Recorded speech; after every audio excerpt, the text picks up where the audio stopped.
Chapter 30. The Fall of Dunnel. No! Stop this! Terranin shouted, desperate as the dying cries of Lauren and Meryl threatened her resolve. Guard Captain Roncar Maricus of the Dunnel Phoenix Legion, Cassian's voice proclaimed. Her Majesty and soon-to-be greatness, Maysellen Devonroan, has decreed the services of you and your men are dated, expired, and will no longer be needed. One of the veteran sergeants from the war doubled over, clutching at his chest. He gasped but could not cry out as he fell to his side and curled against his shield.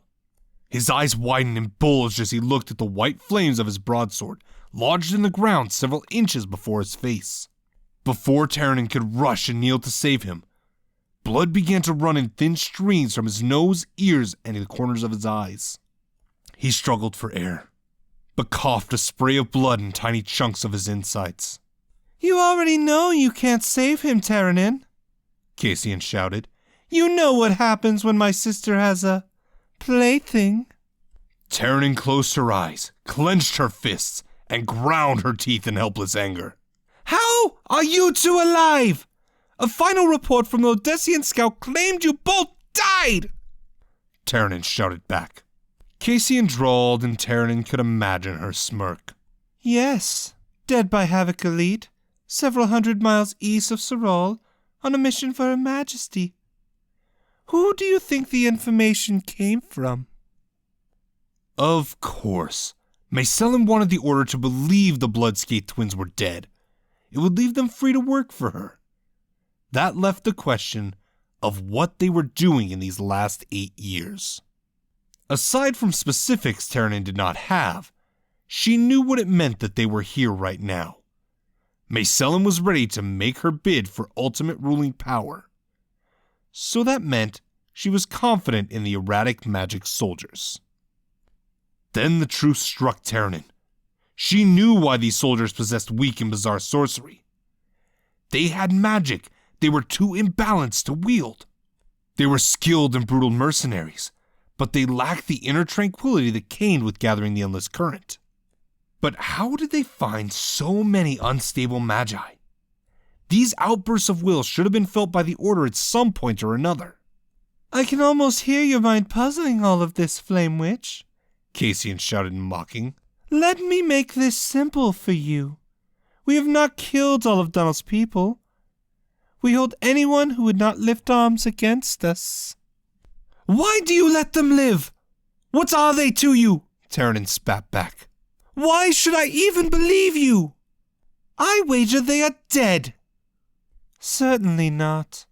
Dunnel has failed to pay due tribute for more than a decade. They enjoyed the protection of the crown and Her Majesty's good graces, but have given no recompense to show their gratitude. They will pay their debt. Terranin scoffed and laughed. So you lower yourself to being a collecting thug for the Queen of Poisons? Good graces! Protection! She must have paid well to add humor to her frigid dealings. Or are you that great a fool? The people of Dunnel never had the means to satisfy her demands. That's where you're wrong. We recently discovered a precious resource they are uniquely suited to acquire for us. There has never been a ransom or fortune to equal its value. Terranin tried to find the plot in those words, the truth of the scheme. If these strange weapons and the magic were any indication, there was much more to this. If she could keep Cassian talking, perhaps she could learn more. Enough, Terranin, Cassian shouted. No more divulging. Lower your flames and come forward without struggle. When Terranin didn't reply right away, Lauren tensed. He struggled with his body as it went frigid with trembling. He turned and began a slow, resistant approach to the gorge. Immediately, Terranin, one of the Hydromancers, and Roncar grabbed his arms and waist, pulling him back.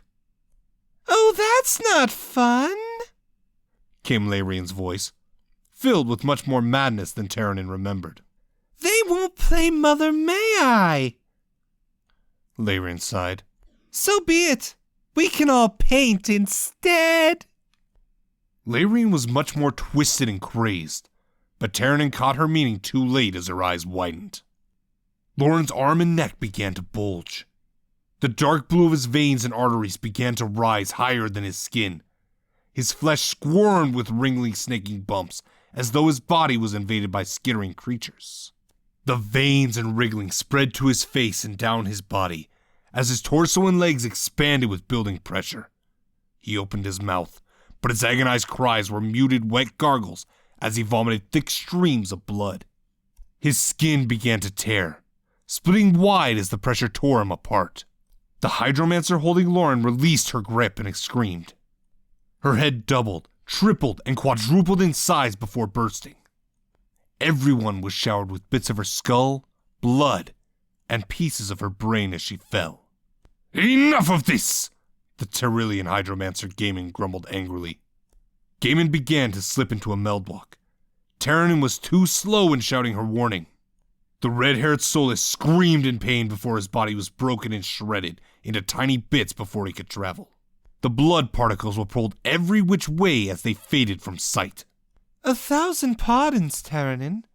I forgot to warn you that meldwalking and current reading is a horrible idea around so much blood iron. Cassian's levity at the loss earned another bout of laughter from the men she led. Terranin might have pieced together some of the puzzle with Cassian's words, but grief and anger crushed her down, weakening her concentration. Her fiery white wall changed to red and blue, losing some of its height and heat. There was an eager creaking of leather outside the wall, and the steel clatter of weapons being readied. Larian sounded with a sharp, quiet hiss. It burns, Cassian. I can't play with it. So Larian couldn't get her sanguimancy through Terranin's will. Her training as a pyromancer made her untouchable to the Mad Twins' blood sorcery. Terranin wasn't the only one to overhear Larian and deduce her meeting. Ronkar's men looked to each other. Terranin only looked in time to see the Legionnaires nod to each other with unspoken understanding. Another of the veterans sighed first, as he looked to his less experienced fellows, but he nodded as well before speaking. "Sir," he asked his captain. Ronkar stood up from the body of the sergeant and the bloody remains of the Solus. He took in the hard resolve in his eyes of his men. They each directed a meaningful glance at Terranin, then nodded. Terranin could have read their thoughts in their body heat, but she was confused on top of angry and grief assaulted her for the loss of 5 lights. Her family. My sister and I are running out of patience for an answer. Cassian broke the silence. She truly wants to play, and you know how difficult it is to keep her from what she wants. Lower the fire, Terranin. We will have you one way or another. It's your choice how many you must watch die before then. You men are sure? Ronkar asked quietly, careful not to be overheard. It will happen anyway, sir, answered a young corporal. Not by a horde of rabid jackals. On our terms, sir, added the only other veteran. Too late, Terranin understood their meaning. Her eyes were wide as the 7 men turned and approached the precipice of the gorge. Legionnaires! No! Terranin screamed. They turned when they were less than a foot away from the ledge, and the drop that descended hundreds of feet. Phoenix Legionnaires! Shouted one soldier. His fellows clasped booted metal feet in one motion and pounded their gauntlet fists to the azure metal phoenix emblem on the left side of their chest. Blazing Phoenix Protocol! Honor and glory! The 6 other men shouted their salute before they leaned back and fell together. Distracted, Terranin didn't see the other men pull each other onto the ends of each other's broadswords. A foot of red steel emerged out of their backs, pierced through the heart and spine. They fell together as well. Terranin dropped her staff and rushed to kneel among the impaled men. The heart fire vanished from her hands and eyes as she cradled the body of Captain Ronkar Maricus. Ronkar opened his brown Malkorian eyes and coughed blood on his chin. Terranin knew, looking at her friend, that the Phoenix Legionnaires must have agreed on this scenario at some point. Why? Terranin wept, her tears falling on his bloody pale face. If we ever hold you back, Ronkar coughed, his voice quieting.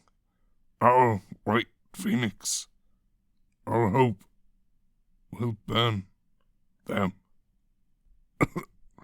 Ronkar spit a last stream of blood as his head lolled back. He had no family anywhere. He made the Legion his life and purpose, just as she had the Order. But as the two middle-aged people devoted to their cause, they were still family to each other. Ternan closed his eyes, kissing his cheek as she wept. They didn't let me play with them, sister! Larian pouted over the dimming firewall. That voice, that crazed, self-indulgent voice. Ternan's arms trembled with a fury she could barely contain. So many of her precious family lost in one night. The end of the war was supposed to be the end of her losses, the end of her pain. Ternan gently lowered Ronkar's body to the ground and stood up. The white fires of her heart fire did not abandon her in her rage. They wreathed her hands and filled her eyes with double intensity. Haven't you taken her yet? Cassian demanded. Larian's hisses scalded. It burns hotter than before! Ternan inhaled long and deep. The wall of white fire drew in close around her, wrapping her in a round-shaped sphere of blinding fire. Ternan cleared her mind of everything but one image. The bed shift was incinerated. In its place, she wore chainmail trousers. Her boots, gauntlets, and tunics gleamed with an alloy of iron and quartz, and enchanted armor of enrail. She opened her hands and white fire changed into a long staff made of silver. One side of the chest of the enrail tunic had an emblazoned sapphire in the shape of a phoenix, the insignia of the Legion. The other side was a phoenix made of pearl. The transmutation taxed her stamina, creating a small burn inside her.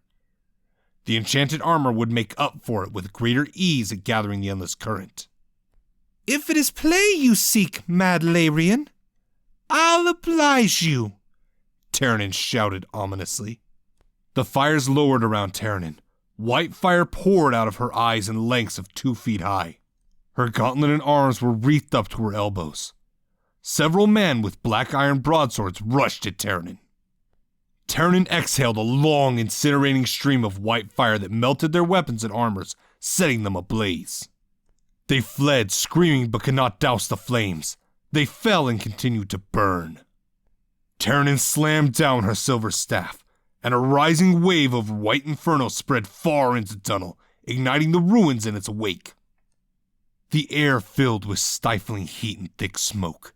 The invaders struggled to breathe to clear stinging eyes. They stumbled over the burned bodies of their allies. Some were not quick enough to stand and escape the all-encompassing blaze. Ternan had no such difficulty. The fire and smoke were a second home for her. She stormed forward, the ends of her staff livid with white fire. The men couldn't ready their weapons in time. She flourished her staff in spins and left blinding white trails. She lunged and spun, every movement burned through armor, flesh, and bone. She left cauterized smoking stumps and sizzling black holes wherever she struck. The agonized cries of Maysellin's thugs were a din lost in the forest fire. Cassian and Larian were not caught in the initial outbursts of the heart fire. Ternan locked the sight and feeling of their body heat in the night. Their horses galloped at a reckless sprint. Even with the firelight, such a run could break a horse's legs and send the riders tumbling down the steep mountainside. She followed them, her speed heightened by her will. But it was a measured comparison. Further ahead, the people of Dunwall were clustered close, corralled like cattle by Mycelin's forces. Not for the first time, Ternan wondered what scheme they were needed for. There were others present around the people of Dunwall, figures that milled about in lethargic patrols, pacing lines back and forth to either side of the captives. When the twin riders approached the gathering, there was an instant burst of commotion. Everyone in Terran's sight was a red figure in the darkness glowing bright. She watched them shove the people into a tighter huddle. Their arms were raised with what she assumed were swords and crossbows. There was an oddity in Maysellin's force, a lack of numbers. They might have been a couple hundred that were now burning in the town. There were several dozen more ahead.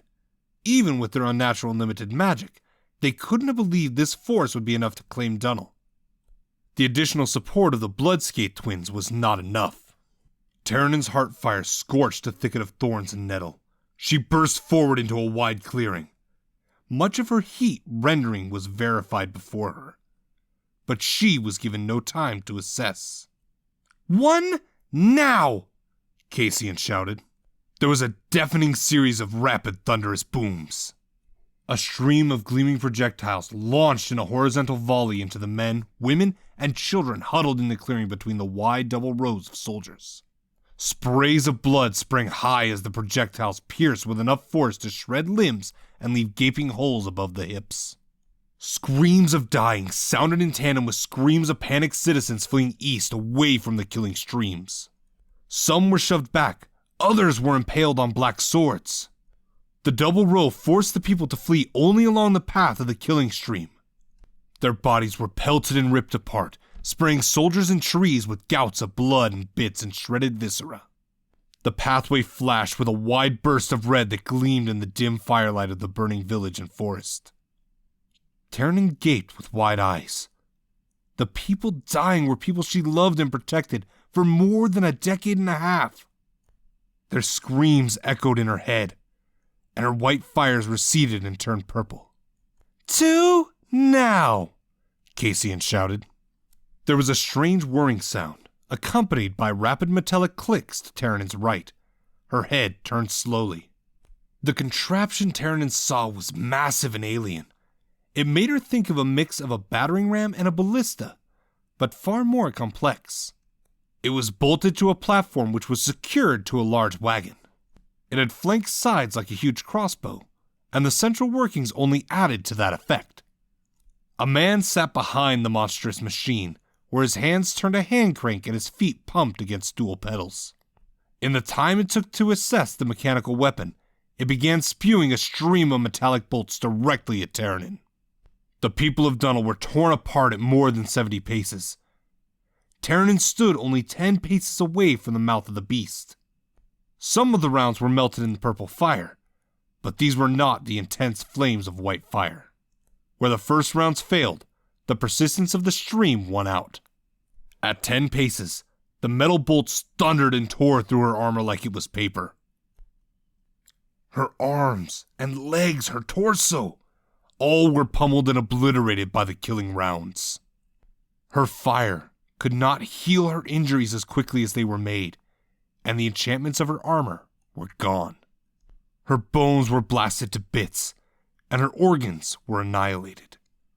Her blood sprayed every which way as she thrashed as the bolts continued. Why didn't they aim for the head and end this?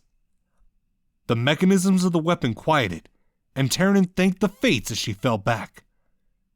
Leaves wet with gore burst upward around her. The clearing was quiet, except for the sound of approaching figures. Cassian walked into Terranen's view, filling her vision as she looked down with her cold blue eyes. Terranen's mouth moved, but only blood gurgled out of her lips. "I thought you might have a little life left if we aim below the neck. It's a lucky thing we did not use Her Highness's favorite venom, or you would be dead from the first bolt to scratch you. I didn't want your death to be quick and painless. That would ruin my enjoyment." Cassian chuckled, shaking her head. "You were ever the stubborn one. Well and truly you should have died years ago. There was no place for you in the village debt and order meddling." Cassian knelt and reached for Terranen's head, turning it to face her glazing eyes. "Most of Dunal was going to die. What few people still live, your flames included. They are a gift, but they will die too. Mayselin has lived with the stench of this layabout land longer than any other enemy. As it was the oldest on her list, she decided it would be the first for disposal." Cassian leaned closer, and Terranen felt the warmth of her breath on her cold face. "But getting rid of you takes something special," Cassian laughed. "Can you believe our best solution isn't in more soldiers, or magic. We just had to know your weakness and end you with it. Cassian stood up and turned, walking away, leaving only the forest and dark for Terranin to see. Cassian laughed loud one more time. I shall have time for gifts before the celebration in 2 days. The birth of an immortal empire. Fathom it. Terranin continued to lay in the dark. She no longer coughed blood, so she thought that must be a good sign. The pain of her wounds lessened too. Now, she couldn't feel the wounds. She tried to move her eyes, but they only bravely shifted a bit. The sounds of people quieted to silence long ago, replaced with pearls of low thunder before a drizzling rain began. It wasn't long before the droplets grew and became a soaking downpour in the dark of early morning. The rains had come and gone in sporadic appearance throughout the night, dousing the fires she had released on the remains of Dunal. Thankfully, the flames were not allowed to spread and consume the mountainside. Terranin was wet, and so cold. As always, she hated the cold. With the pain of bleeding reduced, soon she would call her fire and warm herself. So very cold. Sleep tried to close her eyes, but Terranin warred against it. She had to live. The Order needed to know what happened in Dunal. She needed to warn the Order of Maysellin's plot against Stratia. She could still be stopped. Justice could be served for Dunal, and the coming peace for Provis would be preserved. With fury, Terranin battled the embrace of sleep. If she failed, she would die. And she knew it without doubts. Terranin continued to fight, even as the dark rain clouds brightened with the first gray hue of morning. Terry? A familiar voice sounded for her under the whispering hisses of rain. It was accompanied by another, and she wondered why she did not weep. Ma? Caden called. No, it's not fair, Terranin thought. You can't give them to me now. I'm not done. My Terry, so strong. Boric complimented her lovingly. You have battled death alone for 6 hours. It's time, Ma, Caden added. No, the Order needs to hear this. I can't disappoint them now. Terry, from cold grief you were reborn as a hero. You fought and labored. No one will ever claim to be disappointed in you. Come, Ma. Caden, her departed son, urged her. It's time to come home to the Silver Fields. What of Spock Barain? Is he waiting for us? Terranin asked as she stood free of her body, taking the hands of her husband and son in her own. He has important work to finish. He will join us soon, Boric answered. The tear that fell from Terranin's eyes was lost in the downpour as it descended her cheeks for the last time. Her spirit was free to join her husband and son in eternal peace. Chapter 31. The Day of Light. It was a day of celebration, and only the stall vendors worked. From the gates of the palace down through the thoroughfare incline, across the training complex, and to the furthest edges of the outer city, Palantir was vibrant with joyous revelry. Every dark granite wall under the cloudless sky was decorated with garishly colored flags. The walkways were fronted with equally bright canvas-topped stalls. It was a cool, inviting day. There were 2 days of downpour spread throughout Malkinor. Now, even the muggy heat of the now empty fields was slow to return. In the streets of the outer city, wooden tables were placed in the streets evenly with wooden benches. The smell of cooking meats hung thick, seasoned with Kassaran spices, and offered with wooden steins of rum, mead, ale, or just Tyrillian peach tea. People from every nation and every walk of life sat and ate together, talking in jubilant and hopeful voices. Lesser nobles from Votus discussed farming tips with Tyrillians, and Malkinor farmers. Merchants talked with barons of Peral Sen about fair taxes and import tolls. In the training complex, men and women played at tests of archery, wrestling, and non-lethal swordplay. Later that day, there would be a chance for anyone brave enough to joust against the new Perali Lancers and a tourney. The Phoenix Legionnaires would officiate and supervise the event. Trained horses were already tethered in the shade. When cheerful birdsong was muted, it was lost in the tumult of the thoroughfares of the Palantir streets. Streamers crisscrossed from awnings of two-story buildings, dropping with the weight of rainbow-colored triangle flags. The flags and banners of royal houses across Stratia lined either side of the street. Bands and musicians played cheerful tunes while lively dressed men and women danced and performed, with or without stage or care. Stratia spent the last 6 years blurring the rigidity of their boundaries to share in the birth of the growing of a new age. Today, Palantir embodied the brilliance of that idea. Just before the gates of the towering monolithic palace, a large raised and sheltered pavilion was erected. It was wooden with the flags of the 6 nations draping a closed wall at the back. In a partition section, tall wooden chairs were placed for the kings and queens. While some banners draped behind empty spaces and others fronted only by one chair, Malaric was the only ruler to sit next to an empty chair. No one was disappointed or surprised by this, but the other rulers had their offhand comments about it. Malaric did not defend Macellan for it. Isha walked amid the celebration. The streets were far more crowded than after the war, as refugees filled every major road. She held Borvis's hand, and Maravin ran and skipped playfully at a safe distance ahead. But Ishel's eyes were distant and unblinking. She tried not to appear brooding, but she knew she was failing. For the past week, Isha was aloof and absent-minded as she locked onto her duties as Grand Illumination. She did not retort when Borvis jibed and called her Rylan for her obsessive demeanor. This lack of defense only earned deeper looks of concern from her husband. Ishel slept less this last week. She would stay up late and meditate alone. She gathered no current, and she didn't mistwalk. She wouldn't mistwalk so soon after her heart-rending encounter with her mentors. But Kara's words, and her meaning, were not lost on her. Executing Rylan was one choice, and many of the council would advocate for it.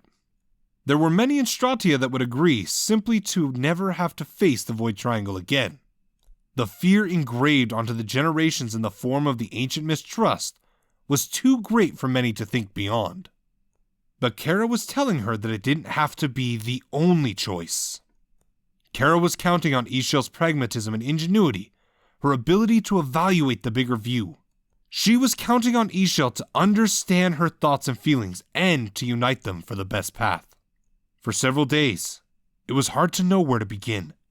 She was working against prophecies and machinations set into play 2 millennia ago. It took the better part of 2 days to realize one crucial truth. Rylan may be powerful without equal, but his true nature made him less than ideal to champion their cause.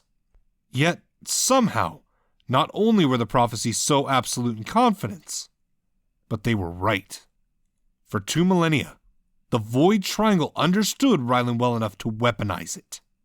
They were using an understanding of him. If Ishel wanted to revoke their hold over his soul, she needed to use her own understanding of him. That's why Kara said that only she could decide this. It wasn't just her authority as the Grand Illumination. That had little to do with it outside of solidifying an official edict. It was her choice, because only someone so close could understand Rylan enough to save his soul. A sudden, headlong, jarring impact ripped Ishel out of her deep contemplation. Borvis and Maravith gave Ishel a concerned glance before sharing a questioning look. They didn't think she would be so clumsy on top of being absent-minded. The man before her stirred memories difficult to place. He was taller than Ishel by a head and a half. His shoulders were broad, and his glare exaggerated his hard jawline. Something about that scowl was familiar in a nagging way. Who was he? He stood with his arms crossed over his barrel chest. Ishel estimated he was only a little smaller than her father. He wore a strange mix of brightly covered sleeveless vests and light tan trousers. Borvis's feet shifted, defensive and wary. Merriveth ducked behind the back leg of Ishel. I haven't forgotten what the order did, he growled, flexing his muscles. As he wound back a hard right punch, Ishel remembered who he was. He lost his entire family at the start of the war when the order cloistered itself and refused to get involved. But Ishel took that punch from him years ago. She did it to take responsibility for the order's abandonment of the people. Now, it was just a drawn-out grudge. She owed nothing further and would allow no more punishment. She stepped into a fighting stance of her own, her fist extended. Ishel tensed, but the move halted as his lips quirked into a smile. She also paused, confused. From behind, a dark-haired petite Kitani woman, dressed in gauzy pastel Parali robe, stepped forward. Her mirthful blue eyes arched with thin eyebrows, and she smiled wiry. One hand was on her hip as she looked at him. Protein, dearest. Her radiance would leave a smoking crater of you, she informed. Brotain's smile broadened before he roared with laughter. Ishel was just off balance enough that he wrapped his arms around Ishel and lifted her in a bear hug. Ishel blinked with wide eyes and her body was rigid. And I don't know it, Seri. Brotain continued to laugh as he set her down and let her breathe. But it was a jest I could not pass up. Why the change of heart? Ishel asked warily. Why? Brotain laughed harder. He stepped aside to allow the tiny Kitani woman to come closer. The difference of size was almost comical.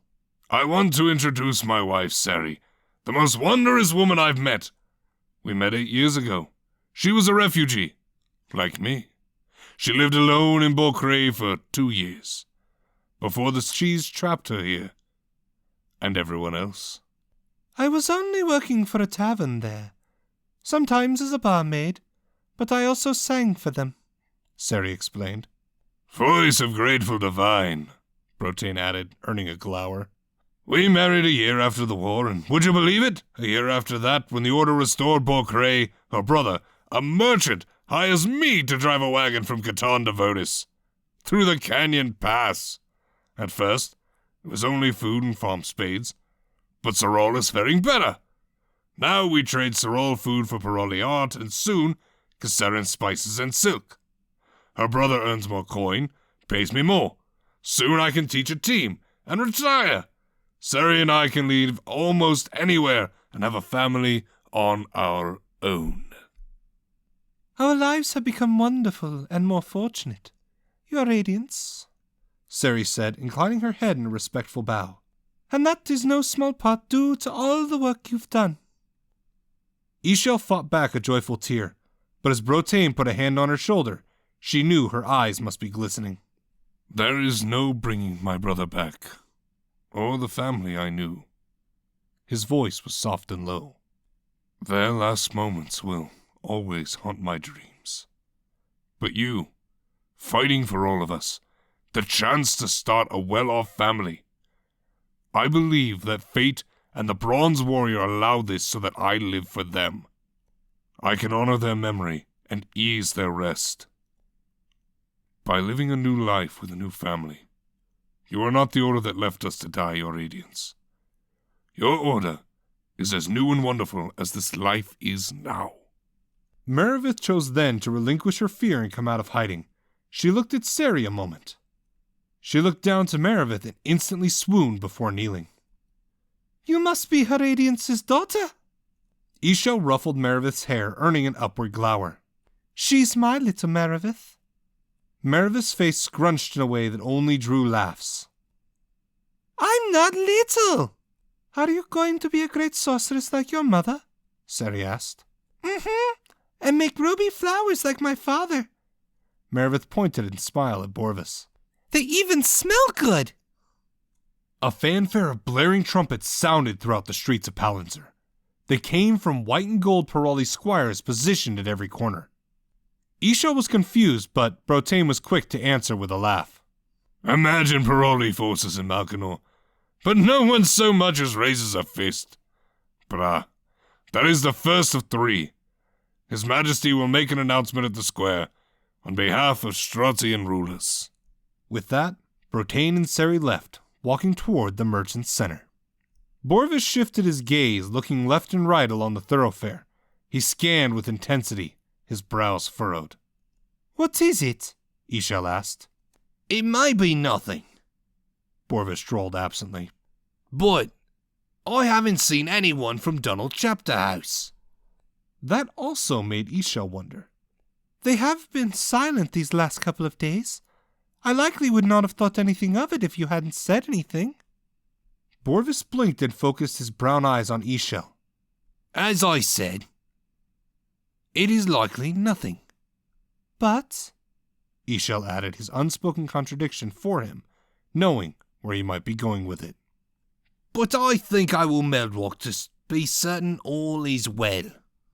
Borvis looked down to Merriveth before looking at Ishel with a wiry, dubious smile.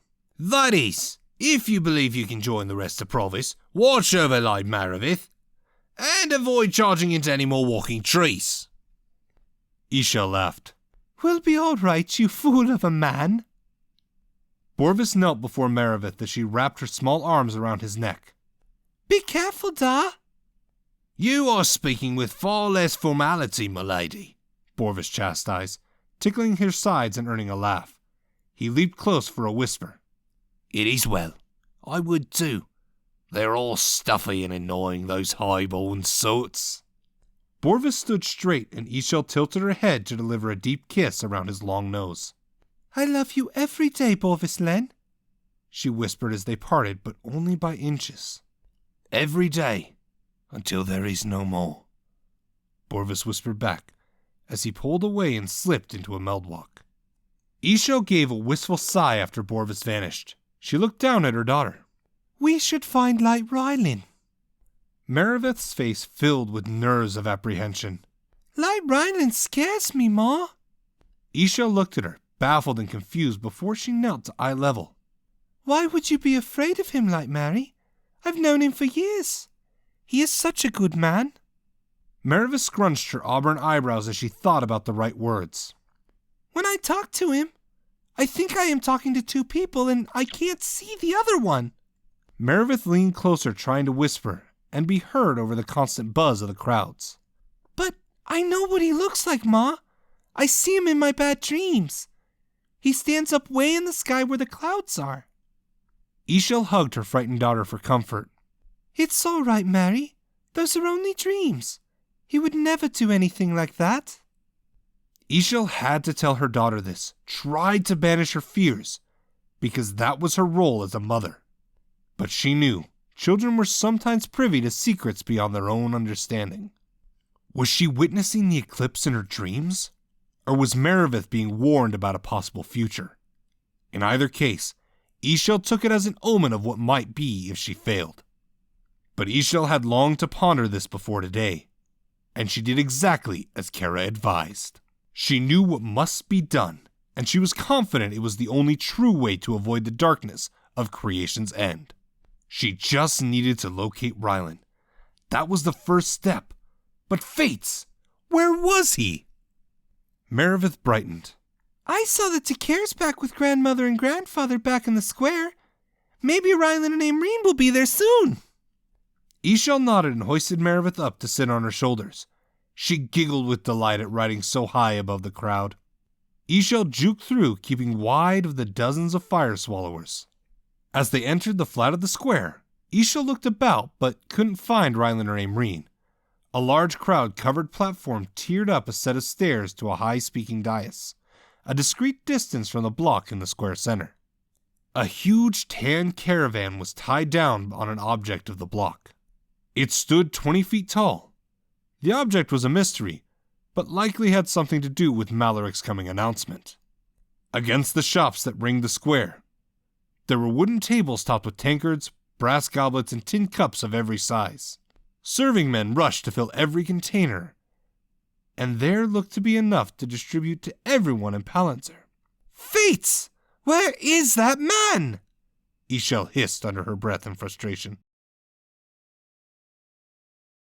Chapter 32. Where is the coriander, Rylan? She's burning up again. Aimreen demanded as she knelt with a cold cloth on a little dark-haired girl's head. She lay a pile of cushions in the den, moaning weak and sweating. Rylan hurried over 3 other children from the outer city, maintaining varying degrees of stasis and displacement cloaks. The children struggled against contagion and poison as it lay merciless siege in their blood. "I thought we removed the nettlepox from her already," Rylan protested with disbelief. "She's starting to foam at the mouth," Aimrine mumbled, raising the tiny wrist to feel her pulse. "It feels like Nightshade or Peach Pit, but it's flooding her so fast." Rylan's hand blurred as he hurled a stasis cloak over the newly ill girl as Aimrine stepped away. Like the rest of the children, she was cocooned in bright green temporal light. Rylan and Aimrine were in the outer city only a moment before they heard a group of children groaning ill and pitiful. They writhed behind the homes at the end of the alley. Their agony was almost lost in the commotion of the celebration. Aimrine rushed and knelt by each one, feeling and smelling their breath, as well as lifting their eyelids open. They each had something different. Aimrine insisted Rylan fold-step them all home where she could treat their ailments. Aimrine exhaled loudly and pointed to a young boy with short, sandy-colored hair. "That one has swamp fever now." She pointed to a red-haired girl who might be Tyrillian. "She has the combined effects of mind-altering mushrooms with another of those feverish nettle poisons that cause the insides to itch beyond control. If not for your stasis, I dread to think what she might have done to herself." "It's safe to assume the cause is magical in nature," Rylan surmised as he looked to each child. "But I am not familiar with a spell shape that would do this. The only source I can guess is some sort of enchantment. But I don't know how children held still long enough for something so complex, or why they would for something so hostile." "If I let you put that enchantment on the emerald flask, we can get them to drink their fill of Mithridates. That can give you the time to find the cause of this," Aimrine offered. Rylan rubbed his smooth chin. The idea had merit. A bellyful of antidote could buy him some time to do a healer's read. He was not as practiced as Pora or Neralise. Would it be enough? He shook his head. "It will work on poisons and toxins, but what if it changes into a contagion again?" Aimrine was frustrated with the helplessness, and Rylan felt it from her. But they were not out of options yet. "I can still reverse temporal project and follow their course through the day," Rylan offered, as he infused his fingertips with glowing temporal energy to trace a circle around himself. Ordinarily, he wouldn't need a circle for temporal projection, but he would have to hold multiple stasis cloaks while he did it. There was a small tug on his mind as Rylan let go of his thoughts and slipped into the temporal current. It wasn't unexpected, and with the additional support of the circle, his awareness soon slipped back into the cold blue hues of the past. He followed himself, Aimrine, and the children as they walked back their actions and fold-stepped. Rylan darted across the sky over southern Malkanor, over the forest and ruined shrine, and the mountains beyond. When he dashed over the plains, villages, and baronies of central Malkanor, a pressure began to push against him. This was not the usual efforts of the temporal current to shove his mind back to his time and place.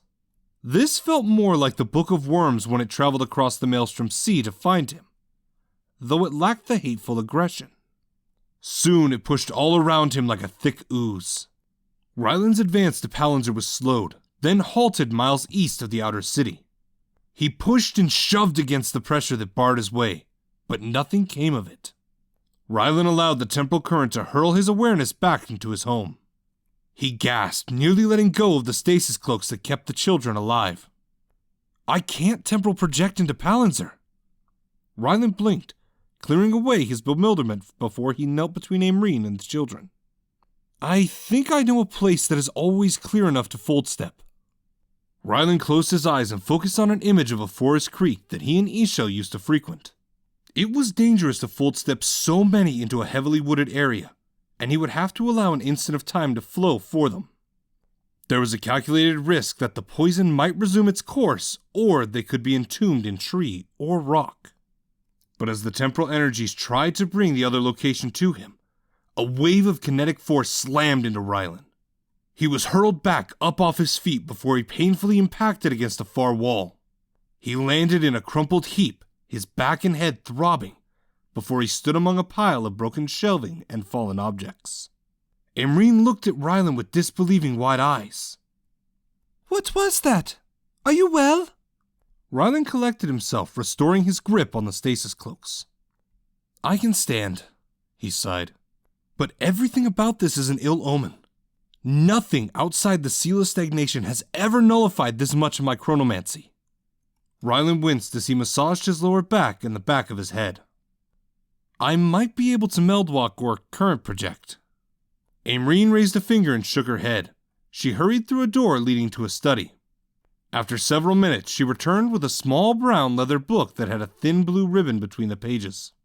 She knelt beside the boy with swamp fever and quickly skimmed over the pages. Ah! Imrine declared with triumph, jamming a page with a hard finger. This only looks like contagion. It's just another poison. Likely a mixture. Rylan let their soul bond fill him with Imrine's thoughts. The journal was her own, and among other things, it listed all the rumored ailments Mayselin was said to have used. The list was quite extensive and preposterous to take in. But all of these take some time to grip the body. How are they changing and taking hold so fast?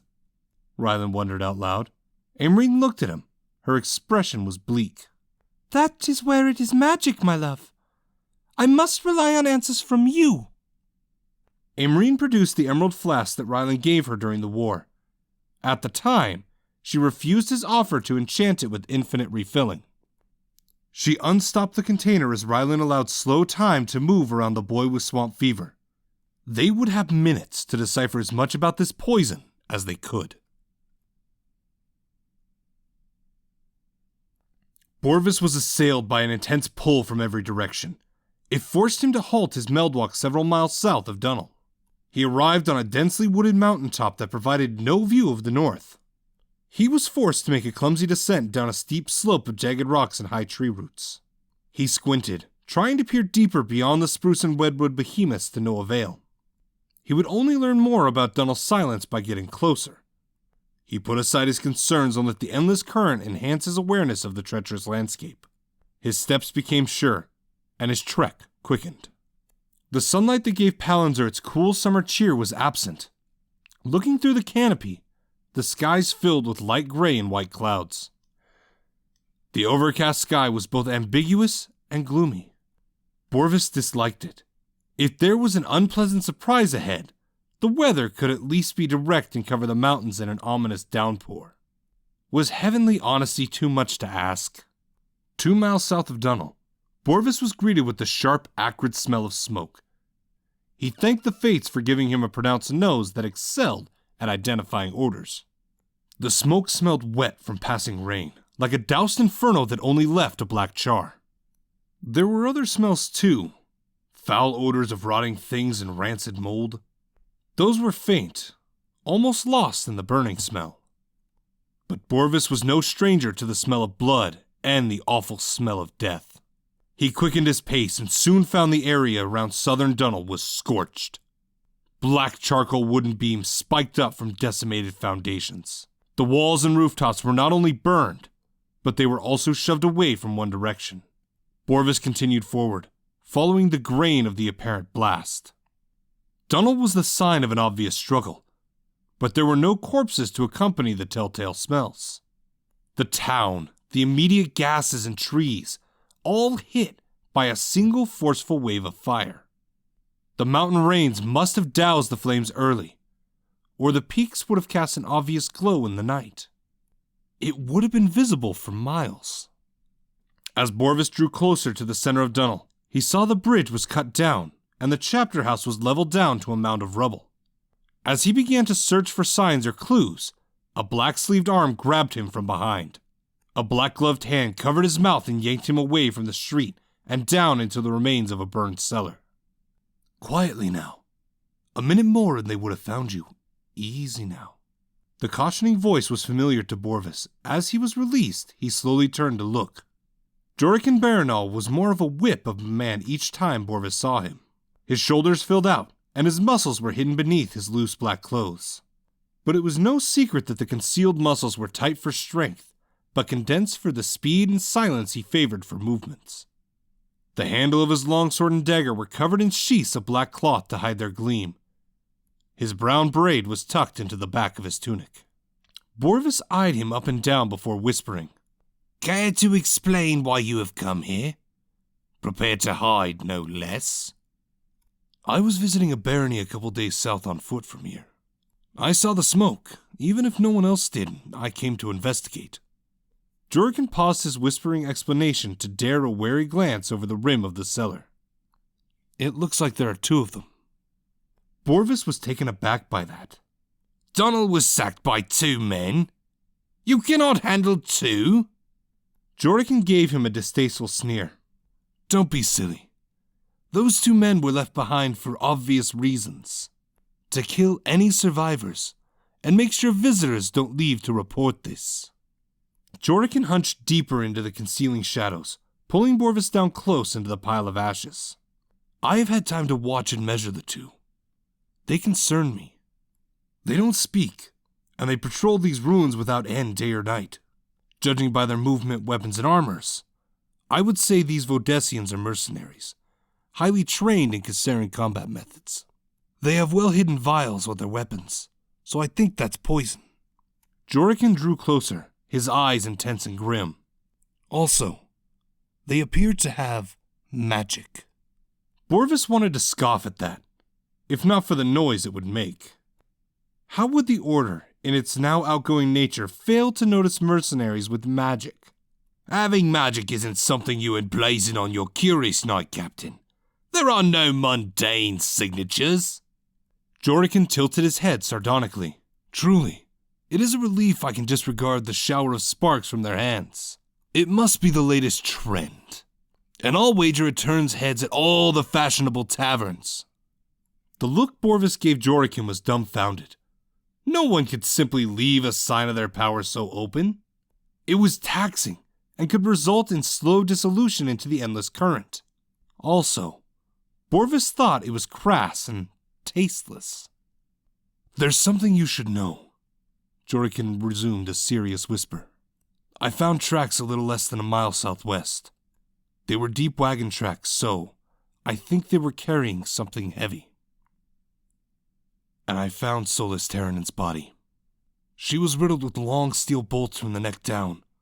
The bolts were everywhere, lodged in trees for more than 100 feet. Borvis mentally glanced past the detail that steel crossbow bolts were fired with that much power and reach. Terranen was dead. That struck him like a hard, dizzying blow. "How? She survived the war. She's one of our strongest," Borvis murmured, stunned. "Voice down," Jorkin hissed. "You cannot honor her if you die too. All of this seems calculated and perfectly executed. The amount of training and preparation this all requires is staggering. But why so much for such a small, lordless town like Dunwall?" That assessment brought Borvis back to thinking clearly. "Looking at it that way, it looks personal, like a grudge." At that, Jorkin pinched the bridge of his nose. Only his whispers buffered his groans. "I cannot believe I forgot about her for so long. Of course, this is Her Majesty's handiwork. It makes so much more sense." Borvis shook his head. "No, it doesn't. Mercenaries with sorcery? A brazen isolated attack? Why here? Why now? Those mercenaries can't keep their secret forever. People like me would wonder why there's been no word from Dunwall. She would be found out." Jorkin's eyes sank. Unless she is not worried about that, because Mayselin is doing as some feared she might for years. She may be getting rid of her enemies in preparation to claim absolute rule.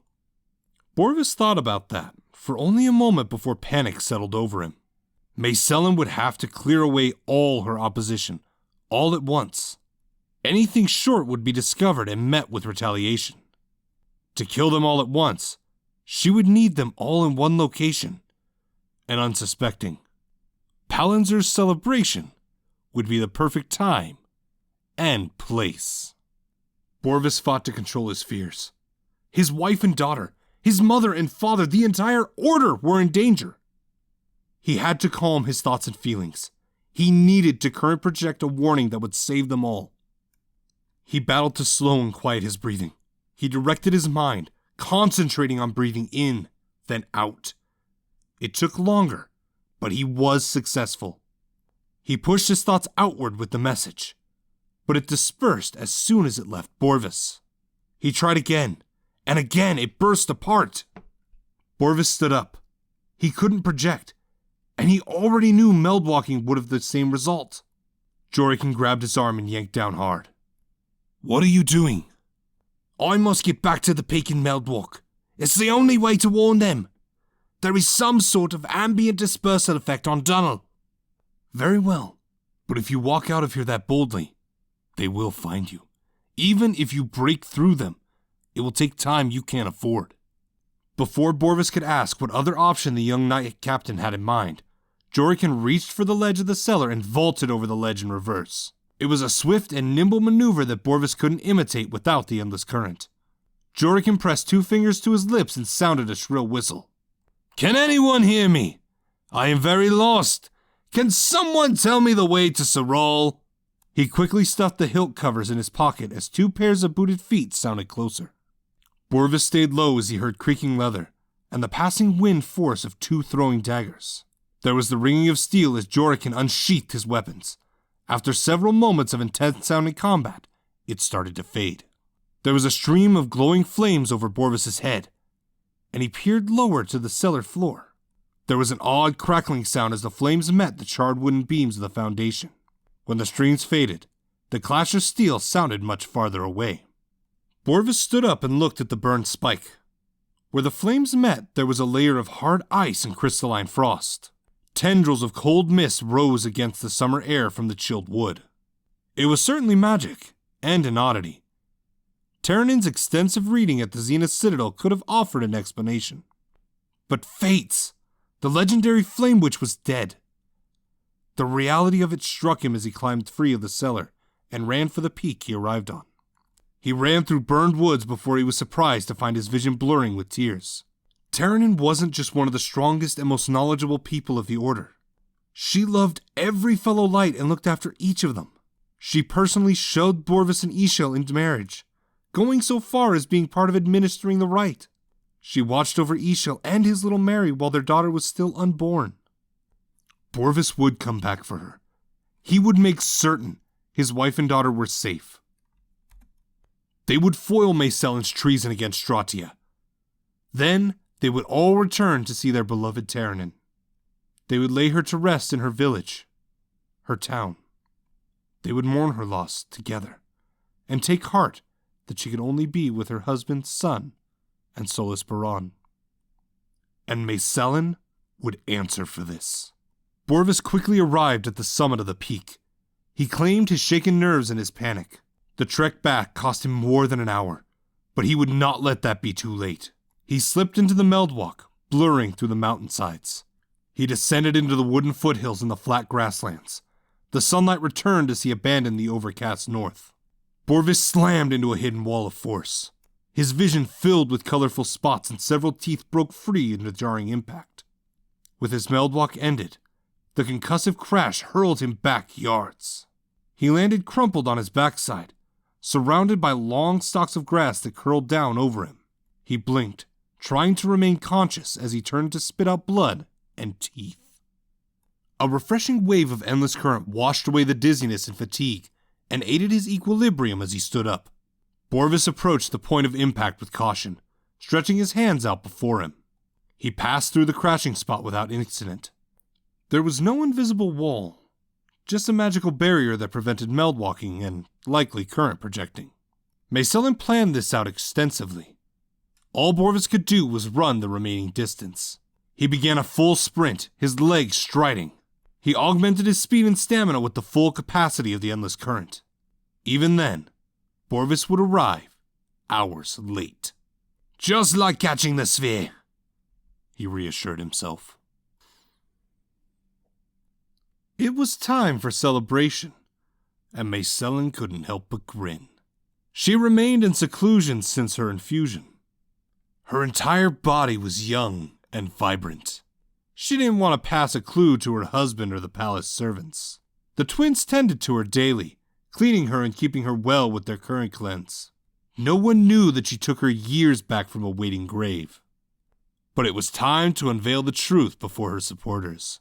They would be waiting for a sick old crone, and they would receive a seductress thrice as deadly and calculating as she had been in her youth. Once more, she could favor sleeveless crimson silk gowns that accentuated the curves of her shape. Once more, she could suggest and tempt with eyes unhindered by crow's feet. Her long black hair was free of streaks of aging gray, and her alabaster skin was as smooth as her gown. And the very grace with which she could move, her walk was as regal and sultry as she was ever fond of. A Morlock followed her down the marble corridors. His impatience and disinterest were much greater since Cassian awakened his revolting sorcery. He seemed poised for something, eager for an event beyond the Empire. To her disgust, he once again donned his long black cloak and his array of hidden weapons. It made him look like a thug, frequenting shoddy taverns in search of paying trouble. He was a prince, second only to her, with an authority that would soon command all of Stratia. A Morlock moved ahead and opened a door on the right. They were 7 floors above ground, and the breezy view from the terrace and balcony overlooked the entire merchant plaza of Palanzer. She had a very clear view of the city center, and all the conversations gave way to silence as her supporting elite looked at her. It was rewarding to bask in the slack jaws and wide eyes as they looked on their ruler as they had once known her years ago. Maysellen smiled with mock innocence. What? You all look as if you've seen a ghost. Meijin was the first to approach. Though he was the youngest of her noble allies, his face was beginning to crease with leathery wrinkles. His bright blonde hair glistened with strands of silver. His expression was more composed. "We are certainly looking at a less of a possibility of one, Your Majesty," he murmured in a guarded tone. Barcells looked almost gaudy, dressed in a maroon velvet from head to toe. His bald head and pointed nose were comical with his stupefied gaze. His appearance was made more ridiculous as he stood next to Meijin, who favored a silver silk tunic and black breeches. "How?" Barcel stammered in a clumsy whisper. Maysellen wagged her finger and offered a demure smile. A lady never reveals her secrets, Lord Barcells. I believe you already knew this. Maysellen strolled into the center of the terrace. Her steps conveyed the strength and confidence that placed all eyes on her. Good. She had their attention. Now it was time. Lords and ladies of my court, Maysellen declared loudly, my arrival has filled your minds with fresh questions. Another time soon, I will reward your loyalty with answers. But I have gathered you here on this auspicious day for celebration. But that is already a celebration, Your Majesty, chimed a rotund, dark-haired and bearded marquis dressed in snug black velvet. It is out there. Maysellen sauntered over to the round man and patted his cheeks almost hard enough to slap him. Marquis Bendon, you misunderstand reality. There are 2 celebrations, but only one is valid and real. The other is merely discarded old refuse. Maysellen spun once with her arms wide to address everyone. We have all watched 6 different nations fail. We watched Magi bleed for those without importance. For too long we have held our tongues as power was squandered. We always knew the place of the meager and unworthy. They were born to serve us in any way we choose. Those who are too weak to stand on their own are merely food for powerful hunters. It is that unyielding truth of nature, and we have abandoned it for too long. Maysellen's fierce scowl brightened. So drink, rejoice. Today we sweep away those outdated notions of equality and fair justice. Today we will watch as those archaic ways of 6 plundering nations are regulated to obscure history.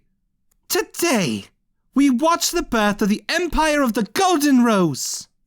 Its rule shall stretch from the shores of the Maelstrom Sea to the southern reaches of the Stone Sea. We shall rule as immortals. We shall be as gods. Chapter 33. As Maycellen addressed her longtime conspirators, Maloric stood on top of the tiered platform in the merchant center. The kings and queens of Stratia sat in the constructed awning behind him. Thousands of Stratians were gathered and packed elbow to elbow down each street and avenue. Silence greeted the king of Malkinor as people from every nation eagerly waited for what he would say. Moral stood on the ground below and beside him. His aeromancy would carry Maloric's words to the edge as a palanzer. In the merchant square, every man, woman, or child held a cup or tankard. The contents varied by preference from a sharply spiced rum to a cool Tyrolean peach tea. But no one drank a drop, yet.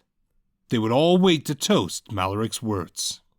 Marcellus de Care stood behind Maloric to his right, with the gold-embroidered phoenix on his deep blue doublet and his silver-trimmed black trousers. The Lord General beamed with radiant cheer.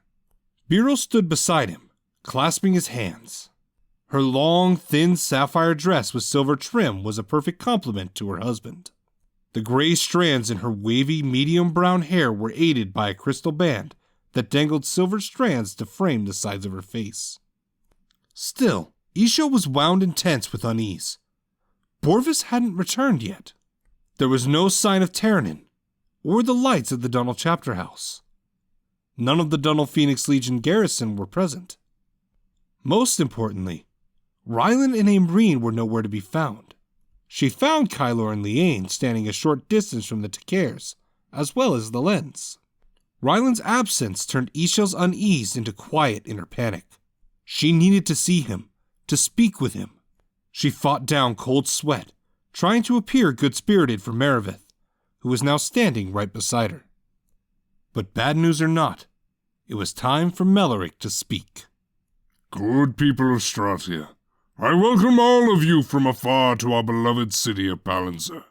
Maloric's cheerful, deep voice sounded to the edges of the city, clear enough for everyone to understand. Many of you found sanctuary within our walls when war ravaged Stratia and threatened us all. We found a precious truth in those dark times, yes. We discovered that our divided people would not survive. We would only see the promise of a new dawn by standing as one. We did more than survive with the treasures of wisdom. We prospered far beyond the war with it. We rebuilt homes and made new cities. We taught each other how to do so much more. Now we stand on the verge of a much brighter dawn than we imagined. We stand in the face of an era without war. Is that because we have beaten our enemies in armed conflict? No! We have extended our unity to include those we once battled. There was a murmur of dissent with several Stratians in the square, but Maloric was not surprised or unprepared for this. We are aware that many of you lost your homes, livelihoods, and, most importantly, loved ones during the war. We do not follow the path in ignorance of your pain. Rather, we follow it because of those wounding losses. Confusion and prideful isolation were the catalyst of the war. Only by understanding and unity can we be certain never to inflict those agonies again. Maloric's voice boomed louder. To that end, the rulers of Stratia met with the Emperor of the Crimson Throne, Tamor Khal. We have come to an unprecedented agreement to cease all hostilities. Both of our continents will share the commerce of all resources, including knowledge. Maloric leaned forward, speaking with deeper intent. It is to all people of Stratia, from every walk and caste, that I say this. We rulers and highborns take little credit for this dawning of this era. Its true conception was not by our hands. This truth comes to show us the importance of every life ever born. The true beginnings of this were born among the humble farming community. Maloric moved to a rope tethered to the platform and tied to the cover of the towering shape. He gripped the rope in one hand and held a silver goblet in the other. On this day of light, our new day of annual celebration, we drink in thanks of the two members of the Order of the Enlightened Sun. Two Solas, who stood at the forefront to strive for all Stratia. Maloric pulled the rope. The tan canvas whipped away in a snapping flourish. Underneath, on top of a block of black granite, 2 silver figures hoisted up a pearl sunburst relief high on the ends of their staffs. With amazement, Isha realized the 2 figures were herself and Rylan. They both held their staffs high in one hand, their robes wrapped and billowing around their legs and behind them, forever caught in a still of a bold pose. Then Isha noticed the bronze placard set into the granite block. There were words made from raised silver letters. "This is a salute to all the brave people of Stratia, who would rise to hoist the light of a wondrous dawn." Maloric raised his silver goblet high, his face beaming. "So, drink to an era of wonder!" Everyone in the merchant square and down the inclines and avenues raised their drinks high with a loud roaring cheer. The different liquids spilled down arms and on top of heads. Every man, woman, and child drank a long pull. Maysellen waited at the balcony railing at the edge of the massive terrace. She held her crystal goblet full of a thick red wine while she fidgeted absently with her most recent iron charm. She looked at it, contemplative, her fingers tracing the jagged cracks that invaded the sigil. These charms, fashioned by the blood of thugs, served well in keeping her plans and activities secret. In a roundabout way, they also informed her when her enemies were drawing too close and discovering what she was up to. It didn't surprise Maysellen that this charm was more cracked and chipped than any before. Though the attack on Dunnel was kept mostly silent, she knew that some discovery was likely. With her long-standing grudge with the freeloading village, her name being remembered was a foregone conclusion. But the discovery must have been too little too late. Or her oafish husband would have called off the celebration and threw her in a dungeon. Maysellen smirked. It was all risky, but there was the wonderful part of precise timing. A cool north wind blew into the terrace. It was accompanied by her husband's amplified words. Maysellen paid them no mind. It was a daydreamer's idealistic grovel, filled with pretty little promises only like-minded fools would swallow. But it was the roar of thousands of united cheers that Maysellen waited on. They would drink in celebration and thanks. Maysellen's grin was cold and malevolent as she watched with narrow, unblinking eyes. "Lady Labrian, go to your sister and activate the first sigil." There was a strong reek of blood and burst of force as the mad twins departed behind Maysellen. In her absence, Maysellen turned from her view of the city to look at Amorlik. She veiled her sneer of disgust at his appearance. "Go to the missive sheets. The ladies gifted us and spread word to our forces. I want as many people spared as we can, but they are permitted to kill anyone who looks ready to resist." The missive sheets, as Cassian called them, were how the old witch Meticia managed to communicate with Ysilian over long distances without the strains of casting her thoughts. She reassured Maysellen that the enchanted parchment wasn't too difficult to produce, though she would have to take creative liberties. The result was a reliable form of communication with the entire spread of her forces. "Do they have permission to unleash the RATS?" asked Amorlik, visibly eager. Maysellen pinched the bridge of her nose and rolled her eyes. No doubt he thought the acronym was cleverer than the invention itself. RAT stood for Rapid Arbalist Turret. He was already beyond pleased with their performance during the war, but he completed several adjustments since then. 2 of the rats were in use for Dunnel, at no small effort to place them. He was gleeful when he was informed they were instrumental in the death of the Flame Witch, but his success did not stop him from creating more adjustments based on the reports. Already, 3 prototype RATs were deployed in different cities of Stratia. With a word from Maysellen, they would rain steel and poison death on any crowd thinking to object to their new empress. Maysellen sighed. "They may unleash if the masses prove unruly." Amorlik fought back a toothy grin and whirled away. To his credit, he seemed to restrain the impulse to run and kick his heels while skipping. She knew he was eager, but he needed to remember that living peasants were the future cattle of her empire. Her empire would be short-lived if it didn't leave enough of them alive. Maysellen turned in time to see the people closer to the palace in the streets as they fell. They dropped to the cobbled ground, uncaring of impact, as a buzz filled the afternoon sky. Everyone moaned with fatigue once before they fell asleep. The first sigil was active, and when all Palantir slept, the second sigil would finish it. Barcelos and Magian approached from both sides, looking to the oddities in the street. The other lords and ladies watched from a discreet distance. "What is happening?" Magian dared to question in a murmur. He thought on it a while, before his blue eyes widened. But it was Barcelos who would supply a basic answer. "It's just like the supper before the crowning in Narrenmore." It was similar, but nonetheless. Maysellen wagged her finger and pinched the little man's cheek. Tisk, tisk, tisk. You know I always prefer to try new things, my good lord, Larfic Barcelos. Barcelos was quiet after he winced from the use of his detested first name. I may have waited for them to drink, but that was mostly symbolic nostalgia. Maysellen turned and spoke loudly. Their drinks were but one avenue this time. I wanted my delighted Lady Cassian's skills to reach all of them. It was in the touch of the Stratian coin, in the food they ate. It was everywhere waiting for them. Maysellen turned to look at Palantir with a wolfish predatory grin. More than 10 years ago at the end of the war, she promised herself the heads of her most hated enemies would be hers. She would stake them high at the corners of her empire. Maysellen sounded a low chuckle. I have a mood to decorate today.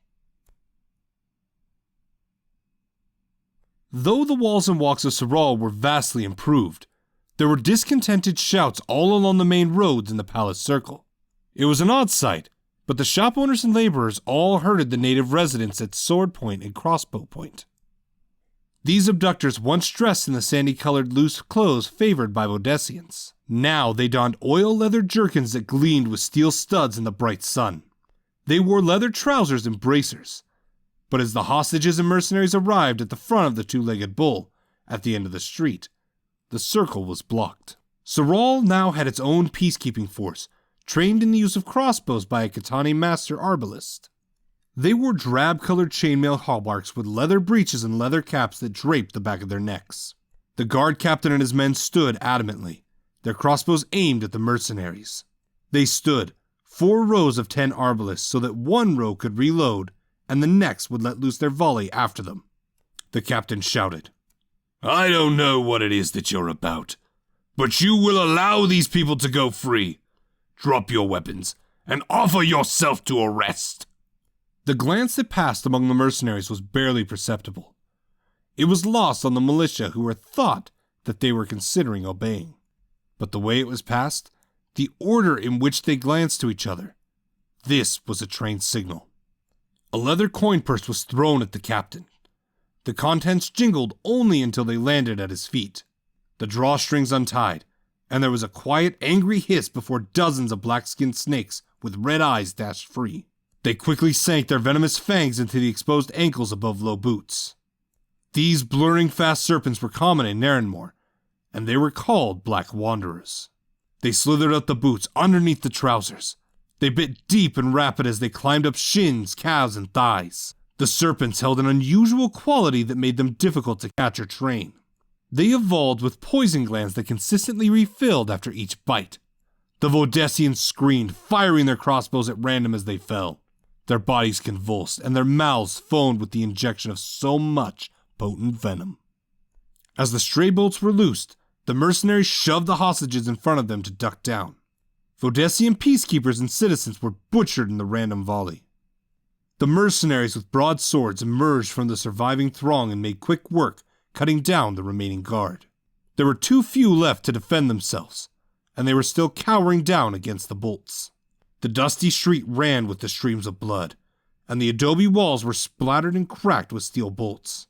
Arms were severed with crude abandon, leaving mangled stumps to spurt thick red liquid into the streets. Throats were cut, and gurgling gushes made the snaking red fluid wider, marked with puddles around the body. The remaining survivors were shoved into the middle of the circle, herded over the bloody aftermath. They were hauled to their feet by the collars at the back of their shirts and tunics. They looked up at the soldiers, their eyes pleading for sympathy, for understanding. While some of the soldiers were born among the people of Serral, lived among these people for years, there was no sympathy to be found in the hard faces of these men. Their old lives were carved out of them by the training they were forced into by Mayselin. Their old lives and the feelings they held for them were not who they were anymore.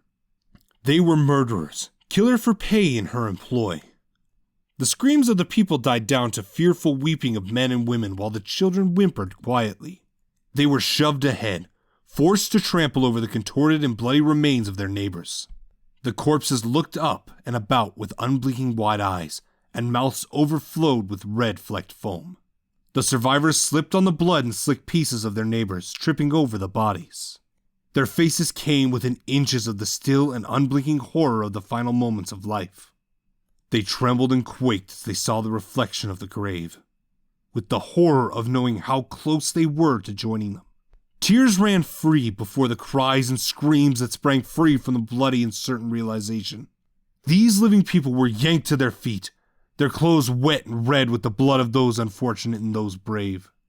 Bloody chunks of the flesh and internal organs of the dead clung for a moment before they slid and dripped off the now bloody clothes. They were shoved forward without regard for the wide-eyed shock that claimed them. They stumbled, clumsily, stepping on exposed arteries, squeezing the excess blood out in spurts. Their feet crunched against the severed limbs, filling the air with the loud snap and crackle of bones and raw marrow. The Black Wanderers already transformed back into their previous shape of silver and gold coins.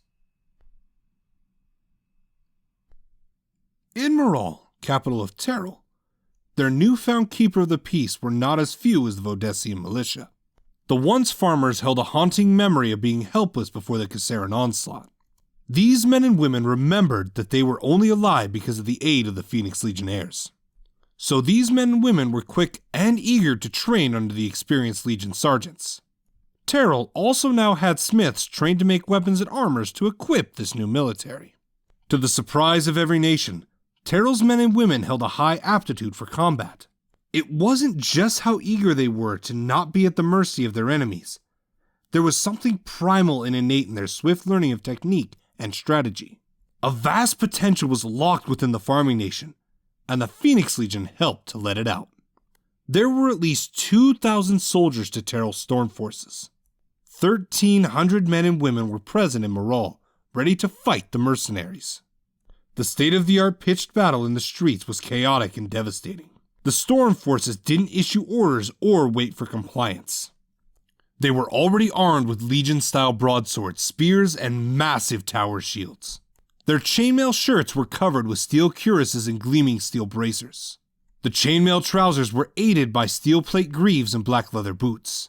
The storm forces first shoved forward, grim-faced and silent, and grappled the hostage Tyrillians free. Their effort was swift, and it caught the mercenaries off guard.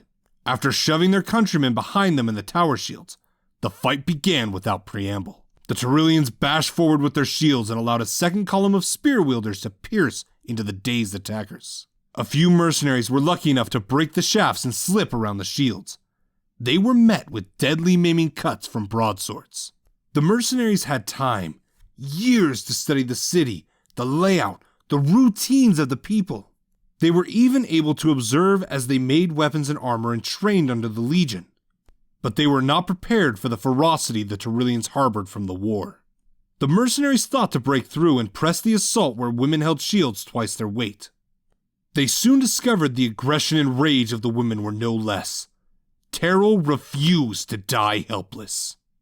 The storm forces managed to bow the mercenaries halfway down the street and against the outer wall of the city. The streets were soaked red, and the red brick walls of the modest homes and shops were stained darker.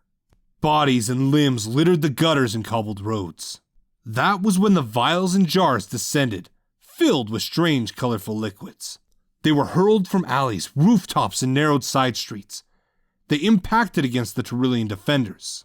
The glass broke and spilled their contents into the wall of shields. Some were filled with the caustic acid that activated hungrily in the exposed air and on top of their skin and armor. the acrid steam as it dissolved its way through steel, flesh, and bone in seconds. Some were unfortunate enough to have the acid land on their face and in their eyes. They screamed briefly before their faces melted, their skulls turned to liquid, and the paste of their half-brains oozed onto the ground. The other containers ignited as soon as their contents were exposed to air. There were tiny bits in the liquid that melted in the heat, causing the fiery substance to stick. The screams of dying men and women drowned out the crackle of the flame.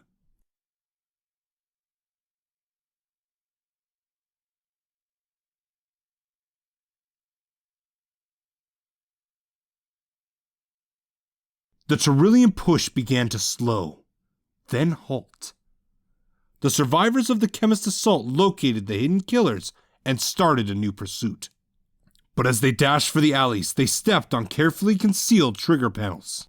The breaker traps were also concealed in the ground and walls. Enormous, thick steel beams swung out into powerful swings. They shattered chainmail and ripped through flesh and bone in an instant. The victims were cut in half or thirds. Their entrails and stomachs spilled free and exploded in gory bursts that covered the walls and cobbles. The walks became slippery with shredded organs. In the chaos of battle, the storm forces did not hear the loud rumbling from the streets behind them. They didn't see the single column of spearmen forming a defensive barrier before a massive wooden wagon. Unlike the RATs used in Dunel, a pair of men stood at the ready, holding a steel crossbeam that ran underneath the platform on a swivel pedestal. The men turned 4 small hand cranks that lowered iron beams vertical to the ground. The spearmen pulled a strap in their black iron cuirasses, and they were further covered with a protective layer of crackling white ice. By the time the storm forces were aware of the mercenaries behind them, it was too late. The mercenaries ahead of them darted into shops and alleys, avoiding the trigger panels. The Tyrillians tried to shift their tower shields to face the other direction, but the bulky choice was slow, and their formation wasn't designed to pivot so swift. The soldier sitting began to pump his legs and turn the crank. He pumped compressed air from the dual bellows into specifically crafted canisters on rotation. The crank cycled the canisters and fed hardened steel bolts into the arbalest. The thunderous burst boomed for over half a mile as each open canister propelled the steel bolts. They were launched with an unerring accuracy and velocity no archer could imitate. The result was a constant stream of steel bolts that tore through armor and bodies without relent or mercy. A few Tyrillians were quick enough to place their shields before the assault, but the RAT punctured shields and ripped them to shreds. The men and women of Terrell were blasted with enough force to cause their bodies to burst high and wide. The soldiers sitting on the RAT started shouting numbers and directions. The men at the crossbars pushed and pulled, turning the platform so that the stream of bolts sprayed across both sides of the street. If the fate of the Tyrillians was not already sealed, those with non-lethal cuts from the bolts went rigid, and it was soon clear that the bolts were laced with orchard stream. It was the first time the deadly poison was used against any nation of Stratia, and it quickly brought Terrell to its knees. Only a handful of Tyrillians managed to evade the sweeping venomous barrage. Fewer still managed to break or evade the spears that defended the RAT. Those few would soon discover why the mercenaries called the Black Cuirass Winter's Glance armor. Every broadsword that tried to cut through them was frozen in a layer of ice. The wielders were also encased in a deadly frost. A simple bash from a spear shaft was enough to shatter the frozen Tyrillians into tiny bits. It was not long before the farming nation was occupied by the Empire of the Golden Rose. Peral Sen and Catan Shah did not fare much better. While the blurred borders quickly refilled the Lancers with riders of greater skill than their predecessors, their charge only brought them headfirst into a veritable massacre. The horses and men were reduced to flying pieces as they ran into the oscillating spray of poisoned steel. A second charge approached from a southern flank, leaving little time for the RAT to attempt to turn to such a sharp angle. But the defending spearmen in their Winter Glance armor were quick to respond. They formed a defensive line at the exposed line, creating a barrier of frigid mist. The shattering of the initial surprise defense was broken in crystalline shards of ice as the horsemen that evaded the spears struck the icy armor cuirasses. Maysellin's forces made quick work of the frozen Parali riders. It was plenty of time for the RAT to bring its mechanisms to bear, and to wipe out the remaining lancers and horses. Catan Shah numbered far more archers and arbalists than they had under King Delkit, and their distant combat should have given them the advantage on their own homeland. But Maysellin and Amorlik planned on this as well.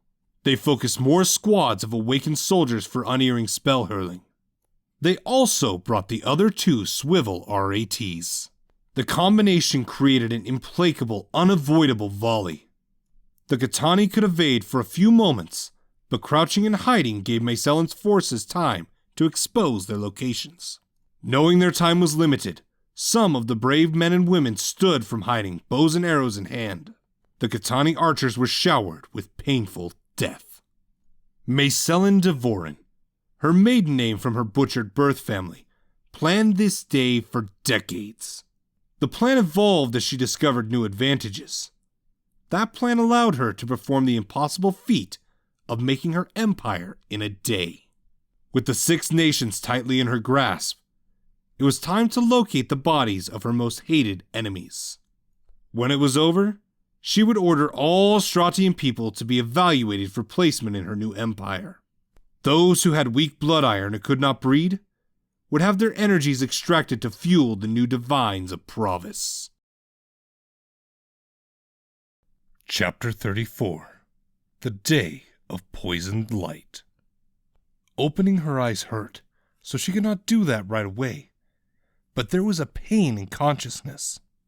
Ishal knew it was daylight only because the dim red glow and the arcing pressure against her closed eyes. She was too awake to hope for sleep to take her back into its healing, oblivious embrace. So, she focused on her body and all her other senses to take stock of her current situation. But first, Ishal needed to understand what happened to her. The last thing she remembered was drinking the peach tea and looking to Maravith as cheers filled the city.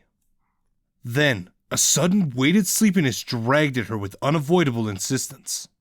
She couldn't ponder its nature or form a waking thought to resist. She only remembered falling. Then blackness. The physical sensations she had now were not present before the sleep. Her head was slightly hazy, and that must have been a passing fever. The fact that it was departing was likely why she could think straight, but it left her with a hammering migraine. Ishal twitched muscles in her arms and back. There were answering spasms that told her of limbs contorted for a long period of time, and unnatural twisting. Those 2 details were already bad signs. She hoped she was just being overly paranoid and suspicious. Ishal rolled her tongue against the top and bottom of her mouth. It was dry, parched like dust, and there were signs of diminishing swelling. Ishal raised her hand and wiped away partly dried sludge away from the corners of her mouth. She opened her eyes to examine her hand. It looked like white foam, but there were tiny bits of blood mixed in. Poison! Ishal raised her arcing back from the cold cobbles and the tangle of motionless bodies. Palantir was silent and eerie, but the absence of sound pressed against her headache. She pressed her fingers to her temples and moaned in protest. Ishal fought down her pain and looked to the people around her. She thought they all had the same non-lethal poison in their drink, but what she saw told them a different story. Some had lesions and wide patches and boils that split and bled with pus. Others had veins that were raised and dark, creating a jagged tapestry all over the bodies. Mallorik was slumped against the wood of the awning on the ground. His head was split and bleeding from the fall. His dark eyes were glazed and lifeless. His hand remained still in a rigid grip on his chest. His mouth gaped, and foam filled the bottom half, spilling out and down his chin. Moral lay face up a short distance from Mallorik. He was bare-chested, his robe and tunic were ripped away. His torso was marked with dozens of deep, bleeding scratches. Ishal was wrong to think there was only one poison, or that it was not deadly. She raised a hand to her mouth and gasped in horror. As far as she could tell, Isha was alive and alone in a city full of poisoned dead. The questions came of how something so terrible could happen, now of all times. But Isha knew. There was one name, a word she somehow forgot for more than a decade. She didn't know how that was possible, but poison like this was the province of the Queen of Malkinor, and magic was at work. It was not a far stretch to believe that magic helped them all forget about Mayselin. But there was so much about this that didn't add up yet. Isha looked around. Most of the Order of the Enlightened Sun was here. Now every light of every age was dead. It didn't take long for her to find the bodies of Pora, Neralise, and Orissa. The rulers were slumped or fallen out of their chairs. So, how did Ishel survive when everyone was dead? How were so many different poisons in use? A first glance would say that it was all in the rum, mead, or tea, but that wasn't correct. They all drank at the same time, but even that didn't fit right. These poisons were too different. Some of the poisons would not have completely dissolved in the liquids. Ishel squinted against the early afternoon sunlight. As she did, she found her father and Meravith. Ernik protectively covered Meravith with one giant arm. Ishel scrambled free of the entanglement of corpses, crawling in panicked haste on her hands and knees. She fell, face first to the cobbles twice, and ignored the grating scrapes to her nose and forehead. As much as she wanted to help her father, she turned him on his back to reach Meravith. What she found smashed cracks into years of her gathered resolve. Meravith's eyes were closed, but her tiny lips were darkened purple with tiny streams of white at the corners.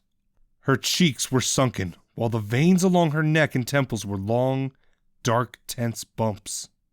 Ishel picked up her daughter, her baby girl, cradling her head close and rocking back and forth. There was no rise and fall of breath in Meravith's chest. "No, Mary, no. Ishel shook her head and wept. I couldn't have failed you like this. This is all a bad dream, it must be. No mother can be prey to this nightmare." But there was no answer from Meravith. No response as she leaned against Ishel's chest. There was no waking in bed to find it was all in her head. Only pain answered her, breaking her, and pushing the pieces into insanity. Everything that held Ishel together cracked and shattered, one piece at a time. But before tears and madness could reach the last of Ishel's hopes, before she could scream and fall into a catatonic void, one tiny sigh escaped Meravith's lips.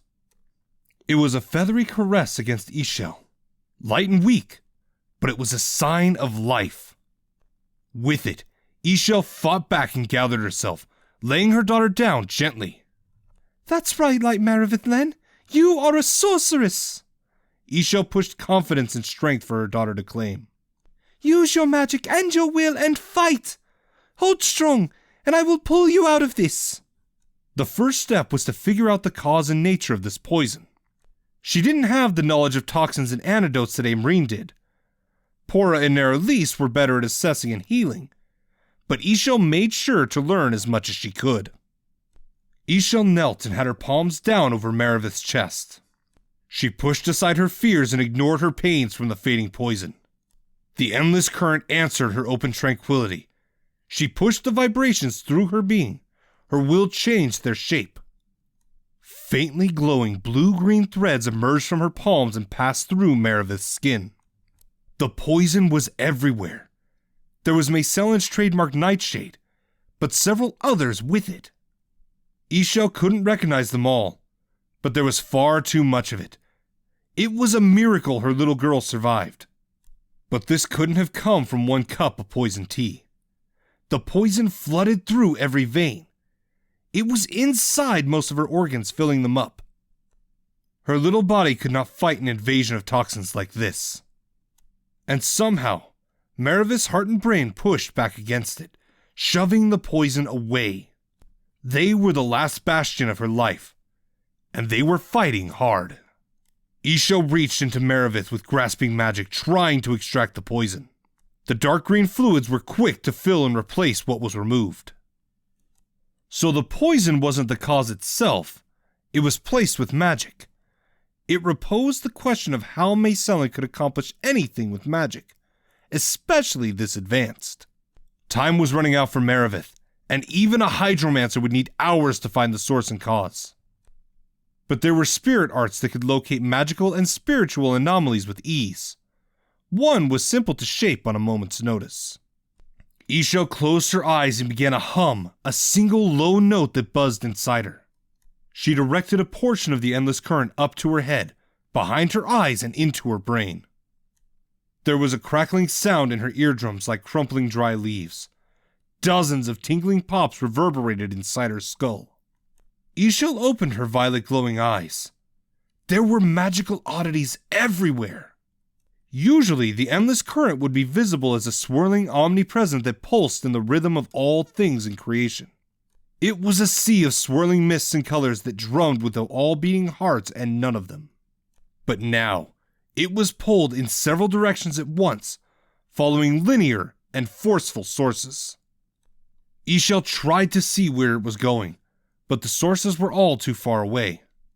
But with such aggressive pull, anyone trying to meldwalk would either be torn apart or trapped outside. Current projecting would only vanish in an instant. Then there were the fading sigils on the bodies of the dead.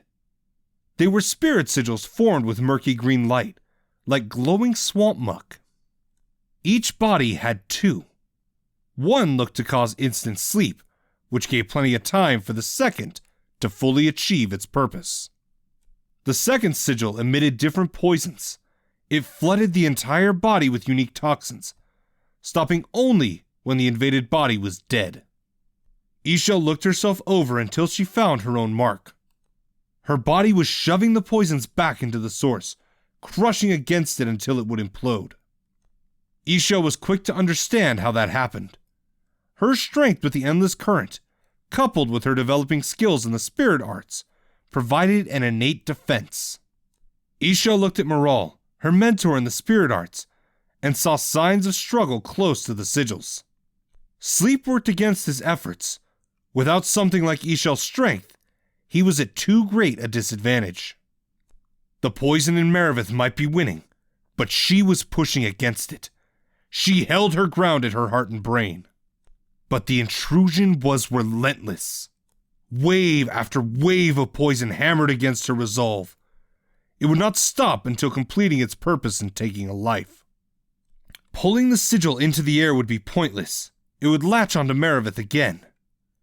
As a spirit magic, it could not be burned or washed away like a normal poison or disease.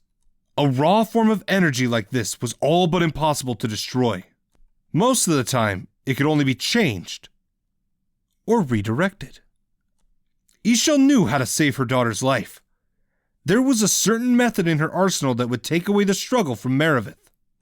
Ishel didn't so much as pause a moment for second guessing. Just as she did when mistwalking, she traced a line with her fingertip from her daughter's chest to her own. In her spirit sight, she saw the thread of golden light between them. She pinched the thread between her thumb and index finger close to Meravith and pulled closer to herself. Her mouth spoke gentle, quiet words, like the whisper of a ghost. The venomous sigil resisted Ishel's pull at first. She sent reassurance of a victim it could claim. Her pull was insistent and implacable. She would not be denied. At last, the sigil released its hold over Meravith's soul. It retracted its entire spread of toxins as it emerged from Meravith's sternum. It glided along the thread as Ishel continued to grasp and pull. The sigil passed through Ishel's skin. It gripped with piercing insistence. It was dozens of needles stabbing her from the inside. It wasn't long before the cold pressure of the poison flooded her veins. Her vision blurred and she coughed. The spirit transference was complete. Meravith also coughed and opened her eyes. Ma? Her tiny voice sounded a weak croak. Ishel wrapped her arms around her daughter and pulled her close. She coughed and sobbed against her. There was little time left. My little Mary, I thought I lost you. Ishel continued to weep. I'm right here, Ma. I'm not lost. Meredith managed to sound embarrassed. Ishel laughed, and it brought on a bout of coughing that sprayed flecks of blood. Ishel pulled back, looking at her daughter. She looked at the spread of freckles on her still pale cheeks. She looked at her blue eyes and fiery red hair. She gently stroked her hair behind her ear. And those eyes, filled with such loving worry when she looked at Ishel's chin. Ma, you're bleeding. Ishel closed her eyes and shook her head. Dizziness threatened her for it. All is well, Meredith. I didn't lose you. And that is all that matters. Ishel saw a change in the endless current. She knew it was changing directions towards someone's spell shaping. With so much of it, she suspected it was the mystery magus who set the sigils. Ishel turned back to Meredith and began gathering the endless current. She held Meredith close and tight. One more time as she spell-shaped. The poison scraped inside her with greater potency. She already denied the fate of one poison sigil. 2 was too much. Ma, what are you doing? Meredith asked, with greater worry even as the winds began to stir closer. I love you, my beautiful little Meredith Len. I want you to know that forever. Ishel fought back her tears. You and your father made me as happy as I can be. I will never stop loving either of you.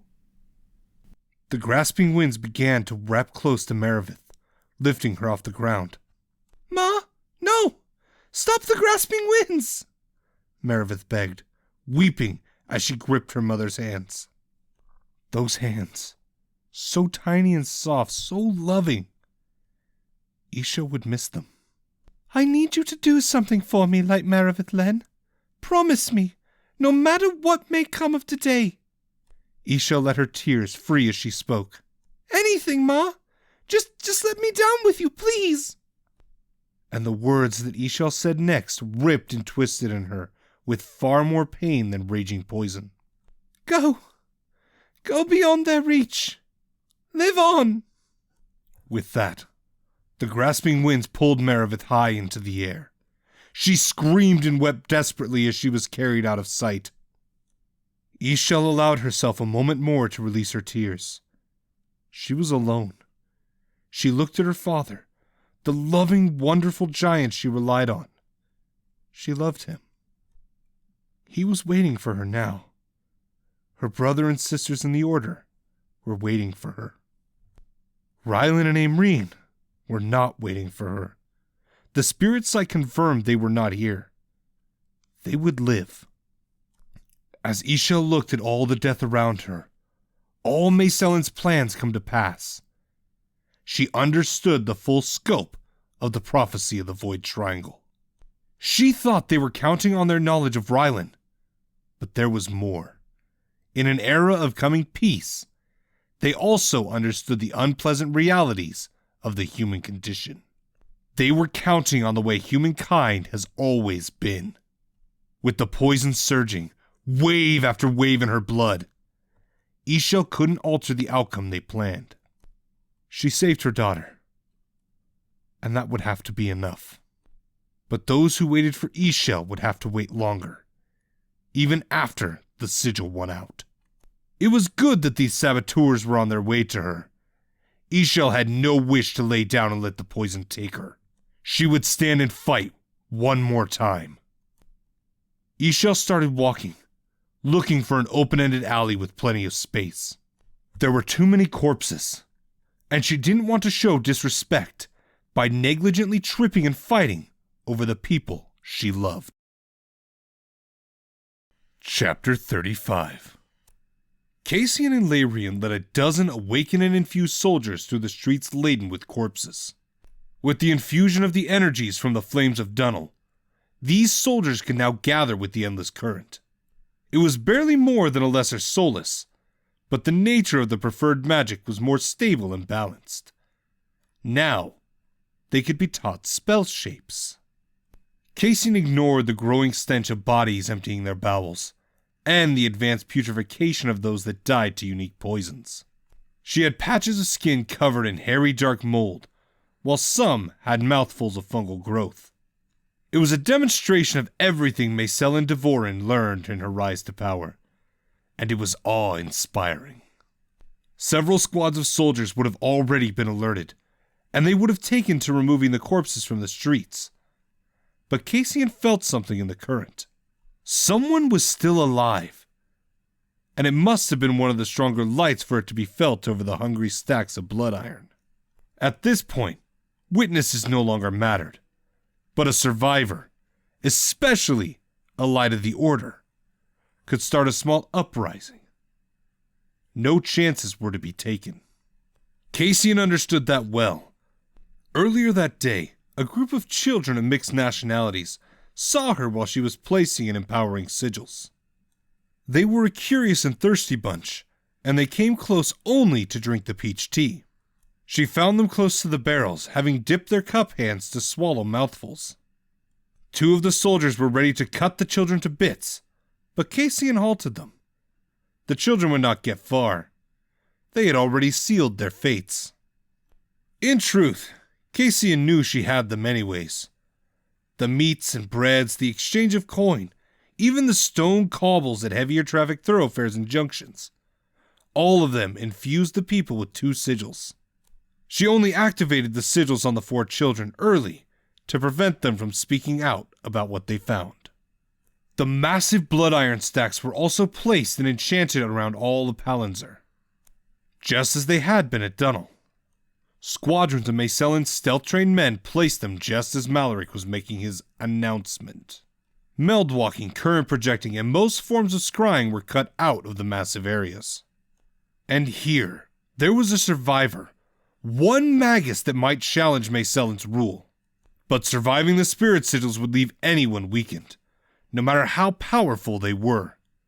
Cassian and her sister led a force more than sufficient to finish it.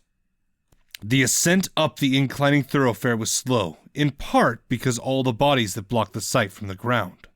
But they were also watching for more signs of the survivor. She looked up in time to see a small object rise into the sky. There was a small ripple in the endless current, and it was safe to conclude the grasping winds were used. Whoever it was, they were strong enough to spirit something out of the city. Cassian would likely send some soldiers to follow it after they found the magus. Though the day was cool, uncomfortable warmth seeped underneath the hood of the folds of Cassian's deep red cloak and dark blue dress. Lamrian favored an uncharacteristic yellow silk dress. The choice seemed odd before now, but she wouldn't have to gather endless current to alter her tolerances. Cassian glowered at the mad twin in secret, as she skipped and cartwheeled among the dead. The ease at which she playfully frolicked in the congested street was unnerving. After several more minutes, the endless current snapped like a whip before a barrage of violet-covered lightning bolts struck the skies. The series of thunder cracks caused a vibration underneath Cassian's glittering red slippers as they boomed with deafening force.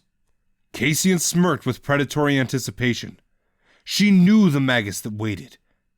It really should have been no surprise. She should have guessed it, in fact. This truly was a grand day. The start of the Empire of the Golden Rose was glorious enough.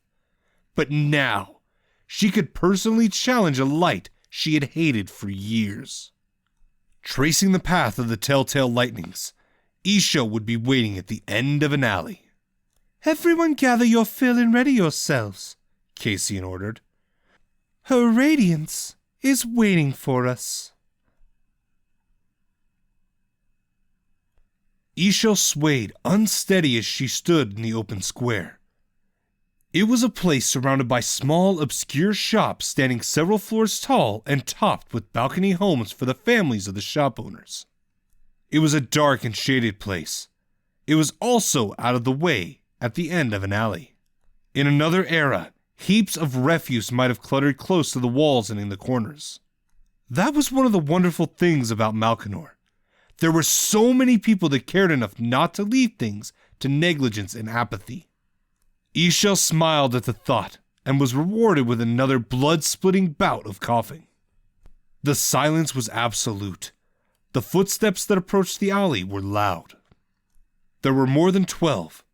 Their figures were dark and shrouded in the shadows of the buildings as they made their way toward her. It was impossible to identify them in the darkness. One of them was a woman, skipping and hopping as she approached. Another was a cloaked and hooded figure.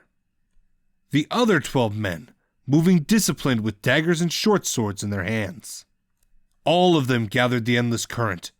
It was poised within them, ready to unleash in a spell shape. When the figures emerged into view, Ishel was taken aback. Though they physically matured, Ishel recognized the hooded figure and the woman. "Allow me to save you the trouble, Your Radiance," the cloaked figure offered as she drew back her hood. "Our demise was merely as we wished all of you to believe." And believe it the entire order did, though Ishel had to admit it wasn't the same certainty and evidence as the other lights who fell in battle. Ishel pushed her rising fever away from her thoughts to process this much quicker. Cassian smiled patient and cold. "On with it, Your Radiance. I know the answers will only take but a moment. You were always that clever." Most of it was that simple. Some of this was already part of Maysellin's schemes, but she secretly claimed the Bloodskate twins to use their magic in her plans. Ishel gave a sick smile of her own. She wished she had brought her staff. It was difficult to stand. "Making us forget about her? Blocking certain magics? Very impressive, Cassian." Cassian and Larian pouted together before Cassian spoke. "Aw, no light, Cassian." Ishel retorted in a sharp snap. "I think we all know where you stand now. It really doesn't surprise me as much as it should.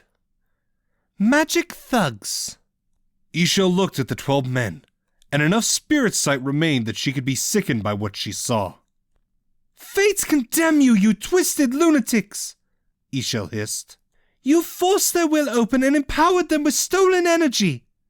Ishel's eyes went wide, and her lower lip trembled with barely restrained tears. "What have you done? I know some of those energies. They were children. You diseased animals!" Ishel shouted even as her head throbbed with fever. A wave of dizziness threatened Ishel, and she calmed herself enough to ask one more important question. By now, Maravith would be well on her way to the Scorches, nearly into the southern peninsula. Questions bought time as much as battle did, and that would come soon enough anyway. "All of this, and the spirit sigils. You couldn't have learned all of this alone," Ishel observed. "Would you believe that only Kassarin bodies were missing after the war?" Cassian teased. "They left behind weapons, armor, even a book. It was quite useful and informative. Written by one of those who studied how to block our magic that last day. I'm done with it now. I have all I want from it. Would you like it? I don't see any harm in letting you have it now." Cassian reached into the folds of her dark cloak and tossed a small leather book at Ishel's feet. "Truly, like you, it is only so much garbage from the past." Ishel ignored the jibe and directed a heated glance at the Bloodskate twins. "You should both know. You couldn't have made a bigger mistake." Ishel warned with as much ominous gravity as she could manage. "I truly pity you for it." Cassian snorted a derived laugh, but to Ishel's surprise, Larian's newfound thick layers of madness peeled aside long enough for a trace of lucid fear and recognition. Cassian spread her arms wide. "The Order is gone. Stratia's rulers are dead, and Mayselin will rule forever in the absence of her enemies. I fail to see more than the desperate warning squeaks of a rodent beneath my boot." "I cannot help that you are blind, Cassian. I only tell you what is. The mistake you made is beyond human measure. Ha! Cassian laughed defiantly. And so, I should take it all back? Offer my most heartfelt sympathies? Am I waiting for your pardon before I halt the quaking in my knees, your radiance? Will you spare us after? This earned a round of laughter from the soldiers, but Larian remained silent. Oddly, Ishel knew only the Mad Twin had an inkling of understanding. Ishel shook her head. It has little to do with me, but it is far too late to turn back now. You have set the path in stone for all of us, and we must all walk it. Even though Ishel held nothing but contempt and disgust for all the crimes the twins committed, a single tear fell from Ishel's eyes. I want you to know, I am truly sorry for what comes for you. Today could have been different, and I might have been able to change everything.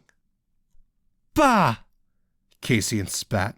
Your prattle has gone on long enough. Cassian turned her attention to the soldiers. She sent something flying to the south. Shove the current into your legs and find it. Her radiance is too sick to stop you. Ishel didn't know if the soldiers could catch up to Maravith, but she wasn't going to give them the chance to find out. She steeled her thoughts in the haze of poisons in her brain. The endless current, her most potent ally, answered her call. I don't think they will be doing that, Cassian. Ishel said this as the soldiers turned and ran back through the alley. It is another mistake to order them to turn their backs to the grand illumination. The current was slowed to fill Ishel as it warred in her veins filled with poison. You are no grand illumination. You are a sick woman on the precipice of death, Cassian retorted. Ishel chuckled. I was right. You are blind, Cassian. You can barely stand, Cassian screamed before turning back to her sister. Get around her, Will, and let us tear her apart already. But the exchange gave Ishel plenty of time to fill her being with the endless current, and the soldiers were nowhere near far enough away. A wind began to stir in the square. Ishel was surrounded by dozens of golden specks of sparkling light. Cassian's eyes widened, and she took a step back. Everyone, stop and shield, she shouted loudly. Stop the blast. She is about to dissolve. Ishel closed her eyes with a patient chuckle. Not at all, Cassian. I simply won't allow any of you to leave. There was a play on Cassian's face as she squinted against the dusty winds. Ishel turned her thoughts to her mother, the brave and beautiful Katani woman who died with a sword in her hand, protecting Ishel. She thought of all the evokers of the past. She thought of the legendary Kassarin Kashin and her student, Daeshriel Morinroke, the first queen of Malkanor, two women who solidified the honor of the path of the evoker's sorceress. She thought of her own evoker lineage, of the wise Ard Solis Dara, and her student Ard Solis Matisia, the woman who found Ishel and Rylan and started their journey. Ishel thought of her spark, Solis Light Kara, her dear sweet mentor. Ishel's thoughts were sent out to them, not in a prayer, but an invitation. If all of you are watching, I have one more gift for you. Allow me to honor all that you were, one more time. The sparkling light seeped into Ishel's skin, causing an invigorating tingle. This coming sorcery was the most complex of them all. It killed scores of intrepid evokers throughout the ages, but Ishel began to understand a little of it years ago. Ishel unfocused her mind, but only to spread her awareness throughout her body. This was the most difficult part of it, and the reason for the failures it caused. The previous attempts kept thoughts and awarenesses in the head, where it would be trapped. Everything the mind could do had to be in every particle of the body. Half the soldiers returned, and one of them hurled a large ball of orange flames at Ishel. It soaked harmlessly into her body and vanished. Larian gained enough presence of mind that she projected her sanguimancy against Ishel's will. But the transformation was already well underway, and there was nothing for her to grab hold of. Tiny orange flames began to ignite along Ishel's arms and face. "Strike her down!" Cassian screamed. "She is a weak and dying woman!" Cassian hurled a vial of acidic poison at Ishel. The glass and contents were flash incinerated before making contact. Ishel permitted herself one last bold smile before she was enveloped in a towering pillar of bright fire that pierced the cloudless sky. No one dared to approach her as the flames roared with the dragon's fury. The pillars started to recede, scaling down, but centering on Ishel. "You are still blind, Cassian," Ishel observed calmly. "I am not weak and dying yet. I don't even know if I could be called a woman now."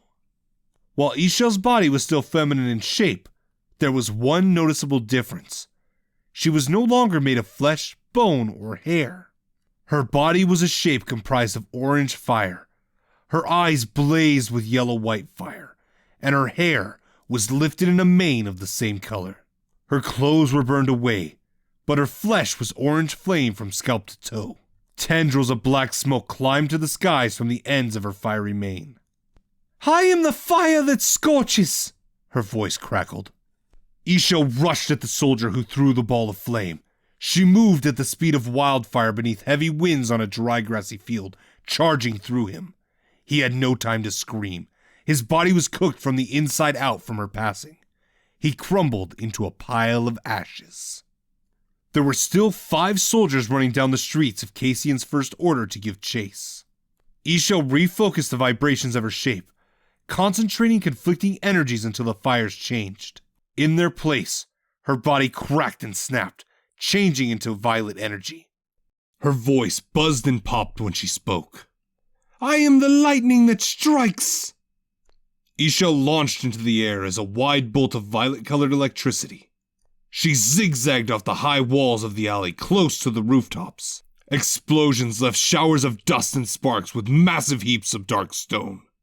The soldiers were already halfway down the main thoroughfare, but as a bolt of lightning, Ishel more than made up the distance within seconds.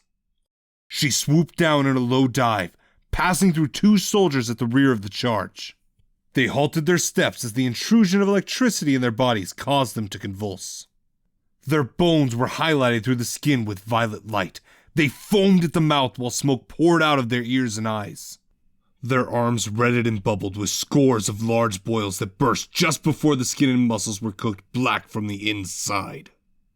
The liquid pus burst from the tiny domes before they steamed and cooked on the charred surface of their remains. They fell dead as Ishel darted to the top of 2 4-floor buildings at a junction of avenues. She bounced between the 2 buildings from roof to ground. The rapid explosions brought massive pieces of building raining down in the streets. The 4 remaining soldiers were crushed under a giant heap of debris that filled and blocked the way forward. Their bodies burst in red splatters like grapes beneath the sudden massive force. Cassian only managed to stare with a slack jaw as the collapsed building that blocked the way out of the alley. It wasn't so much that they were trapped, as much as how. That defied all logic for her. She knew what she witnessed. She just couldn't accept it. Yes, Ishel was always followed with glowing praise from every evoker in the Zenith Citadel. It was said that she could feel an element shaping from over a mile away. But Cassian always took that as an exaggeration. Elemental affinity was only little better than physical senses as far as she knew. "Larian, how close are you?" Cassian's mad sister shook her head with wide eyes. "I can't. She has no blood." Cassian wanted to shirk it off to being addled by the verbal head games Ishel played moments ago. It was only self-righteous bravado after all, but it affected Larian. Cassian could not deny what she saw, however. Ishel changed into living fire, then living lightning. She achieved the untouched evocation tier of elemental incarnate. Cassian always thought it was some nonsensical idea the evokers used to make their craft seem less ordinary. But there it was. There was a rising crack of thunder, and Cassian's arm hair stood. The smell of electric ozone filled her nose, before the violet lightning blasted into the square. Ishel stood in a perfectly round crater of molten, steaming red stone. Her body was entirely violet-colored electricity with bright white eyes. Cassian recovered her senses quick enough to raise a pillar of stone with a gesture and 2 words to shape. She breathed a heavy sigh of relief, and exertion at the granite pillar barely stopped the lightning's dash. But there was no obliteration of the stone. Water splashed every which way. I am the flood that sweeps! Ishel's voice was the sound of water rushing unchecked. Twin streams of water blasted to either side of the pillar. 2 of the remaining soldiers were hurled against opposite walls. There was a loud, crunching impact, and they landed crumpled. They were not dead, but the impact broke bones.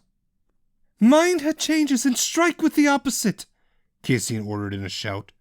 She hoped that it would rally a defense that would lead to a counter-offensive. But the soldiers were still new to their powers. The Endless Current was also new to them, and they only just learned a dozen basic spell shapes. Their magic was not practiced enough to stand against a master of the elements. But one of the soldiers was quick enough to shape a basic fire stream and aim it at Ishel's back. Unfortunately, she sensed the elemental attack and vanished. There was a strong gust of wind before he gasped and clutched his throat. Ishel whispered, I am the breath stolen from your lungs. Ishel's shape appeared, but it was sparkling, transparent, and made of hundreds of tiny flat facets. She punched the breathless soldier in the sternum. Every bone from his ribs to his spine shattered with a loud and sickening crunch. There was little anyone could do to wound a diamond elemental. The remaining soldiers attempted to break her using long whips ended in heavy steel balls. The 2 water-blasted soldiers shaped stone lances and bolts of electricity. Ishel was unmoved and unfazed as the precious stone she claimed for her shape. She stood still in the barrage before she approached one of the whip wielders. She continued to ignore the pressing assault around her. She raised one arm against his incoming whip, allowing it to wrap her forearm.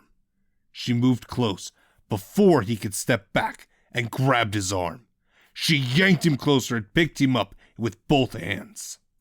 He screamed as he raised him overhead. He tried to jam his hands into soft tissue between the elbows, to gouge her eyes with his fingers. In her diamond shape, she could ignore all of it. Ishel raised her knee and brought him down, breaking him in 2 bloody halves before throwing them to either side, spraying blood and organs everywhere. The soldier hurling lightning bolts pushed his will into the electricity, shunning the current. His lightning was like a Morlix, and Ishel screamed as the wrought energy struck her side where her ribs should be. Mold and slime spouted from the impact and began a quick invasion of the diamond's surface. Larian recovered enough of her senses to stretch her will into the bloody remains of the snapped soldier. Globs of blood lifted free into gathering balls of floating red liquid. The balls changed into thin lances with sharpened points. Larian's magic could alter blood to whatever hardness she desired. The lances hardened and dashed at Ishel. One impaled her thigh while the other skewed her forearm. Jagged cracks spread from the 2 impacts. Ishel screamed louder, but quickly changed her shape back into bright orange flames to burn away the attacks. But Cassian felt something in the change between forms. It was instantaneous before and impossible to detect. But the last change was just long enough for her Venomancy to sense it. Cassian smirked. This battle was over, and she would win. It almost seemed like Ishel would dispatch the entire lot of traitors and thugs. It was more than she dared to hope for, but the bulk of their sorcery was centered on the Bloodskate twins. Cassian was the apparent strategist, while Larian's sanguimancy was non-elemental in its purest form, and more difficult for Ishel to sense. But Ishel wouldn't lower her guard. The twins might not be evokers or elementalists, but the bodies of the dead provided them with an ample focus. As if in answer to that, Cassian gripped a vial of black dust and shaped a moderately powerful water spell. Ishel felt the opposing element before it formed, and she barely changed her shape to lightning in time for the final 3 gestures. and the ball of gathering water in front of Cassian quickly changed into several lances of gleaming iron. Ishel could only change to wind in time to allow the metal beams to pass through her, but already she could not gather herself into a tempestuous blast. She changed into her water form but could not suppress a cough. Cassian arched an eyebrow and smirked. She knew what Ishel realized, and she was using it against her. In between elemental shapes, there was a brief instant where Ishel reverted to her body of flesh and blood. It wasn't long enough to strike a fatal blow, but it didn't have to be. When she reverted, Ishel was greeted with the spirit sigil. Her elemental changes and intense fighting were accelerating the poisons in her normal form. Any wound they managed to inflict only made it worse still. Now, the poison was following her elemental changes. Ishel gusted upwards above the rooftops after reverting to a wind form. She wasn't going to survive today. She knew that even before the fighting began, but Maravith would already be south of Malkanor's borders and deep into the deserts of the southern peninsula. Her skills would be sufficient that she could survive if she only had the sand and seawater to work with. There was no point in flying away. She could not be certain that killing the twins would remove the sigil. Even if that would be enough, any spell shape that grand would end her life in the process. Ishel thought about her options briefly. If she had the strength, she would have shaped the Song of the Thunder Gods and leveled the necropolis of Palantir flat. They already murdered all the good people of Stratia that were here. There was nothing that would be considered damaging at this point. The gates of the palace opened, and a stream of studded leather-clad men hurried through. A rough estimate placed them at no less than 100 of Maysellin's thugs. Cassian was beginning a slow retreat to the blocked alley, pulling Layrian by the wrist. The 4 surviving thugs from the original squad appeared wary, torn between helping to clear the exit and defending the twins. Ishel swooped down, refocusing her shapes as she neared the ground. She gathered loose dust and cobbles to her. They swirled and played as she slowly changed into an obsidian stone shape. The broken stone and dust always changed into glossy, rough-hued obsidian as it converged and amplified her size. In seconds, Ishel stood 10 feet tall and 5 feet wide. Her face was featureless, except for 2 glowing violet eyes. She took one threatening step, forcing the thugs to stumble back. Her footfall caused the walls to quake, creating a cascade of loose debris. Ishel lowered and leaned into her shoulders, charging forward and crushing 2 of the thugs as she rushed at Cassian. Cassian's face flashed with panic as she spread her arms. The corpses around her split open, and streams of black fluid rushed through the air toward her. It was her favorite blood iron, and it answered her call, coating her body in hardened metal in the half-second she could spare. Ishel pressed her charge and impacted through Cassian. The square and alley were filled with a metallic sound, like a ringing a giant bell. The charge plowed through the rubble in the alley, and through a shop on the other side of the street. Ishel ended the charge by whipping an upward backhand that impacted against Cassian's iron shell and sent her slamming through the back wall and ceiling. A portion of the upper floor collapsed as she landed in a pile of broken wooden crates in another back alley. Ishel stomped forward through the opening, bringing more of the damaged building down behind her with each heavy footfall. Cassian stood up, dazed. The sound of many booted feet drew close. Maysellin's reinforcements would arrive soon. Ishel only needed a few more minutes. She couldn't afford another elemental shift right now, but if she could just kill Cassian, then it might be enough. There was no doubt that all the magic of Maysellin's schemes came from Cassian. Ishel might be able to close that avenue to the Queen. Ishel whipped out a massive thrusting kick. Cassian recovered enough and nimbly backstepped out of the reach of the crushing impact. Her own ironclad body left smaller imprints in the cobbles. Ishel attempted 2 round punches, but Cassian ducked and dived under them. She dashed in at Ishel's abdomen and chiseled with 5 rapid punches. Pieces of obsidian fell away, and the sound of impacting metal filled the alley. Then, 7 long shafts impaled Ishel's torso. Without a mouth, she couldn't scream, but she felt Larian's blood lances as keenly. The pain tore through her being. Cassian broke a piece of the blood lance, a 3-foot length, and drove it into Ishel's belly. She pushed her full weight and drove Ishel back through the ruined shop. Ishel took advantage of the committed movement, pushing down her pain and crouched to deliver a massive upward punch against Cassian's head and chest. The Iron Sorceress launched high, and Ishel timed a forward punch, stepping through with her full weight. The blow struck Cassian in the abdomen and sent her crashing through the tavern floor of an inn.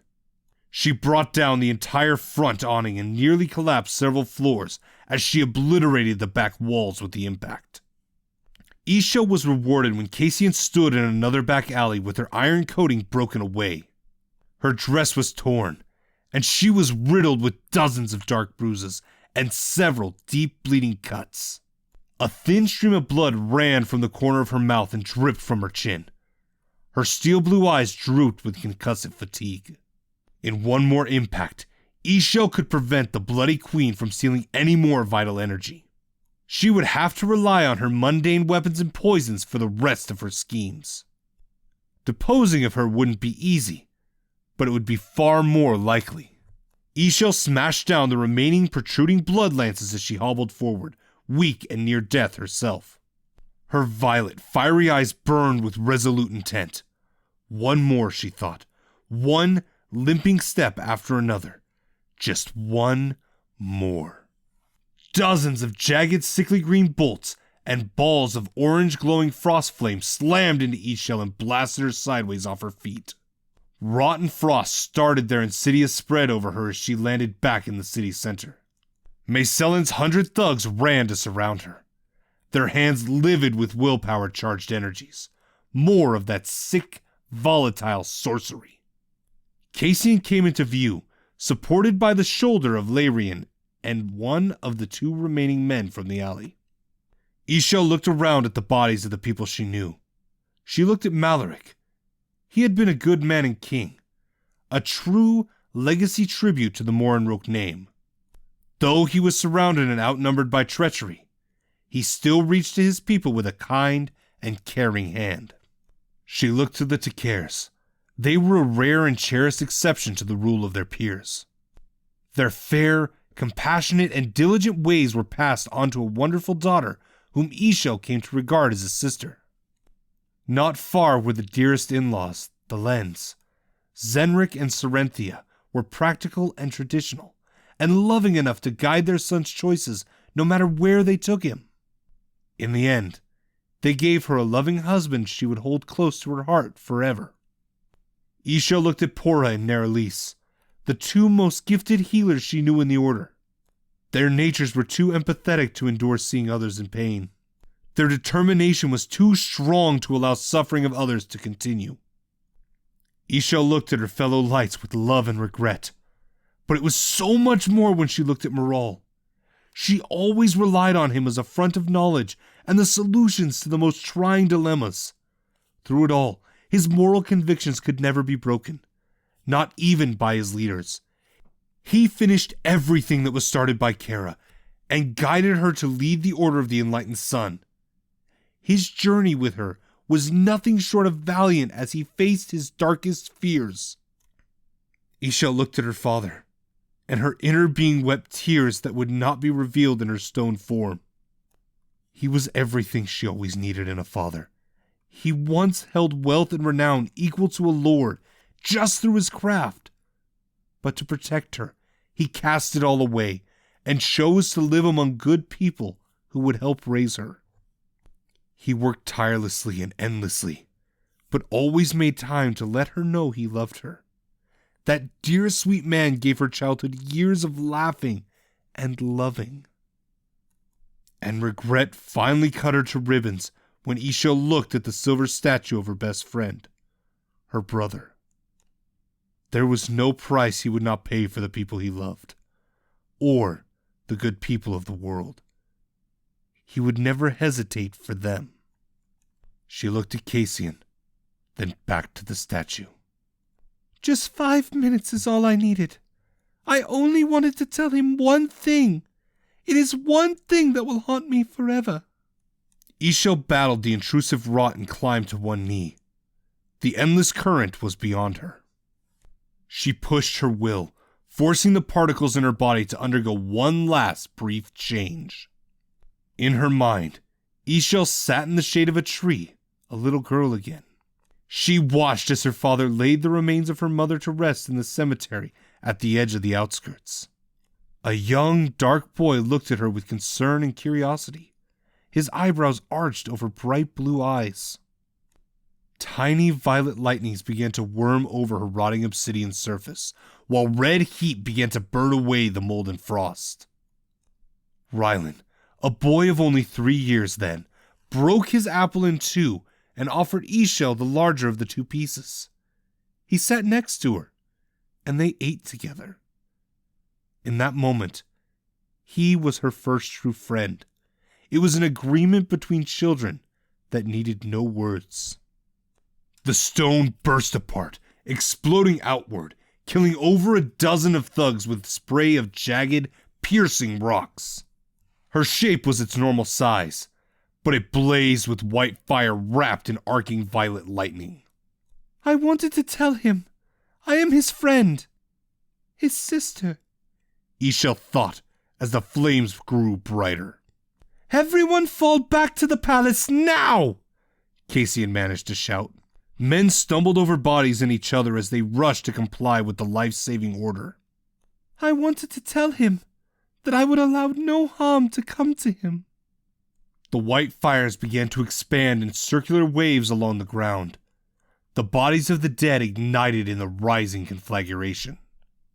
All is known in the light. Ishel's voice was thunder, reverberating against every wall in the city, crackling across the sky far above the tallest spire of the palace. The drinking celebration on the terrace, hosted by Mayselin, came to a quiet standstill as her voice boiled over them. The light exiles the shadows! The fire and lightning scorched the merchant square, melting the statues and obliterating homes and workplaces. The corpses were quickly reduced to ash. Ishel spread her arms and closed her eyes, allowing the elemental pandemonium to grow beyond control. I wanted to tell him that I would convince all the lights that this was the true way.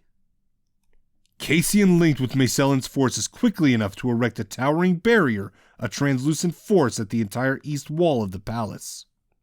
But they would do no more harm to the victims they murdered today. The lightning blasted apart every rooftop, wall, and cobbled road, ending only at the boundaries of the cemetery to the north of the outer city. The white fire concluded the cremation of everything. I wanted to tell him that I would stand with him. I would help him find a solution as I always have. I would be at his side as a sister, and we would defeat the aspect of vengeance together. He is my dearest friend, and I love him. Chapter 36. Over a full day had passed when Negistrissus opened his colorless eyes. It really shouldn't have taken him so long, but Rylan's will struggled against him for several hours. The fool didn't possess a solution to the predicament, only guesswork and theories. Trust a Chronomancer to debate and ponder needlessly when problems called for direct action. After shoving Rylan's awareness away, Negistrissus had gained a full understanding of the situation. He found the 2 spirit sigils within an instant. They looked sloppy. Their aggressive imperative to invade and infect was crude and lacking any grace. He looked at his own with no hidden disgust. What lackwit amateur attempted this? Perhaps in this era of unrefined sorcery such a thing would be considered advanced. But it was primitive and blunt compared to the techniques of his predecessors. Negistrissus readied himself to redirect the poison back against the sigil. It would then assign itself as the target to invade and kill. It would annihilate itself. He would burn the last traces with a rage flicker from Epphleos. That was when he noticed it was only half the work to do. The fool woman who was bonded to Ryland's soul had another. Now she slept too. She was only alive because of her connection to Ryland, and by way of that, himself. So, Negistrissus spent several more hours of the previous day debating what to do about her. They were all dangling from the same metaphorical precipice. He was in no danger, and he held their lives in his hands. On one hand, Ryland and Aimrine brought this on themselves. In the days of the Aspect, they were warned about this. Allowing Macellan and Amorlik to live only created the certainty for death and pain for the innocent.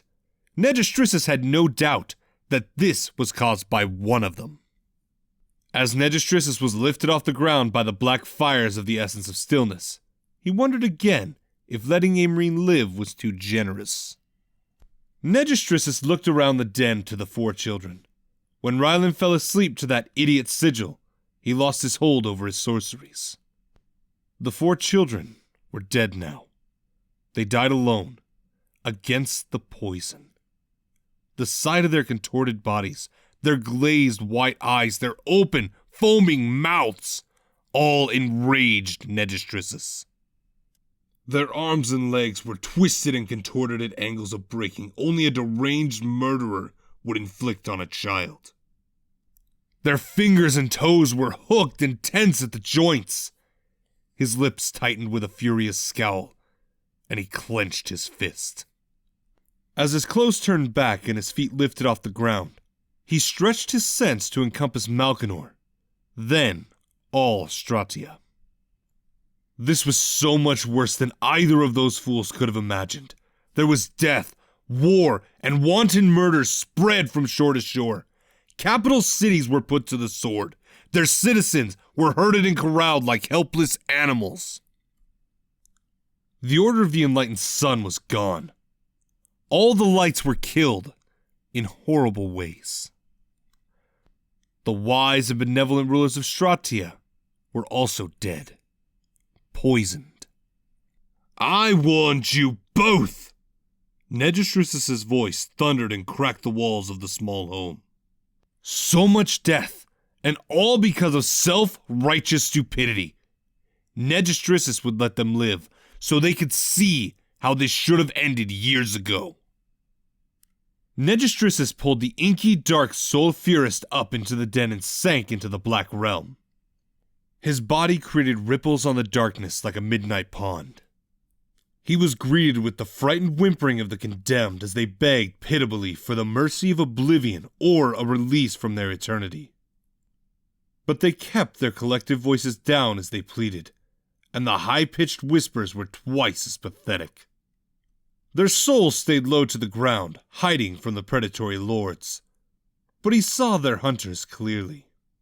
He saw them as they crouched low, like lions on the hunt. He saw the masses of blackness that slithered across the obsidian surface of black shale and tall, sharp stalagmites.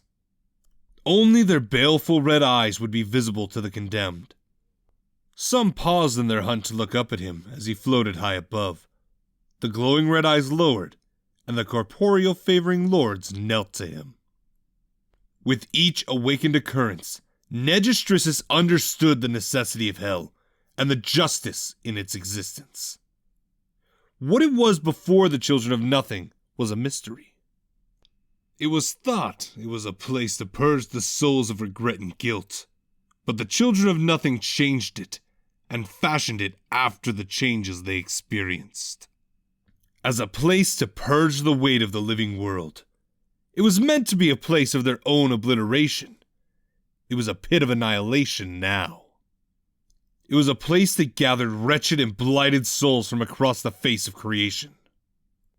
It was a place where fear and pain were a feast for the owners, and a place of meted justice for their prey before they were cut into oblivion.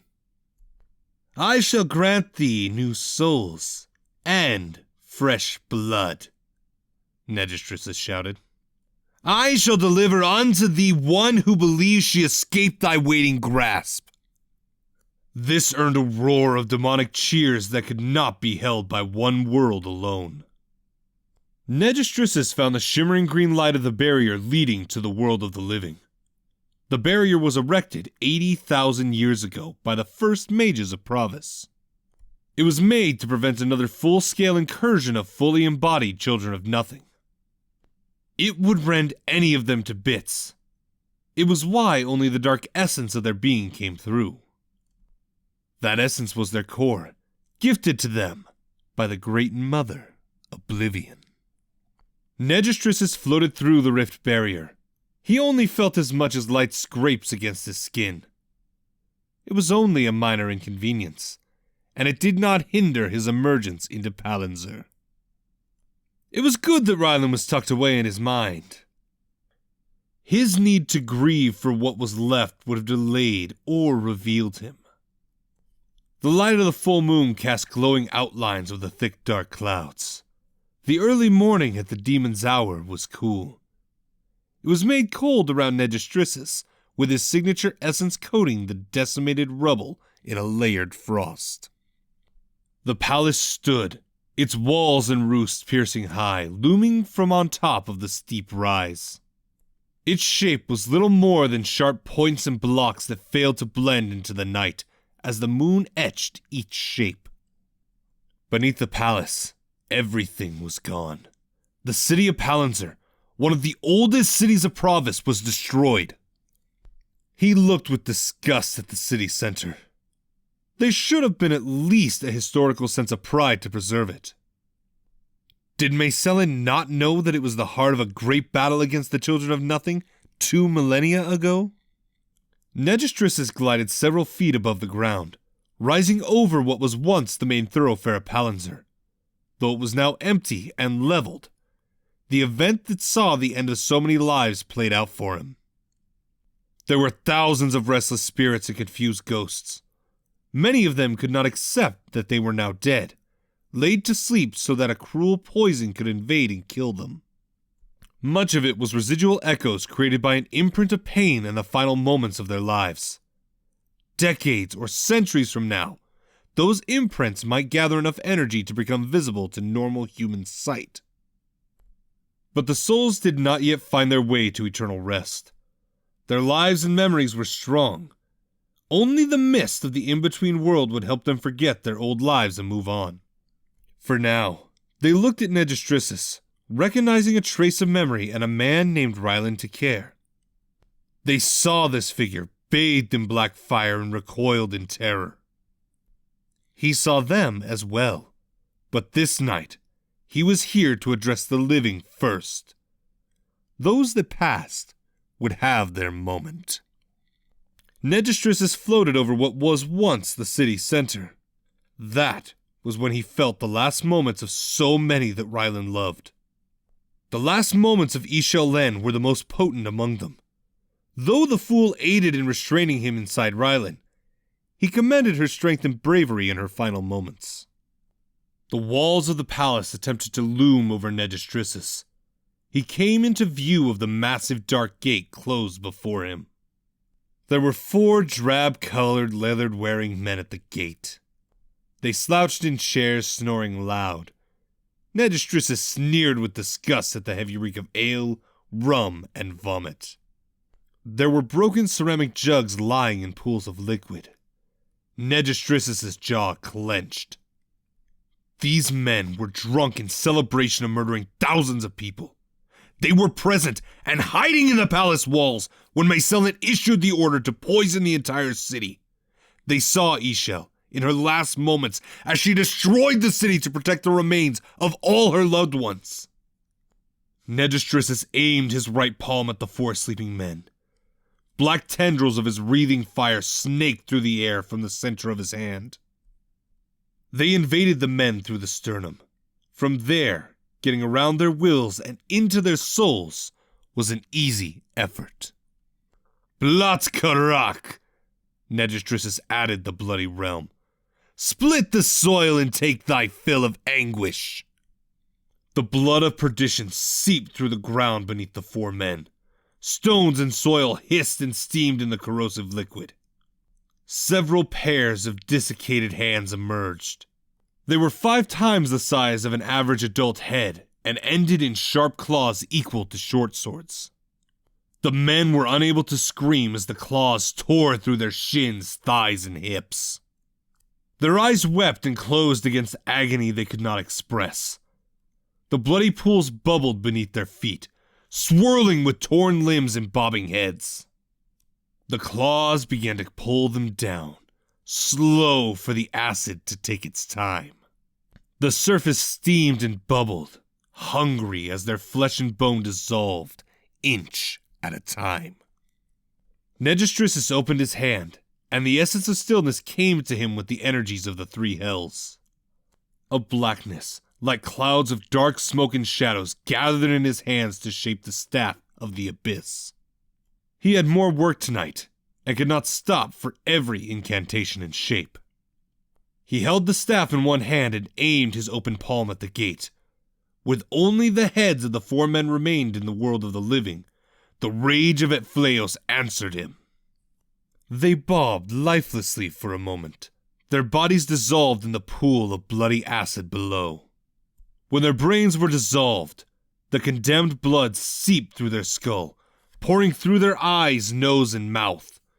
Their eyeballs and tongues only provided a brief bit of resistance before they steamed and liquefied. A stream of blue and green hellfire blasted from his hands and hurled the massive iron off its hinges. The impact ripped the dark stone from the walls to either side.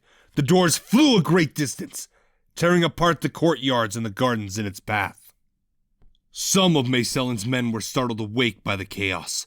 They hurried to arm themselves before rushing to face him. Negistrissus probed their souls.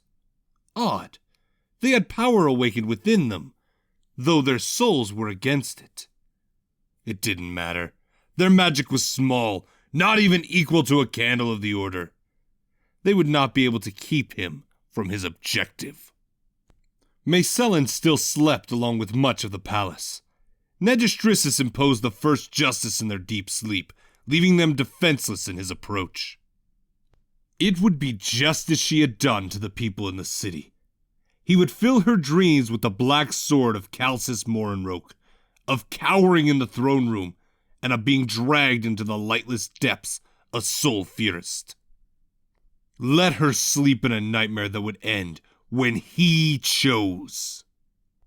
At least the first 10 men to greet him were not drunk and useless like those at the gate. Their leather armor was aided by steel bracers and greaves stolen from Legion armories. They fanned out in an obstructing half-circle in front of the double doors of the palace interior. Their hands crackled with the same sickly green lightning from the night at the Takir Manor.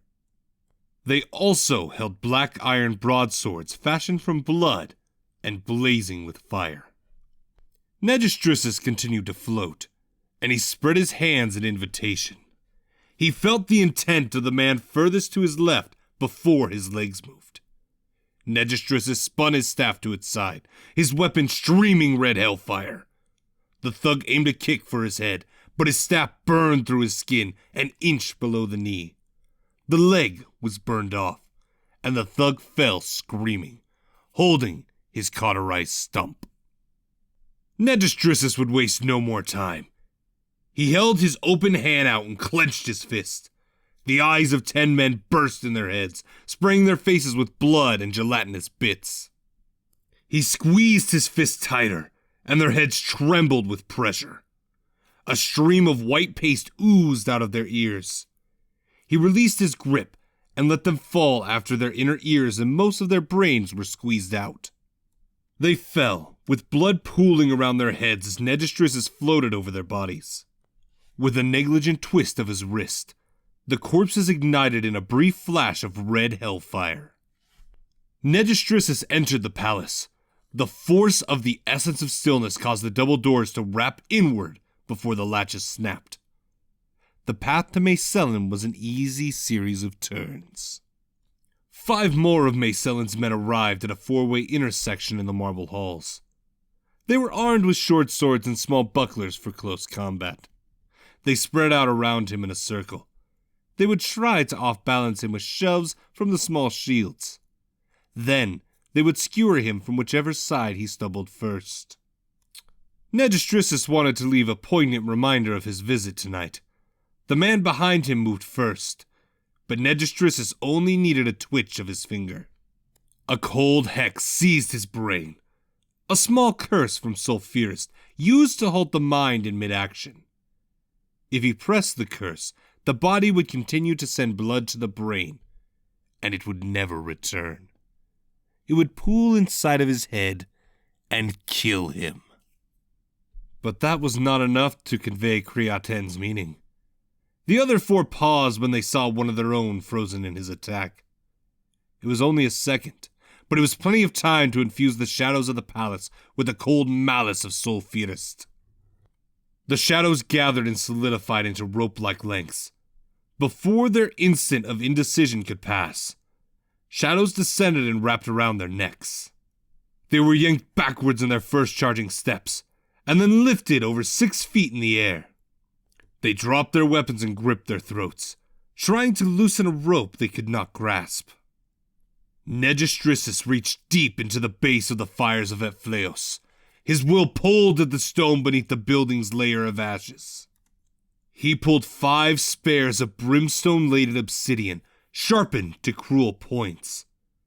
The palace wall shook, and the ground split. The glow of hellfire broke the darkness, and reeking smoke danced upward in the living air. In a quick instant, the 5 pillars burst out of the ground. They pierced through the spines and groins of the 5 men. The points emerged out of their chests and skulls, crunching through bones with tips wet with blood. The hellfire glow faded, leaving only bodies impaled on hailstones as Negistrissus continued. His cold miasma left a layer of frost on the ground behind him as he passed. There were 2 more men standing outside the door to Macellan's bedchamber. Before they could turn and see the threat approaching them, he placed a cold hex on them both. When he stood before the door, he let the cold hexes finish their work. Blood seeped out of every opening in their head, and he gave both men a quick shove out of his way. They bled on the marble floor as the latch of the door clicked. The door swung inward, allowing him to enter. Negistrissus floated to a door on the right of the lavish sitting den. The bright moonlight poured through a towering window. The door also clicked and swung open to the bedroom itself. It was clear that Malaric Morinroke never spent a night in this room. He likely didn't know of its contents, which were far from new. The canopied bed was large enough to comfortably fit 7 people. The posts and frames were made with Parali house stone, and the posts were topped with perfectly cut rubies as big as his fist. Crimson silks partitioned the occupants for privacy, and covered a thick, soft down mattress. The floor was decorated with maroon rugs embroidered with gold. There were chairs made of rich gold and topped with red velvet cushions. There were mahogany cabinets with glass fronts, containing crystal decanters of red wine, and empty gold and silver goblets encrusted with gems. In the concealment of the bed, sheets rustled fitfully, while Macellan moaned with the displeasure of the nightmares. Negistrissus snapped his finger, and one curtain of red silk was hurled off the bed frame and across the room. Unseen strands of Sulphurist darted from his palms and fingers as her eyes opened wide. Her will, while indomitable as a queen, slaver, and murderer, was a paltry barrier to her neglected soul. "Rise!" Negistrissus's voice broke the silence. Macellan's movements were stiff as she swung her legs and sat up straight. She stood up, wearing a red velvet sleep shift. It was far more modest than anything the people of Malkinor were accustomed to from her. Her scowl deepened with contempt. The energies that doubled her vitality were not her own. Adding this to what he already knew, Negistrissus understood how Maysellen planned to escape her place in hell forever. She would have an army of soldier magi to protect her, while she only needed to breed people and take their energies when she had no further use for them. Her soldiers would continue to grow in strength, while her court remained in the prime of their life. In the infancy of their empire, they would learn about transmutation and elements, so they could have whatever they wished for. Learning that much was enough. It was time to put an end to this. Negistrissus floated close, grabbing Maysellen's arm in a vice grip. She spared a glance to a shape in her bed, beneath the covers. It was a man lying on his side, facing the other direction.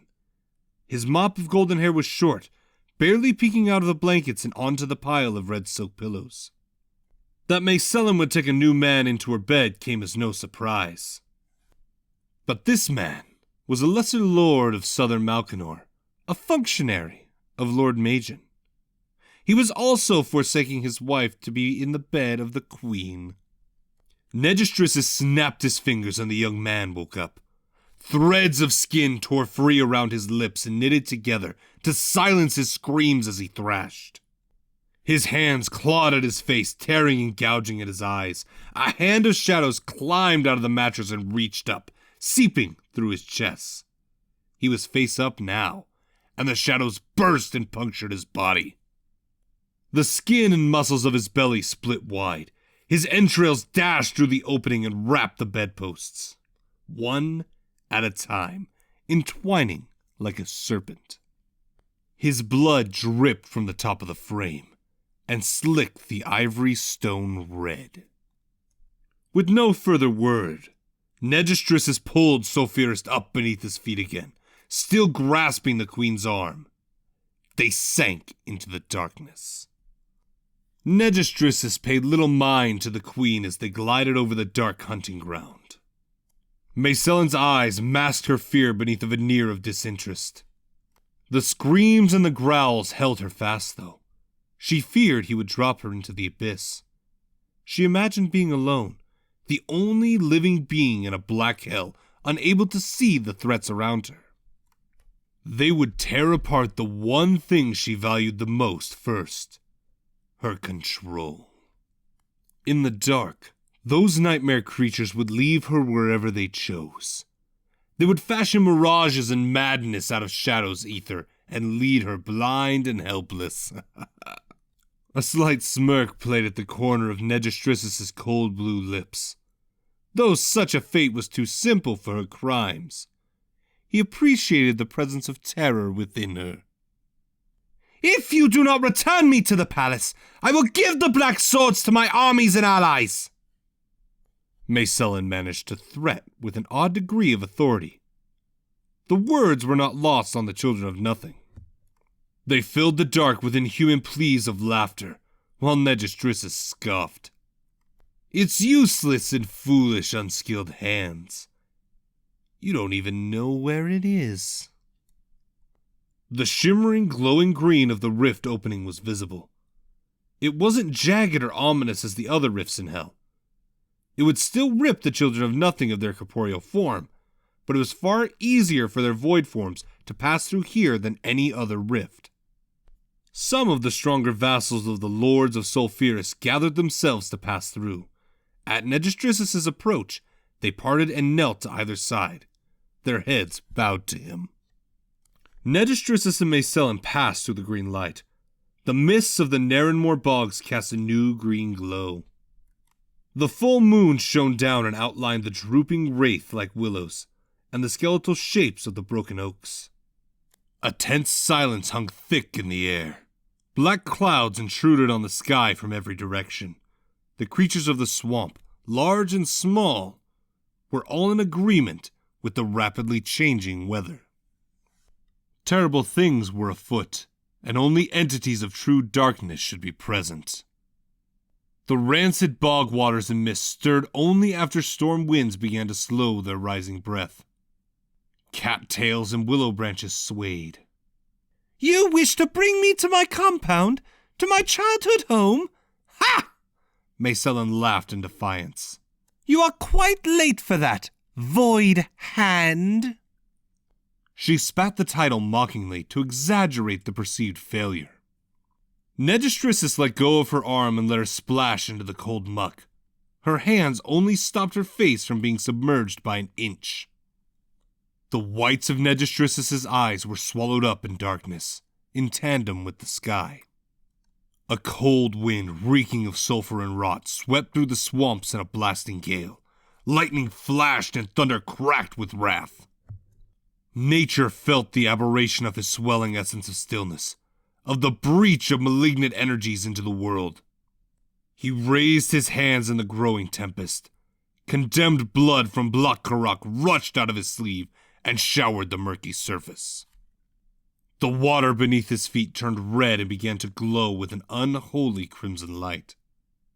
Jury of peers, come forward to judge and sentence Mayselin Devorin.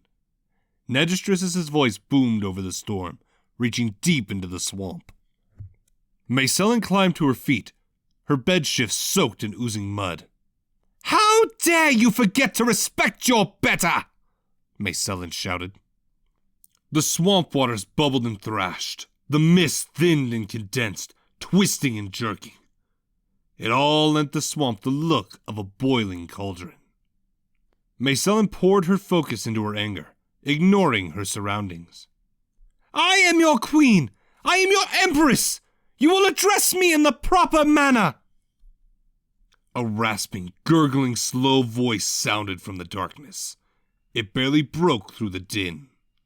I believe you failed to address me in the role that was mine. The water sloshed with trudging legs. Mayselin went rigid at the sound of the voice. A pair of luminous golden eyes shone before what was once a man. His exposed skin was clammy and waterlogged like potter's clay. His thin and matted hair was tangled with mud and pieces of plant growth. Half his lips were gone, washed away over time, and mushrooms sprouted on his tongue and his teeth. He was average in size. His clothes looked like they were once lavish, but his doublet and breeches were torn, and their color was faded gray. Mayselin gathered herself and shouted after a long pearl of thunder. You wanted the worthless tin crown of Narenmore, Movis, but every ruler must know their enemies well, and you were blind. Another pair of golden animal eyes glared hatefully from the dark. I was your eyes and hands. The voice that came next was quieter, but better defined.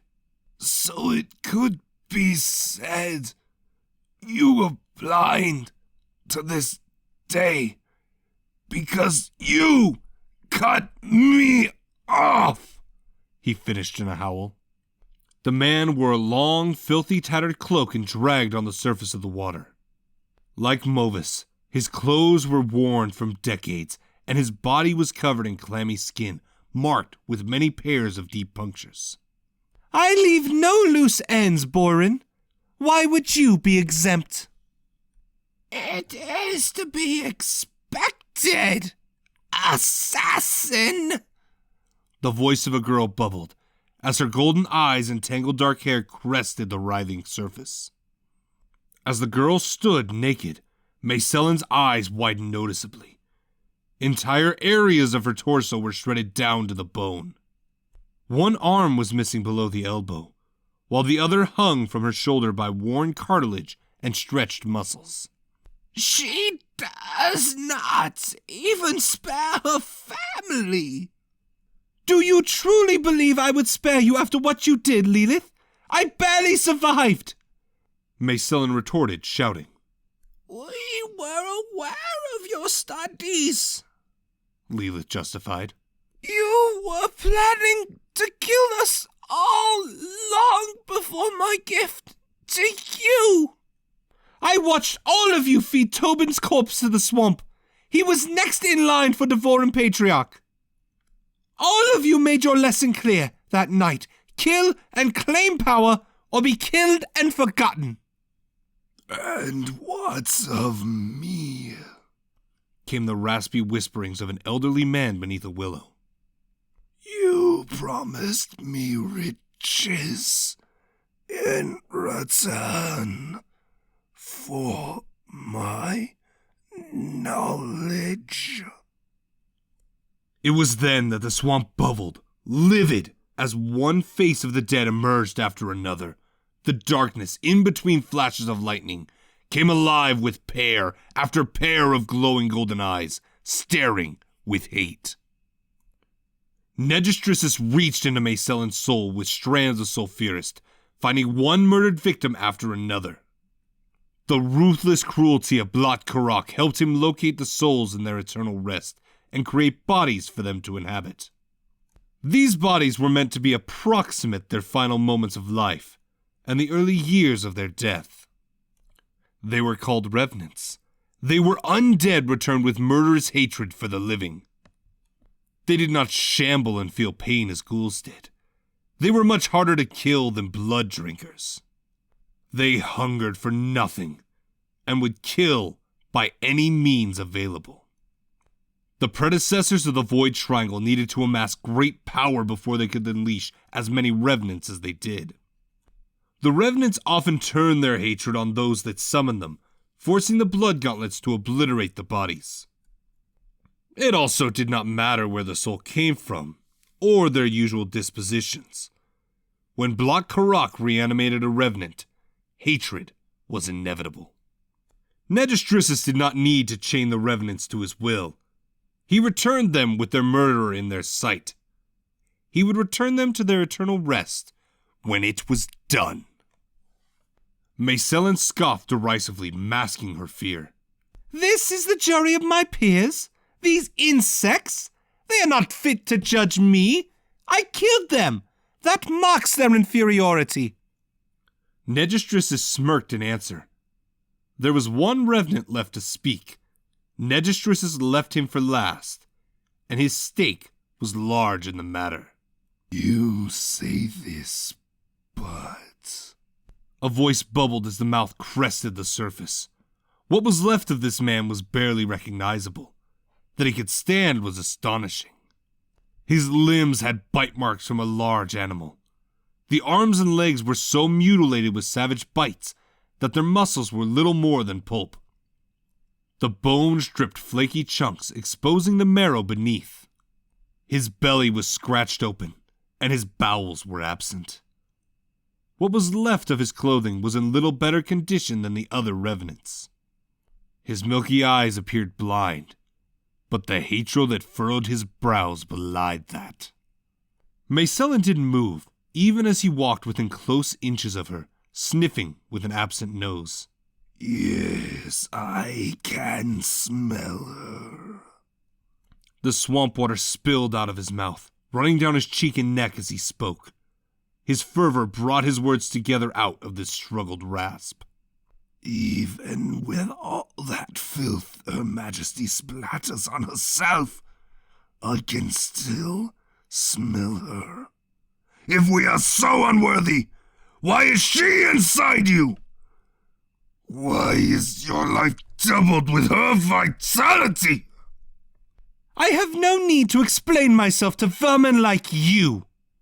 Maysellin spat while not looking into his eyes. She shouted. Your children, all those you left behind, they are cattle, food for the new immortals. A chilling chorus of howling and raspy laughter answered her. Not the least of which was the man before Maysellin.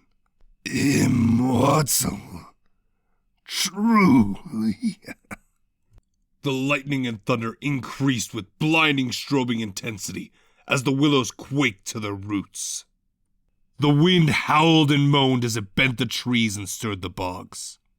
I will test your immortality, your majesty, the revenant said before her, grim, while the other revenants began to crowd closer. You drove me mad until I ripped myself apart. We shall see if you pulled yourself together half as well as I look now. If you look better than us when we are done, we concede that you are a true immortal. What of it then? Mayselin demanded, her voice icy. You believe I will forget who I am and beg for my life, no matter what you do? I already claimed your lives and left you to be forgotten. But my empire continues. I triumph. We shall see if you feel the same after we deliver you, Leela challenged. Your eternity is calling. The nameless man stretched forward, his arm lashing like a blur and his hand squeezed deep into Mayselin's throat. You have something that belongs to the woman of my heart. I will be taking it back to her now. Mayselin struggled for air, but lowered her chin until the waterlogged ruined arm was before her. Her nose was filled with the fetid stench of the swamp his rotted flesh emanated, but she braced her nerves without flinching and bit deep into his wrists. She fought down a retching impulse as she felt something squirm beneath his clammy soft skin, just before her teeth crunched deep into the bones below his hand. Her belly twitched with a retch of nausea as she tasted the granular swamp silt, and felt wriggling things writhing over her tongue. He smiled, a toothy grin of hate-filled knowing, while brown swamp oozed out from between his rotted and broken teeth. Slimy black leeches squirmed and undulated out of his arm, and climbed onto her face in the promise of fresh blood. His pulpy free hand shot for Mayselin's right elbow. It tore into her flesh with the speed and ease of a dagger. Blood bubbled and spurted around his thumb, pooling in the hollow above her forearm. The rest of his hand clenched with increasing pressure until the bones of her elbow began to pop and crunch. He snapped her arm and began wagging it back and forth, stretching the skin and muscle as he pulled. It began ripping like pulled fibers until it gave away and tore free in a bloody spray. The gathering of revenants descended upon her. Then her cries came, briefly, before she was pushed below the surface of the thrashing water. They held her down. They struck her with punches, kicks, sticks, and rocks. They ripped at her skin, tearing at her insides. They saved the rest of dismembering for when they were done, dissecting and flaying her. Her blood spread and reddened the disturbed swamp water around her maimed body. Parts of Mayselin, Devor, and Morinroke floated in the bloody water. With their gruesome work done, the revenants sank back into the mud. The hands closest to her latched onto the floating pieces and pulled them below. There was no trace of the new Empress. Negistrissus floated a moment more, staring at the place of execution. He was ready to go back to the palace. He would finish destroying this new empire. He would kill a Morlick Morinroke as he should have years ago. Then the shrill scream of a woman filled every corner of his being with fresh agony. Rylan knew the sound, and he began to stir against the restraints.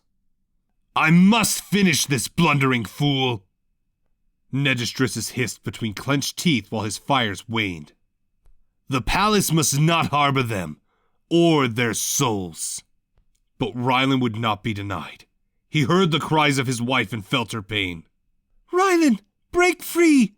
His magic is pain for us! So much pain! Aimree's voice shouted, pleading. Negistrissus was incredulous, even as he drifted back into the dark within Rylan. Through him, Aimree knew what happened. If he could not finish his work, justice would not be complete, and many more would die. Not your way, Criaten! Never! Aimree managed defiance against the myriad pain assailing her. Negistrissus smirked as he slipped away. He would finish his work when he returned. Chapter 37. Rylan woke up on his hands and knees, His arms, legs, and the front of his torso were cold and soaked. He nearly swallowed a mouthful of the bitter water. The bits and pieces he spit up made him gag. He stood up, weak and slow, his legs a little wobbly. He knew all that had happened. Ryland was not a sleeper unaware in the common sense. Just as it was during the war, a part of himself watched, like a second set of eyes further back in his head. He knew what Nedistrissus did. Ryland also knew what Nedistrissus knew, and that knowledge also struck Imrine. Mayselin murdered everyone they loved. The memories and faces of all the people Ryland knew struggled to come forward in his mind, seeking recognition from one of the few remaining living people to remember them. But logic and pragmatism were cruel, and it wasn't time for that yet. The dark sorceries were enough to drive away other living creatures, but the night was not over. The predators that were driven out would soon return now that the fierce storm was over. As weak and prone as Ryland was, there was no telling if he could defend himself against strange animals in a foreign land. Though Imrine felt Ryland's urgency, her response was blank, bordering absent. The pain of all the soul scouring wasn't as pronounced. The shock of losing all but one of her loved ones could only be met with numb withdrawal. At least her eyes were open. Ryland could fold step with that. He brushed himself down and managed to silence his thoughts. The endless current rushed to fill his invitation. It burned and tore into him. The endless current came to him like bathing in molten stone, and was intent to tear his skin away from the inside. Both he and Imrine screamed out, falling to their knees. The light of the setting moon bathed his anguished face as he endured the pain and waited for it to recede. Imrine directed the searing anguish against the desire to slip into a void within herself. Again, Ryland, we push through this with all we are.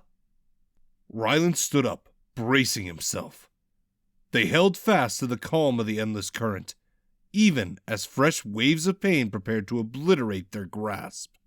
They clung to that lifeline with iron resolve, awash in an ocean of acid.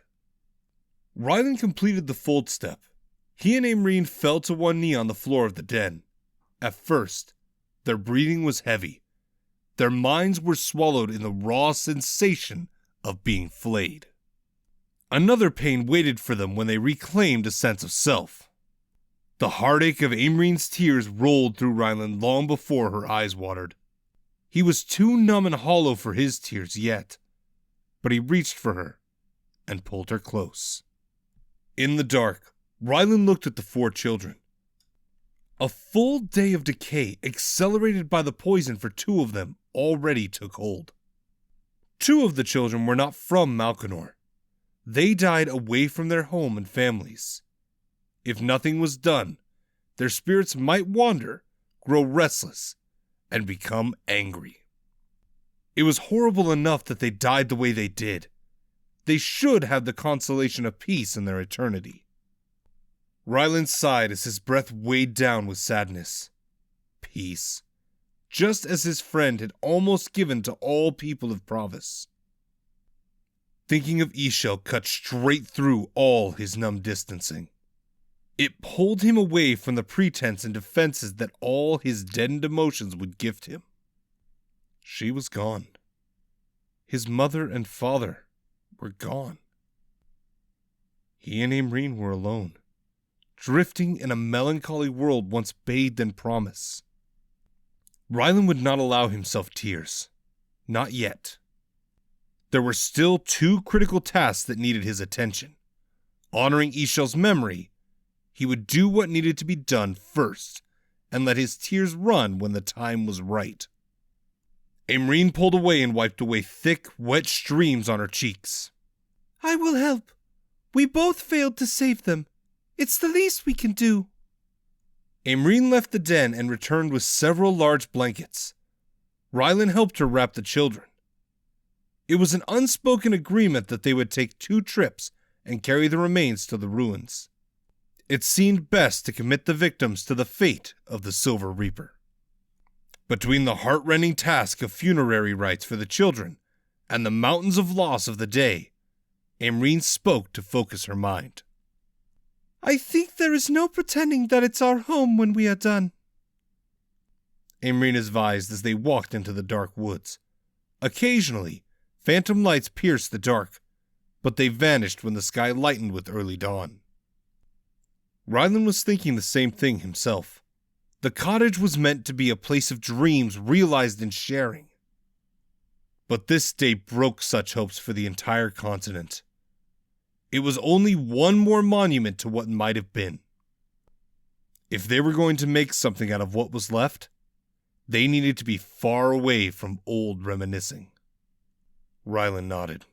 If May Selen's empire can function without her, then this won't be the safest place. Though he was not familiar with these woods, Rylan had no difficulty navigating the rounded tree roots and rocks. Even before the dark of the early morning was broken by pale light, barely filtered through the trees, it was an almost easy, if not labored, walk. We could make a home in the southern reaches of the northern wastes, Amreen offered. We might be able to blend into the Protectorate Islands of the Kassaran Empire. Rylan nodded wearily as the first chunks of ancient stone from the ruins appeared. If that is what you want, love. Amreen sighed, and Rylan knew her suggestions were only a way to sound out the easier path. I know we won't. Even now you are thinking as I am. We want to find a way to set it right, to help. Rylan shook his head. I am thinking about it, but Negistris has discovered May Selen had her forces spread all over Stratia, ready to claim it in a day. She organized a massive army funded by a criminal syndicate of her own making. Even without her, Stratia is effectively dissolved. There wasn't much more to say about it. They climbed the broken steps covered with moss. The entry was only a gap between two aged and crumbled walls. Time and hungry vines climbed most of the stone ground within, but there was a large square opening. It descended a stairway leading into darkness. Webs draped the entry before the light ended. The altar would be found below. The descent was made easier by the cracked steps. The air was dry and stale. It was strange that the rain and exposure created no dampness or smell of mildew.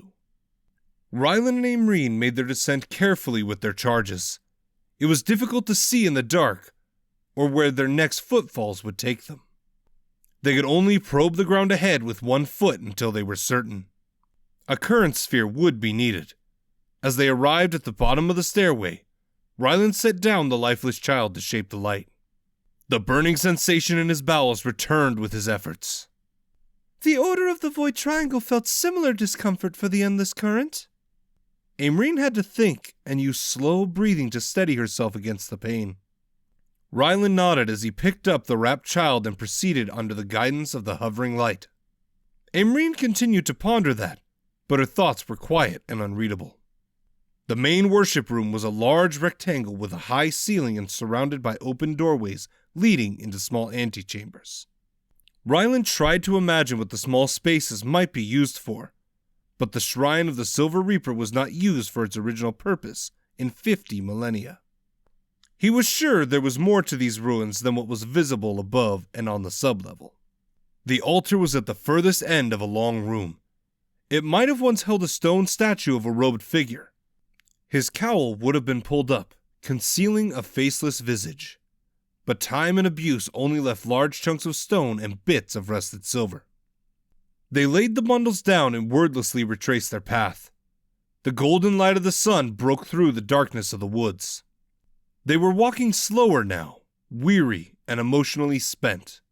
When they descended the steps for the second time, they nearly stumbled over the cracks in their own dragging feet. They stood before the 4 children at mid-morning.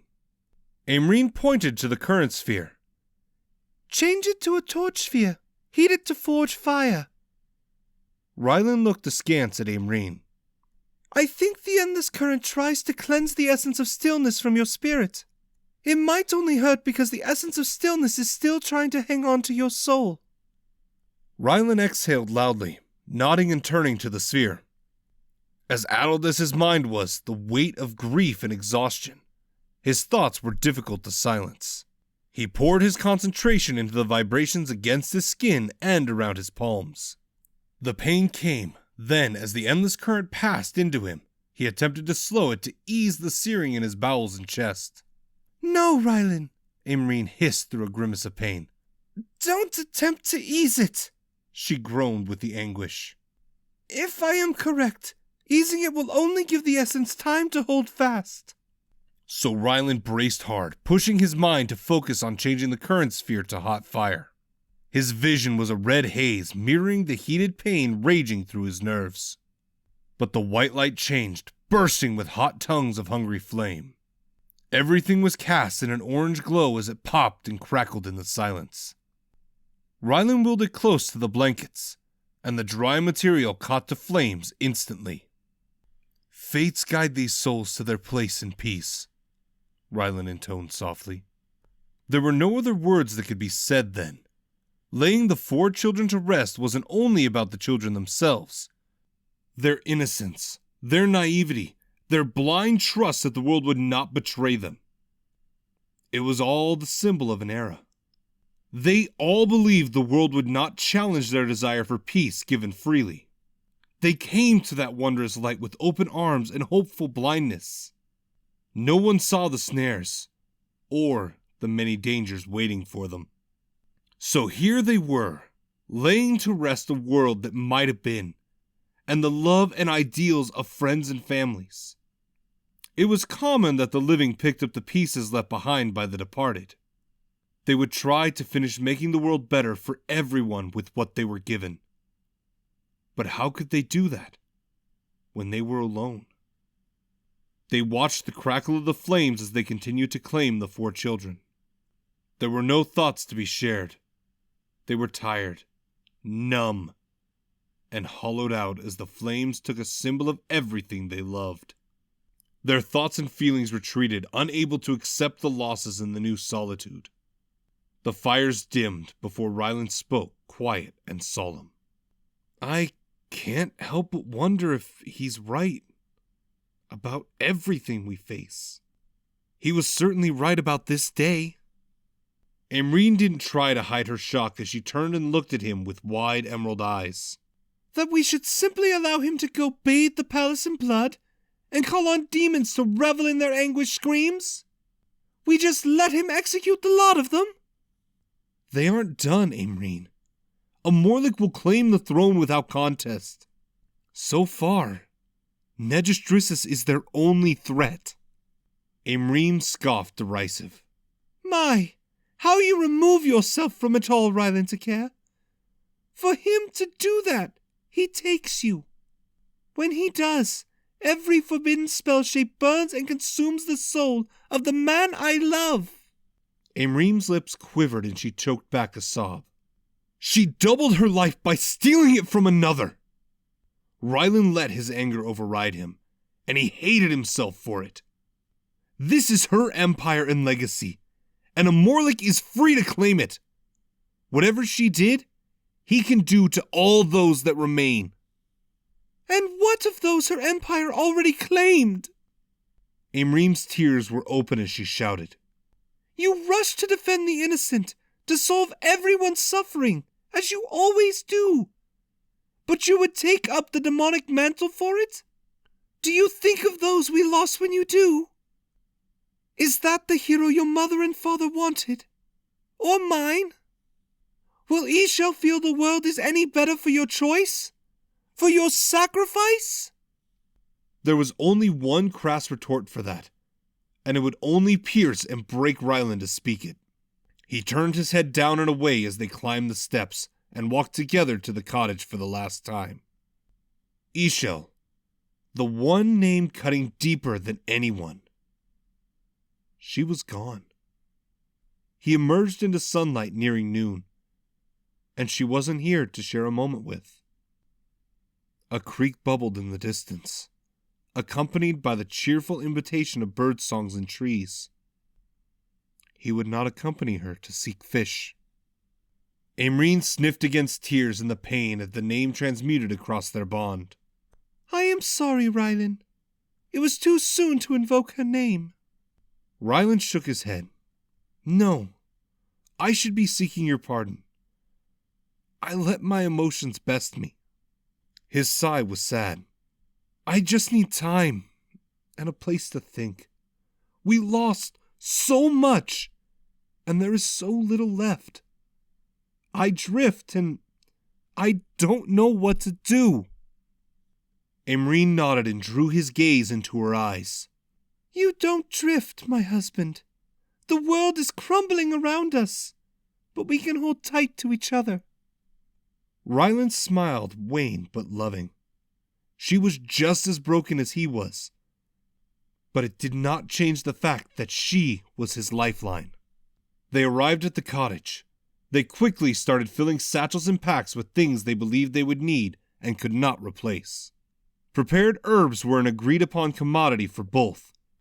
Rylan gathered various emeralds, his enchanted coat and staff, and the tomes of chronomancy and history. Amreen accompanied her herbs with assorted medicinal reagents and salves. She stuffed poultices and bowls above several sets of clothes. Her other pack held her chainmail and other armor. She belted her sheathed saber and strapped her wood and metal kite shield to her arm. Before they left the cottage, Rylan did have a destination and a plan. Amreen looked at him expectantly as he clasped an emerald and shaped a displacement cloak of aging on their cottage. The roof sagged, and the walls and windows cracked with decades of neglect and decay before he turned. He winced as the burning heightened with his sudden twisting. It was noticeably easier this time, though. The Zenith Citadel, Rylan answered simply. Amreen arched a dubious eyebrow. Rylan, we trade the ghosts and pain of one tragedy for another? I have theories, but I think I can only find my answers there. I always thought better there. Amreen relented, but only just. Promise it is just chronomancy. Rylan nodded, and they fold-stepped after a temporal projection.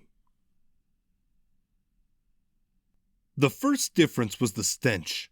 The air was thick with cloying sulfur, heavy with the overwhelming rot of bodies. They stood halfway up the inclining road in the late sunset. Amreen raised her hand to cover her nose and mouth. A mass of dark brown detritus hung from the shoreline in heaps that hugged the beaches and the decimated docks. The rancid miasma smelt old and only recently unleashed. I believe this reek is like a midden. Amreen's voice was muffled. My father saw the Kasserans had them. Rylan nodded in thought, caught in another observation. Their magi don't transmute waste like the Order did. I imagine you're correct. Rylan descended the road, focused ahead, and ignored the smell. He passed the location of memorial for the Battle of Catan. The white chunks of stone were swept away by time. The crater remained, a 3-foot-wide bowl where Kasseran Havoc Elite destroyed the stone with a blast of crimson fire. 10 years later, it was still a black, smooth scar in the road. Rylan snorted a chuckle, more melancholy than humorous. His words were barely a murmur. Provis remembers when everyone forgets. He looked to the glassy black mounds and deep trenches that continued the downward slope of Catan. Rylan looked to the monuments before him, a testament of their continent in simpler times. Palanzur was similarly leveled. Was that the eternal memorial to thousands of good people massacred in a day of celebration? Did such a wound constitute tears from the planet to people and better times gone? Rylan shifted the direction of his thoughts. He looked to the place of the spirit barrier, a mark of sacrifice by his own mentor and the Ard Solaces of the Order. It was there to imprison the Book of Worms and prevent a further advance of darkness into Stratia. It was gone. With the absence of the spirit barrier, its meaning left Rylan certain of his course of action. The day that saw the death of thousands needed to be stopped at all costs. Chapter 38. Amorlik was greeted in the early morning to the sound of the palace in an uproar. There were the shouts of men and women, high-pitched screams, and heavy-booted feet running in the corridors. He flung aside the covers and was on his feet, while the last of the morning sun had only begun a golden rise in the east. Amorlik was dressed in the clothes of the keeper of the Narrenmore compound, complete with weapons, long before the first knock on his door. He already had a dagger in his hand, coated with orchard stream before the door opened. Beneath wordlessly shoved back against the seneschal and one of Maysellin's handmaidens when Rakten opened the door. His expression was imploring as his hands flashed a series of word gestures. Amorlik understood his meaning and spun his dagger in his grip before sheathing it. They may enter and explain. I doubt her greatness is any fonder of this unquiet than I am. He already had a budding headache gnawing at his forehead. The seneschal pushed his way through, leading the way for a dark-haired Malkanor woman to follow. The seneschal was appointed by Maloric and was one of the few servants still permitted to function. Though, this was probably because Maysellin had not decided what to do with the rotund bald man yet. If he wished to survive the next few weeks, he should really find a skill or attribute that would make him irreplaceable to the new empire. The seneschal had a whiny cracked voice that made him sound on the perpetual verge of tears. Your Highness! The seneschal knelt on one knee, a feat that surprised Amorlik. There was an intruder last night.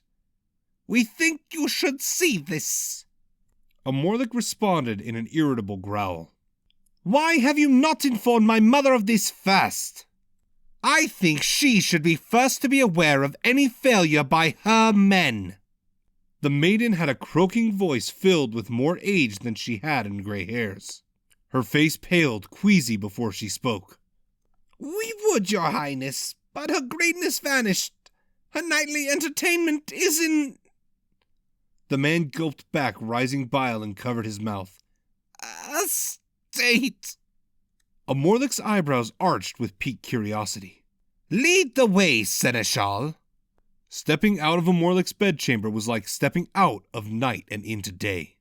It was a sheer boundary from calm to mayhem. That there were still so many servants to scramble in frantic commotion was astounding.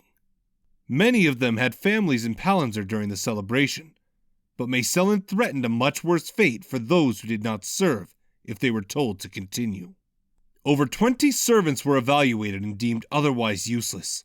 They were hauled down to the dungeons, stripped, and placed in cells to await harvesting. 10 more thought to flee after the nobles spent a night in revelry. 5 of them were reduced to bloody slime. The others were captured and taken below. The example was clear. The seneschal led the way along several corridors where soldiers and servants rushed every which way. Amorlik gritted his teeth with the increasing throbs in his head. The noise was enough to stop every thought as it formed. He halted his steps. No more would be tolerated. Cease this bedlam at once, or you will all be sent to the dungeons, Amorlik bellowed. It was enough to calm half of them. There were still far too many panicked shouts for his liking. His anger boiled in his gut before he pointed at a middle-aged serving man.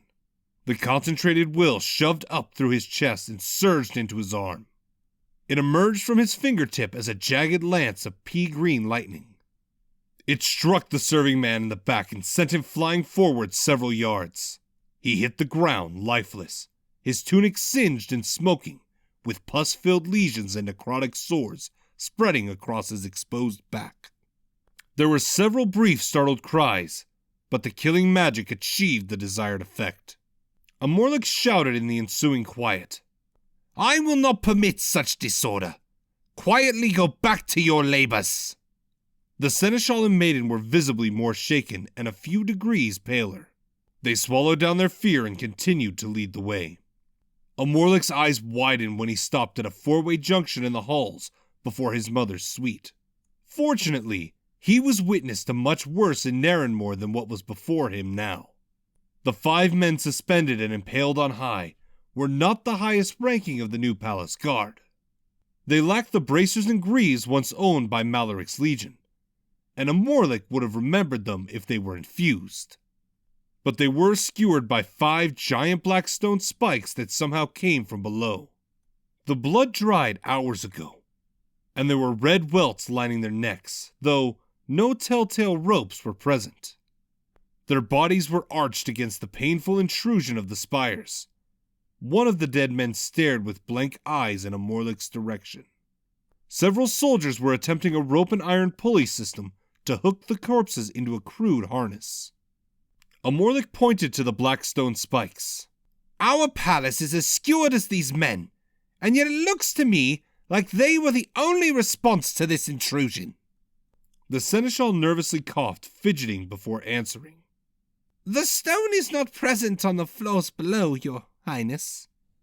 Amorlik blinked away his confusion at disbelieving anger before he pushed for clarity. So, this mystery-killing stone neglects to visit its violent affections on the lower levels of the palace, butchers 5 men in the royal bedchamber wing, and they are the only response? The seneschal responded in a hurried rush of words. 14 of Her Majesty's men are missing. Both main gates are destroyed, and there are scorch marks throughout. The panic created a glisten of sweat above his eyebrows. There is more to see, Your Highness. Amorlik gestured impatiently for the man to hurry on about it. The seneschal turned and led the way to Mayselin's chambers. The 2 guards she selected were infused. They were sergeants. They were already instructed in various combat spell shapes. They were lying dead in pools of their own blood. It appeared they were killed without struggle and bled through every opening in their head. The pieces slowly fit together to form the image of the night before. Amorlik's clenched fists were trembling with rage as he followed them straight through her mother's den and into her bedchamber. Oblivious, the Lesser Lord would have no chance to explain to his wife why he was naked in the Empress's bed. That would stain his memory for his wife much longer than his entrails and shredded eyes would stain the sheets and bed frames. The seneschal and handmaiden could only look briefly before they fled the grisly scene to lose their meals. Amorlik looked around the bedchamber, his eyes wide but cold. He forced his rage into his knuckles so that his mind could discern it all. There was no doubt the 14 men were not simply missing. They were dead. The bodies, blood, and oddities were all part of the same message. The intruder wanted him to know that they were here. They wanted him to know that they could walk through the front gate, kill anyone in their way, and take what they wished. Amorlik's breath hissed through nostrils flared with fury. The shaking was no longer contained to his hands. The intruder wanted him to know he was helpless, powerless to stop them from doing as they pleased. Rack and Ben looked at Amorlik with tentative eyes, backing away one slow step at a time. As well-trained and hard as steel as they were not blind fools, and they had no wish for an early grave. They saw the sickly green lightnings that began at his fists and snaked around his arms. The intruder barged into his mother's quarters as though it were a ramshackle lodging in a cheap pleasure house. The intruder came into the night and took his mother. Amorlik was powerless as his mother was taken. While there was no actual bond between them, it was the metaphorical principle that nagged at his composure. Amorlik was powerless, just as he had been when the affections of his betrothed were taken. He was as powerless as when he patiently tolerated the reeking presence of an animal in the study and social sanctity of superiors. Amorlik was powerless, just as when he had been returned from the wretched swamp nation to find his future queen was stolen by a peasant. The intruder was always the same. This Rylan. And his meaning was clear. Amorlik stomped to the carnage-decorated bed. His arm muscles bulged, tearing through the sleeves of his doublet and pushing against the black leather sleeves of his long coat. He grabbed the macabre-wrapped bedpost in both hands. The stone cracked and shattered in his grasp. He smashed down the mattress with both hands, obliterating the frame. He picked up the large mattress, corpse included, spun it all at once, and hurled it through the tall window. The glass shattered loudly into jagged shards, allowing the morning sun to pour in. The long, pale red drapes were snagged by the projectile, and it fell to the grounds below. Amorlik tensed with a new wave of pent-up rage before he howled. His body erupted with dozens of sickly jagged lightnings that lashed and pierced all around the room. He raged this way for more than an hour before he took a deep, calming breath. He needed to think, to plan. Only a fool would believe Mayselin still lived after seeing all this. There was only one highborn suitable to claim the newly born throne of the Golden Rose Empire. All her resources now belonged to him. Little good that did right now. For all the weapons, armies, and sorceries Mayselin acquired, ripping her down from power was no more than kicking over a castle of sand. Her first mistake was not undergoing an awakening herself. Cassian informed them that the infusions only improved the vitality in the dormant. Awakened individuals who were infused were gifted with double potency from magic. Awakened and infused soldiers found this endless current with little to no effort. Amorlik and many of his soldiers would have to take as many infusions as quickly as possible. Furthermore, if he wanted to find complete obedience in his empire, there were individuals who could not know the truth he was now certain of. The rumors were true. The Void Hand who appeared during the eclipse and eradicated the entire Kassaran invading force was Rylan. He was also the intruder. His message in the night was clear. Amorlik was powerless before him. The part that made Amorlik's stomach turn was admitting Rylan was right. But the solution was obvious. Amorlik needed to gain more power. It would be a war of haste-filled acquisition, with the people of the Empire as the commodity. Chapter 40. When Borvis woke up, he didn't know where he was. But fates be praised. He wasn't moving anymore. He wasn't dead, unless all his younger years earned him a hell of being tossed around while he tried to sleep. The result was everything hurt. Whatever surface he slept on was unpleasantly hard and narrow. This was clear as he was banged against the walls of his confines. A source of pleasant heat now pressed against his side. The surface he slept on was hard and bumpy, but the warmth was like his loving wife holding him tight. That's when the waking thoughts came. His loving wife. Fates! Ishel! He opened his eyes and tried to sit up straight. He was met with a halting hand as unyielding as steel. Easy, soulless Len, came a gruff voice outlined by the firelight behind him. You've had one foot in your own grave. We thought you would never wake. You're lucky to be alive, what with the diseases and poisons. Borvis tried to protest, but his own voice came in a choked, incoherent croaks. The soulless is awake. He needs something to drink, the man shouted to unseen listeners. You'll have to pardon the choices. All we have is a few kegs of Sergeant Pike and Geron water, the man offering his grinning apology. He was met with a shouting retort. That took months to brew with my father. Where? In Narrenmoor swamps under a gate of stone? This was met by a raucous peal of laughter from men and women. A large figure towered over Borvis as he lay down. It was dark, and his eyes still ached, so he couldn't see much about this sergeant. He knelt, and several pairs of hands reached under Borvis to help him up to drink. He immediately empathized with the complaint. The ale was warm and sharp, devoid of any kind of flavor. It burned and scratched its way down his throat, earning a peal of coughs in a struggle to keep the liquid down. Borvis spoke in a voice that was still weak. I think I'll take my chances with the bog water.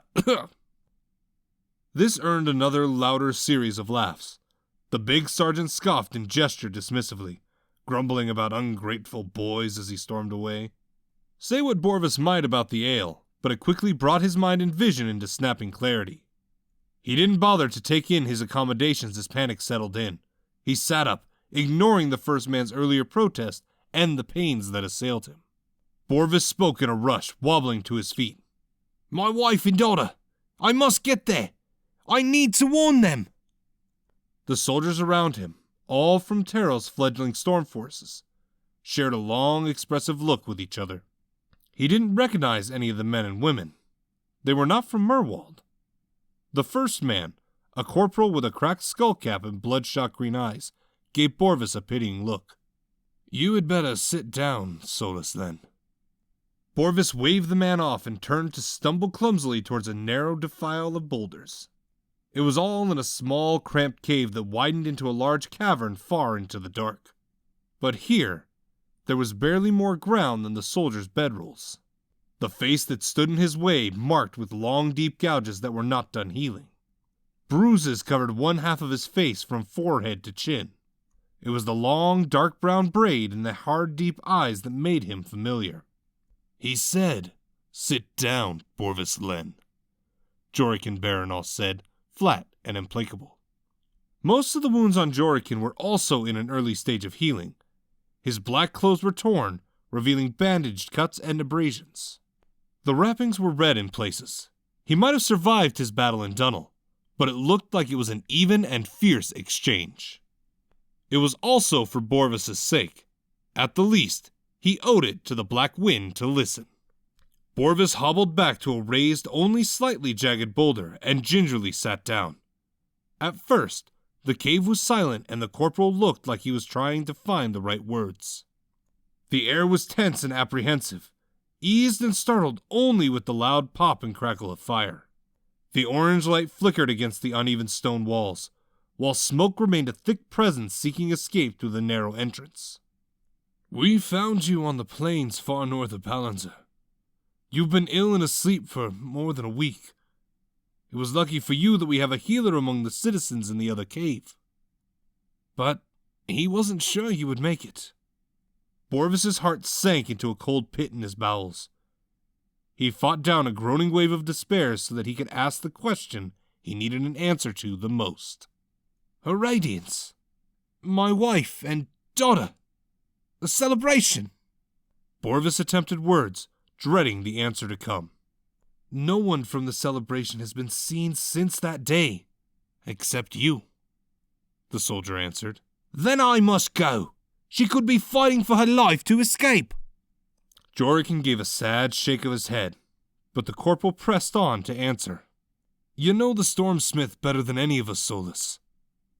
You know that if she lived—" "Stop it!" Borvis cut in, not wanting the words spoken out loud, needing more than anything not to hear it. But the young Tyrillian continued with watering eyes, knowing what he needed to say. It was the words every human ever hated to give to one another. "She would have conjured a storm so fierce, they would shutter their windows in the Kassaran Empire." "No!" Borvis shouted, struggling to his feet. "She's fighting!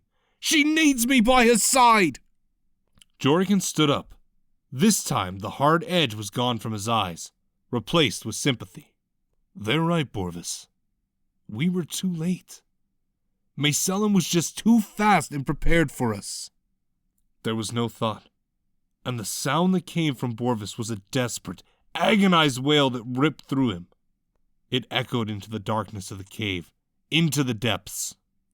He stumbled forward, shoving Jorikin out of his way.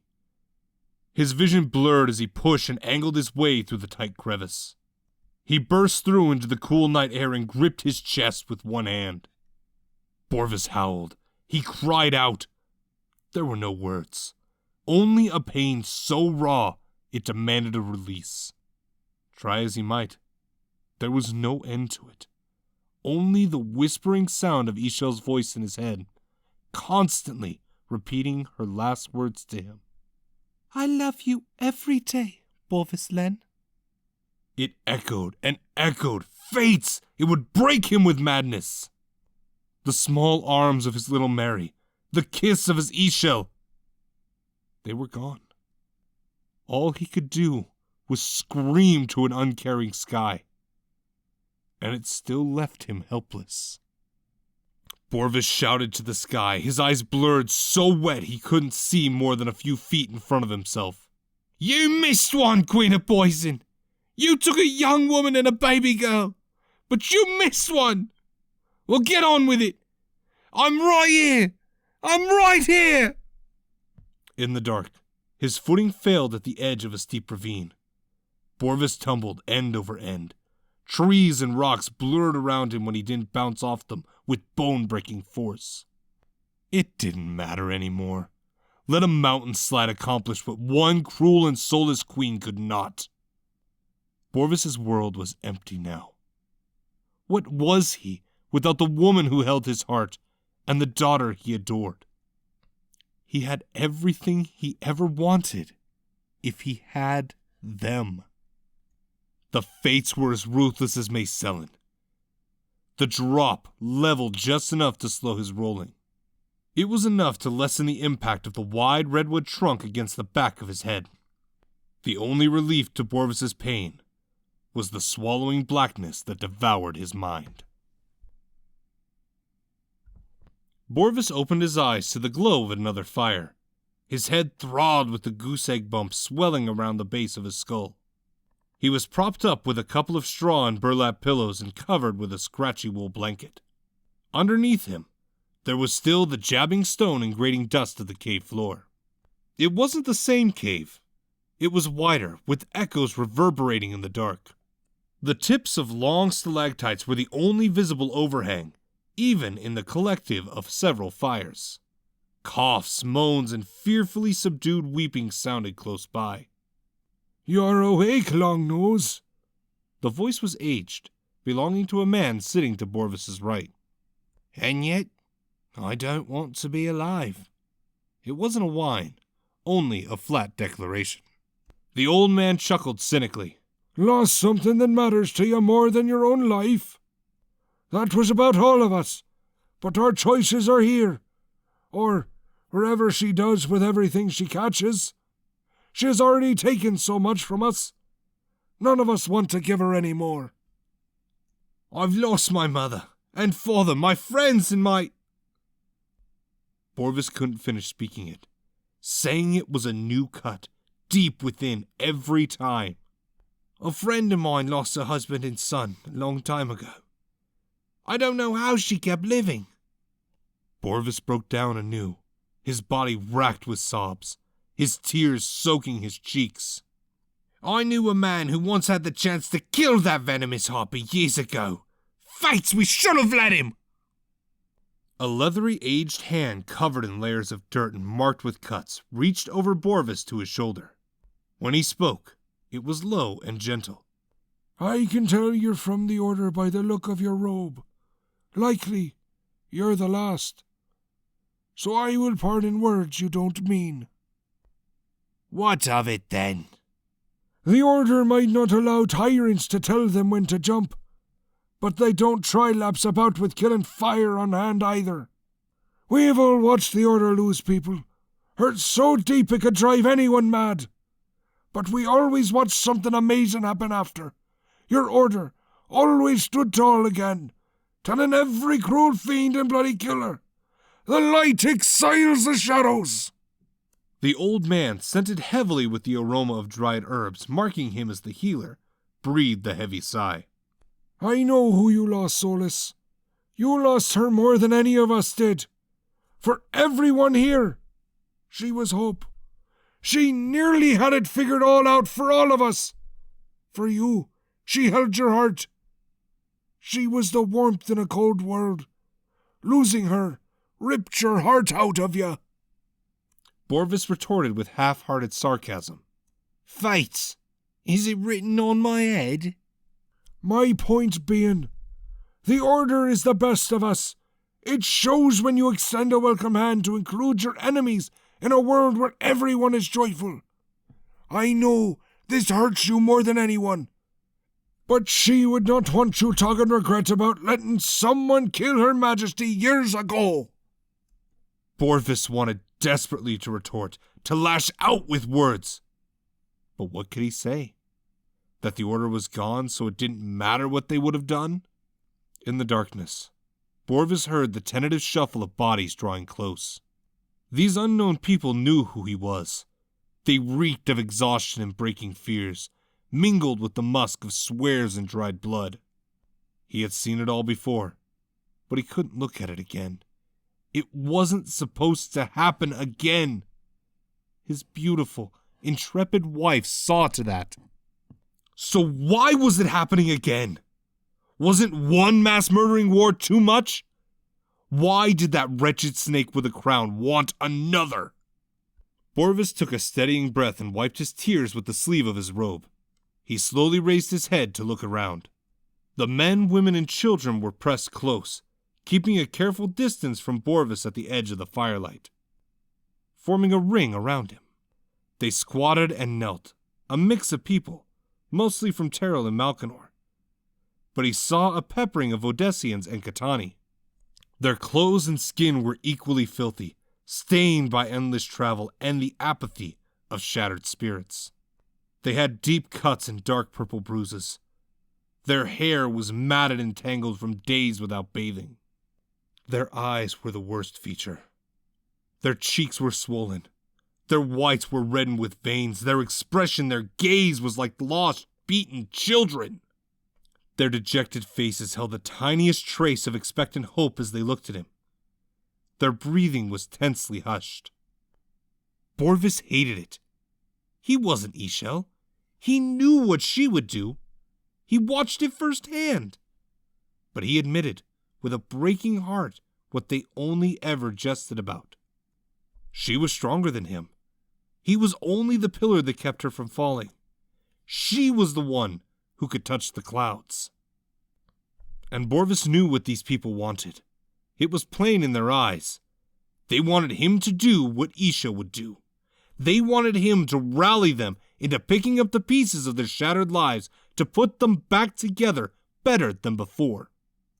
He just couldn't see how to be as strong as she was. Borvis looked to his side, at the bald Malkanor healer. I am not my wife. Borvis stood up, throwing aside the blanket. He stumbled and shoved his way through the ring of people, looking for the way outside. Give a man time and air for fate's sake. It was nearly morning. The air was cool and pale blue with the coming dawn. It was darkened by towering redwoods and pines casting their great wide shadows. Borvis flopped down in the nettles and wet earth, and stared into the trees with a hollow, unblinking gaze. Then came the sound of approaching footsteps and crunching twigs. Borvis's exasperated sigh was quiet. Is there a force on all Provis that can listen to a man? Jorikin answered. His voice was patient, but he kept a hard edge as he sat down next to Borvis. If it did, we would not be such a misfit lot hiding out in the northern waste. Jorikin remained silent a moment. His dark eyes surveyed the dim forest. My ma and Da were in Palantir that day. Borvis replied without emotion. So were mine. Why didn't you go to them, Knight Captain? I had to dance with two of the snake lackeys, remember? If you'll notice my dashing appearance, you'll know they quite showed their affections. I'm in no mood, Baronol, Borvis growled irritably. Jorikin snorted. And you think I am?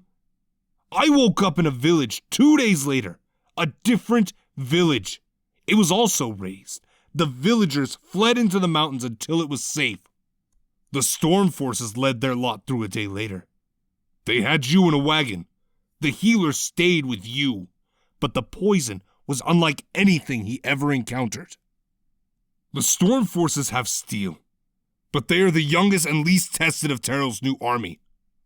They see a knight captain of the Phoenix Legion, doesn't matter the state I'm in, and they want me to tell them up from down.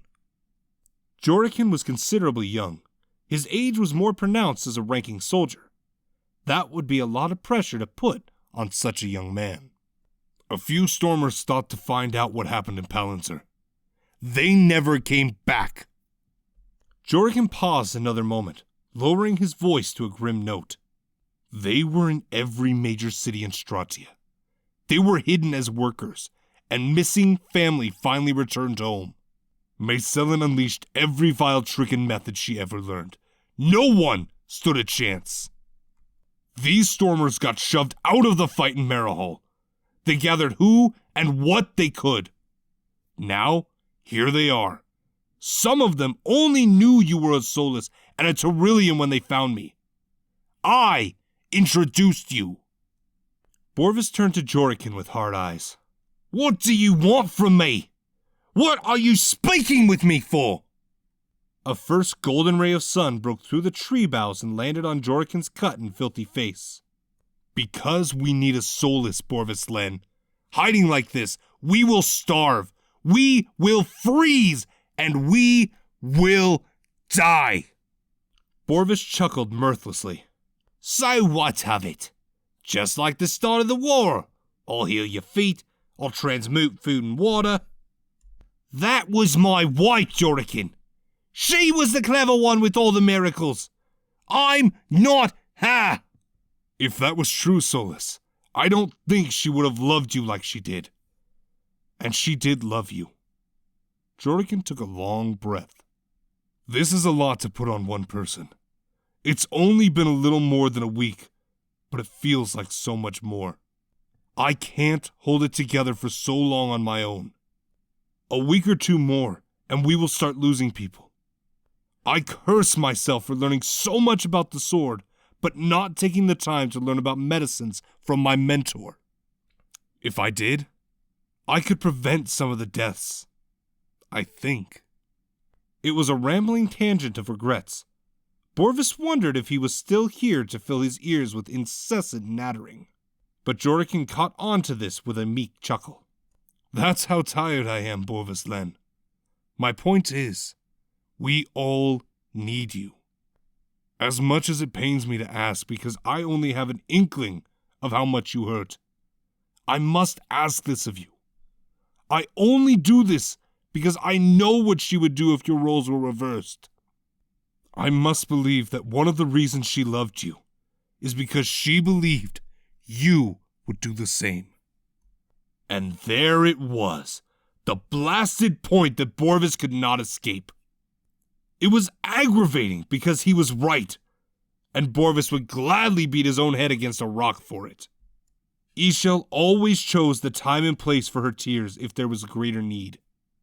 Now, the greater need pulled him back from the brink of death.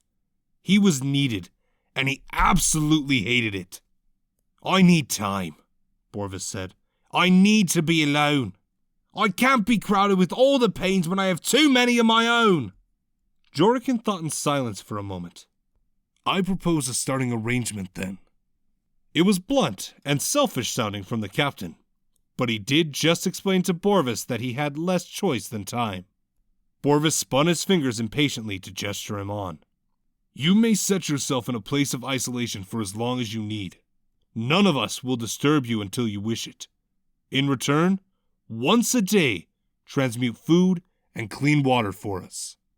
Using me as some charitable merchant is pushing your luck, Knight Captain, Borvis growled. I'll take my solitude regardless. Saving a life to drag it through anguish incurs no debt. Jorikin, to his credit, remained patient and would not escalate the rebuttal into an argument. You owe us nothing, Solus, it's true. This is not from a place of exchange. I am giving you a chance to show her you love her by doing exactly what she would have done. Borvis remained silent as he thought on it. He thought more about Ishel, seeing her in his mind. His shoulders sagged as he felt the fresh wound, the hole in his being she left in her absence. He was alive in the living, recurring death, and the blighted fates demanded it that way. Being alive with her face and voice engraved in his mind, Borvis was left with the crushing and daunting task of attempting to fill that hole. His only consolation was telling her how much he loved her before they parted for the last time in their lives. And yet, those words were a damning conviction that would nail Borvis to one course of action. Fates! He would need to transmute every very strong drink to dull the pain of the day to come. Once a day, Knight Captain. And my nights are my own. Borvis grudgingly relented. Jorikin knew it was too soon to clasp arms on it, so he clapped Borvis on the back of his shoulder. Agreed, Solus Len.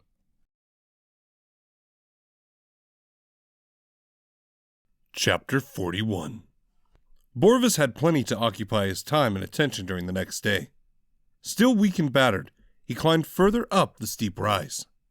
In a dense cluster of pines and redwoods, over a mile from the peak summit, he spent several hours transmuting the earth and shaping a stone nook, barely larger than a shanty.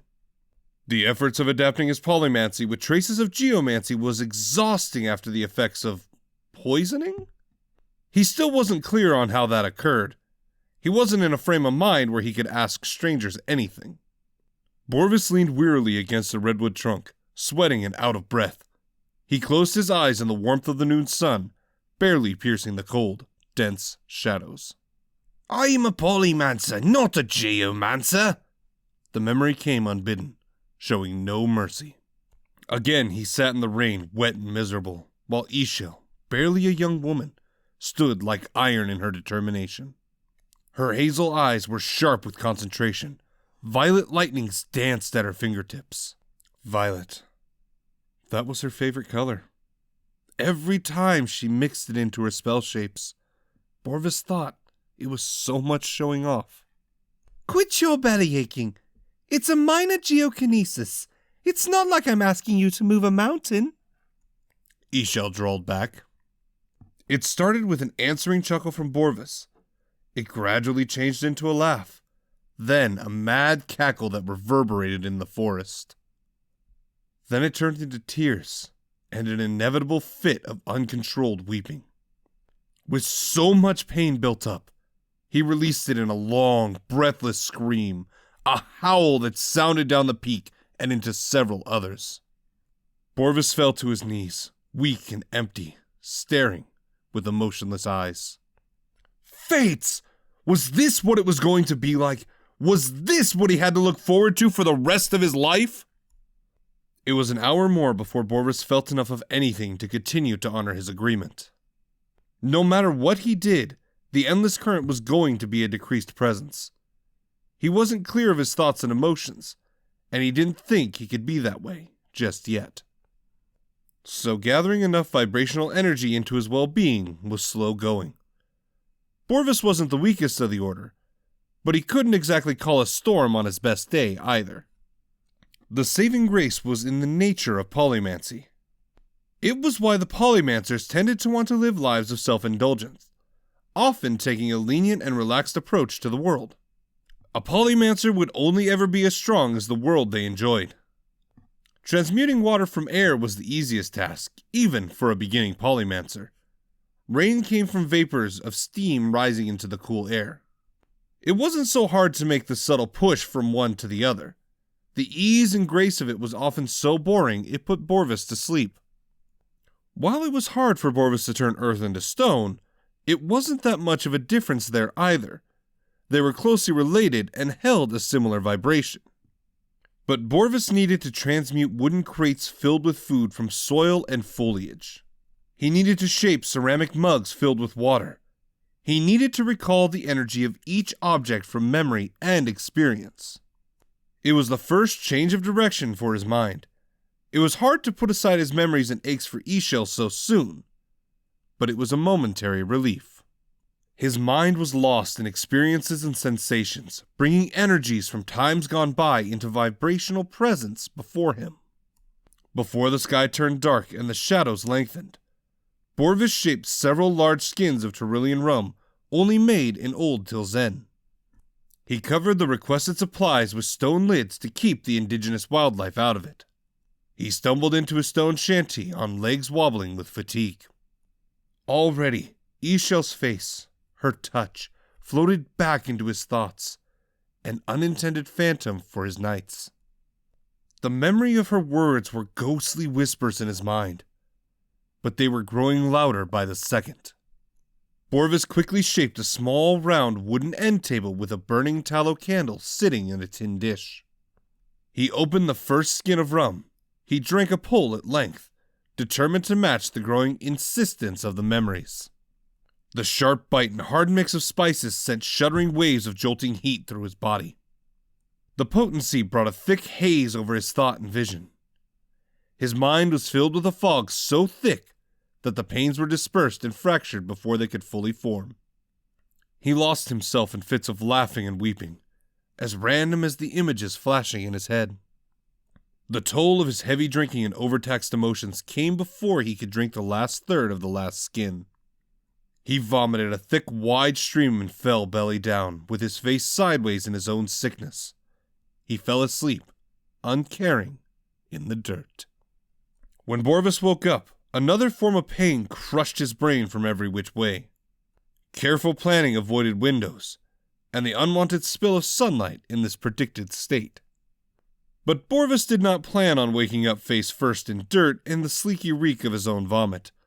The smell and squishing against his face brought intense, dry heaves. His head protested the wisdom of moving to someplace less nauseating. Luckily, the candle burned out sometime during the night, leaving a waxy, maggie-colored pile in a dish. Borvis tried not to think about or look at it. It may have been hours before Borvis could rise and fail his first 5 attempts to current cleanse. The internal silence lent a vivid definition to the pain in his skull. Borvis had strong drink plenty of times in his life, but he never actively sought to get drunk like the night before. Ishel told him from experience how debilitating the next morning could be, but he retained a silent disbelief until now. When Borvis did push through the pain and shape a current cleanse over himself, it was like walking out of a furnace and into Arctic snows. The cold shock seized him and sucked his breath out of his mouth in a gasp. His muscles tensed at the sudden shift. The ache burst out of his head, leaving an instant clarity. Borvis stood up and looked over himself in disgust. He was filthy and stinking, and not just from soil and vomit smearing the front of his yellow tunic and gray robe. Being drunk robbed him of the dignity of properly relieving himself at night. The crotch and thighs of his dark brown trousers were stained and exuding the sharp stench of urine. Though he expected no guest to see him this way, there was only so much shame he could allow himself. The current refresh and wash was much easier than he expected, and an instant and pleasant change. He opened the crude plank door and found late morning sunlight pouring into the mountainside beyond his thicket. The crate was gone. In its place was a small wooden figure covered in patches of thick, soft fur. Borvis picked up the offering and felt the energies and intentions of a child, a little boy trying to comfort him in a time of loss and sadness. It made him think of his fiery little Mayerveth, and he wept as he clutched it close. He sat down with his head bowed between his knees as he held the kind-hearted consolation. But a thought came to him, as sudden and unpredictable as lightning. This could be what his days would be for weeks, maybe months. He was given complete permit to wake up as disgusting and wretched as this morning. He could drink himself into a stupor every night. He could keep this hermit's distance for as long as he wished. As he continued to flee from the pain as he did now, when would it end? Borvis just received the greatest wound that could be inflicted on him. No one could argue that the right to a private grief was his. None of the soldiers and citizens in the caves thought that it should be any other way for him. He knew they hated asking so much of him just now. But they had no other choice. The Order of the Enlightened Sun was gone, and he was all they had. What would Ishel do was exactly the crux of all of it. He knew the words she would say if she were here. Borvis looked up through the needle canopy to the wispy clouds, his eyes forlorn and imploring. I guess this is not the time for that yet, is it? Don't think for a minute that I do this for any other reason but you and Mary. I would much prefer to join you just now. Blast it all! I will do this through! Borvis picked up a fallen branch and cleared his mind for the endless current. He focused the memory of his apple wooden staff, feeling its iron-hard durability. The roses and vines that entwined its upper length could hold his weight on the edge of a cliff, and the wooden length could prop up a fully grown horse. His words and gestures fused his memory to the endless current as it poured into the branch. The length changed in his grasp. It became more than the brittle leavings of a redwood. It was the artful preference of a solace. Borvis stood up and began his descent to the caves. He tucked the wooden fur figure into the folds of his robe. Jorikin's expression was stricken and speechless as the cave entrance parted. The boulders sounded a loud grinding, and the loose dust fell from the roof and walls. When the dust cleared, soulless Borvis stood, as grief-washed and haunted as his brown eyes were. The image of a gray-robed Tyrillian standing in the morning light with a staff in hand was a true, awe-inspiring image of a sorcerer. Fates, that's better. Borvis breathed the complaint in a grumble. If any of you were anything but starved, it would be impossible to get in. Borvis walked in, his eyes slowly taking in the full sight of the soldiers and their state of their weapons and armor. He looked at their wounds and the crude makeshift bandages. Some of the men and women were unconscious in their bedrolls. They were pale with sunken cheeks. Sweat glistened in a thick layer on their foreheads. He paced slowly in front of them, looking to each one with heavy scrutiny. He was going to have his work cut out for him. That left Borvis with an obvious question.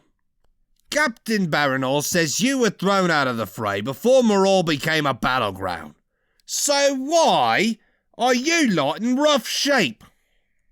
Some of those magic soldiers were spread throughout the city to keep anyone from escaping.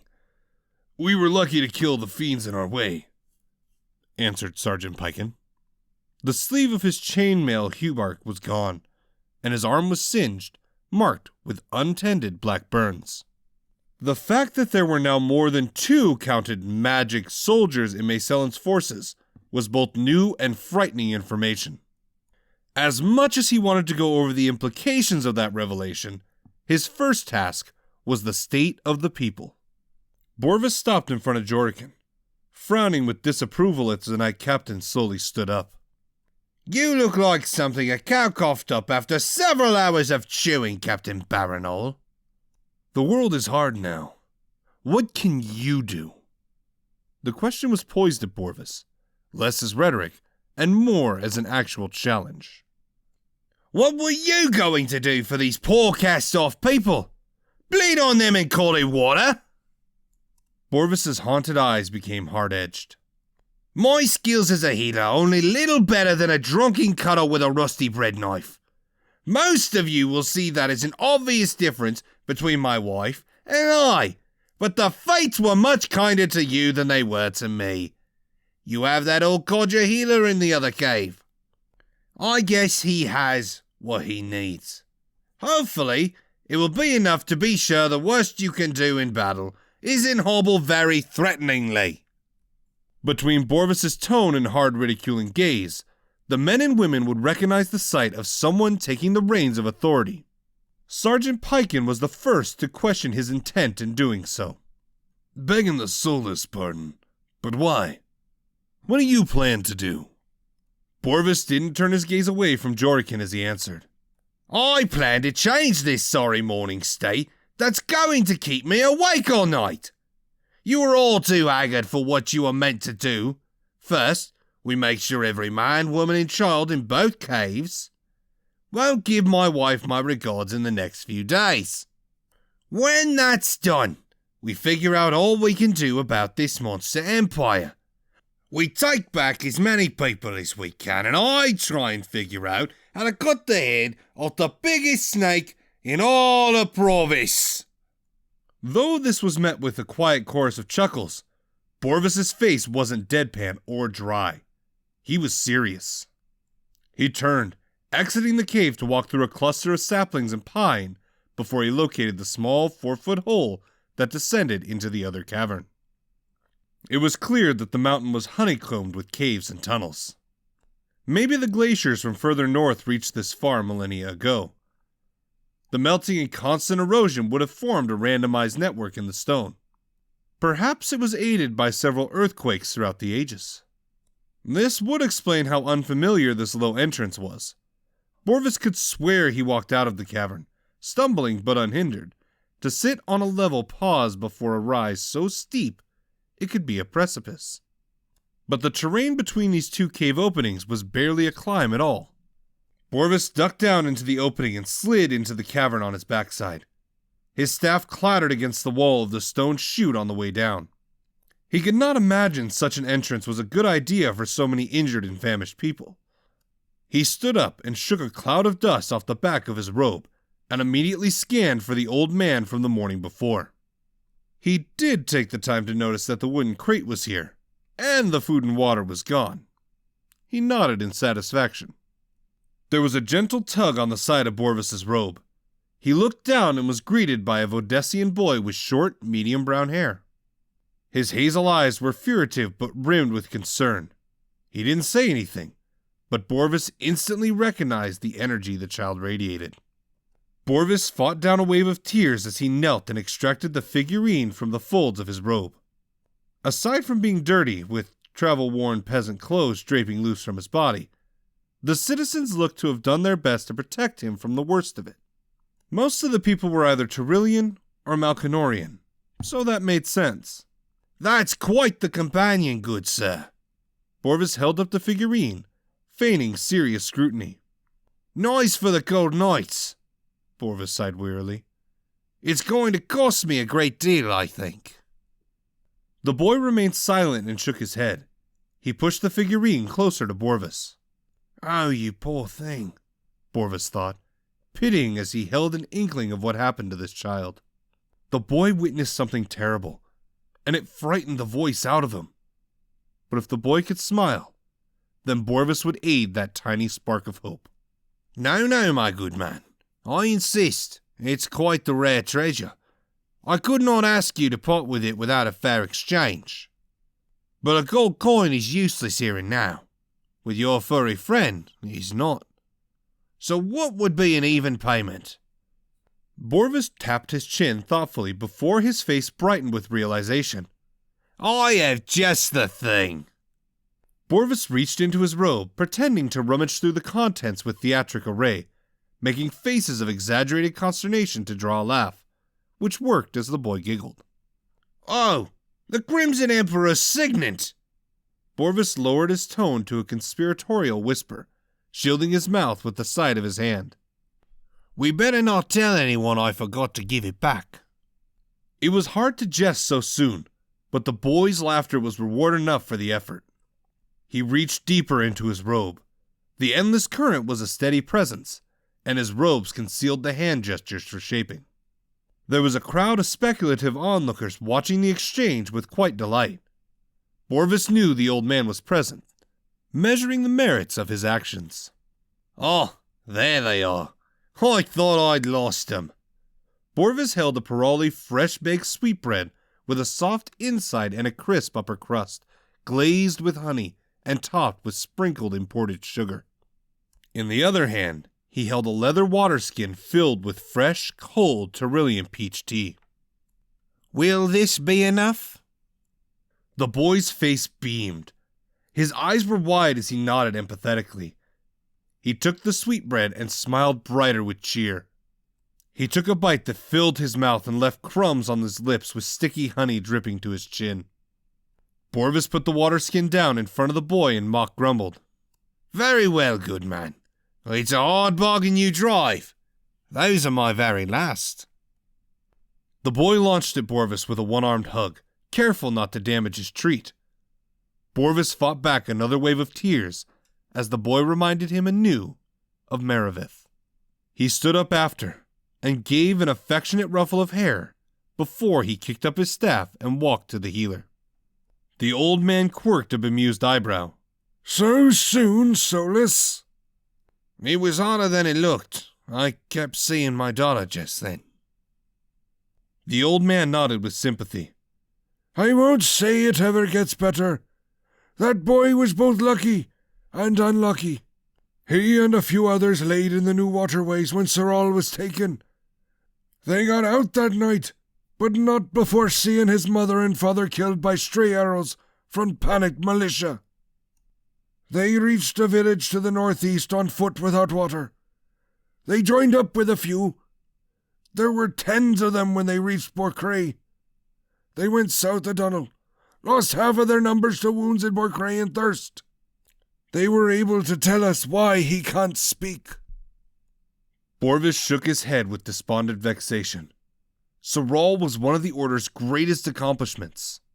All the work to rehabilitate the king and his people, all the work to restore their infrastructure was undone in one horrible day.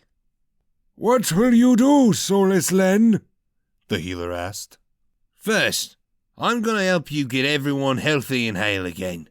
I'm not my wife, as I've said many times, but I will do what I can to help give your homes and safety back. I will fight to bring down this rotten empire, or die trying. Chapter 42. Don't do this, High Expert, warned the familiar voice of the last arbiter. This is a strictly forbidden path. It was a dream, but the visitation was real enough. Ryland last saw the final ultimate Chronomancer in a vision during the war 10 years ago. They were permitted to speak alone then. At the time, the Arbiter was alive, during the end of an age 7 millennia ago. But here, in this dream of limbo gray haze, the leader of the Golden Hourglass clan was a ghost. It was vivid. His gold silk robes and silver tunic and trousers gleamed bright against the subdued and colorless void. Strands of his long platinum hair shone as they stirred in a frigid breeze. His thoughtful blue eyes were intense with the resolve that brought him to the in-between. The previous conversation was tenuously permitted by the temporal current. As a ghost, the temporal arbiter's words would have no effect on events and potential lifespans that had already passed. But there was still left an obvious question. Why are you here, Arbiter? Ryland did not hold the same unquestioning reverence as he did before. His voice was tinged with impatience and hinted with suspicion. Your intentions reveal a desire the temporal current cannot allow. The temporal current can and does speak for itself, Arbiter, Ryland reminded. The temporal current conveyed to me that it would be more efficient to speak with you, using a willing human participant as a go-between. A plush green armchair materialized from a gathering of wispy haze as the Arbiter sat down. You might have noticed some of the tomes of our clan were not open for you. Ryland nodded, even as an angry scowl tightened his lips. Ever since his arrival to the ruins of the Zenith Citadel, he could not budge the covers of parch by so much as a hair's width. Even the novice tome of history and the creed of the clan was close to him. The Arbiter read the frustration in Ryland's face. I knew when I fulfilled the last of my obligations, returning any record of our clan to the Supreme Magus Candon, that he might not destroy them as he should have. The temporal enchantments prevented me from ending our clan's law. So, as a precaution, I altered the enchantments to include a few conditions of my own. It was time to answer the one question that evaded history for 7,000 years.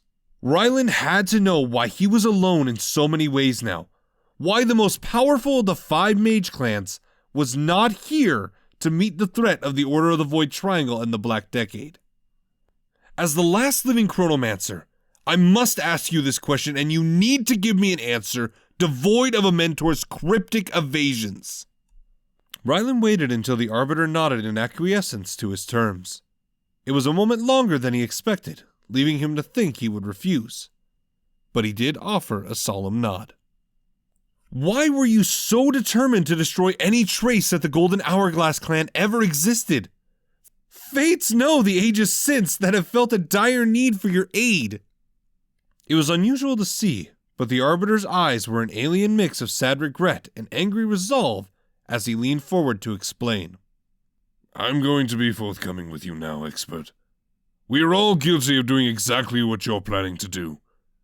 When we pledged ourselves to our clan, we gave an oath to act in accordance with the will of the temporal current.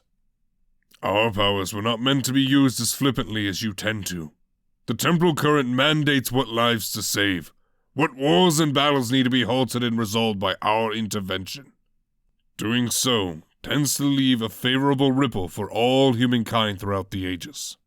The Arbiter paused, collecting himself for his next words. But we are still human. We were demanded to sacrifice more than we could withstand. We watched loved ones die. Cities filled with brilliant and compassionate people were burned to the ground. And we were forced to do nothing. How can any human endure that repeatedly? We couldn't. We wanted to take it back. In our pain, we designed the most terrible and forbidden spell shape, the Temporal Step. It's a spell shape that allows us to view moments in the past, then walk to them. We are physically present and may interact with events that have already been recorded. The Arbiter leaned back, and his false smirk was sardonic. I was tempted to do it myself. I was going to. I knew when and where, but my brothers and sisters returned. That's when the truth of it started. The people they wanted to save. The wars that brought devastation. It all changed. So of course, I thought to monitor the changes they claimed. The problem was that no change lasted. And it always did more than we intended. Ryland's brow furrowed. How would it do more? Why would that become a problem? The Arbiter quietly chuckled mirthlessly. Have you ever heard of the Empire of Razakra? Ryland thought of all the history he knew, then reflected on Yekrim's knowledge of events. He shook his head. Terrible place. It was ruled by dragons as large as mountains, with iron-hard scales as red as blood. Every other species on Provis served them, until the dragons chose to devour them. Their hunger was voracious in every way. They were all so clever, armed with killing sorceries that swirled ready in their giant claws. Their monolithic towers pierced the sky, gleaming with gold and jewels from soil to cloud. The Arbiter leaned forward again. It only existed for 3 days. Through its history and lineage records, it is spanning more than 100 millennia. They butchered hundreds of thousands of people that were never meant to die. The fates and the temporal current were taxed in a way never imagined in creation. As they struggled to sort through it all, innocent and unsuspecting people would die of horrible and inexplicable causes in an instant. Only to be alive and well, going about their routine 5 minutes later. The Arbiter laughed incredulously. In what you now call Perol Sen, there was a beggar who vanished. We found him wearing high-born finery with a house insignia we could not recognize. He was half-eaten by sharks in the heart of the desert of your southern peninsula. When we returned to report it, he was squatting on his normal roadside, begging for coin, wearing his rags. The Arbiter sighed. The temporal current could not set it right by itself. My brothers and sisters made countless changes. They would only have their dearly departed for a little while more, before they would die of the same original cause in an instant, even if the cause was nowhere to be found. With each attempt, 2 more lives would be lost from our world. No cause, no blood, just death, sudden and irrational. So my fellows would try, again and again, looking for the most favorable outcome, always bringing the changes I described. They went mad with the shifting realities. The temporal current allowed me 1 temporal step, forcing me to go back and kill them as they began their attempts. I obeyed, and everything was restored to normal. The Arbiter closed his eyes with rueful memory. Only I was allowed to remember all of it. Do you know how truly hard it is to cut the throats of the men and women you once shared laughs and triumphs with? I had to wait for the moment they sat down and closed their eyes when they would begin seeking the time and event they wished to change. I was such a coward, waiting for them to be so vulnerable. Years later, every night in my dreams, I was covered with their blood. I hated myself and the entire cause of my clan, until the day the silver reaping put me out of my lonely misery. The Arbiter's ghost lunged forward, gripping Ryland's wrist with one vice-like hand, squeezing painfully. The bones in Ryland's hands popped and broke loud. He struggled to break free, but it was like trying to break out of a steel restraint. The Arbiter's eyes were inches from Ryland's face, wide and livid with dread-inspiring fervor. When he spoke, his voice was an angry hiss, bathed in a rare unknown kind of fury. Razakra, the Red Dragons, the people who were alive then dead at random! These were the changes caused by our arrogance, believing we knew better than the timeless immortal forces that created everything. Rylan was no stranger to spirits using fear to get their point across. He refused to back down this time. His countenance was set in a determined scowl of his own. If that is true, then what of the children I saved at the end of the war? I wrestled them away from the temporal current. Wrestled, the Arbiter cackled. The sound was chilling with barely contained madness. One does not grapple with the timeless sentient essence. It was the lock of wills to you.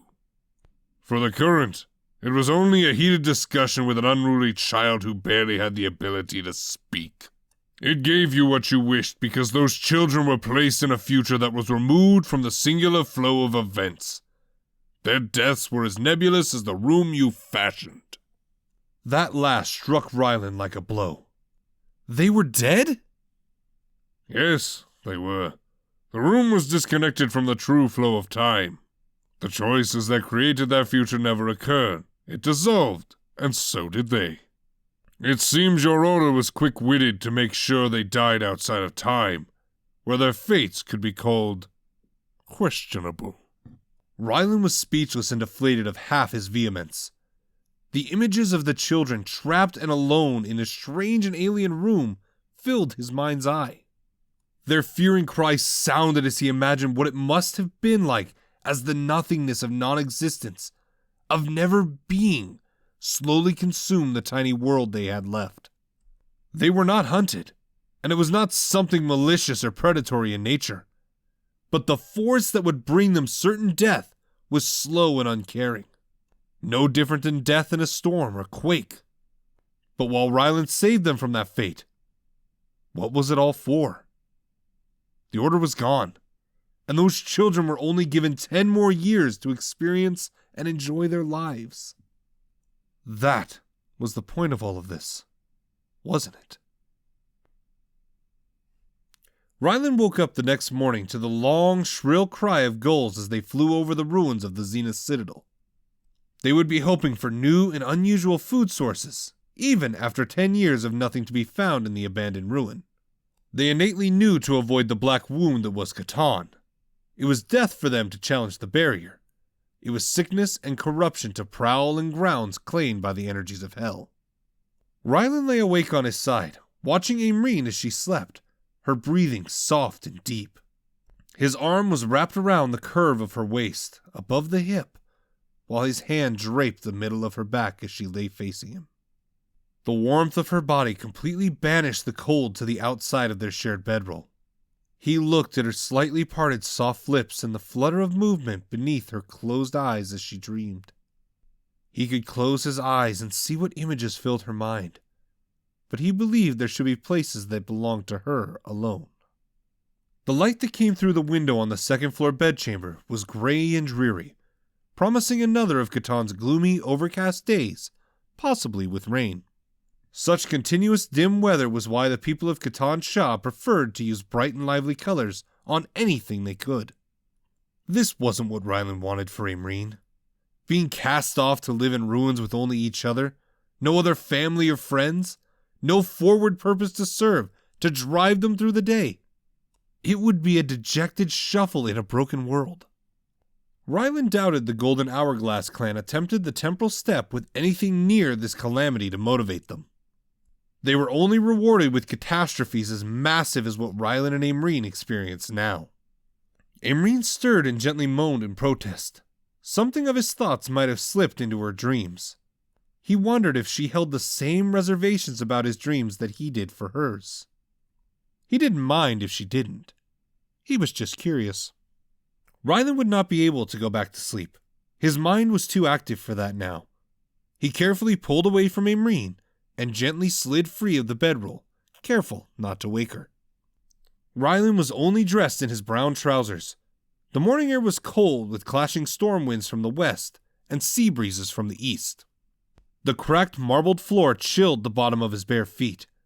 He quietly dressed in his favorite blue tunic and low boots, leaving the small empty bedchamber without his long coat or staff. He gathered the endless current and shaped a bright orange torch sphere that hovered dutifully in front of him.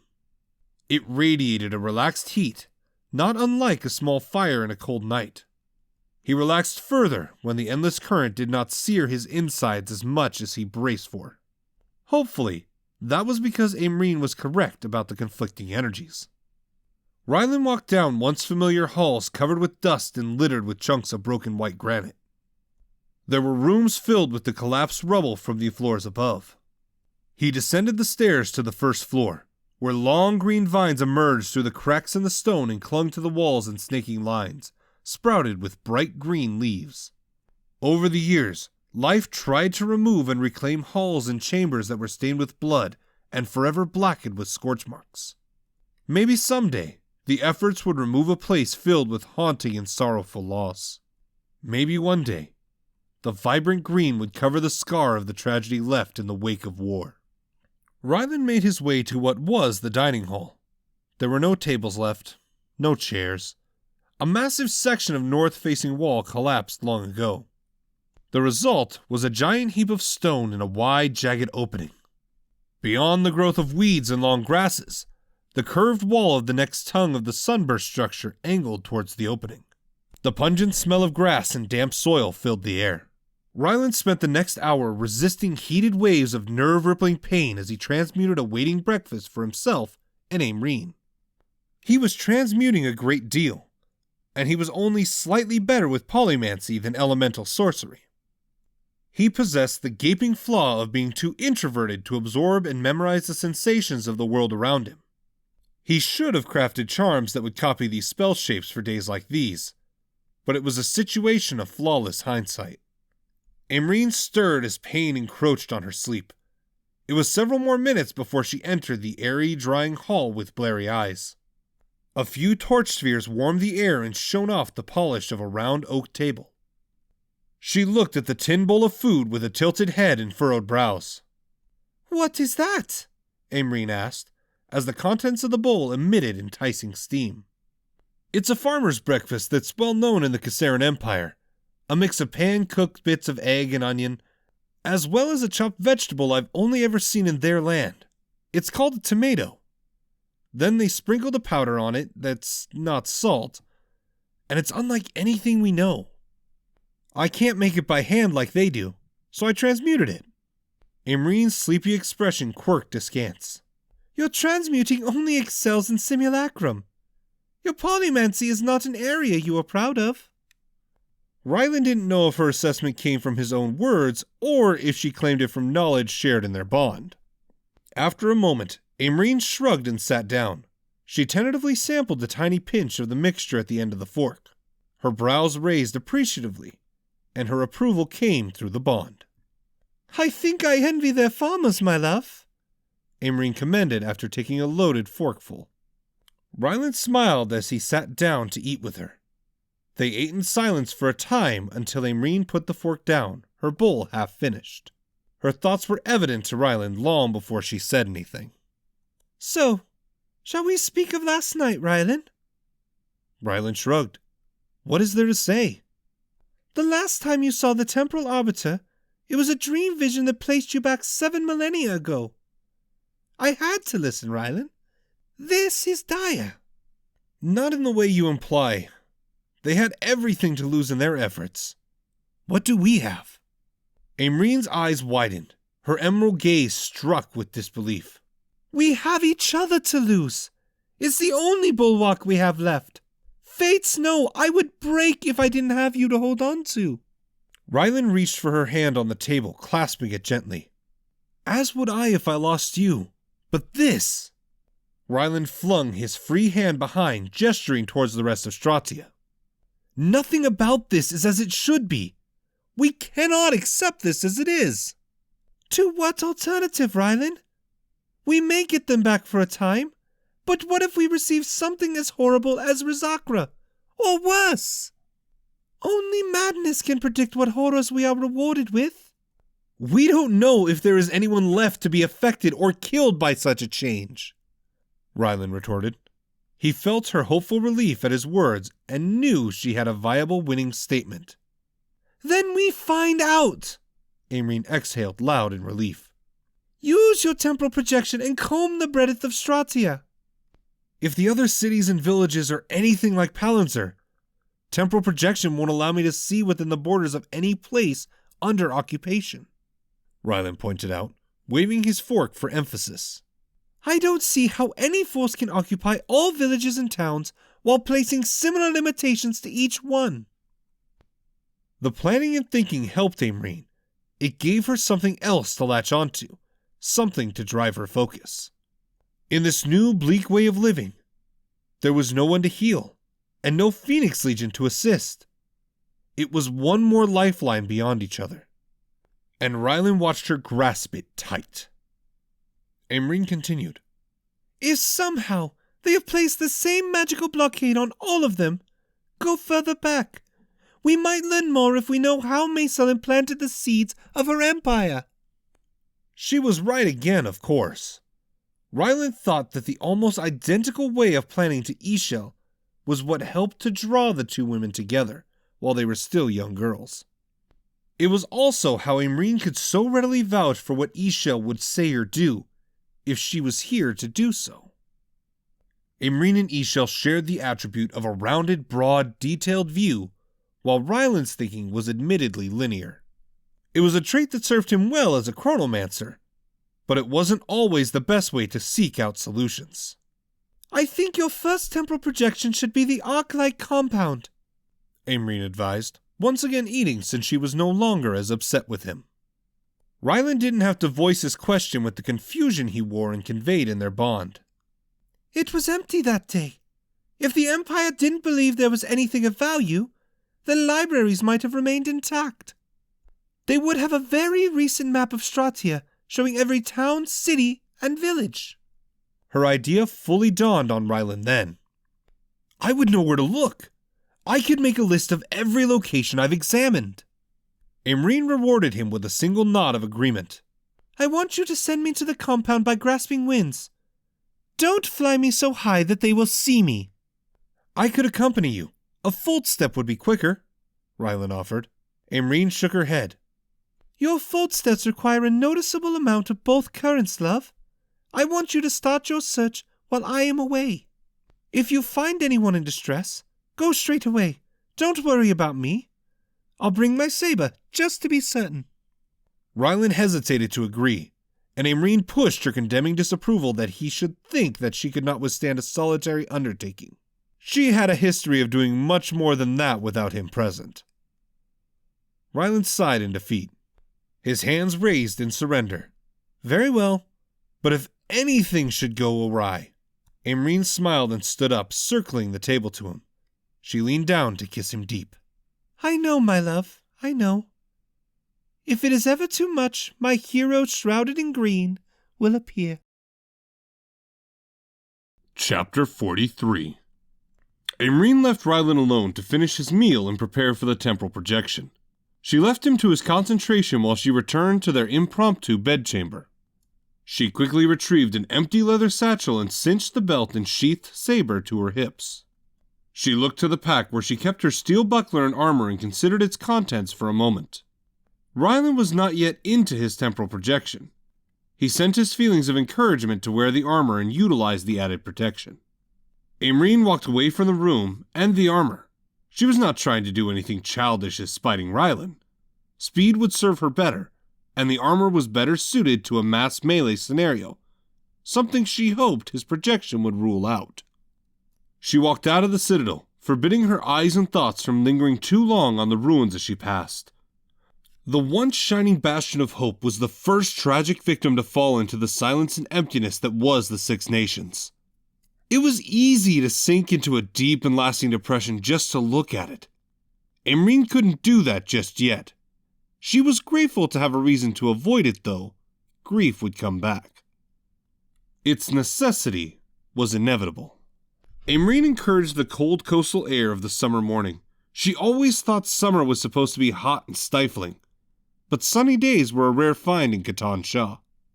If the gathering foyer was intact, it would have been an ideal place for her purposes, but the heaps of rubble, the deep crater, and the opening into the sub-level made for treacherous footing. It was a half an hour of walking over the hillside before she found a flat enough break in the descent with shorter, unobtrusive grasses.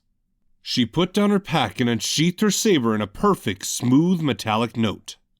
Aimrine began in a low stance, moving slow without any bounce to her step, as she shifted between figure-8 spins, low shin slashes, and lunging stabs. Her movements gained more speed and momentum as she added snapping kicks in between the blade strikes and spins. The movements demanded her absolute concentration. With a weapon she favored and meticulously cared for, her safety also called for unyielding attention. In time, she shifted between fast and powerful kicks that forced her to leap and spin, as well as precise upward tosses of her weapon, only to catch it behind her back. Aimrine's mind devised no enemy to release her anger onto. Her only opponent was her sense of helplessness as her world crumbled.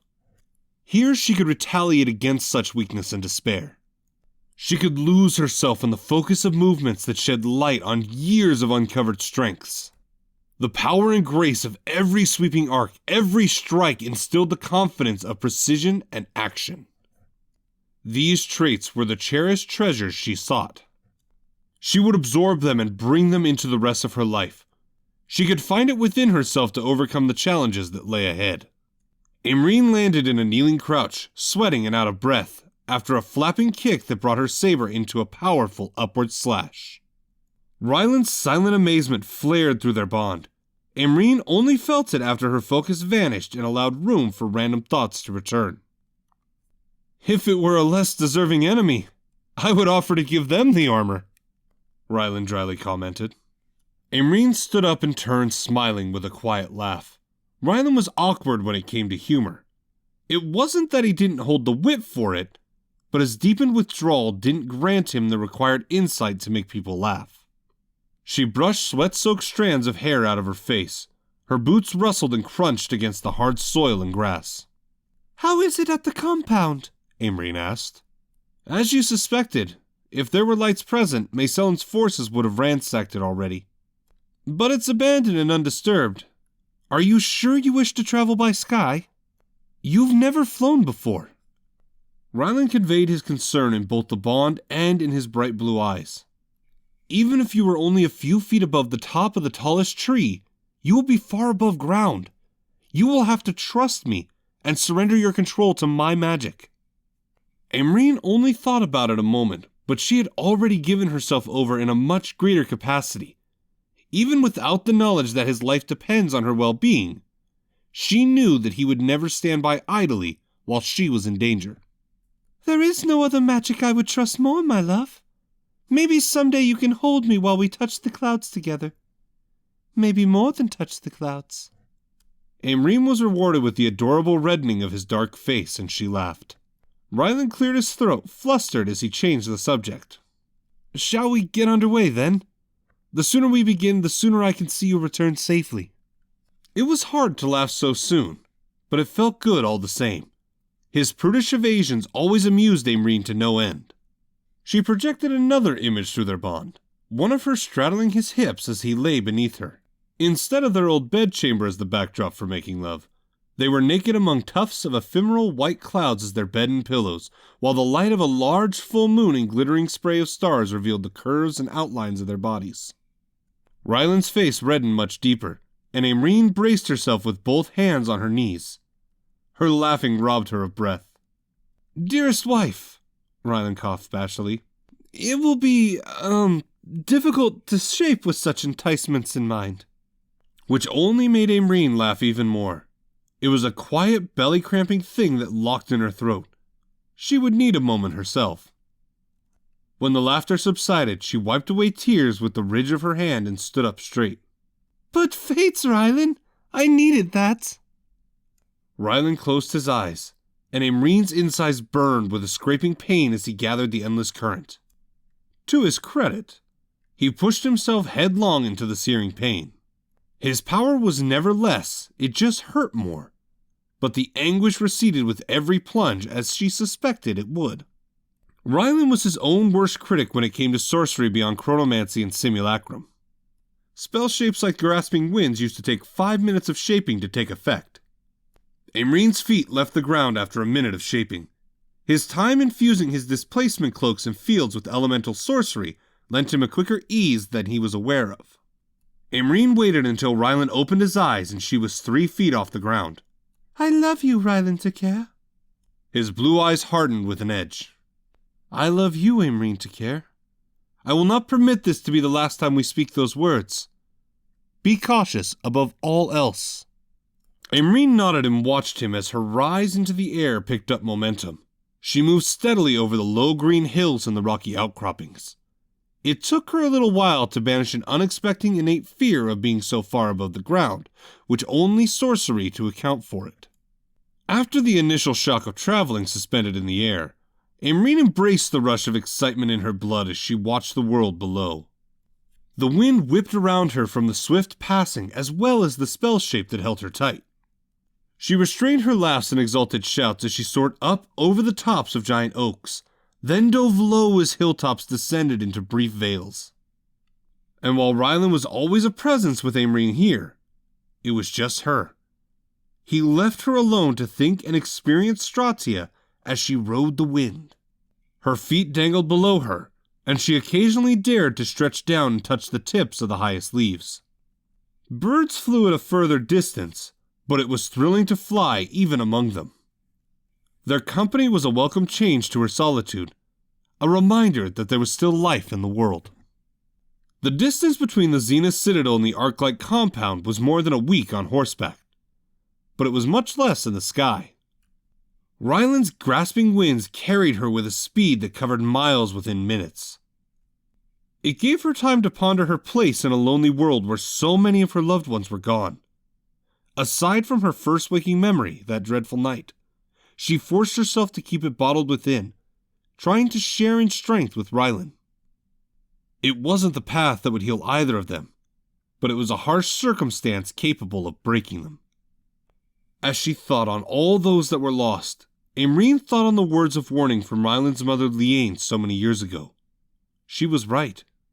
Mayselin did strike at all those she could. She knew some of that was the Queen's retribution for Imrine's choice for Rylan over a Morlick. Mayselin was dead, but a Morlick was alive with all the resources of her cruel and bloody empire. Imrine was quick to push aside Rylan's protective nature, thinking he viewed her as weaker and needed some hero to rescue her at every turn. But he lost as much as she did. And he only had her to help him hang on to who he had always been. If he lost her, he would be alone and prone in his struggle against the darkness within. The forest at the border of Peral Sen came into view much sooner than Imrine expected. On such a gray day, it was impossible to tell what time it was when the top of the airy dome of the Hall of Trials was visible. She could see the columns and the ring of balconies, all white marble leading into the dark amphitheater. The square rooftops of the dormitory and study halls were next, as the circling edge of the forest neared. There were the 8 directional white stone walkways leading away from the rounded courtyard at the center. The grasses were bright green with young, vibrant trees offering shade over white benches and low palisades. And there were tall Peralti house stone poles that once cast the bright glow of current spheres on days such as this, and long into the night. Imrine's first few visits to the Arc-like compound always left her with a greater impression of hope than the Zenith Citadel. The robed figures of lights talked. They sat at the benches to read and study. They trained on grassy flats as their sparks looked on. As her feet touched the ground with the rustling crunch of grass, there was only the whispering signs of wind passing among the treetops stirring the boughs. Only silence knew these open grounds now.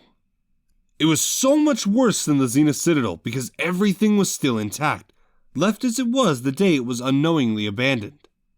The windows were only dark, the doors closed, and the flower beds still verdant and fresh. It was as though the lights of the enlightened sun were only asleep. They would wake, and everything would be an instant bustle of activity. Magic would be learned and practiced. People from every city would find help here, and it would resume shining. It would cast its optimistic glow into an uncertain future. Imrine sighed sorrowfully, but quickly squared herself for her task. She walked toward a 4-floor study hall where she knew the library waited. Ryland gave her a lengthy tour of the compound a year after it was built. Her few other visits finished giving her a general idea of where everything was. It was critical to stay on the move now. The Order might be gone, and it certainly felt like Aimrine and Ryland were the only people left alive. But Negistrissus revealed most of the people of Stratia were not dead. But if Maysellen knew how to prolong her own life and augment the strength of her armies by stealing life force, then the people were still in danger, with or without Maysellen. The door to the study hall opened quietly, its hinges oiled and well tended. Aimrine didn't know why she felt relief at that when she was the only person here. Even alone, she was nagged with the need for concealment. It was hard to do that in the cavernous corridors with the open study rooms. Her boots impacted loudly, and she debated stopping to take them off. A wide stairway began its ascent at the end of the hall. Tall windows spilled the gloomy gray light onto the steps. Aimrine climbed quick and soundless despite her boots. The library was at the end of the long corridor. Aimrine opened a pair of white oak doors. The library occupied the 3rd and 4th floor with a narrow metal staircase at the immediate left and right. Aimrine breathed a sigh of relief when she found it untouched. Stone table and tall dark wooden bookshelves occupied the middle of the floor. More of the tall dark cases ringed the wall of the promenade. Each shelf was full from one end to the other. Solus Moral and his archivists in training took great care in meticulously placing the tomes and parchment rolls in easy-to-locate order. Thankfully, the most recent works were closest to the door on the base floor. Aimrine approached the nearest shelves loaded full of large, wood-knobbed scrolls. The knobs were flat, inscribed with the contents of each. Her fingertips slowly skimmed each flat surface. It was only a moment before she found what she was looking for. Updated complete map of Stratia's 6 nations circa AD 2021. Companion Census Tome KC, ML 2021. Originally, Aimrine would have discarded the Census Tome, but the added information would shed light on how many people resided in each location, and who was missing. She inwardly gave a silent prayer of thanks to Solus Moral's spirit for taking such lengths with his rapidly expanding library. She found the book in minutes and put both items in her travel satchel before leaving. Aimrine only took one step outside the study hall. She was ready to leave and about to convey to Ryland when a massive ball of orange flame barreled directly at her. The heat of the fire warmed her face and singed her hair as she cartwheeled high to her right without using her hands. The massive ball obliterated a giant smoking black hole where the study door used to be, spraying chunks of stone and burnt wood in a wide radius. Her saber rang its metal song in the air as she unscathed it from her hip and tossed the satchel aside as she landed. She rolled low, crouching behind a waist-high palisade. That won't do you no good, little runaway. Her attacker was a man with a thick, gruff accent. I might not be allowed to scorch you and split you wide, but I can make every step between here and the end of the line in your cage an ugly, nasty time to remember. Aimrine didn't know what the oafish-sounding thug was talking about, but she kept quiet to avoid giving away her location. She looked ahead and behind, hoping to find a path to flank this fire-throwing brute. That was when she noticed something alarming. The ball of fire was natural flame, and it was larger than herself. The awakened soldier wielded small, twisted, will-based sorceries. They could not throw anything that size. This soldier was infused. He was from Palanzir. Aimrine supposed he could have learned to meldwalk as well, but it still meant one thing. The thugs were being empowered, and more helpless Stratians were dying at an alarming pace to give them such power. They were also increasing their arsenal of spell shades without the collected knowledge of the enlightened sun. Where were they getting knowledge of sorcery? The hairs on Aimrine's arm and the back of her neck stood. She back-hung-sprung away from the palisade a fraction of a second before 10 lances of bright electricity blasted the white wall to pieces. Small chunks of sharp stone pelted her from head to toe in a stinging horizontal shower. The thug was no high torch or Solus. He would need a moment to shape another attack. His weapons were not drawn. He was clearly new to his power, leaning too heavily on them. Aimrine rushed in a low sprint, her saber ready. She failed to notice the length of black chain looped to his belt below his leather jerkin. He reached for a hilt and lashed in a lunge as the whip carried the momentum of a heavy steel ball the size of his fist. Aimrine only just raised enough to avoid a crushing impact against her sternum and the resulting internal fracture that could have pierced her heart or lungs. The soft organs and muscle beneath her ribs took most of the blow, and she shifted sideways, avoiding damage to her spine. But she was sent back several yards, flying face down. Aimrine had no time to collect herself from the strike. The thug brought himself time for another spell shape. She rolled to her back. She folded her legs up over her head, then executed a kip-up in a high aerial roll in time to avoid a series of thick, rocky bands that circled over her previous position. An instant slower and she would have been restrained. Aimrine made a vaulting roll off the would-be stone prison, retrieving her saber in a powerful low somersault. She ignored the painful protests of her impacted abdomen and jammed the several feet of steel under his ribs, all the way up to his throat. Blood-slick metal gleamed behind his tongue and cut his neck open from the inside. Red thick liquid ran down the shining steel of her blade and onto Harm, while his gaping mouth coughed in gushing fits that soaked her face and tunic. Aimrine stood up slow, holding the handle of her saber still lodged in the thug, and glared cold. Her breath hissed through her nose from exertion and fury. "I've skewered Kassarin's far less deserving than the entire lot of you!" Aimrine growled. She spun into a backward, one-legged mule kick against his chin. He was dislodged from her weapon, his blood creating a large arc as he bounded high and fell with a crunch. Aimrine wiped her blade clean on the thug's jerkin and retrieved her leather satchel. She didn't have to wait long for Rylan. His coat was on, with his hood up, and his displacement staff gleaming even in this gloomy day. His footstep brought him when he viewed the struggle through her eyes. But it was already over. The sight of one of Maysellin's soldiers laying in a pool of his own blood on the grass, coupled with the obliterated palisade and the wreckage of the study hall door, precluded any chance of feeling sorrowful at the empty compound. Aimrine stood up from the bench, wincing with a protective hand over her belly. She dared a bold smile, but knew it appeared wan and sheepish. "You see, my love, no trouble at all for me." Aimrine looked herself over with dismay, shaking the blood from her hand. "I am in dire need of a bath, and fresh clothes." It was good to see the wiry arch of his dark eyebrow before he wrapped one gentle arm around her to support, and fold-stepped them to their bedchamber.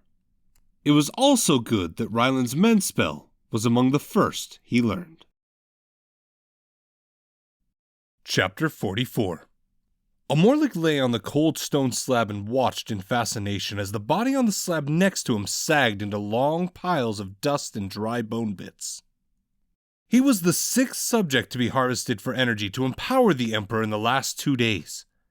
The process was still too slow. Larian stood off at a distance. Her forehead shone bright and her chin dripped with sweat. The bodice of her gold-embroidered blue silk dress was soaked through. Her eyes drooped and her breathing came in labored gasps.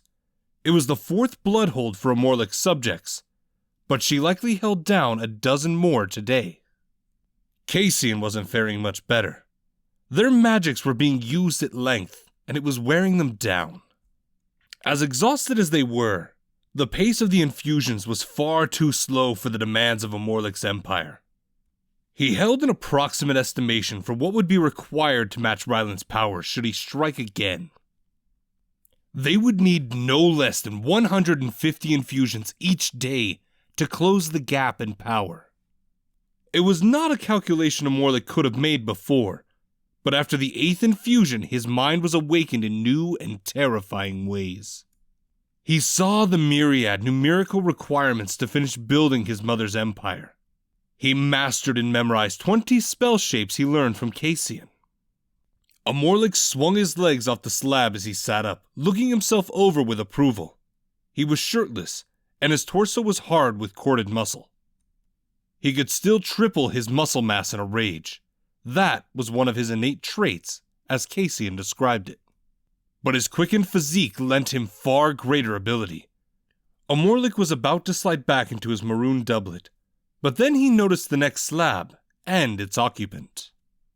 Garrick, the old Royal Academy instructor, was strapped to the slab. His shining bald head and leathery aged skin were made twice as shameful and pathetic as he lay naked, quietly whimpering. Amorlik grinned with cold malice as he approached his old teacher. An idea played into the Emperor's mind, a use for the now worthless academic. No simple extraction and infusion this time. Held down with a drop or two of reapermite venom, I presume. Cassian nodded once. Just so, your greatness. Enough to incapacitate his movements without numbing him. Good. Very good. Amorlik approved as he stood over Garrick, looking down into his pleading, tear-glistened eyes. Amorlik turned to the exhausted woman. I will grant you my rare sympathy that you are both heavily fatigued, but I will need you to do exactly as I say without delay, and etch this into memory. This will take the armament of our forces to a new plateau. He focused his attention on Larian first. Can you maintain the integrity of his internal organs while under extreme duress? Larian's bloodshot drooping eyes furrowed with confusion at the question. Cassian interjected to simplify his query. His greatness wants to know if you can keep him alive while he pushes very hard to kill him from the inside. Amorlik took the time to learn spell shapes from both sorceresses. Cassian instructed him in basic transmutation and other practical spell shapes. Larian, far less patient than her sister, struggled to teach him several basic concepts of her disturbing speciality. There was one lengthy spell shape, impossible for Amorlik to use at Larian's speed, but she had a variety of choices for what to do with the blood in a living body. In contrast, he discovered that he could heat and mold it however he wished. Garrick's bulging eyes looked to the three of them for mercy as Amorlik gathered the endless current through the inner singularity of his contempt. His hands snapped and twisted in gestures Cassian once called aggressive theatrics. His words growled in a low monotone chant. Sweat quickly beaded in large droplets on the tutor's pockmarked skin. He squirmed with discomfort, despite the venom, but only slightly. From the center of the old academic's belly, a reddish-orange glow shone through his skin and muscle. His eyes closed tight as the pain of heat began to take hold. His lips quivered to scream, but it would not come yet. Courage, read me and follow exactly what you see. Both of you, Amorlik ordered. Yes, your greatness, the panting sisters replied in unison. Amorlik's concentration tightened as he guided a mass of blood from Garrick's veins to the center of his torso, from throat to groin. The heat continued to rise, further reddening every scar and mole on his body. At about half the heat Amorlik required, the paralysis on Garrick's voice and mouth abated. He screamed an anguished shriek that drowned out the sound of droplets of moisture on this low level of the palace. The cries resounded up the stairwell and caused soldiers on the ground tier to halt with mystified eyes. The glow of his quickly heating blood became visible through his open mouth, shining down through his nostrils. Larian strained to preserve Garrick's organs. The intense heat threatened to cook and melt his heart and bowels. Her tired eyes, usually alight with mirth at such sadism, were wary and tinged with guilt. Garrick sucked in fresh new waves of air after each scream, which Amorlik counted on. He created a passage from Garrick's lungs to the heated blood iron mass that Cassian separated. The resulting metal lost more of its impurities with each breath. Now, Garrick's chest, throat, and bowels shone bright with white and orange forge heat.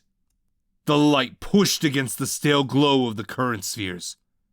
Amorlik's eyes were wide with fascination. His face was etched in the ruddy cast and warmed with fiery brilliance.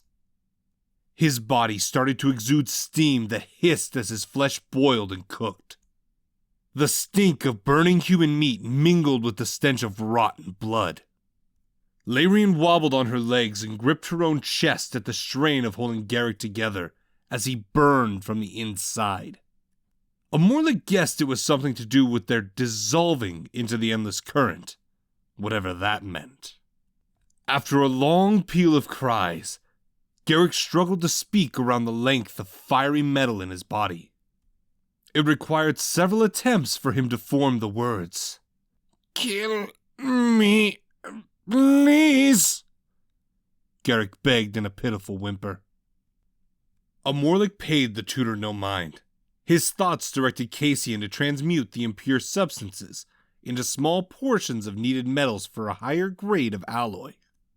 In response, the skin of Garrick's glowing belly wriggled and writhed, as though mice were scurrying under his skin for food. His body thrashed in a low series of spasms while his mouth foamed. Larian, he is allowed to speak, he is allowed to scream, but he stays alive. We need him breathing. It was difficult not to threaten her with being the next on the slab, but that would have been the opposite of his desired response. Amorlic felt it then, and it was a rapturous moment that stole his own breath. He felt the perfection of the blood steel as his will shaped it at length and gave it a hair-thin double edge and a needle-sharp point. He concentrated deeper, sweat dripping on his forehead and bare chest from the heat and focus of sorcery. He traced and infused a sigil for one of Larian's spell shapes. With her adjoining effort, the enchantment in this steel was complete. Enchantments were regarded as advanced spellwork as they claimed it, and added that it was beyond his current level of ability. Larian and Cassian worked in tandem, transmuting the excess blood into Amorlic's specifications, even as he brought the temperature down. It was difficult for them, as many of the vibrations were only familiar to him. Tendrils of his incorporeal magic reached from his palm and into Garrick's ribs, gently grasping the creation. He lifted it as the twins completed their work. It struggled against the bones of Garrick's ribs before Larian created a divide in his torso for it to pass. His bones and flesh wriggled in worm-like strands before knitted together. Garrick wept more as he was denied the chance to die and be done with the pain. It was clean of the bloody birthing place of its creation. It was a long, slender, double-edged sword. Amorlic clasped the black leather-wrapped handle, longer than his hand for the possibility of two-hand maneuvers. The blade gleamed with a flawless steel shine and glittered in its diamond pommel half as large as his fist. The guard was silver, with a ruby inlaid in the center. The sigil was etched several inches above the base of the blade, with another inscription just beneath it. Emperor's Thirst. Amorlic opened his palm and looked at the blade with wide, transfixed eyes. He ran his open hand along the edge, allowing a deep bleeding gash. The ruby flared with a crimson light as the blood ran into the steel edge and it was soaked into the metal. He looked at his palm and watched the self-inflicted cut close and seal, with no lingering pain. Amorlic gave the blade an experimental flourish. The steel was lighter than the blood iron weapons, and the design and balance was elegant and eager in his hands. Prying his attention away from the crafted perfection to more critical matters was a challenge. Larian, you have done well today. You may be excused to rest. It was rare for Amorlic to compliment, let alone dismiss for leisure, but the weapon improved his mood greatly. He waited until the Chronomancer was out of the laboratory and out of earshot. Firstly, Cassian, our infusions are dreadfully below demand. The Empire requires 3 times as many per day. Out of breath and exhausted, Cassian's eyes widened with overwhelming incredulity. Your Greatness, even if Larian and I were stronger, we could do little more than we do now. We certainly can't infuse ourselves. Our bodies have naturally acclimated to our abilities. we would reject the infusions, causing unpredictable and adverse effects. That is not what I would suggest. Amorlik remained unusually calm to her protests and the continued moans of the whimpering Garrick. The problem is your process. They are slow and require the only two who know how to perform them. Cassian's fatigue added to her expression as her brows scrunched. I fail to grasp your meaning, your greatness. It's very similar to the rats and the reason for their creation. He realized that Cassian would only listen to his explanation out of confusion, and because he was the Emperor. Training Arbalest is painstaking work. When you consider that hundreds are required to oppose a moderate enemy force, and that it takes time to reload each bolt, costly losses are unavoidable. But if I can remove the unloading process and make any one of the greatest buffoons in my army into an equal of hundreds of soldiers... Cassian's eyebrows rose as Amorlik's point sank in. Contraptions and devices so an untrained servant may carry out the extractions and infusions. If it is duplicated enough, there would be no limit to our daily harvesting. But Cassian visibly calculated something Amorlik had not before she continued. If we harvest that many in a day, we will wipe out an entire village in a week. We would run out of people to harvest. Not to mention the risk of a revolt. Amorlik snorted derisive as he drawled. Listen to yourself, Cassian. People, revolt, village, town, city. These are old terms for an old world that failed to put these animals in their place. Always remember they are animals. We will breed them like animals and we will slaughter them like animals. Right now, they are merely too used to standing on their hind legs and being regarded as equals. They are acting unruly and shall be punished accordingly. The heavy wooden door that replaced the concealed entry of stone opened, and a captain from the island forces entered and knelt. Lord Barcells accompanied him, and the little man followed suit, bowing his head low. You have something for me, Lafik? Amorlik had no qualm about belittling the former treasurer with the use of his first name. A report for Lord Magian, your greatness. Barcells' voice was muffled against the damp stone he faced. One of the stone villages is resisting. It's nestled in the hills that are too rocky for the RATs to traverse. There are other details they wish to convey in person to the highest-ranking officer to be sent. Amorlik turned to Cassian. You see now, unruly needing to be punished. He turned back to Barcells. You may delay your communications with Magian. I will deal with this personally. At that, Barcells raised his head.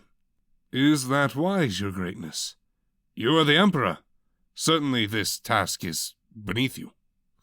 Amorlik looked at the silver gleam of Emperor's thirst, already relishing the chance to test its ensorcelled edge in battle. I need to exercise, Lafik, and those animals need to know the Emperor who will bring them to heel. An example needs to be made, and when a ruler makes that example, the message is not easily missed. Amorlik turned to the captain who had yet to contribute to this discussion. Captain, including my enforcers, Rakton and Beneath, I want you to select 12 of the best infused men we have. Only 12, your greatness. Amorlik pointed the tip of his blade at the captain's throat. The point of his blade drew a tiny red bead as it broke his skin, and the ruby flashed while the blade drank the tiny droplet. If you are so old that you are hard of hearing, replacing you will not strain me, Captain. Amorlik gathered the endless current and shaped a current cleanse in 2 gestures. It looked like an upward gust taking the sweat and grime of the slab. Lafik, I order you to bring my mechanical architects to confer with Lady Cassian. I won't be long, and I expect to see the beginnings of some new designs when I return. It's well past sunset, your greatness, Cassian objected. Amorlik feigned a realized expression as he slid into his maroon doublet. It is. I suggest you hurry about it if you desire sleep tonight. Amorlik ignored the slump of Cassian's weary shoulders.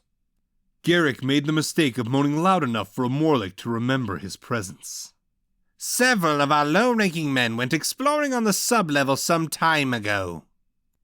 Deeper down one of the longer halls, they discovered a sequence of oubliettes. They must have been created before the time of my first ancestor, since no previous Mornrook would have the stomach to utilize them. Amorlik looked at Garrick with the same disgust he reserved for peasants and objects without worth. Have 2 men drop our latest donor into one of these out-of-the-way pits. His sounds grate against my nerves. The 2 men left in a hurry to satisfy his demands. But Cassian boldly, if wearily, staggered in front of the door to bar Amorlik's departure. He looked her up and down with annoyed condescendence. Cassian didn't wait for permission to speak. At my own peril, I demand to know why you ignore our limits. For once, this night, Cassian's steely eyes shone with a hard edge. Amorlik crossed his arms while absently holding Emperor's Thirst. Is this a shared question? Cassian sighed. Not as such, your greatness. I do not believe anyone else has the courage to voice it. 2 men wearing hard leather gloves and blood iron cuirasses interrupted, scurrying into the room with bowed heads. Amorlik glowered at them in their intrusion. They all but leaped to quicken their pace and haul Garrick away for the requested disposal. They each carried him by an arm, allowing his legs to drag. The former tutor lacked the strength to scream or struggle. His naked legs left twin smearing trails of blood in his wake. He would have to send someone to scrub those floors. In case you or any of my vassals have forgotten, we are at war. An assassin breached the palace, killed several trained men, and abducted my predecessor. In no era is that anything but a declaration of war, Cassian. Cassian dared to snort with a dismissive laugh, which only brought Amorlik's anger forward. Do you propose to tell me it was the wind, Chronomancer? Perhaps we were hallucinating the strangled and impaled men in the palace. And what rain? Yes? It blasted the front gates off their hinges! Cassian stammered to reply to the face of Amorlik's rising voice in ire. My generosity will extend as much as sparing a tired debate about what sort of sorcery was employed to accomplish this. Only the grandest and most useless of fools would deny that it was an enemy, and that the enemy was far more powerful than our accumulated might. Are you that very sort of fool, Cassian? Cassian replied in a humbled murmur. No, your greatness. Amorlik nodded approvingly. It pleases me to hear that. It would be a pity and a loss to view you as worthless to me. Then do well to remember this. The next time we are breached without consent, it could be you that is missing. Motivate yourself with that knowledge. Chapter 45. Amorlik tried and failed to see the village in the dark of the moonless night. It was supposed to be cradled in a mountain bowl only several miles wide. It was a high, craggy mountain situated close to the south border to the peninsula and its miles of desert. It was little more than resilient growths of scrub and sage, protruding from boulders bigger than a merchant's house. Each of the giant stones dropped without warning, promising shattered bones. Which made it difficult enough to navigate during the day. On such a lightless night, it was a deadly journey. And the villagers were clever enough to offer no light to steer their course by. Amorlik could not see the village in the cold, late summer night. He couldn't see beyond the top of the boulder he was crouched behind. The blood of the villagers pumped steadily. The vibrating pulse hummed against his skin. Larian reassured him that time and practice would allow him to do more than sense them at a distance. Though that was difficult to glean from her madwoman manner of speaking. For now, he could feel them. He might be able to burn a few of them. He could certainly hunt them. Rakton lay pressed against the boulder, looking into the dark with hard eyes. He and Amorlik favored the same black stealth clothing and armor, right to the form-fitting hard leather cuirass. Their faces were smeared with black paint. Rakton held his dagger whip coiled in one hand. They both had sheathed throwing knives coated in orchard stream. They were eager for the moment to pounce on the unsuspecting villagers like cats on the prowl. It was an hour after speaking with Cassian before Amorlik and the selected men were ready to depart. They traveled by meldwalking, following a marked path west of the palace where the blood iron radius did not reach. It was another hour of gathering information from Lord Majin in his manor, and then a third hour of locating the village and dispersing into ambush formation. There was far more time than Amorlik cared to waste on a backwater pit village, likely made of nothing but crude planks with mud. Amorlik rubbed the coarse blonde hairs of his goatee. As he wondered, they lay in concealment. He measured the village with deep scrutiny. The journey to reach this crater was demanding from every visible angle. It was taxing and treacherous, even to himself and his men. How did these peasants manage to carve their crude livings here? There was no sound of streams and rivers. It was too barren and rocky for any decent wildlife, and the soil was too hard to grow any vegetation. What did they even contribute here? How could they trade for wares when it was dangerous to travel to and from this place? Amorlik sharpened his focus on the blood of the villagers, and he had the answer to all of it. Some of the villagers were hidden below ground in a network of caves that stretched from the flats of the peninsula to the wooded foothills of Malkanor. This was how they survived, and this was how they evaded capture. In fact, if memory served Amorlik, many of these tunnels were depleted iron mines. The villagers would know the mines and caves better than anyone. They used them to hide, to permanently lose any soldiers following them. And like some sort of burrowing spiders, they could use them to strike their enemies. Majin waited with a contingent of captured patrols, hidden in the woods to the northwest of the mountains. Amorlik and his men would strike, push them into the woods, and Majin would round these animals up. Amorlik knew how he would spring this assault. He focused his magic on a man sitting above a trapdoor leading into a mine. He was accompanied by 2 other men and a child. The men were calm, complacent, and unsuspecting. Getting past his will was easier than getting past Garrick and his fear. By the time he would notice the change in temperature, it would be too late for the man to use his will to shove Amorlik out. The man began to stir and shift where he sat. In minutes, shouts sounded from the village and a faint reddish glow outlined the windows and doors of a tiny hut. A tiny bright orange tongue of flame sprang to life on the walls and roof where the villager combusted and melted. The 2 men and the child burst out of the shelter as it burned, screaming and panicked. It was enough light to see by, and enough light to locate the villagers. Amorlik sprang up from the boulder and quickly descended the crater, aided by the glow of the blaze. He was in a full sprint and didn't unsheath Emperor's Thirst until he passed the closest wall of the first hut. The steel hummed down to the handle, filling his arm with an excited buzz. The first man was too preoccupied with trying to put out the blaze with buckets of dry dirt. Amorlik plunged 2 feet of steel into the center of his spine before spinning a wide arc that neatly cleaved his head from his neck. Instead of the villager's blood pooling in the dirt, it was pulled into the steel blade in a long, thick stream. Rakton caught the boy's forehead with the end of his dagger whip. Before anyone could shout, he flicked his wrist, snapping the whip. The edge of the dagger ran a deep cut through the windpipe of the last watchman's throat. He clutched at the wound as blood poured free from his fingers. He struggled to move his mouth before he stumbled and fell, face down.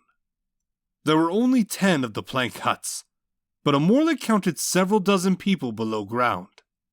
They were asleep until the start of the quiet commotion. Now they were waking, trying to make sense of what they heard. Amorlik flashed a series of hand signals to Rakton and several other men. There were likely other entrances to the below grounds, but Nath and the rest of the men would remain behind to keep anyone from escaping to the south. The shack that Amorlik led his group into reeked of unwashed bodies, urine, and thick soil. But the trapdoor was easy enough to locate, even in the near dark. Rak and one other man heaved the heavy wood and iron open. The other two men jumped into the opening to take point for their ruler. Amorlik only spared an instant to see the dim, flickering orange light below before he soundlessly jumped in as well.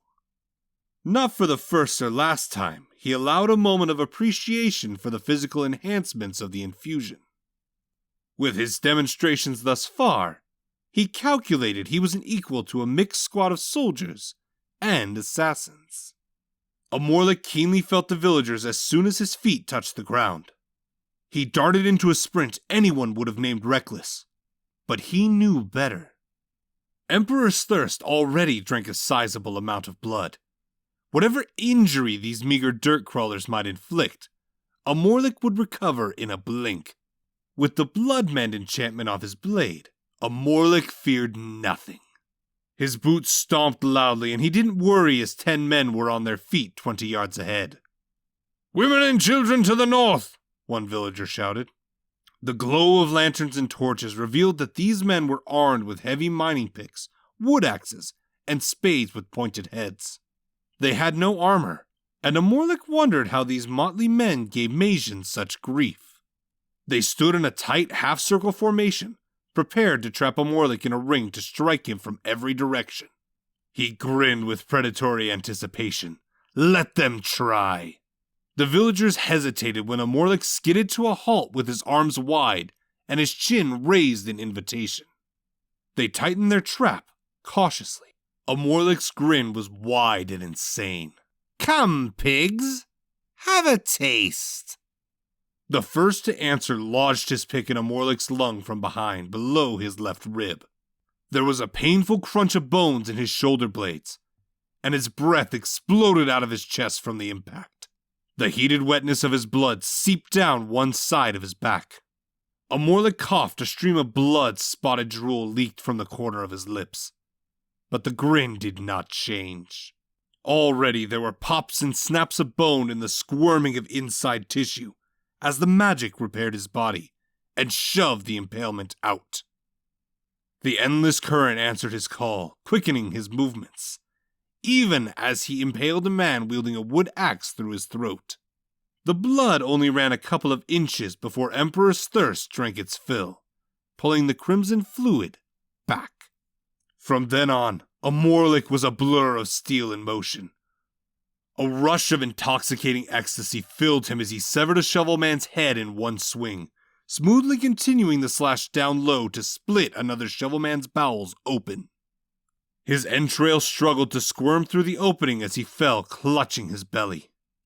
2 throwing daggers blurred over Amorlik's shoulders, spinning blade over pommel before they found their mark in the shoulder and right eye of 2 men behind Amorlik. Their wood axes fell as orchard streams surged through their veins. They collapsed, thrashing and foaming at the mouth. Rakton burst into the fray.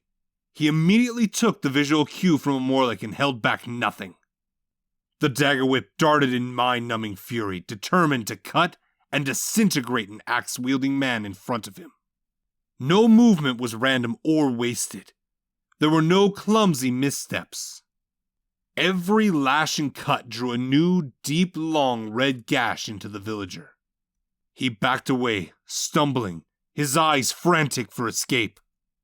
Rak's face was blank and unreadable as he pressed, one step at a time, to skin the man like a rabbit. He was uncaring of the scruffy villagers' cries of pain as they grew louder with each cut.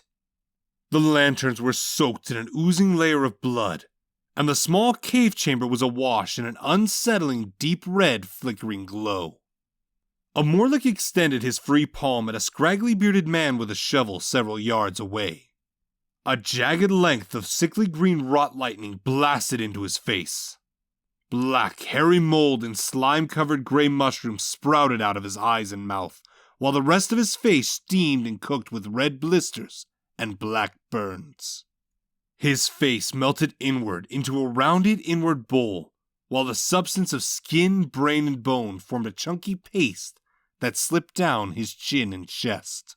His body spasmed and bits of liquefied face splashed on the soldiers and fellows alike. He was dead before he tilted and fell. A Morlick's remaining assault force caught up to him. There were 3 villagers left, and they held a shovel and 2 axes between them. They didn't flee or waver, but stood with their backs to the cave wall while a Morlick and his men formed a trapping half-circle around them. The trap these villagers placed for a Morlick was completely reversed. No one moved. The 3 dirty and haggard village men could have fled moments ago, but like starving and threatened animals, they chose to fight to their last for the rest of their herd. A Morlick opened his mouth, prepared to give another form of attack. He would have broken these men by letting them know their cause was already lost. Their fellows were running straight for the waiting cages. But something halted him, freezing his words before they formed. A flash of memory struck from the depths of his mind, lashing out for recognition. It was an unwelcome epiphany, an image that overlapped and blended into the dim and red light of the cave. In that image, he was a boy again. His men were the boys and girls born to birthrights of privilege and superiority, a right given by blood and lineage. The cave was a peach-shaded flat of grass close to the dark granite wall. The villagers were Rylan. A Morlick's eye and arm twitched involuntarily. A spasm of repressed memory howled out from the corner of his brain to the pores of his skin. He was beaten and humiliated in front of his peers that day. The shame left a deep scar that would not heal with time or honed strength. A Morlick's armor was suddenly very restrictive and too tight. His sleeves and trousers bulged with building inner mass. His chest and abdomen strained the limits of his leather cuirass as it creaked loudly.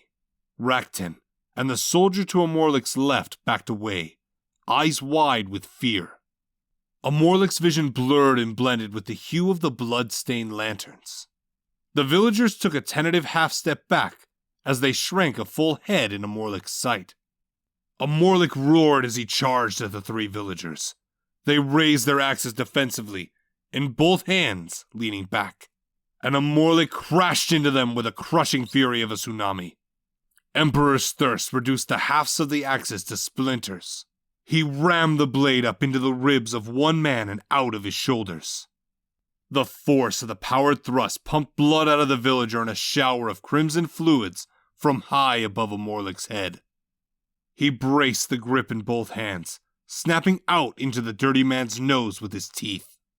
Blood ran from the deep punctures and spilled over his tongue. In his bleak fury, he wriggled on the bite like a feral animal, as flesh and cartilage crunched and popped in between his jaws before it ripped free.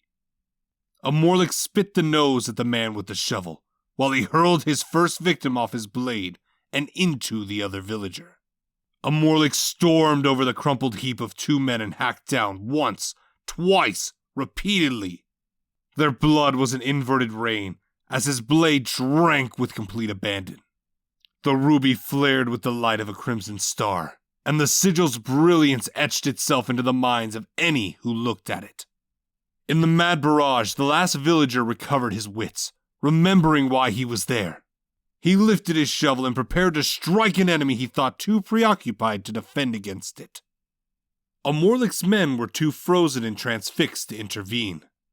But the would-be Emperor Killer made the mistake of allowing his worn shoe to scuff against the dirt and stone floor.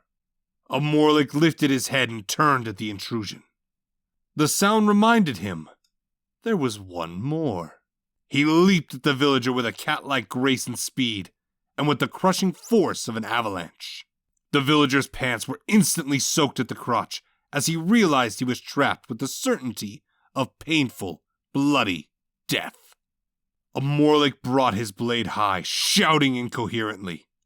He landed and split the villager's skull with the ease of an axe through a melon.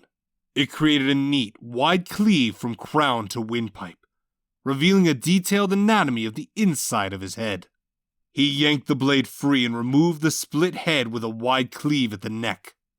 The bloody remains spun and flew, smashing into stone. The skull half shattered into scalp and face-covered pieces. The brains were an explosion of grotesque, maggot and slug-looking fragments. A Morlock kicked the headless man in the gut, bowling him to the ground. He pressed forward with another ceaseless mad barrage. There was too much blood for Emperor's Thirst to drink without holding a cause to release it. It splattered the wall. It covered his men who watched with wide eyes and not daring the sound of a breath. It dripped from the roof of the cave like the promise of gory stalactites. It soaked every inch of the front of the crazed Emperor's countenance. The fury finally seeped out of a Morlock. His muscles contracted in on themselves. The three villagers were not recognizable. They were heaps of bloody split muscle, of bones hacked and crushed to bits. Visible particulates of the men slowly oozed down the blood-painted cave walls. That they were human remains could be argued by any who did not witness and did not know better. Even the remains of their clothes were so ripped and soaked red, they may have just been more of the carnage. A Morlock's breathing came in loud, heavy gasps, and it was the only sound in the aftermath. Rack, I assume Lady Casey had instructed you in meld-walking more than one person? With his teeth still clenched in a snarl of raw fury, Rack needed no other word. They still needed to regroup with Beneath and the southern detachment and speak with Lord Magian after that. A Morlock supposed he could have chased and harried the remaining villagers, but just because he could sense their blood flow, in a much calmer frame than he had now, didn't mean he could navigate the tunnels with the same ease. He certainly could not meld walk to their location. He had to rely on Racton and Beneath for that. Cassian once explained that there was a clarity to their emotional state that was essential for meldwalking, especially if the meldwalk entailed more than one person. A Morlock failed to reach that state, even with the endless current. Cassian theorized that his methods might be like the Kassaran Havoc guilds in some ways. Racton brought them to the outside of the mountain to the near south. The hillside descended in loose sand and patches of thorny scrub. Many of the tunnel exits were concealed by rock and growth, creating a dire need for cautious steps. Rack brought 2 fingers to his lips and sounded 3 quick and shrill whistles. Beneath and the other 7 men stood up from concealment. They looked at a Morlock and those who were with him with wide eyes, as they looked at the blood splatters in a Morlock's torn clothes and armor. Otherwise, they were smart enough to remain silent. Rack's hands blurred a quick series with Ben, who mostly nodded, pausing Rack once or twice with hand signals of his own. A Morlock was too far away from the fleeing villagers to feel their blood flow, as Rack and Ben shaped the meldwalk that would see them to Magian and the capture patrol. He saw that there was no need to track them further. All of them were in the process of being stripped and shoved into large wooden horse-drawn wagons covered with thick steel cages. A Morlock approached one of the 2 remaining men, presumably one of the rear guard, and unsheathed Emperor's Thirst. The scruffy man's back was turned, and he was not aware of the danger until a Morlock rammed the blade up through the naked man's spine and out of his throat. A Morlock watched coldly as he arched against the intrusion of the blade and coughed, struggling for air. Women screamed and children whimpered and wept. A Morlock yanked the blade free with both hands, then began repeated cuts at his neck. With the endless current or his enraged state, he could have severed the head in one swing. Blood poured out of the man's neck and soaked his back and chest as he fell dead. A Morlock, covered in blood and torn clothes, his blade dripping with gore, shouted to address the people. In days past, His Greatness would have collected you at the borders for desertion of your civic duties. You would have been pressed into suitable forms of labor. Amorlik paused and pointed Emperor's Thirst at the now terrified women and children. I am not my mother, and I rule a different empire. If you attempt to flee from your imperial obligation, you will be hunted to the ends of Province, and you will be cut down. Know your place, honor it, or die. Amorlik approached the platinum-haired Magian. He quickly dismounted from a brown stallion and knelt with his head bowed. He wore riding leathers from tunic to breeches with high black boots. A dainty-looking rapier hung at his hips. Under his leather riding gloves, there was a soft layer of cushioned silk. Amorlik raised his gaze to encompass the complement of Magian's patrol behind him. They were armed with single-shot crossbows, with no extra case of bolts strapped about their minimal armor. They carried no swords or shields. Their heads were uncovered. Is there a fox hunt I was unaware of, Magian? Amorlik's tone bordered acidic as he dropped any honorifics. Magian raised his head for a brief instant in the torchlight, offered by several of his entourage. There is not, your greatness. Truly? Because you and your men are ill-fitted for any sort of resistance. Tell me, how large a force did you send as an advance to subdue these animals? Magian swallowed nervously before he answered. It is a most difficult estimation, your greatness. Your greatness, I lost 10, I lost 15 men to the cunning of these dirty peasants. It's not so difficult to answer, Magian. The size of your combat force your estate enjoyed is reduced by how many trained fighters? Where you had an occupied bed in a barrack, now it takes the company of several empty beds. How many? Amorlik's rising voice bore down with noticeable pressure. Magian murmured in answer. None of my men were lost. None were sent. Amorlik clenched his teeth tight and flexed his fist. Cassian warned him that the enraged state might have unpleasant side effects if emerged too frequently. As fierce as the impulse was, he could not afford to kill a man who had already proven instrumental in the rise of his empire. But this was a sign of blatant disrespect to the throne, and an example must be made. Rack, Ben, stand him up and rip that excess off his back and belly. Anyone else? I demand a severe discipline lash in my hand, Amorlik ordered. Magian looked shocked to mute disbelief as Rack and Ben lifted him up by one arm each. Normal survival daggers flashed in and out of view as they cut off his riding tunic. Amorlik stepped close, his gaze of contempt looking up and down the bare-chested lord. He spoke quietly enough not to be heard by the villagers. There are two relevant points, Magian. Both would leave anyone to wonder how you survived this night. 1. You have abused the Empire's generosity. Look at you. Amorlik smeared blood on Magian's chest as he traced a finger on his sternum. No grey hair or aching bones. All strapping physique with a new passed life, a second wind. 2. You have forces trained in narrow and close combat. For all intents and purposes, these villagers should be gift-wrapped with a silk bow and placed at the palace gate as presents of thanks to your benefactors. One of Amorlik's infused men quickly offered him a coiled leather whip.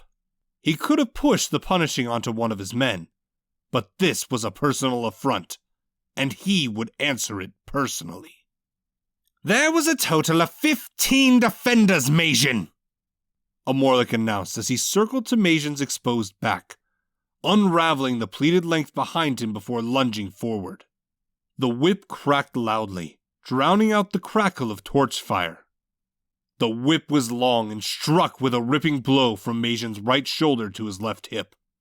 Amorlik recoiled smooth and readied for the next slash. You could have stuffed yourself on lunch and returned for supper. They had only rickety tools and the rags on their backs. Amorlik's next blow left an angry red cross on his back, splitting the flesh wide where the two lashes met. Blood welled and bubbled up, and skin flapped in the deep tear. Amorlik coiled back for the next stroke. Instead, you forget my role as your emperor. your supreme ruler! Amorlik snapped the whip again, tearing into the muscle as Majin cried out. Rivulets of deep red streamed down his back. Pitiful, Amorlik thought to himself with disgust. Majin only withstood 3 lashes before crying out like a newborn. Rakan Ben would have remained silent for 100 lashes, for so much as speaking a single word. The next lashes came rapid and furious as Amorlik shouted, I am not your scullery boy! Perform your duties, or be replaced! Chapter 46. He is insane, Cassian exclaimed in a gasp after closing the door. Her eyes were wide but filled with a bloodshot fatigue not unlike her sister. Her back and palms were pressed against the door as though she was keeping something out. Larian stirred in her bed and sounded a muffled and groggy moan. Cassian was jealous at the sight of her. Her head was covered by thick silk crimson covers to block out the pale light of coming dawn. Their bedchamber wasn't one of the massive suites set aside for nobles or the Morinrokes. Thankfully, it wasn't one of the small windowless cubbies and closets given to the servants either. It was at least doubly large enough to accommodate 2 beds that the twins could sprawl on spread eagle. While the window wasn't the common towering glass, it did afford a view of the palace grounds and the loathly black ruins that was once the city. Cassian leaned against the wall, in between 2 beds, to look out the window. The side of the palace grounds reflected Amorlik's unique tyrannical insanity. She counted no less than 10 of the bolt-splitting monstrosities mounted on swivels atop the walls. A shudder coursed through her at the memory of how easily one of those contraptions shredded one of the most frightening women in seconds. Cassian could admit that even she was unprepared to witness that bloody annihilation. There were hundreds of infused soldiers running in their patrols. Fates, there were hundreds at watch. And they ran as though a single square inch would spawn a threat in the instant that less than 20 of them were watching. Multiple bright white current spheres hovered high in the air, illuminating every section of wall and leaving nothing hidden. Dozens of Amorlik's deadly snares were concealed both within and outside the walls. The tended gardens and courtyards were dug up and smashed to accommodate the lethal placements. There was a deep trench around the outside of the wall, filled with highly flammable tar and pitch, and a bristling barrier of steel lances and spikes beyond that. It was almost 4 weeks since Mayselin vanished. Instead of a search party, Amorlik arranged this stronghold. The capital palace of Malkinor was always ominous in the way it loomed, but now it looked downright menacing. Cassian changed the focus of her vision, seeing her reflection in the glass. She was horrid. Her long dark hair was a coarse and wild frazzled mess. The veins in her tired eyes were as evident as the thick wrinkles and pouches of skin drooping to her ash-smeared cheeks. She selected a dark blue sleeveless dress with a low cut below the neck, not because of any desire to draw idiotic stares, but because it was airier, and the silk was a lighter material than most of her wardrobe. Now it was stained with darker ashes and light powdery streaks of dust, all of which belonged to one corpse or another. Cassian forced her gaze to the dreary overcast skies, barely visible in the faint light of dawn. It would likely rain in the next few hours. It was nearing the end of summer, so it might be a cold, lengthy downpour heralding the start of autumn. Seasons, weather, what did any of that matter anymore? The new era and the empire of the Golden Rose had no place for farmers or any of their toils in the field. It was not a place of growing things in fresh soil. In less than a year, the fields and orchards of Terrell would be overgrown with weeds and indigenous plants. In a few more years, the dust and vines would lay a tireless siege against the abandoned homes and cities. Cassian sighed. There was nothing to see in the window that would not make its futile attempt at remorse she had long since laid in a grave of apathy. What she needed was a big washtub filled with steaming, lavender-scented water. She was sore from shoulder to ankles.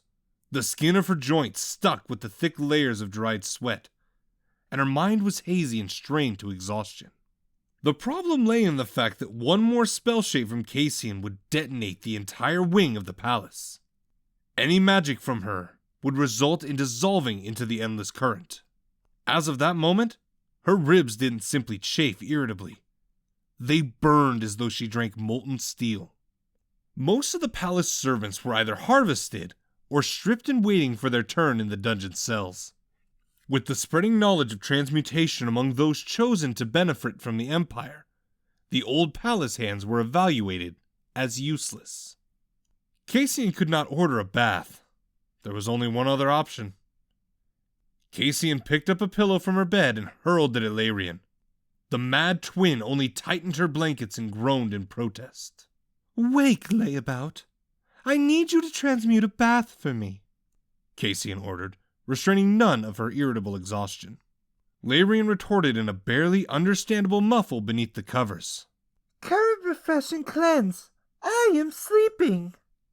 "I said I want a bath. Unless you want to sleep in a fiery crater, rouse yourself for worthlessness and transmute one for me." The covers lifted enough to reveal Larian's grumpy, bleary eyes. "Do I appear to sing your springbird songs, dear sister? I lack the merriment for it. In any event, I hate common polymancy more than you do. Leave me be." Unwilling to discuss it further, Cassian yanked the covers off her sister and dragged them behind her. "Wake yourself, lazy bones. You've had far more rest than me." Larian sat and stood up in an angry, jerking motion. The breathing in her nose was loud and heavy with unfinished sleep. Her eyelids drooped, ready to return to their previously closed state at any moment. To Cassian's surprise, Larian's yellow-blonde hair was twice as tousled and tangled as normal. Her pale complexion only drew more attention to the dark smears of dried sweat mingled with dust and ashes.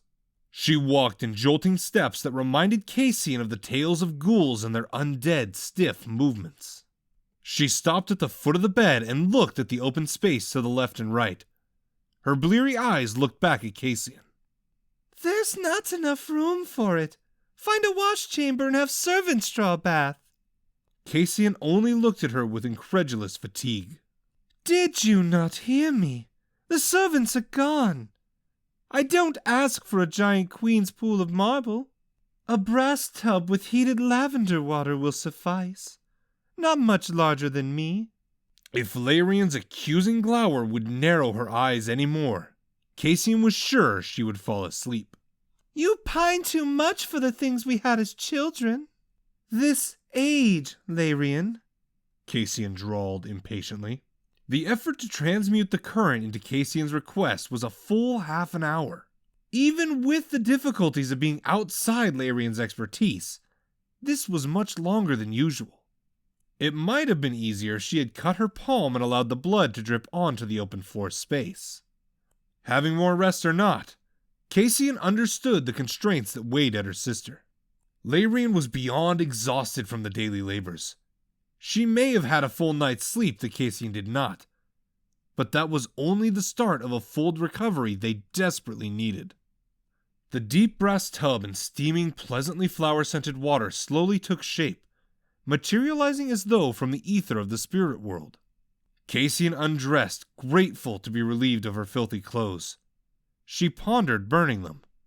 Their stench would not be easily cleansed. Larian finished the shaping, bent to retrieve her blankets, and grumbled barely audible complaints as she shambled back to bed. Perhaps she was overdue for a spot of better tidings. "These days of endless labor are nearly at an end, Larian." Cassian lifted her leg and dipped a tentative toe into the water. The heat sent a surging warmth that soothed her foot. She submerged her entire leg and was pleased to discover that the water came up above her knees. She stepped in and lowered slowly. Her muscles eased as she sank into the relaxing embrace of the bath. The tension released from her.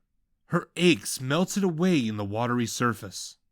"There is some magical calibration to be factored into the contraptions we have theorized, but his greatness will lend 5 infused architects.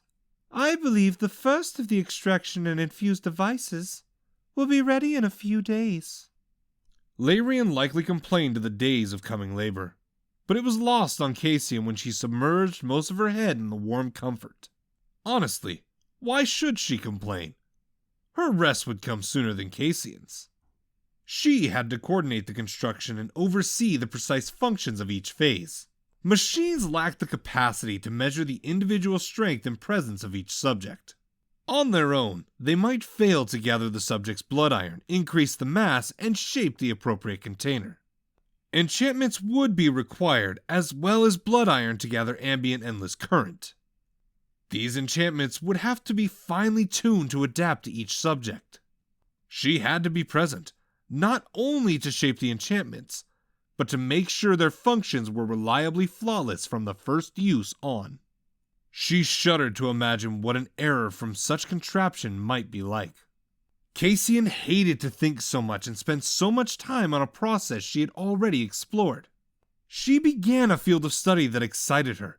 She wanted to focus on that. Her head lifted above the water. As insane as the brutish tyrant is, he is providing me with a new batch of theories. Larian sighed wearily before she sat up. Yammer chatter, yammer chatter. I suppose I won't silence your brain long enough for me to sleep. Cassian thought about that for a moment before her dry response. No, I have no other person to share with. I have been wondering about that behemoth shape of his since the day he awakened.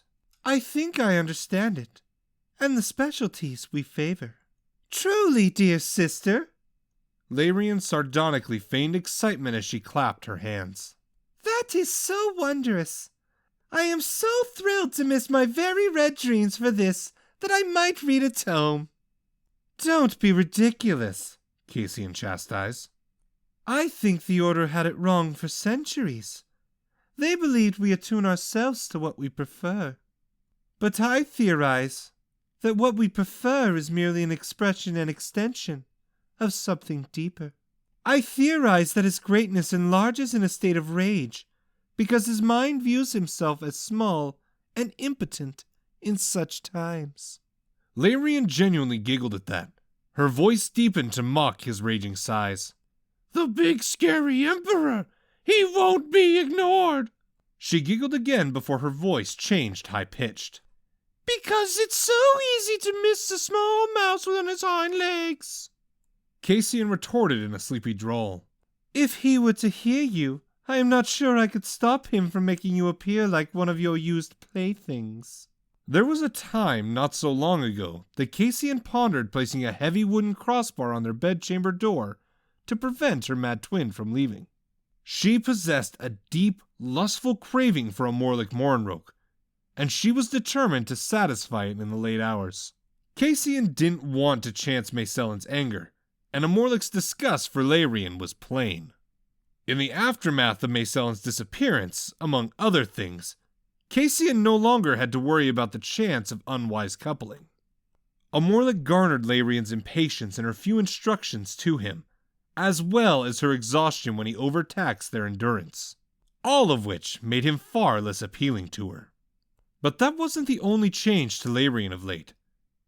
Cassian found her stoicism and apparent disinterest in her craft to be more than unsettling. Maybe another bit of good news could change that. His greatness may not need us at the palace so often. Larian nodded absently, as her sleepy eyes stared into the bleak scenario beyond their window. I think he will have us go and evaluate our subjects and escort the caravans. No meld walking. The travel could be weeks at a time. Still, no response. That is a lot of songs and play, dear sister, Cassian urged, suggestively. Larian snapped her eyes back to Cassian, and the lucid anger in her bloodshot depths was almost frightening. Have you no care or concern at all? Cassian sat up in the washtub, craning her neck higher than Larian's covers so that her sister would not miss her baffled look of consternation. The reclamation in her mad sister's voice was unnatural and even zealous? Pious? Where was this new nature coming from? She was out of sorts ever since. Oh, fate's at a dice table. Not you too, Cassian moaned. Maybe I shouldn't have stopped you two. You're both just as gullible. You know this ill-placed fear is why we work so strenuously, yes? Fortunately, it was only Cassian that arrived late to this subject. For Larian, it was like picking up an unfinished discussion where it left off. Though it pains me to say it, Cassian, he is right to prepare for a war. I don't know how you were so unafraid, and why you choose to ignore it. Fates! Isha was right! You are blind! The most unsettling feature in all of this was that Larian's terror struck her so lucid that her speech and articulation were devoid of the usual insanity. What sort of fear drives a madwoman sane? Isha's words were just combat banter, Larian, she explained impatiently. She knew she was dying, and that we would live, and it was her mental counterattack. Strategists have employed such methods since the birth of language in war. It wasn't banter that killed the queen, Larian argued before Cassian interrupted. We don't know that she's dead. Yes, we do, Larian shouted. The men that died that night, butchered and helpless. I could smell the fear in their dead blood. It wasn't the normal fear of dying or pain. A void hand. Cassian threw up her hands, splashing water everywhere. They are not real, Larian. They are a story to keep children in their beds at night. What of the eclipse, the chanting and the explosions? Larian challenged. By now she was on her feet in her silk bedshift, with her fist on her hip. A normal event. The wind, and the Cassarans were throwing a lot of red fireballs around, a lot of swamp gases. Cassian returned, standing to equal her sister's stare, uncaring that she was soaked and unclothed. Sometimes she hated how irrational her sister forced her to be. And the demon claw? Of course, she would dredge up the one failure they both swore never to mention. The fossilized demon claw was 2,000 years old and buried deep beneath the Zenith Citadel. Ryland's Chronomancer discovered it not long before the Cassarans invaded. Fine. If she wanted to use forbidden territory, then it was time to really have a go of it. Did we ever truly lay eyes on it? No. Larian didn't seem to see where this could go. How do we know it was from a demon, then? It could have been bits of trash bound in stone. We have the word of lazy, sheep-brained geomancers, and a boy who led everyone by the nose. Are we those people now? Larian narrowed her eyes and made a grunt of irate disbelief as she turned away. You have seen the Soul Sister, and you tear away the stuff that holds it down. Yet you do not believe when everyone knows better. You are no better than that old mountain goat Martenin. Did you hear what happened to him? We have rumors for that too, Larian. No living person was there. Don't argue this! Larian's smile was condescending, but the finality she issued rang the point that she would tolerate no more. The gates were broken. Men are dead. The queen is gone. That tells me to heed Isha's words. To know this. Larian paused, letting silence lend her words an undeniable gravity. We are living on the Silver Reaper's good graces. His generosity is nearly expired. Chapter 47. In the history of bad ideas, this was the worst. Borvis might have stopped to jest about it, or offer a well-placed snarky jibe at the fool who thought of it. But the fool was himself. The next logical step was to establish a forward base of operations. The soldiers and citizens were possessed of steady health, with comfortable places to rest, though that last could be debated. The equipment from the stormers was in sterling repair.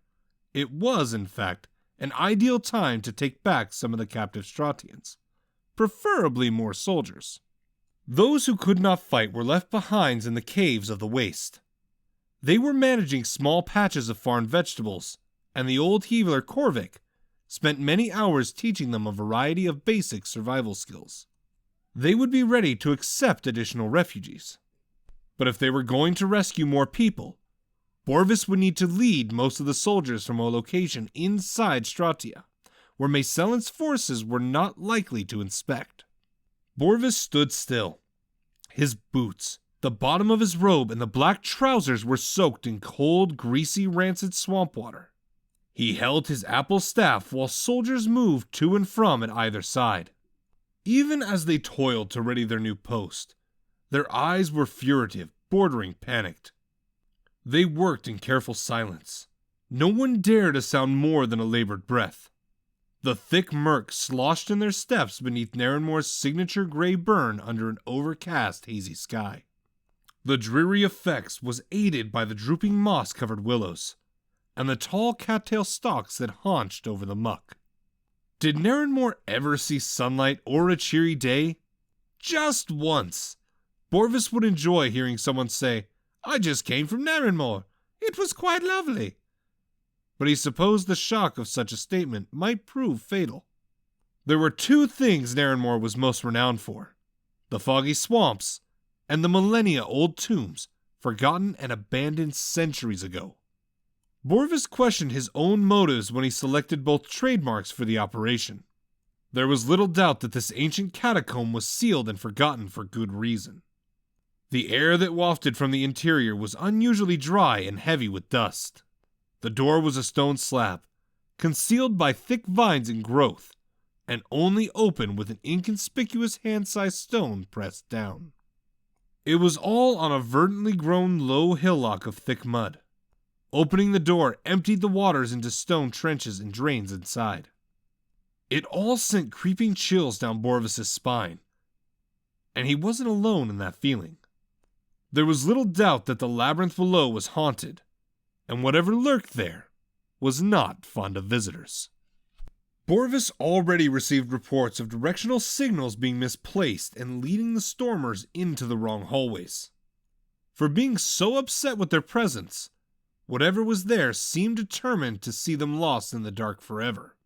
They would have to maintain a proximity to the entrance and devise reliable forms of direction. Simple paints and ribbons would not be enough. Borvis would have entered already and descended the long stairwell, but he waited for Jorikin's return. The Black Wind set off on a reconnaissance mission several days ago. He was investigating Tilzen, trying to gauge a method for liberating the people of the three nations. Borvis offered to accompany him, but Jorikin refused with well-placed logic. If Tilzen had any of the magic soldiers, they might detect Borvis. Jorikin alone would be little more than scenery to them. Borvis halted a young corporeal woman as she left the dark catacombs. She was a small figure with tousled short golden hair and Tyrillian suntan complexion. "Where is Sergeant Pikin? I haven't seen him above ground in well over an hour." Her dark brown eyes wandered for an instant as she thought on it. Sergeant Pikin just constructed several armor racks when Corporal Devik found him. He looked a little pale and sounded like he ran hard. Devik led Pikin to something they found. That sounded ominous. How long ago was that? About 3/4 of an hour, Solus, then. That was more worrisome, and enough to see it. Show me the last place you saw them, Corporal. Borvis was ashamed to admit he did not yet learn her name. There were not so many stormers that survived the occupation of Moral, and it was still an adjustment to see many women in Tyrillian combat steel. But they had already proven themselves as they fought their way through the takeover, and they were fully prepared to do what was required of them. It was one of the countless signs that his departed wife was correct to push that change among so many. There was a narrow stone catwalk above the trenches to the entry chamber. Torches were already placed in makeshift sconces, lighting the way down a long claustrophobic stairwell. Originally, Borvis would have allowed the corporal to descend first, but his innate chivalry declared this place a threat, and he took point. She continued ahead of him when they reached the bottom landing. "Begging the Solus' pardon, sir," she excused as she guided him down a tight hall to the right. "but I am no lady of the court. I am made of stronger steel." "Aye, true, Corporal," Borvis drawled, inviting introduction. "Varame." Corporal Varame. But the air of this labyrinth of the dead.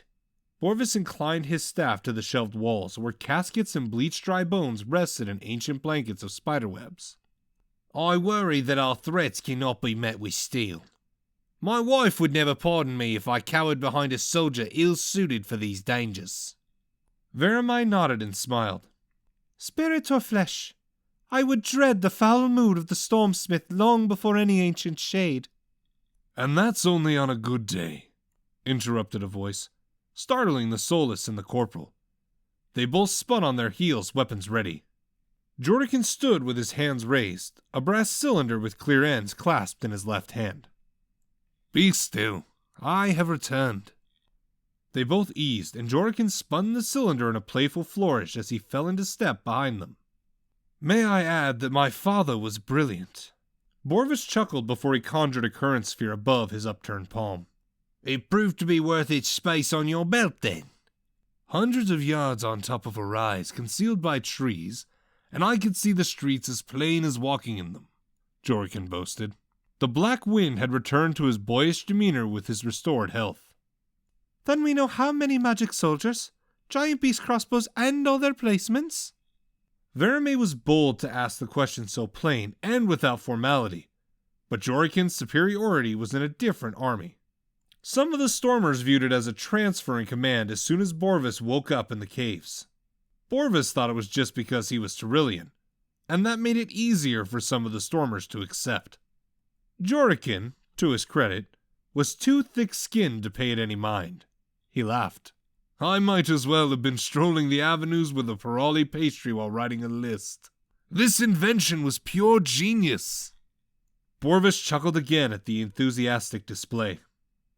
The merchant Baronal invented the looking tube months before the celebration. Jordican had no true need to test its efficiency until shortly before the day that saw the death of his father.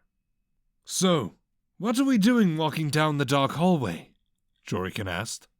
Sergeant Pikin followed Corporal Devitt to some discovery about an hour ago. They haven't come back, Borvis supplied. That's odd, Jordican trailed. I saw Corporal Devitt inspecting some crates at the carts outside. Borvis slowly turned to Vermeil, and they shared a worrisome expression. We're following his trail in the dust, yes? Borvis asked Vermeil. She nodded with wide eyes. He's got heavy feet. Easy to follow. Borvis began a sprint that barely allowed the smaller Tyrillian woman to maintain her lead. Borvis hoped they were wrong to worry, but his instincts screamed at him. He looked to the thick layer of dust on the ground, only briefly confirming the large prints made by heavy boots. To his fears, he also confirmed they were the only prints. Devik never came this way. Even more unnerving was how far into the catacombs they were. These were ancient crypts of long-dead rulers that were closer to the entry stairwell. They were repurposed to act as storage. That they were able to find any chambers that were not used to inter the deceased was a mystery. But now they were far away from the safe welcome of torchlight. The sphere warned of dangling bones and drooping thick curtains of webbing ahead.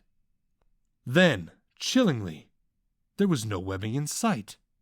The dust was present, even in the prints of the sergeant. But after several turns at different junctions, the hallways narrowed to a cramped single file.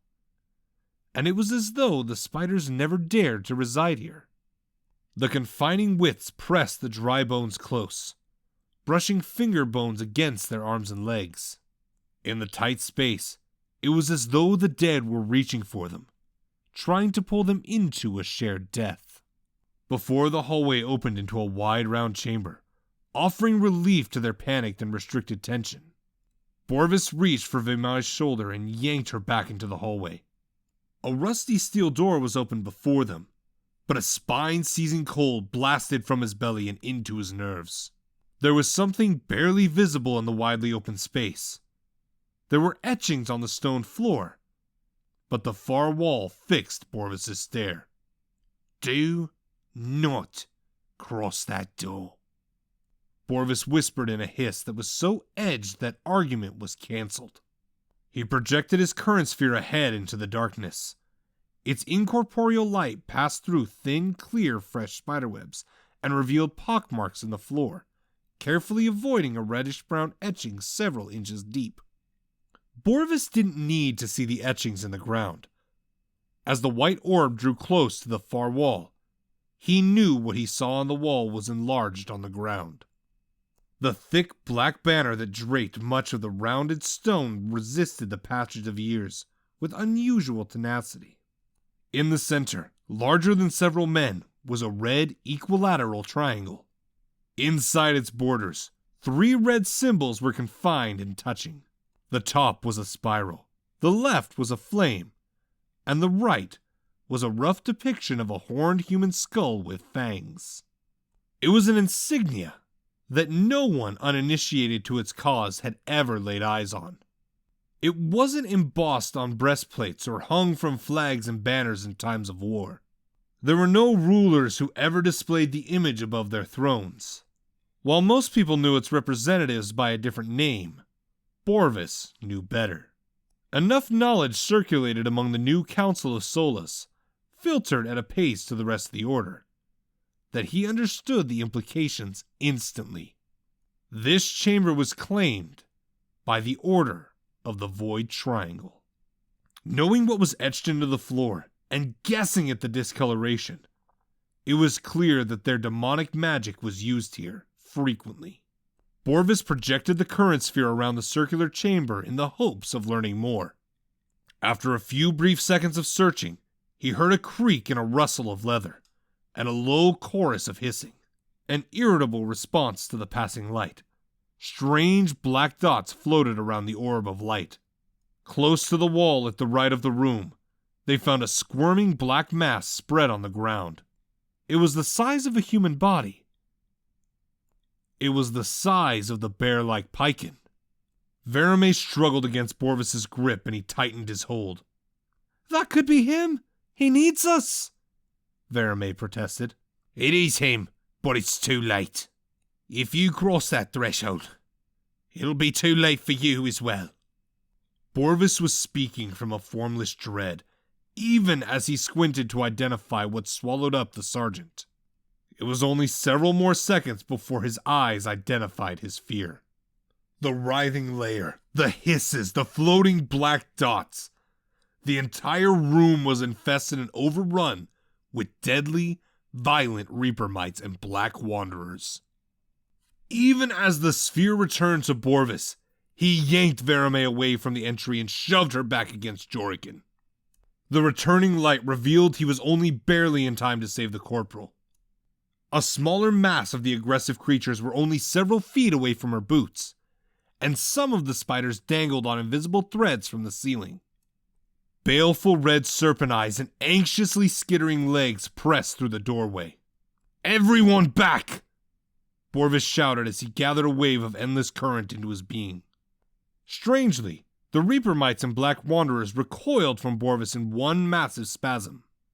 Borvis already had a theory forming, but it would have to wait for exploration. He stretched his palm and staff ahead, shouting, and was rewarded with the sound of thunderous grinding stone. With a thick, sudden burst as final as it was intended, a giant wall of steel slammed upward. It was several feet thick and ran from one wall to the other, and from the dusty ground to low ceiling. The force of its sudden appearance sent sharp vibrations through the bottom of his boots and up to his knees. Borvis exhaled loud in relief as he turned to the 2 soldiers. "Get everyone out of this crypt. We will stay outside, above ground." We don't have enough camp provisions for that, Solas, Verame protested, clearly unaware of how close to her demise she was a moment ago. Borvis's loud breath changed to a weary sigh. "I am aware of this, Corporal Verame. It seems I have a busy day ahead." They walked away from the sealed ritual chamber, and Borvis was already churning new information while Jorikin relayed details of Till's end to them. The Knight Captain's voice was a buzz against his absent perception. Maybe he was also unaware of the near death, or the magnitude of the discovery. Maybe they didn't realize that a demon masqueraded as one of their own to orchestrate a deceptive murder. Or maybe the talk of strategies and combat plans was the distraction the two soldiers could lose themselves in. That would be far better. It left Borvis with the cold and dreadful task of sifting through new information about the enemies of all humankind. Terranen's mentor, Baran, once claimed that the fires used to destroy Catan were sick, and no one could reside in the ruined city for centuries. Seeing that twisted ritual chamber, Borvis began to understand why. When it came to Reaper Mites and Black Wanderers, the information about them was only centuries old. Everything about their characteristics and biology was completely at odds with every other species in arachnid serpent. Snakes were territorial, while Black Wanderers were outwardly hostile. Spiders leaned toward a solitary nature, while Reaper Mites coordinated in ruthless colonies. Borvis started a theory that what the two species were now wasn't their original form. Maybe they were originally widow spiders and pythons, or something to that effect. While most creatures avoided locations of such malevolent nature, maybe they continued to live near or above the ritual chamber. Over the course of generations measured shorter than human lives, they would have been inundated with the spiritual darkness. Their offspring would have been progressively altered over time. The aggression would have been the first change, but the biology would change later. The Reaper Mites and Black Wanderers could very well be spiritual mutations, aberrations. What would happen to people if they were forced to reside in a similar condition? Chapter 48. Maurice could not remember the last time he saw the sun. Only the blinding light of the bobbing floating current sphere broke the prehistoric darkness around him. The only sounds to fill his ears were his own breathing and steps, and the distantly varied drips of water from stalactites hidden from view. The light reflected off the rippling and still surfaces of puddles on the spacious grounds. The reverberations of the glow gave a better idea of how wide and tall the cavern chambers were. The approach deep into Provis was an enchanting and enthralling experience. No one had been so deep below ground in many thousands of years. Without skillful geomancer knowledge, Maurice would not have come so far. Many of the surface tunnels were too narrow and confining to pass through. It would be easy to get trapped and buried alive. Maurice had no such difficulties. The voices of geomancers guided his directions and helped him to shape spells that would allow him to safely widen these spaces. There were breathtaking chambers of colorful, glowing bioluminescent fungus. Even more beautiful were the chambers where red, blue, and green light passed through the reflective facets of natural quartz deposits. The journey into the caves began weeks ago, following an innate sense of direction. It was imbued along with the spirits of the enlightened sun who once inhabited the barrier around Catan. Geomancers reached ahead through his will, sensing the passages ahead. The caves, the days spent below the surface. It could all lead anyone to believe Provis was a hollow planet. But there were flat-crafted walls with ancient, faded murals and carvings etched in a strange language. Something about this told Maurice that the history of Provis was beyond anything anyone alive could imagine. There were traces of civilization no historian ever recorded. If he wasn't pressed forward at the behest of the spirits, he would have stopped to current read the words. Imagine what he could tell Light Moral about all of this. A shuddering, melancholy sigh escaped Maurice's lips. He could tell the archivist nothing. His instincts told him that Light Moral, and many other lights, were dead. Maurice was among the last of the Order of the Enlightened Sun. Moral was an older brother in more ways than one. They were both Ferali, and both possessed of the national inquisitive spirit. It was always a joy to watch the Chronomancer historian pore through one history tome after another, scribbling down notes as he went. But he wasn't just a seeker and preserver of recorded events. He was pleasant, compassionate, and honorable. He was a great teacher. A single tear leaked from the corner of Maurice's brown eye, and he rubbed it with the ridge of his hand. The memory of all his brother and sister lights threatened to break his concentration. Those that died only recently were not a part of the collective of devoted spirits from the barrier. They were allowed to move on to the eternal reward in the afterlife. There was no doubt that meant the silver fields of bliss. But that also meant it was the last Maurice saw of them. The ivory staff emitted a low humming glow as Maurice steeled his resolve and continued into the dark caverns. The unusual staff responded to the shifts in his will in an often unexpected way. There was little in the way of wildlife this far below. There were fish without eyes swimming below the surface of deep, clear underwater lakes. But there were few other creatures. To Maurice's relief, there didn't seem to be any aggressive or predatory animals. Maurice did stop to eat transmuted food and rest for the time he needed. He wasn't sure how much time passed in each break. He wanted to believe it was only several hours, enough to replenish his strength, but time had no visible passage here. Regardless, time was running out. Maurice directed thoughts against the essence left by the spirits. He was equal parts questioning and accusing. Why could he simply not return to the surface and speak the truth about what he knew? He could actively discover why the Order of the Void Triangle was so certain of their victory and take steps to prevent it. Why did they not continue their vigil over the Book of Worms? It may have seemed dormant before Maurice departed on this journey, but the disciples of the Void were very deceptive. It could have been a ruse. There were so many questions that seemed more ignored than answered, and Maurice thought there were other possibilities to prevent all this. Just when it seemed the hollow passage could get no wider, the smooth stone rounded away and ascended into the darkness beyond view. Maurice tried to imagine how many people could enter this point side by side. He estimated it to be somewhere in the hundreds at least. He sent his current sphere far to the left and right, noticing there was a rough-hewn decline and a wet, steep slope. His footsteps were too small and insignificant to cause an echo as he walked further beyond the bottom of the slope. It was only 15 minutes before Maurice entered a space that was too vast for him to fathom. How could Provis hold such a place?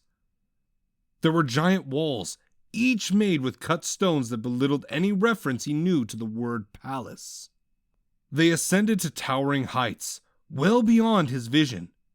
He sent his current sphere up to discover the top of the walls. After lengthy minutes of climbing beyond arched and rectangular openings, Maurice was left in absolute darkness. The ball of white light disappeared in its objective. He allowed it to disperse before he conjured another. The pull of his instinct told Maurice that he had arrived at his destination on time. There were two things that were made clear. The word massive did little for its description, and it was crafted. But what could have fashioned these megaliths? This was beyond the scope of any number of humans, with or without sorcery. To make better use of this place, Maurice needed to learn more about it. The first thing to discover is where under Provis he was. It was odd to think of something this size buried below the world Maurice knew, but nothing of it reached into daylight. He looked behind to the massive stone slopes and wondered if that oddity had anything to do with it. It continued uninterrupted far to the left and right, and there was something strange about the glistening textures of the slope. Maurice knelt by one of the puddles of runoff water before the slope. He scooped a handful and tasted it. He spit it out when he discovered it was a blend of fresh water, bitter with a hint of sea salt. With the images and messages Maurice passed on the cave path, he wondered if he might find more here. Maybe he could take the time to learn more. His punctual arrival might have left him with time to current read a discovery or two. But first, he approached one of the crafted walls. Maurice rested his palm against the stone. He leaned his staff and gathered the endless current. He pushed the energy through his fingertips as he traced a series of sigils into the stone surface around his hand. The traced lines gradually brightened with a faint blue-green light, and lines formed from the sigils to his hand. The glow gathered into his skin and visibly outlined the bones and veins. He closed his eyes. Even with the collective will of the spirit of the barrier, The crafting of the stone predated any chance to identify its origin so easily. There was a powerful vibration of magic, both in the cut stone before him, as well as the wet slope at his back. Even if he had Ryland's temporal projection, it would be impossible to learn the specifics of this place. He walked further, hoping to find other murals and engraved messages. Maurice dispersed his current sphere and pushed his will into his ivory staff. He came to a sharply edged corner of the wall and rounded the bend. It looked like a broad avenue, if for the fact that it was constructed for people 100 times his size. He looked ahead, pushing more of his will into his staff, attempting to push the edge of the dark further away. To his left, hundreds of yards away, there was a cut drop, descending 50 feet before continuing to an endless expanse. To his right, the colossal walls were set with monstrous steps and capacious archways. As Maurice absorbed what he saw around him, he realized he must be in some sort of city. But who, or what, could have resided in a place that could only be called a comfort if the people were many times larger? How was there so much energy infused into the stone around him? And how could such a civilization and people ever make their home on a smaller world like Provis? As wondrous as it all was, Maurice continued his questioning at the spirits. I still don't understand why I'm here. Maurice spoke as if his listeners were keeping pace at his side, and not residing in his head. He is not Negistrissus yet, and he harbors no desire for it. We can devote our efforts to searching for the cause of it. I would wager my life that it has something to do with his homeland. Malaric Mornroke may be fair and just, but what of his wife and son? Have they not been causes for Ryland's anger in the past? Do you know the difference between prophecy and hope as they factor into destiny? That had to be the most complicated and confounding question any being ever challenged Maurice with. His eyebrows scrunched and he shook his head. Prophecy as we know it appears as a mandated event of the fates, but it is in fact quite contradictory to that definition. It is the result of greater intelligence steering events to one collective conclusion. It is achieved by an awareness and manipulation of choices and consequences. It is generally so grand in scope that it may allow for any deviation of several actions, or it may simply attach itself to another action. And you believe the prophecy is on the side of the Order of the Void Triangle? Maurice surmised. That no matter what we do, they have engineered Negistrissus as an inevitability. But you didn't always believe that, or Ryland would long since be dead. We recently passed the crossroads of events. Much was hinged on the choice of Light Ishel Lan. If they were both united, there was a chance to thwart the prophecy. There was a hope, the single unforeseeable chance that could disrupt destiny. Had she chosen to order his execution, Negistrissus would have superseded and banished Ryland to impose justice. He would have begun his prescribed destiny. It was a choice she had to make alone, and even the Book of Worms held its collective breath. Maurice's heart sank in disappointment. She chose his death, then? No. Never had such a syllable held such relief for Maurice. The notion that a woman he respected and admired followed into war would make such a callous decision was enough to cause question about his faith in humankind. She only had but to survive, speak with him, and rally our order behind her edict for hope to defeat the prophecy. Then why didn't we protect her? Why didn't we prevent the death of our order? The threat to Light Ishel and our order was obfuscated. Our enemies learned to use the endless current as both a shroud and a sword. Only the Void Triangle possesses the means to see through their concealment. That ended the series of questions for why Maurice was below ground. Instead, on the surface changing events. But their answers brought about other threads of questioning, and he would ignore nothing. How did they maneuver choices and actions? How could we miss the signposts that guided them? It is not always the most blatant or obvious detail that construct prophecy. If we were to look at their most oblivious play, it is the nation of Narrated.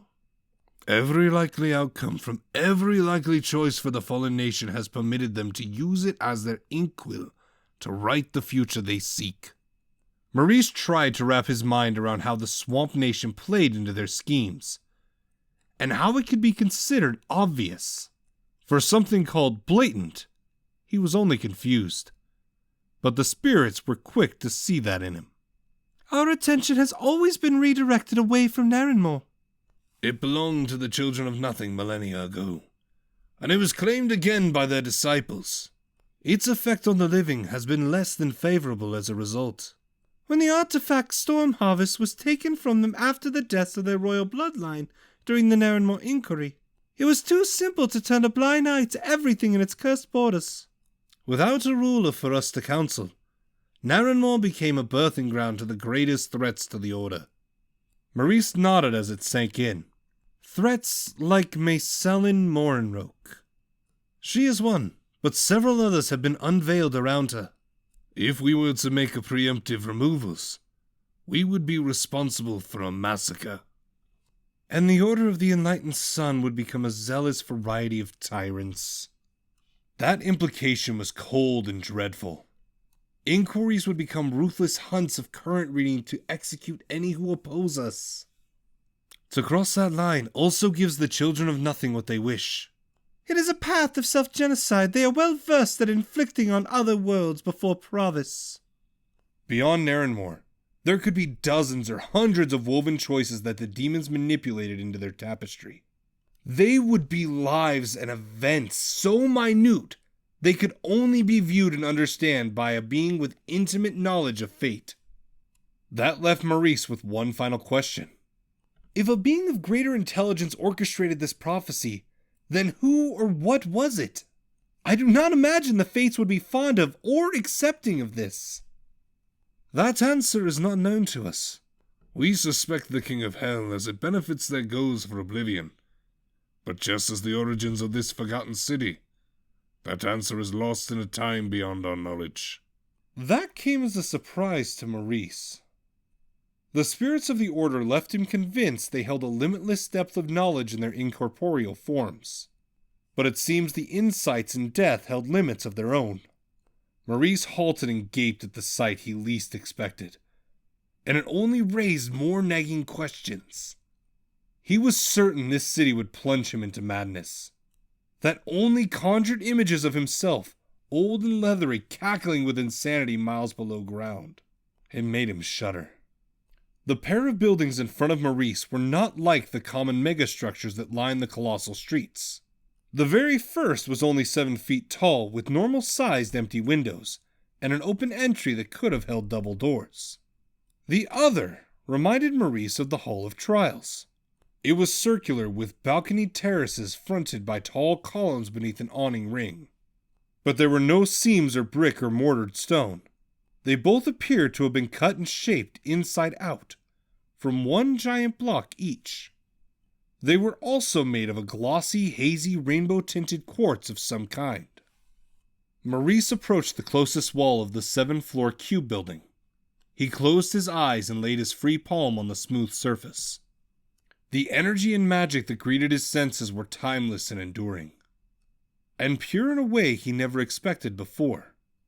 There was an innate warmth, a deep sense of compassion and hopeful guidance in the walls. Maurice felt a warm tickle on his cheeks before he knew he wept a tear in response to the loving enchantment placed here. Maurice's voice quavered as he spoke. This city has more mysteries than I could ever hope to solve alone. And you have little time for it. You must understand the lay of this city. You will need to know what lies above, and the location of all the entrances that lead here from the surface. It was a tall order, to be sure. Maurice was keenly aware of how little time remained if the Book of Worms was right. Is there any chance the Book of Worms is wrong? Can Light Ryland reject their prescribed destiny? They have suffered setback and delays they did not account for, the spirits acquiesced.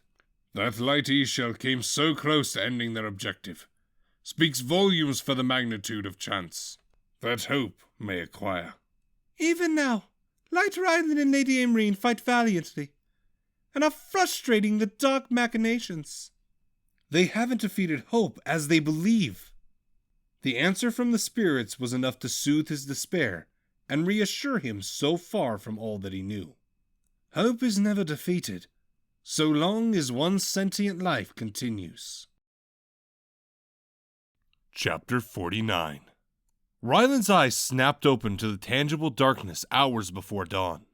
He didn't move, and he didn't speak. He listened to the roar and sigh of the maelstrom waves, and the low, deep breathing of Aimreen as she slept. Her head rested in the crook of his shoulder, and the caress of her breath tickled his bare chest. He would not wake her up, but something yanked Ryland from the depths of his sleep. It was as severe and unpredictable as a slap to his dreaming mind. Outside of the bedroll, with Aimreen entwined close, the air was cold and heavy. The chill was nothing new in the drafty bare room, but the same airy quality should have canceled out the weighted pressure he felt. The oddity of it created a small apprehension that burrowed in his bowels.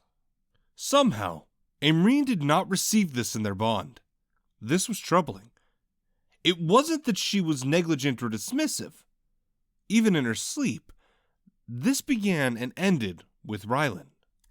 Ryland changed the direction of his thoughts as he lay awake in the night. The past week was one temporal projection after another, at least several times a day. He learned a lot, but the information was bleak. Most of the western half of Stratia was empty. He could now see into the borders of more cities and villages, but they were abandoned now. The blood iron blocks that Negistrissus identified as the inhibitor to many of the spell shapes were removed. Having transported the people from each location, there was no longer a need for such warding. The silence and hollow buildings were haunting and lonely to look at. It was obvious from that the progression of the Golden Rose Empire would claim Tilzen next. Ryland's temporal projection was blocked from investigating the three-nation hub city. Tilzen had undergone a rebirth since the war with the Cassarans. It was constructed twice as large as the original, even though the number of people residing was only a third of its capacity. These were empty homes waiting for new families to claim them. There were warehouses and stores that were never opened, waiting for their first ambitious entrepreneurs to begin their ventures. It was all part of Moral's hastened recovery initiative, and Ishel continued it. While the labor of builders, architects, and the orders seemed excessive to some at the time, there were obvious advantages now. For example, the people were too few to expect the soldiers to hold them any place but the Tri-National Plaza. But the city was so widely spread that the occupying force would be hard-pressed to reliably patrol it all. Their vigil would be focused on the captives, from closer to the center of the city. They would not be able to see all possible intrusions. Unfortunately, it was strategic speculation. With the blood iron present, it was impossible to learn more through projection. The blood iron inhibitors, the infused soldiers, the stolen vital energy.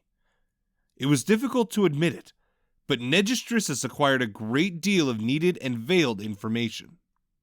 Macelin may have been the original mastermind behind it all, but Kriaten discovered that the Bloodskate twins were alive and instrumental in the sudden rise of the Golden Rose Empire. If they lived, a Morlik or any other powermonger could take up the reins of that blood-soaked throne. If the occupied cities could be harassed, delayed, even liberated, it would likely draw the twins out of the protective stronghold. Ryland angled the facets of these revelations, hoping to drift back to sleep. But the pressure in the air changed. He could not ignore the constricting weight bearing down on him, squeezing the air from his lungs. The air from his breath misted with wintry cold, while invisible fingers of ice snaked under his back and slowly lifted him up.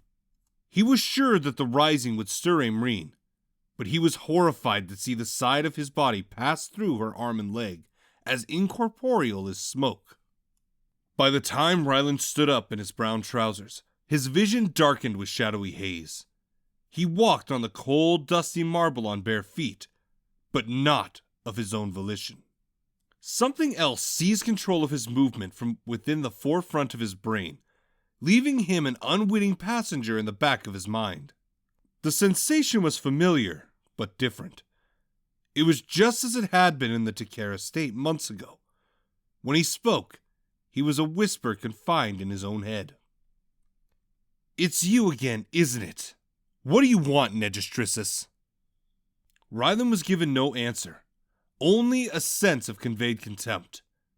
Negistrisis continued to walk, and even though they departed the entry of the Zenith Citadel, floating over mounds of debris, the air continued its heavy press. Kriaten was undisturbed by it, but Rylan felt it dragging him into the darkness within his own mind, like a weighted chain on his ankles while swimming. He was not losing awareness of events around him, only his ability to act on them. The stepless glide several feet above the ground quickly traversed the dusty broken road and over the black hellfire-ruined city. Negistrisis came to a halt in a flat depression in what used to be the center of the main road.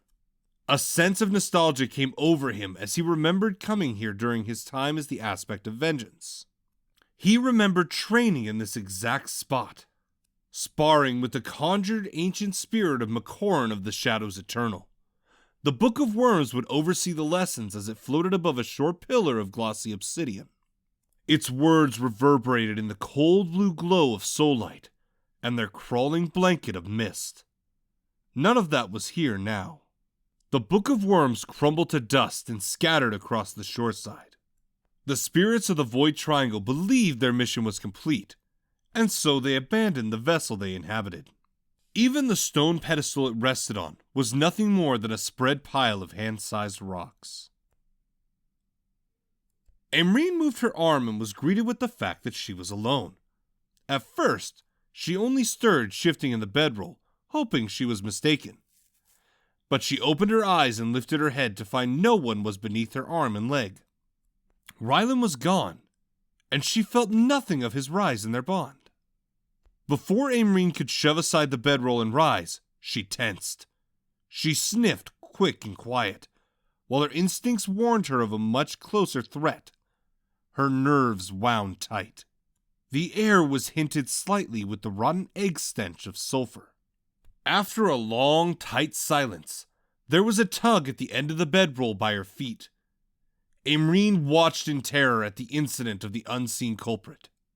The fabric was imprinted with the pressure of an unmistakably human-shaped clawed hand. It was double the size of her own hand, with 3 long, wide fingers and a thumb. Amrine stared at the imprint as she might a coiled snake about to strike. Her saber, while a few feet away requiring a quick lean, would be useless here. The demon was as incorporeal as a ghost. Amrine's only warning was a low predatory growl that caused the hairs on her arms to stand. There was a rush of hot wind as a heavy force slammed into her. The back of her head cracked against the hard marble floor. Crushing weight bore down on top of her. It heaved a breath of exertion before she felt a release in the pressure. She had no more time to recover from her first jaw-cracking impact. Her throat constricted, squeezed by a searing hot mottled hand, before she was yanked out of the bedroll. She gripped at her throat, trying to break free for air, but her hands found nothing. She was dragged along the smooth, filthy floor until the top of her head smacked against the wall with dizzying force. Before Amrine could shake the colored stars from her darkened vision, her head and back slid up the wall. She was shoved well above her full height by the force gripping her neck. She opened her eyes when her vision cleared, and the room was filled with a fiery orange glow from outside, illuminated by a source in the sky above the maelstrom. Amrine's eyes widened. Above the waves, a conflagration gathered, forming a shape. It was a honed skull the size of 3 combined houses. It had 2 long upward curved horns. Its grinning, noiseless countenance was filled with the promise of malice, emphasized by the long, pointed fangs on the upper jaw. The inferno of its shape roared with a fury that drowned all other sounds.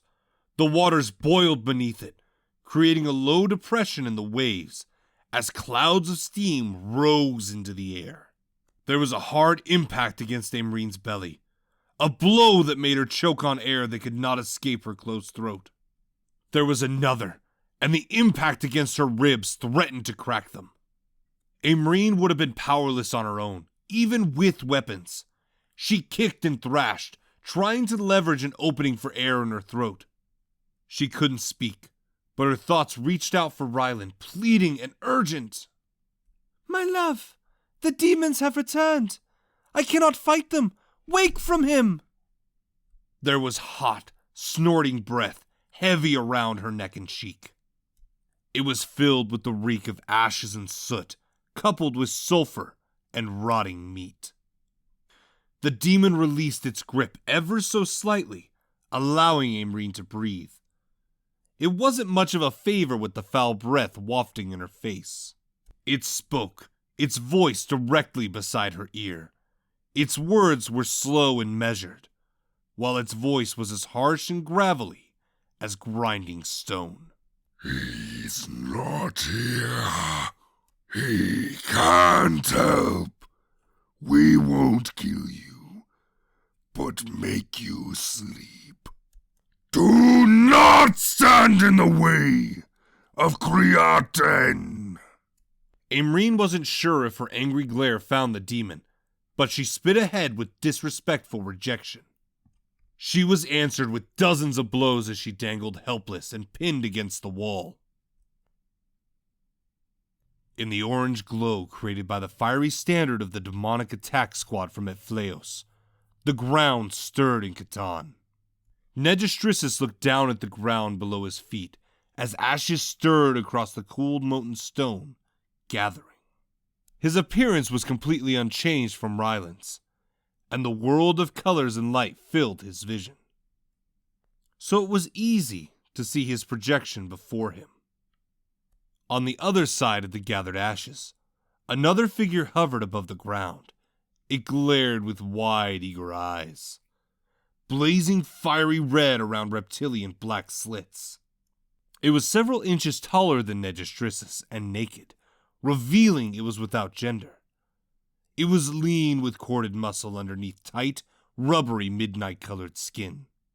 Its face was flat and featureless without a mouth or nose. Its expression was only evident in its eyes. It had shoulder-length tousled black hair, studded with a crown of small yellow bone horns. Its humanoid legs dangled freely in the air, but it had black, leathery ribbed wings that occasionally flexed their full 8 feet in width. It held the staff of the abyss in its right hand. When it spoke, its cold, raspy, toneless voice filled Negistrissus's mind. The time has come for thee to claim thy sword of justice. But for thee to sound thy gavel of judgment, thou must be liberated, free of the chains that come time after time, to restrain thy powers and thy purpose. I do not accept the purpose of total annihilation, Merriweave. Negistrissus's voice was a cold quiet equal to the rasp of the King of Hell. I will wield justice as I see fit. I do wonder why I should not simply end you. The list of your transgressions is not small. Merriweave's head tilted back, and his all-consuming laugh echoed in Negistrissus's mind. Thou could do so. Thou art but one scant few with the ability to do so. Thou could render me unto the embrace of the Great Mother. But I offer totality, Createn. In the ancient words of the Fate, spoken by mine emissary unto the disciples of the Great Mother, we can free thee. As Merriweave spoke, the ashes hardened and took shape.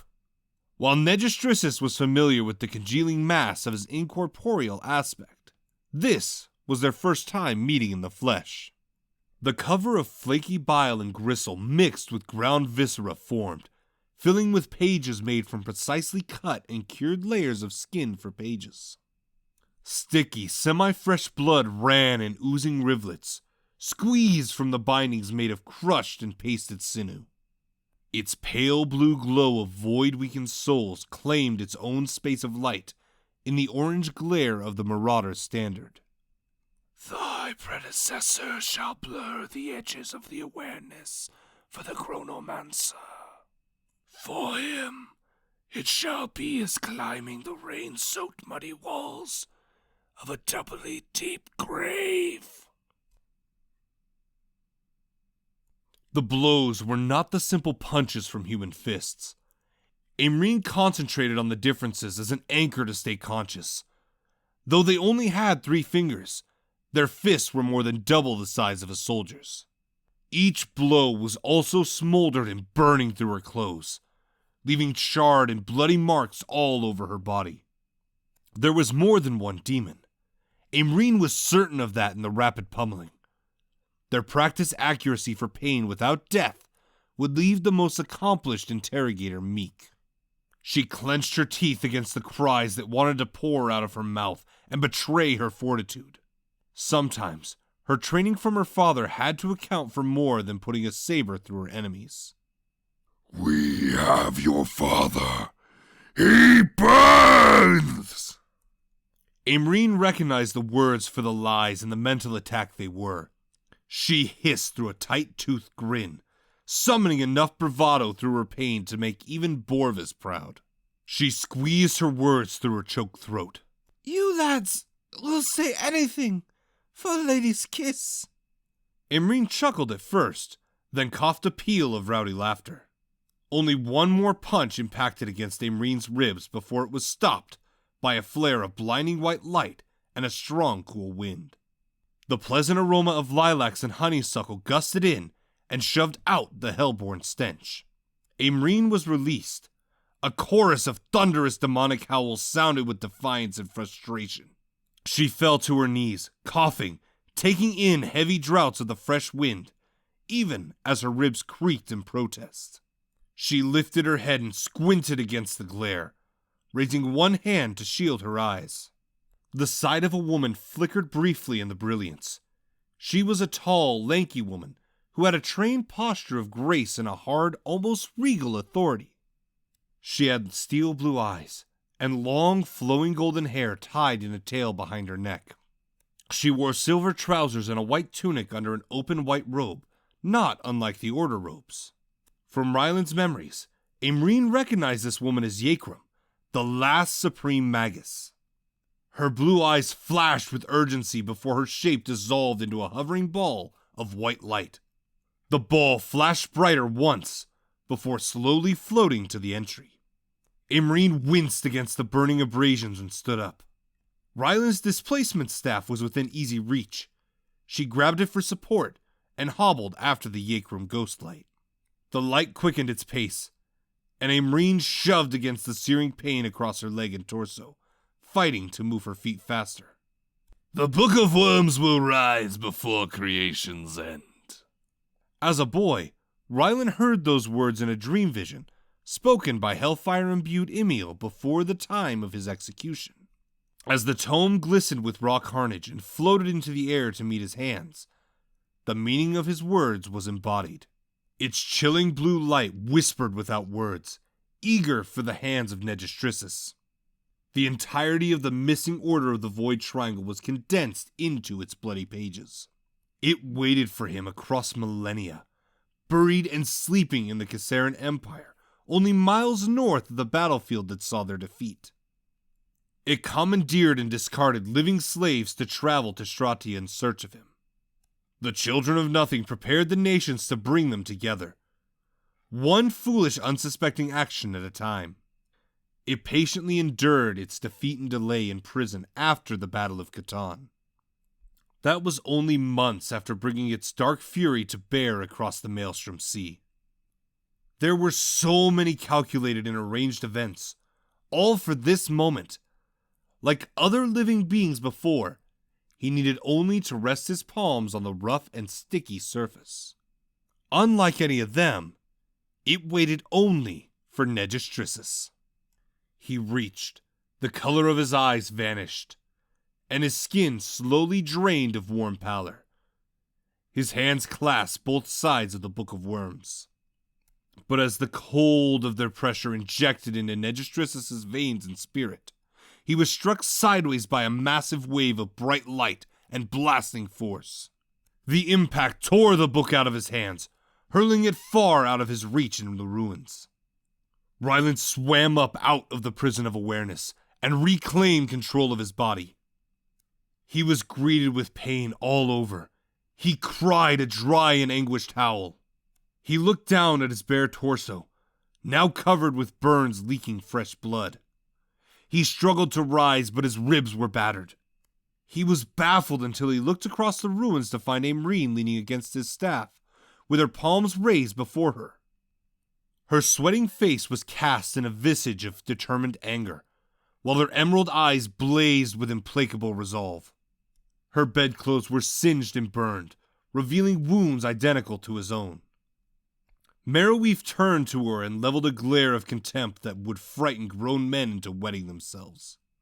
Thy time is at an end, Chronomancer. Thy presence is the nuisance of a buzzing fly. Ryland was baffled further until Aimreen spoke. Her voice was echoed, as though two women were speaking in tandem. You were on the grounds of my home, King Merriweave, and my mind was already present. I am free to respond to this assault and discretion. And what trifle shalt thou respond with? Merriweave sounded a haughty laugh. Even in thy life thou art beneath me. Thy paltry glow and watery parlor tricks are not but less than a spring wind. You're absolutely right.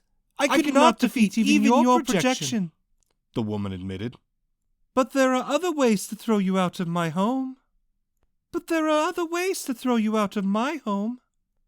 It would be a simple matter to call on my students. Merriweave's fiery red eyes narrowed with unveiled hatred before he vanished. The orange glow of the infernal standard waned, and the skull disappeared from the sky.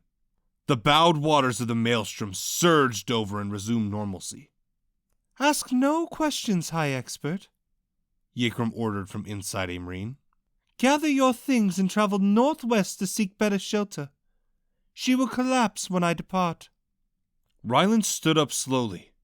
As he did, Aimreen's eyes rolled back, and she slumped to the ground in a heap. Ryland stumbled and shambled to her, one weary leg after another. As he bent down to get his arms under her back and neck, and she cradled his staff in her arm, something was unexpected, was amiss. The copied presence of Yhkrum in his mind, the presence that accompanied him since the first day he learned to read, was gone. Chapter 50.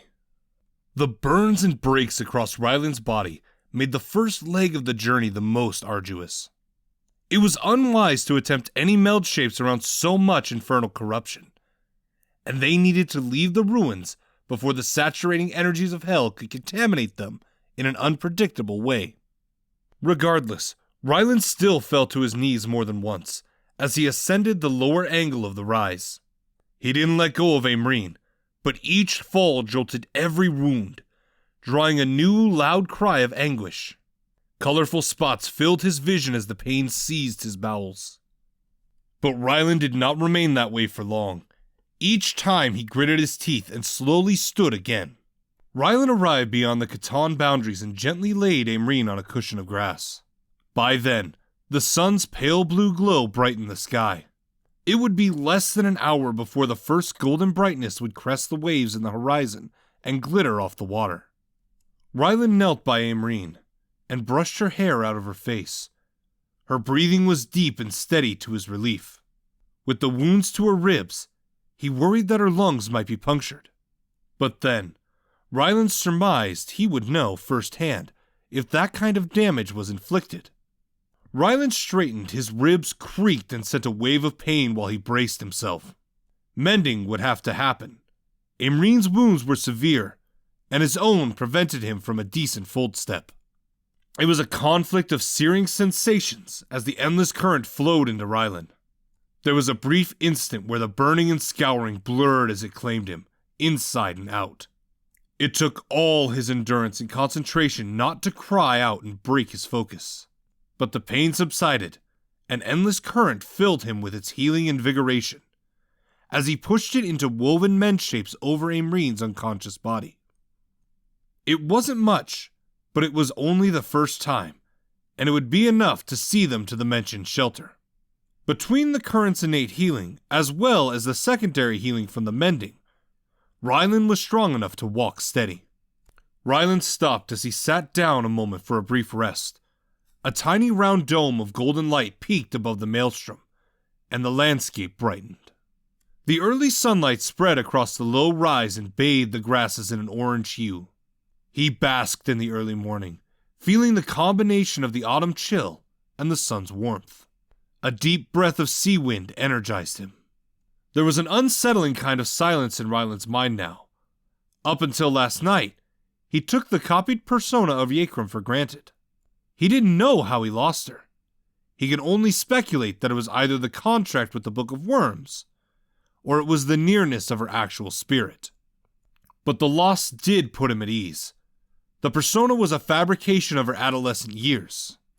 It was never allowed to grow and mature as the woman who would lead the 4 mage clans. It was trapped in his head, subject to every horror and pain that he encountered. It wasn't fair to put her through that when she could not grow into the strength to confront it, as she had already done as intended anyways. Departing from his mind did not tear away from the knowledge of reading and writing, and her effect on his manner of speech was permanent. This only meant that their memories could not overlap and bleed into one another. Most importantly, Yekrim's persona could rest. Ryland was glad for that.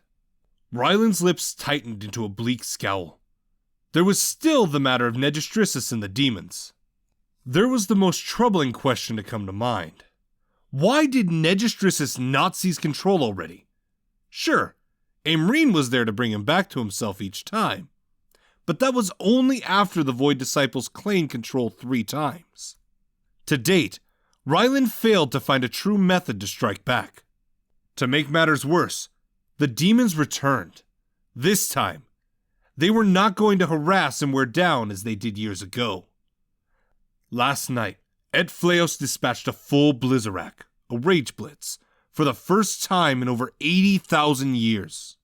The Marauder assault wings were often sent to human gatherings that were about to strike back at the demon overlords.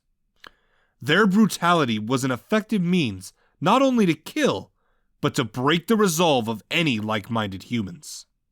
Ryland held up the revelations for scrutiny in his mind as he fold-stepped to the Citadel. He paused a moment to observe the faint, vile smell of sulfur left behind by the Blizzarack. He pulled on his boots, blue tunic, and long coat before he gathered up his and Amreen's belongings. He worked quickly, not wanting to leave an unconscious and somewhat battered wife alone for too long. When Ryland returned to Amreen, he sat down and quickly slipped into a temporal projection. He followed Yekrim's directions into the northwest, and it was not long before he found an isolated and abandoned farmstead. It was a relief looking at it. The last time he stayed in an abandoned home, it was long dilapidated. It made him shudder to think about another haunted cottage with a spirit debating whether to kill him or not. And that was Elysian's mother. But this farmstead not only looked like it was owned by Tyrillians, but it was only recently abandoned. Ryland would have to temporal project to understand why they left. If they were going to return, he wanted the owners to find it the way they left it. There were large square plots of well-tilled soil where carrots, potatoes, and onions could grow in the early seasons. They were harvested for the most part with the onset of autumn. The plots were surrounded by wooden pole fences of oak, except for the sides facing the home. There were trenches that ran from the soil to the base of the low hillock to catch and send runoff from the hilltop. The home was a 2-floor red brick house with a sloped roof of wood poles and pitch. There were 4 glass-pane windows facing the east, 2 on each floor. The ground floor was fronted by a large awning-covered long porch. A chimney of red brick protruded from the center of the south wall. It was a comfortable-looking place, far beyond the means of an average farmer. At least it would do well for a place for Amreen to rest and heal in an actual bed. Rylan had an idea that would help her recover. Rylan's awareness went into the home, looking for a safe place to fold step. It didn't take long. The den was a somewhat spacious room with several armchairs and a hearth. He absorbed every minute detail in his memory, crafting a perfect still in his mind. He let go of the temporal projection, opened his eyes, and knelt to cradle Aimreen in his arms for the fold step. When they arrived, Rylan carried Aimreen up a narrow flight of stairs. He laid her down on one of several beds in a loft. He brushed her hair away from her face before he straightened. Aimreen would be drained from more than the injuries from the Blizzarack. Being a vessel for the spirit of a powerful ancient sorceress like Yekrum would have created a strain that swelled her brain. Rylan could feel the resulting stretch in his own head, and was only awake because he was conditioned to it from his own time with Yekrum's copied persona in his mind. On her own, Aimreen could sleep for weeks or even months as he nearly did without Elysian's aid. Mending would only be good for the physical wounds. Using that on her mind would be forceful, and the stress could leave her unconscious for the rest of her life. But Rylan witnessed a similar state in some of Aimreen's patients. They recovered before he had a chance to test out this idea. His theory was that time in a displacement cloak, aided by various sustaining infusions, could accelerate the healing process. These states were natural and protective, and only required time to allow for recovery. Rylan shaped a displacement cloak of quickened time over Aimreen. While only seconds passed for him, hours and days came and went for Aimreen. Her abdomen and chest rose and fell in a rapid pace. Her gradually infused elements that seeped into Aimreen's sleeping body to prevent thirst and starvation, along with tiny electrical impulses to increase her body's innate healing. There were secondary healing effects on Rylan as well, but the concentration on so much after his almost sleepless night weighed on him. The displacement cloak concluded its work and Rylan released it, slumping back onto his heels. Aimreen would sleep a little while longer, but she would be well. The cuts and bruises were gone from both their bodies. There was a lighter feeling in his head, a good sign that swelling from a second presence in the mind was reduced. Rylan took off his long coat, bunched it in a wad, and laid down using it as a pillow on the hard floor. He was too depleted to so much as crawl for one of the other beds, and he thought it would be better if Aimreen slept alone. Rylan slept sound and dreamless. He awoke from a painful stillness in his neck and back. Sleeping on the hard floors were taking a toll on him, and he berated himself for not dragging his weary body into one of the other beds. His head throbbed with a pounding headache when he opened his eyes. He blinked as unfiltered sunlight poured in from the west-facing window. There was an instant surge of panic when Rylan looked to see that Aimreen was missing, but it was answered first by the headache. It was not his own, and then by a quick feeling of reassurance. She was well, just outside. After a quick current refreshing cleanse, Rylan stepped outside and circled the farmhouse. He found Aimreen honing her saber drills behind the house at a distance to the west. She long since abandoned her worn bedclothes in favor of a red short-sleeved tunic tucked into black leather breeches. The breeches were snug, leaving Rylan to wonder how she could move in them. He tried not to notice how they accentuated her legs in each lunge and crouch. Aimreen conveyed a flash of annoyance as she swept low and aimed an upward skewering manner. "If I did not wish your eyes upon me, my love, I would not have been so quick to marry you." Aimreen leaped into several decidedly Kassaran arcing kicks, delivering a flurry of deadly slashes, and relaxed. She stabbed her saber into the soil of the grassy fields. The autumn sunset shed a golden glow across the Katani low-rolling hills in the nearby fields. The sun shone against the clouds of pink and orange that faded east into purple. A mild, gusty wind stirred the stalks of gold. Aimreen watched the west, her braided hair whipping across her back while she stood with her arms folded. Rylan approached to stand beside her, looking at the scenery with its sharp contradictions and similarities to the morning that saw their arrival. Aimreen was silent, but he felt something was amiss with her, even before a single tear glittered at the corner of her eye. "What troubles you, love?" Rylan asked, concern heavy in his voice as he broke his silence. That's the wrong question, my dearest husband. Aimrine turned her gaze to him. For some time now, the real question has been, what troubles you? Ryan tilted his head in a display of confusion. Aimrine turned her eyes away, scoffing derisively. Of course you don't know. You feel me so well, Rylan, but you have lost all sense of yourself. You have closed yourself to your deepest thoughts and feelings. They scream at you, but you do not hear them. I hear it, Rylan. I feel it. Right now, I sense you. I know you better than you know yourself. Rylan thought that was preposterous, and he was ready to interject when Aimrine raised a staying hand and shook her head. No, my dearest love. This time, you need to hear all that I have to say. I know already that the words of the Temporal Arbiter were not enough to dissuade you from pursuing the temporal step. You won't admit it to yourself. But I felt it as we continued to stay in those sorrowful ruins. You continued to ponder in your study as you watched one village become desolate and silent after another. It's not that you want to bring us back to those days. You are lost and you feel powerless. I feel it too, Rylan. You want someone to tell you the way to stop all of it. It hurts so much that it drives you mad with desperation.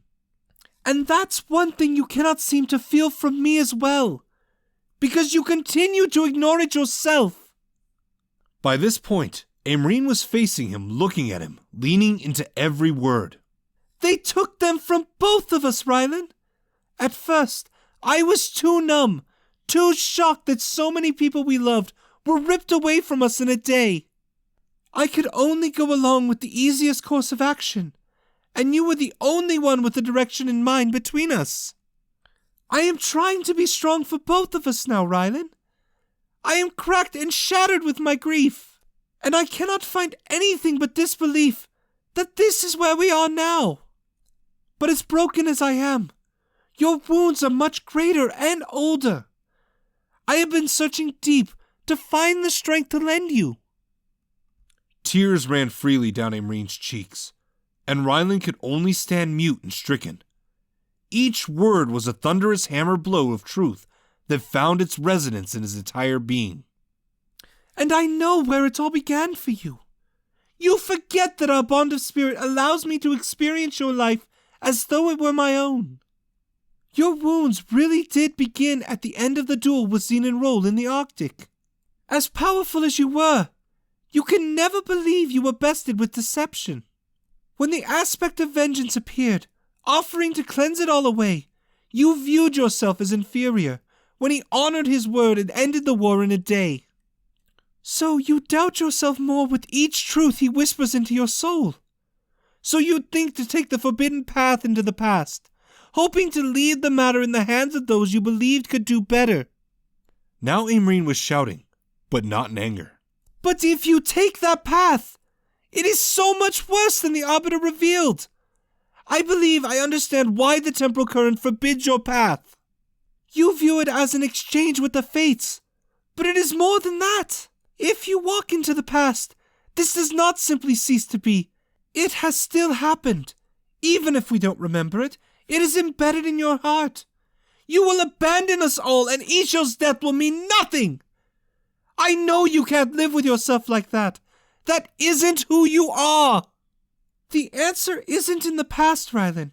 As much as it pains me to speak the words, they are gone, and nothing will bring them back.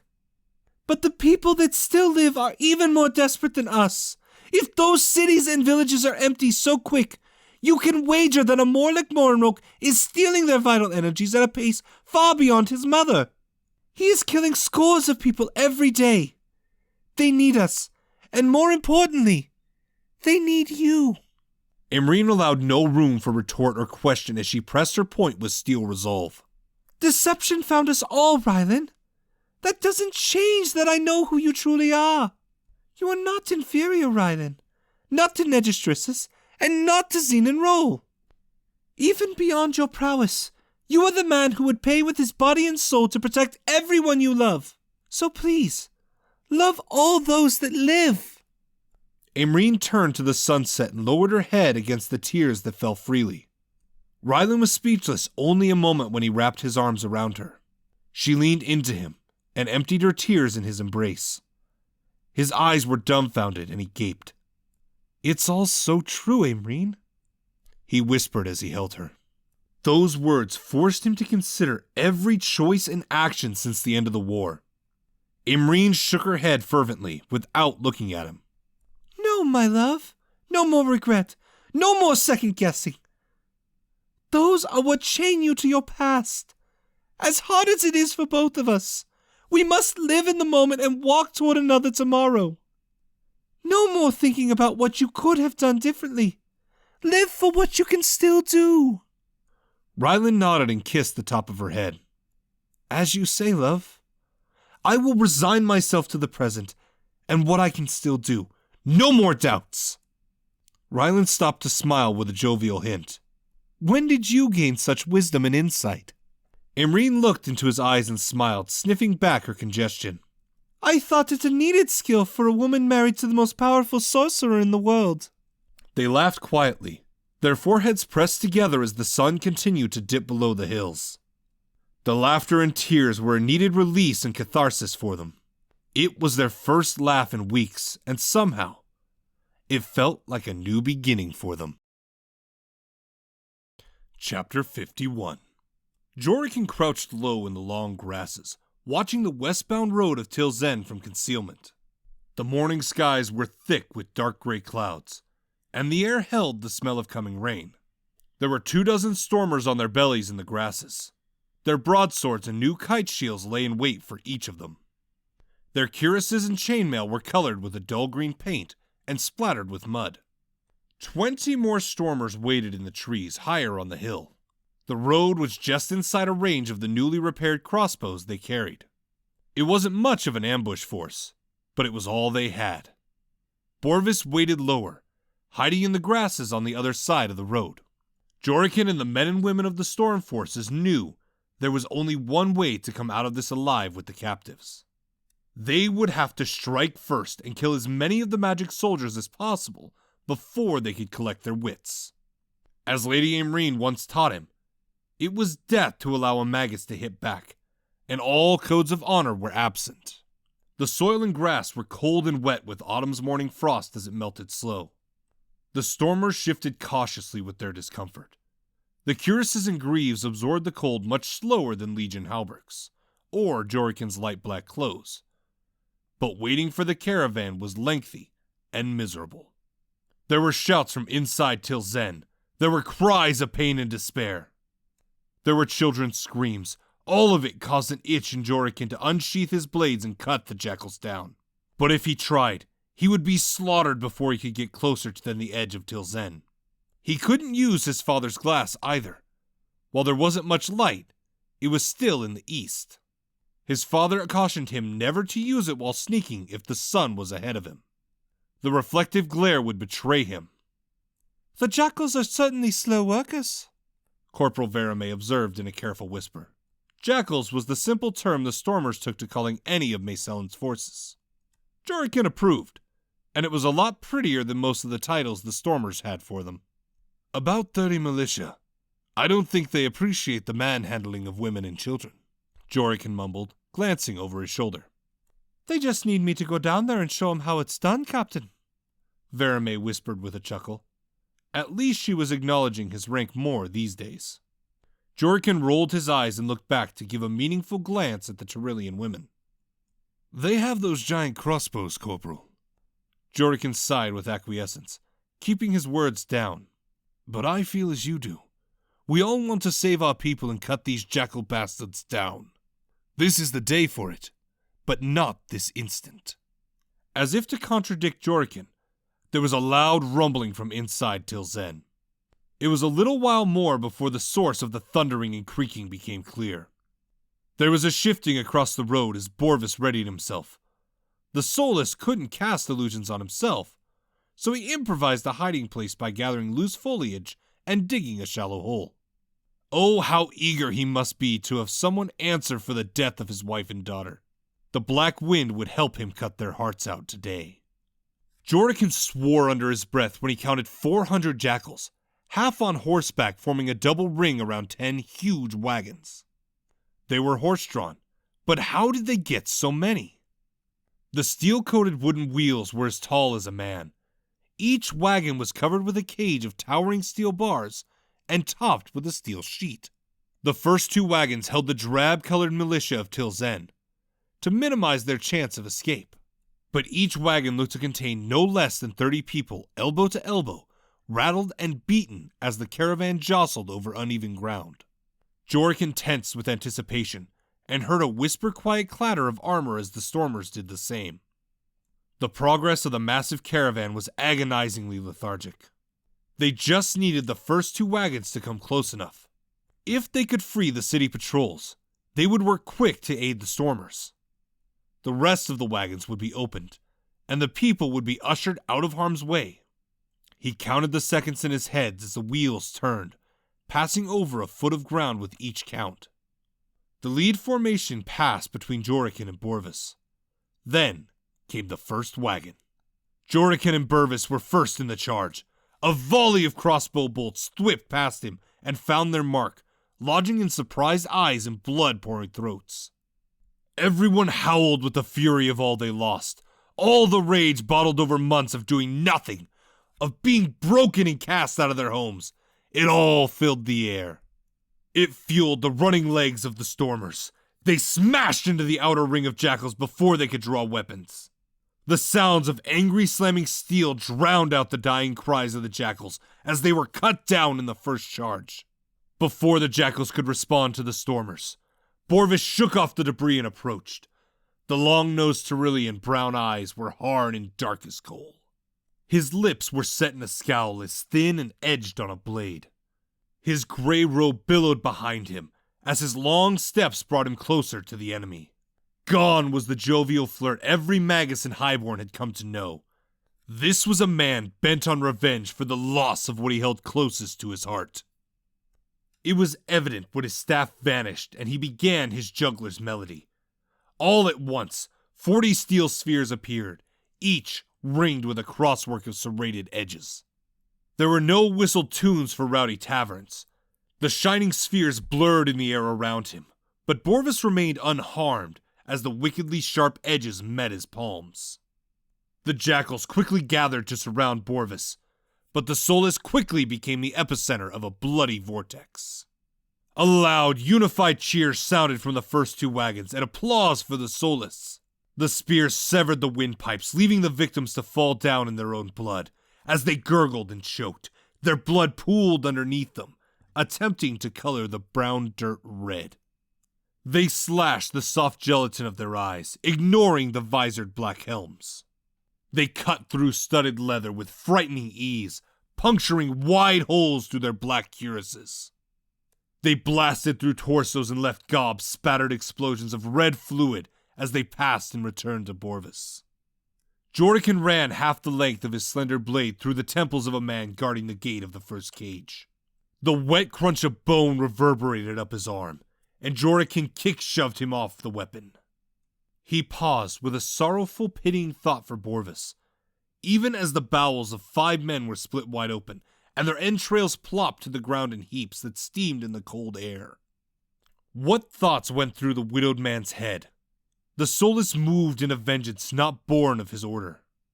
Jorikin saw the broken man, and he saw the visions of Ishels fill his sight. He could never hold the woman who held his heart, or his little girl, and that pain was emptied into his every move. The jackals gathered, but also recoiled from the rage of the Solus. The stormers on the rise launched another volley of bolts into the jackals closest to the first 2 wagons. Jorikin turned to face the oncoming captors, while Verame bashed at the thick iron locks with the pommel of her broadsword. Time was limited. The jackals were beginning to make sense of their situation. It would be minutes before they began hurling spells, and the stormers had yet to open 1 cage. The initial assault saw a rush that shoved the jackals back. The element of surprise saw over 100 of the lead escort cut down. But there were 300 more, and they would soon garner their wits and strike back. 5 of the stormers raised their kite shields and began a charging press that strafed the north side of the caravan. The method was simple and effective.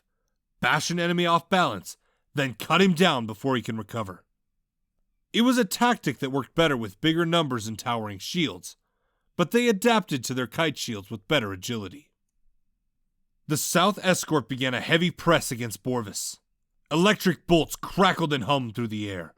Bolts of fire blasted craters of dust and smoke into the landscape around him as he weaved about with sorcery-enhanced dexterity. The spheres charged into dagger-sized slivers of gleaming steel. He hurled the lengths with the grace and precision of a knife-throwing performer. He didn't just puncture the armor and flesh.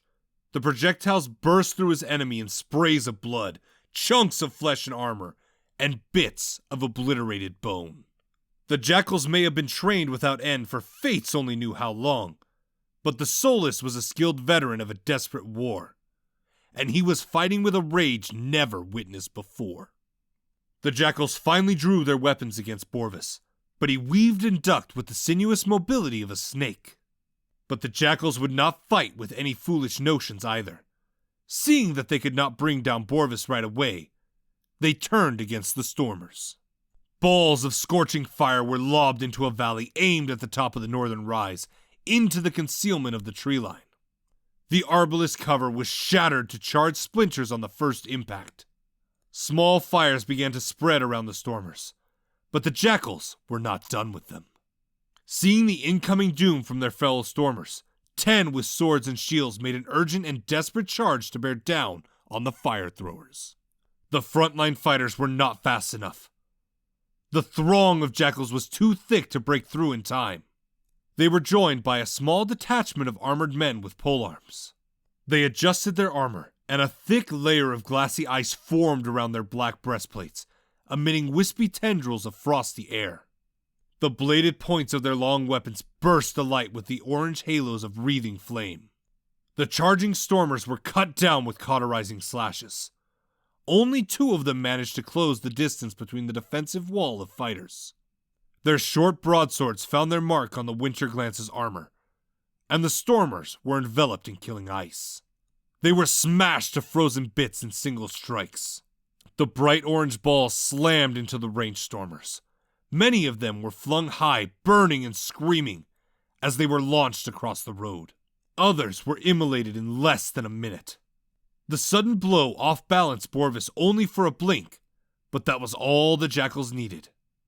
A sickly-looking bolt of jagged energy slammed into his hip, flinging him spinning off his feet. And the jackals brought their horses to the fray. Men with nets, whips, and steel-spiked war clubs charged into the strafing runs on their own. The ambush was reversing. In seconds, Verame, Jorikin, the stormers and Borvis were locked down on their knees, surrounded by rings of men pointing sharp steel. Jorikin sighed and lowered his hands. This was it then. Capture or death. The stormers were too few and too inexperienced to take on a force of this size and versatility. There was a strange, heavy shifting in the air. Jorikin looked away from the half-circle to Borvis, hoping for an explanation. The Solus looked in the direction of Tilzen. His eyes bulged and his lips quivered in incoherent babble of disbelief. The mirage-like shimmer in the air became more noticeable, and the jackals looked every which way with wide, furtive eyes. "It's not possible," Borvis finally managed. That was an instant before the shimmering air boomed with ear-blasting pressure. The stormers, Jorikin included, and the jackals on foot, dropped to one knee as the earth shook, and a sound like thunder filled the skies. They released their weapons and covered their ears with their hands. The hot trickle down Jorikin's jawline told him his ears were bleeding. There was a towering blossom of green fire at the eastern edge of Tilzen. It lasted for 10 seconds, looking like a hot green mushroom before it vanished. Fire and smoke as though it never happened. There were screams of panicked men from the city. And Jorikin looked up, raising his eyes high above the top of the vanished fire, far beyond the city's edge. He was unaware of the bulge of his own brown eyes as his jaw sagged open. He found himself in as much disbelief as Borvis, and he wasn't alone. Every man, woman, and child from Tyrillian stormers to residents of Tilzen looked with rapturous transfixed stares. The clouds parted and broke in a swift progression as bright rays of morning sun shone down, casting the image before them in a brilliant wonder. The jackals also looked, but they were not present during the war. They didn't understand the reaction of the Stratians around them. Two figures floated high in the air, close to the shifting clouds, side by side, hand in hand. Jordakin looked at the figure who gleamed with shining steel. He could see the reflection even so far away.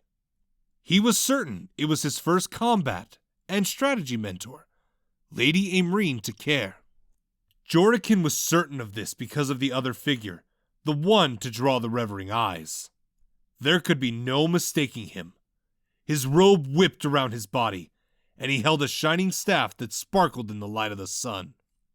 Jordakin laughed with jubilation, drawing a sneer of disgust from one of the closest kneeling jackals.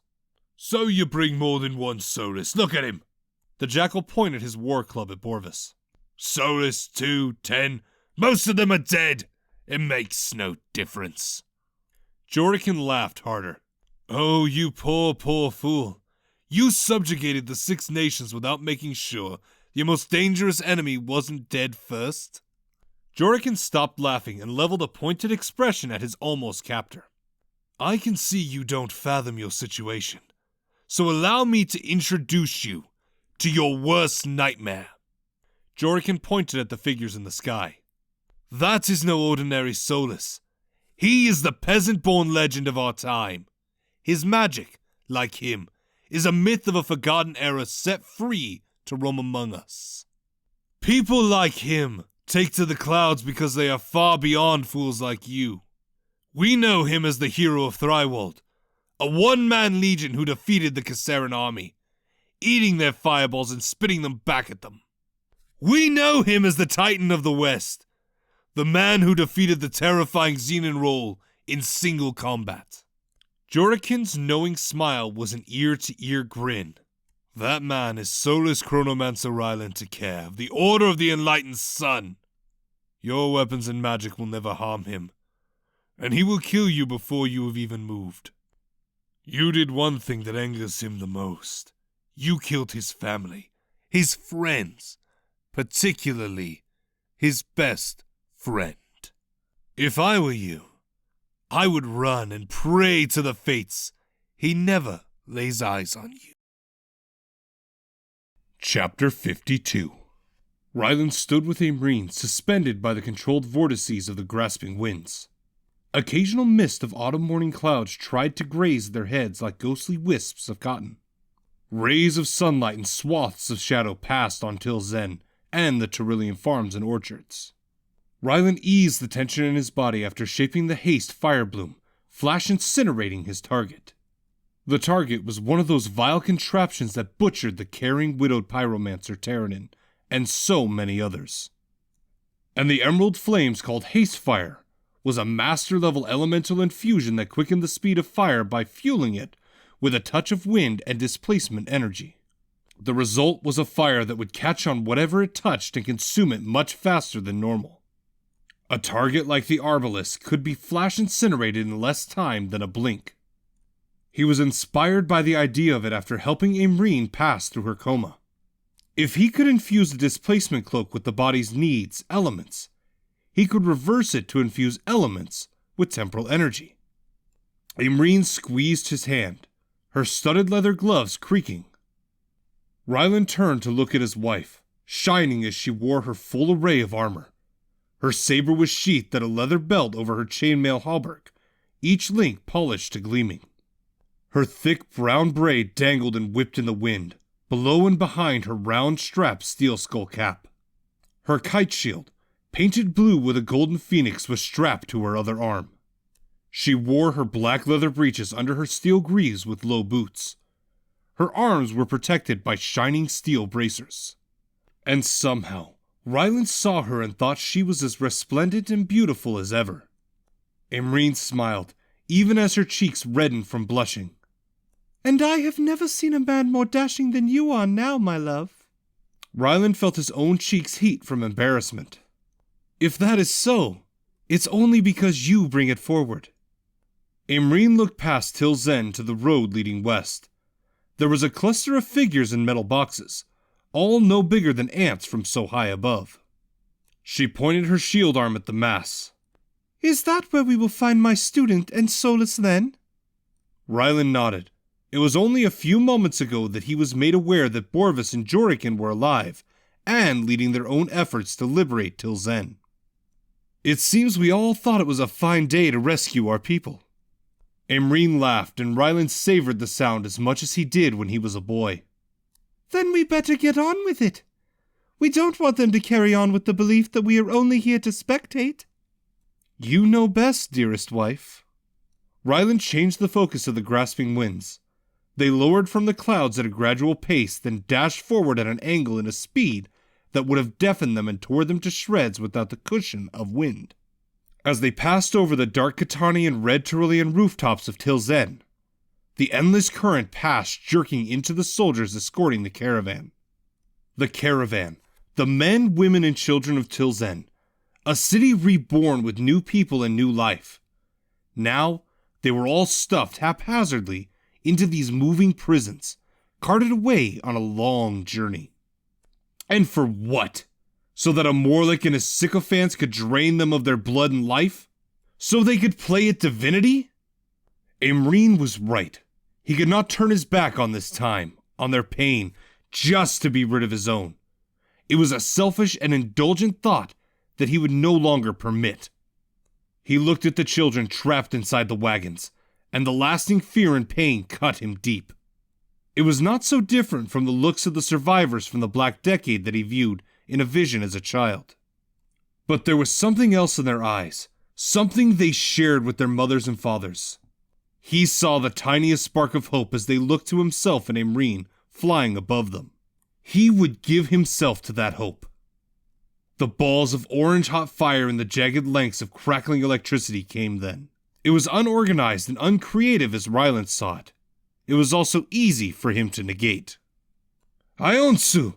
Ryland roared. The single word brought a loud cheer from the storm forces and the prisoners. Everyone watched while the lapels of his long coat blazed with golden fire. The ancient word for absorb activated one of the enchantment commands.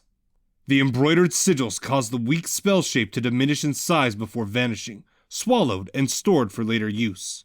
For an instant, Morlock's men shifted their attention to Ryland. That instant created an opening for counterattack that was wide and plain. The battered fighters of Terrell surged with immeasurable fury against the Golden Rose. Ryland took the time to aim the end of his displacement staff at the wagon tops. A spray of translucent spheres shimmered like water as they covered the steel enclosures. They were infused with the components needed for accelerated rust. The metal crumbled into showers of tiny brown flecks. Anyone able to fight charged free, pummeling the men of the Golden Rose. The rest were ushered to the wooded hills on the northern ridge. The Golden Rose forces buckled and spread, broken as they were pressed on all sides. The Tyrolean defenders were aided by the captured militia, and the emboldened men and women of Tilzen. They could have responded with massacring the citizens, but they were under strict orders to escort them alive. The confusion and pandemonium were enough to bury them. Ryland found an easy place for a safe touch on the ground, a short distance west of the Liberation. "Will you be well?" Ryland asked Imreen as their feet touched the road. Imreen answered patiently and smiled. "Your displacement cloak is with me, and our friends have mostly regained control." Ryland nodded, and Imreen grabbed and yanked him into a fiercely enthusiastic kiss. She pulled away, her green eyes opening. "One more request, my love." Imreen's smile turned bold. Her eyes brightened as she spoke. "Give them a good thrashing." Ryland smiled and winked as the grasping winds carried him up. "Your wish is my privilege, milady." Imreen unsheathed her saber, and Ryland's flight changed into a shot aimed for the heart of Tilzen. He flattened horizontal as the wind screamed all around him. When his flight brought him halfway to the center of the city, Amorlix's killing monstrosities were hoisted up to aim at him. Most of them were too slow in repositioning to catch him. What few could raise in time tried to fire their poisonous bolts. Ryland shifted the current in his coat to temporal energy. A stasis barrier shattered every precise bolt only a couple inches from his body. Ryland opened his free hand ahead of him and let the temporal current flow into a tsunami through his being. The pains that met him were slight and inconsequential. A stream of bright green fire erupted from his palm. He pointed his palms at the invented machines. One burst of the streaming fire after another found their mark. Golden Rose soldiers and giant crossbows were incinerated to ashes. There was no time for them to flee or gather endless current. Ryland flew deeper into the city like a dragon, attacking in flight, raining haste fire as he passed. Just before the city center, where the three nations met, a rigid line of black breastplate-clad men waited, holding spears, crossbows, and broadswords. The winter glance armor was no secret to him. He raised a quizzical eyebrow before he released another gout of haste fire. When the stream of green flames vanished, the men remained. Their armor and weapons were also undamaged. A few of them sported eager, challenging grins in retort. They shifted their armor and coated themselves in a frigid enchantment. There was an unusual feeling inside Ryland's ribs. It was like his muscles were grinding against his bones with the harsh grain of a whetstone. He was awake all night, training in temporal projection. His goal was achieved. All his spell shapes were as easy and painless as a mend or a current sphere, causing little pain from the essence of stillness. But he was tired from lack of sleep. This must be what other lights meant when they spoke of the warning sensations of dissolution. Ryland was not an evoker, and continually shaping of winds and fire was taxing. It was time to change his methods. Ryland slowed as he straightened vertical and gradually released the grasping winds. His feet touched the paved road of Tilzen, a discreet distance from the burly fighters. He spared a look into the circle behind them, around a statue of a man with long billowing cloak and a raised longsword. There were dozens of stacks of steel cages, with only enough height for animals. Some of them were empty, with their latched doors swinging wide in the wind. Others were packed full of crouched and cramped men, women, and children. Their only remaining dignity was the clear new practice of allowing the people to keep their clothes. To Ryland's best guess, the long journey, naked and exposed, might have killed more than a few people before they arrived in Palanzer. There was a loud creaking and rumbling in the circle. The Golden Rose must be bringing the giant arbalist to bear down on Ryland. Ryland barely restrained a grin of his own. They thought to put the same gruesome end to him that they inflicted on the dearly missed Lytaranen. He thought an unspoken prayer to her spirit, hoping she would find some mirth in the disgrace he was about to heap on those abominations. The large fighters began a steady and smooth approach of their own, brandishing their weapons. Ryland shaped a displacement cloak over himself. His well-practiced chronomancy was always too easy to threaten dissolution. He crouched and tensed like a spring while the step of the men slowed to the pace of a grueling crawl. The giant approaching wheel slowed to near silence. And then he sprang into a dash that was little more than a jog for Ryland. Their eyes were still locked on the road ahead, on the spot he previously stood. As he ran, he leveled his staff at his hips, launching a spread of stasis spheres that soaked into their skin and halted in their hearts and brains. His run carried him past them and into the circle. The people in the cages did not yet turn to see the chaos erupting in the southwest.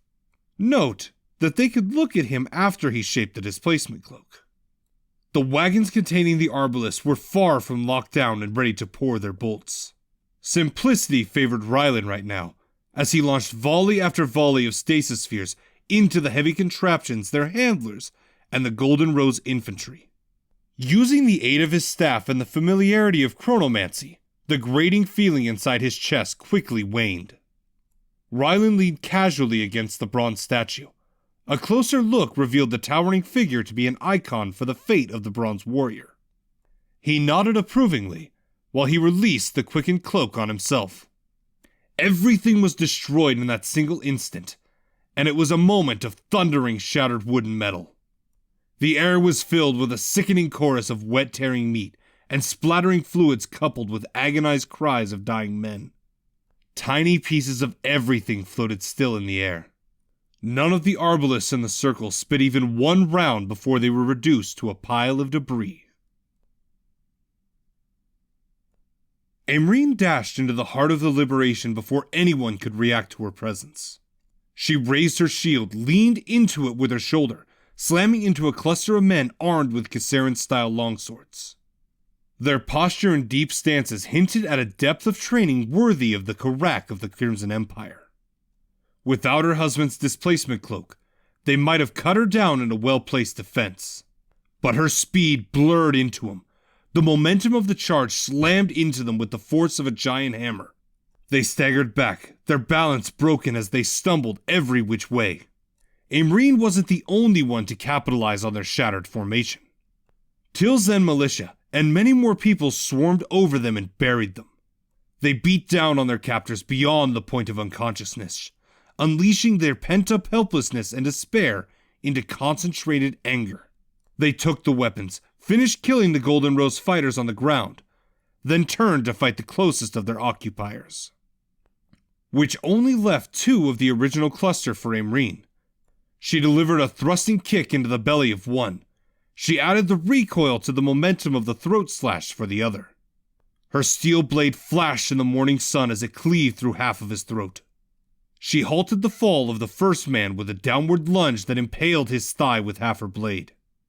She extracted her weapon with a hard bash of her shield to his face and chest. He had no time to cry out before she lunged again, thrusting her saber through his sternum.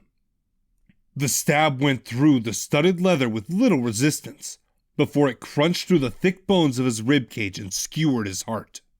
She pulled her weapon free while she kicked him away. Amreen felt the presence of someone behind her shoulder. She whirled with her weapon poised to strike before she relaxed.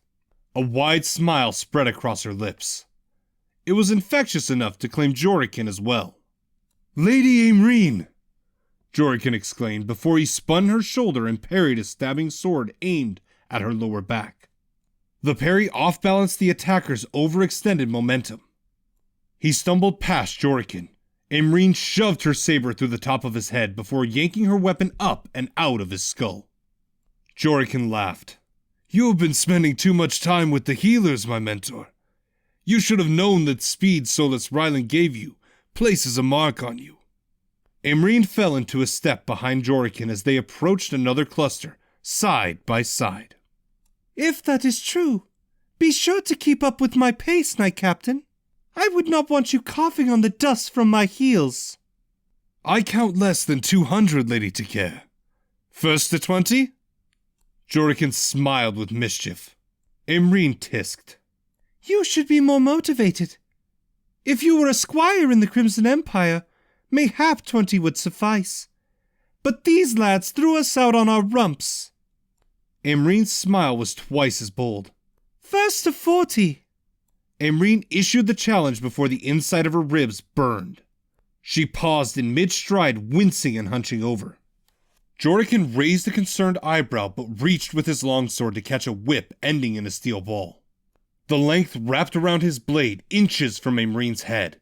He pulled the would-be attacker in close with a hard yank and shoved his dagger up under his ribs. "Fool man!"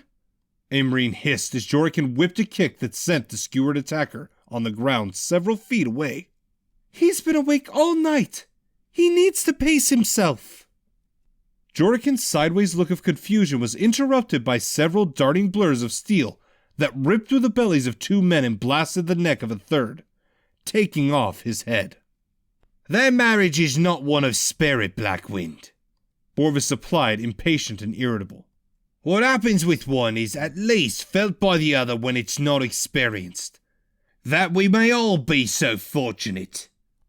That last Borvis grumbled as the 3 daggers returned to him.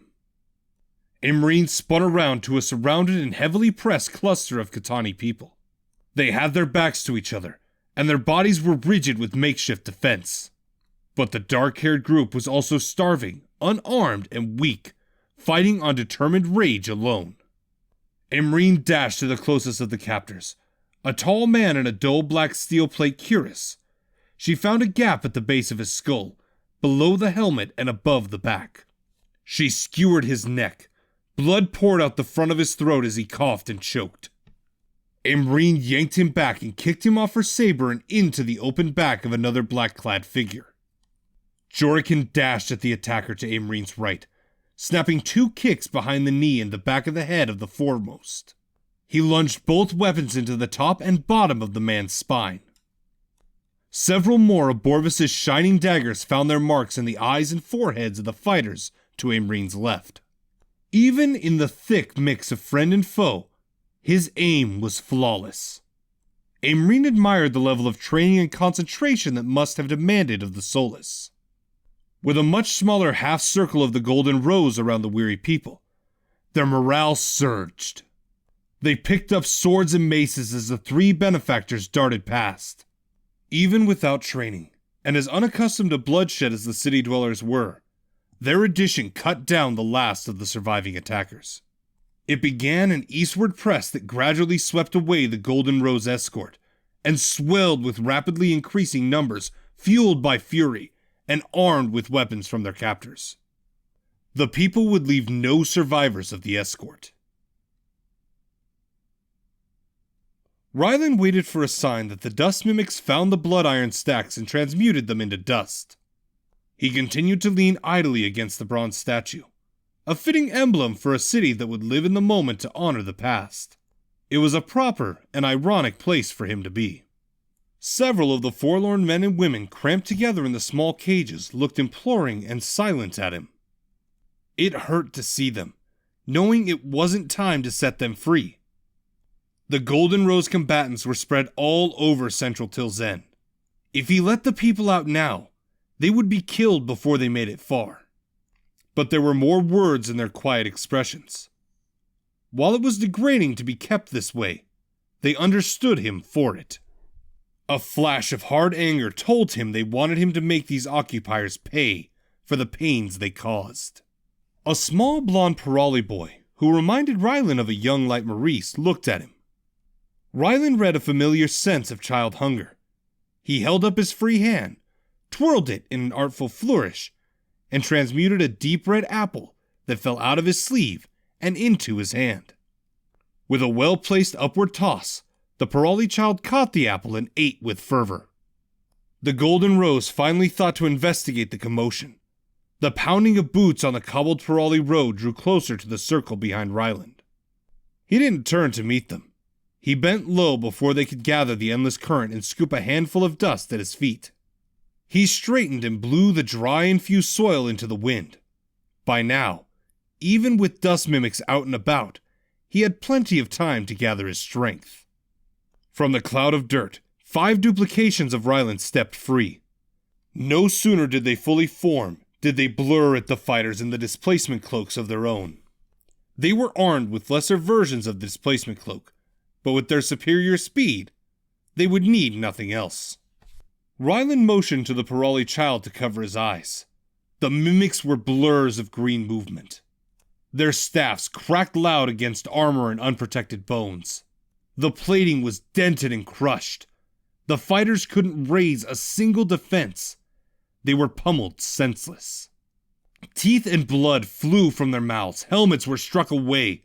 Their heads were bashed repeatedly until they fell. The mimics continued until the Golden Rose fighters were lifeless before they vanished in wisps of dust. As the last mimic vanished, there was a sudden change in the endless current. The tensions of the ambient energy were noticeably eased. One of the stacks of blood iron was successfully reduced to dust. A dust mimic vanished, and the small strain on Ryland decreased. 4 more stacks were found within minutes after the first. They were destroyed in swift succession. Ryland was free to survey Tilzen through temporal projection. His awareness eased into the emerald-hued world where he stood. He drifted above the city, examining the byways, alleys, and avenues that branched from the 3 main thoroughfares. He scanned with a meticulous scrutiny over the streets and domes of the white Pirali sections, as well as the dark granite blocks and cobbled roads of Khatan Shah. There was quite a chore ahead of Rylan. He counted over 2,000 black-plated soldiers, some with belts laden with toxic vials. These men were not all infused, but most of them were forcefully awakened. There were a dozen placements on both thoroughfares from Morlick's arbalists. Imreen cut into his assessment with avid protest. My love, I know what you're planning. Don't! Without the rest you needed, the strain could dissolve you. Ryland's thoughts were of the caged people when he countered. They need to be set free, Imreen. Imreen conveyed frustration and cursing before she conceded only to that point. No one believes otherwise, Ryland. But let us finish here and we can help. Ryland held his ground adamantly. I won't chance all your lives on the poison they have. I am the best chance to dismantle their entire occupation, and we both know it. There was further profanity in mumbled thoughts. Ryland thought he caught something about, of all the times for fool men to be correct. Just enough to do the task and no more, Imreen allowed before adding. Do go easy on me, my love. The dragon impersonation nearly cracked my skull, if not for Jorikin. Ryland chuckled but braced himself. Two very negative outcomes could occur with the multifold displacement. But they were beasts he was determined to grapple with. He would need more power to end this. He focused his will on the energy stored in his coat from the spell shapes Amorlik's forces attempted to throw at him earlier. Square, Ryland hummed in the simulacrum language, a word to purify the energies into a raw and malleable form. A lesser-used golden sigil on his lapel emitted a subtle glow. Brawn! This was a word meant to confer those cleansed energies to him. Another sigil flared with a brighter glow before wrapping Ryland into an inch-thin golden light. It tingled and tickled his skin with warmth before it seeped into his pores and filled his being. He was lethargic and exhausted before, and the danger of so many spell shades without rest was real. But the energies of the spells refined into a pure form invigorated in a wave. He tensed and drew his breath in a gasp as a cool wave passed through him and washed away the haze of sleep deprivation and hunger. His thoughts were unrestrained and clear. First came the hastened displacement cloak, as he poured a greater amount of temporal current. Everything around him ground to a halt. Even the clouds became still. His chest burned as he traced the complex three-dimensional equations with glowing green lines of energy. Then came the familiar everywhere awareness. Hundreds of full-range images blended into each other, making a mix of colors and feelings that were tangled and messy. Ryland hardened his concentration to the point where his head hurt. He pushed at the images, prying them apart with determined forces of his will. The air all over Tilzen boomed with the shockwave of dust and debris. It wasn't as many as the duel with Xenon Roll. Only a couple dozen alternate locations and versions of himself spread through the city. They were alternate versions of himself if he made a different choice to be somewhere else at that moment. Their displacement cloaks were in place the instant they appeared. No chances could be taken. The multifold displacement was better suited to complete large menial tasks. In battle, the death of one could result in a Chronomancer's total erasure from existence. But the massive difference in speed was an advantage against the Golden Rose. Even with their newfound magic and the versatility in their weapons and training, they could not close the gap with Ryland's chronomancy. Explosions of green light and thunder sounded throughout the streets as the arbalists were incinerated by hand-sized globes of haste fire. Cries of men in tremendous pain came next as conical wide sprays of translucent stasis spheres ripped them apart. Each movement against the stasis sphere simply tore away pieces of the body. The streets would be decorated with oddity of floating chunks of human gore until the spheres were released. A door to a 3-floor inn opened, and a hulking figure in a black steel cuirass and leather breeches approached. There was an eager, challenging smile on his scarred face. Ryland also smiled for different reasons. Years ago, the similarity this man shared with the Titan of the East would have brought him down to one knee with flashbacks. But Ryland's power had grown to a point where he need not fear specters from times of war long past. The displacement cloak was still in place, though a little faded. He dashed within striking reach before the behemoth figure could lift a hand. There was a small crackle of yellow electricity in Ryland's staff. He tapped the end of his weapon against the armored sternum with an audible clang. The electric spark soaked in the armored fighter and vanished. Ryland turned and walked away. With the stomping clatter of the two heavy boots, Ryland heard bones snapping with the same potency as breaking dry twigs.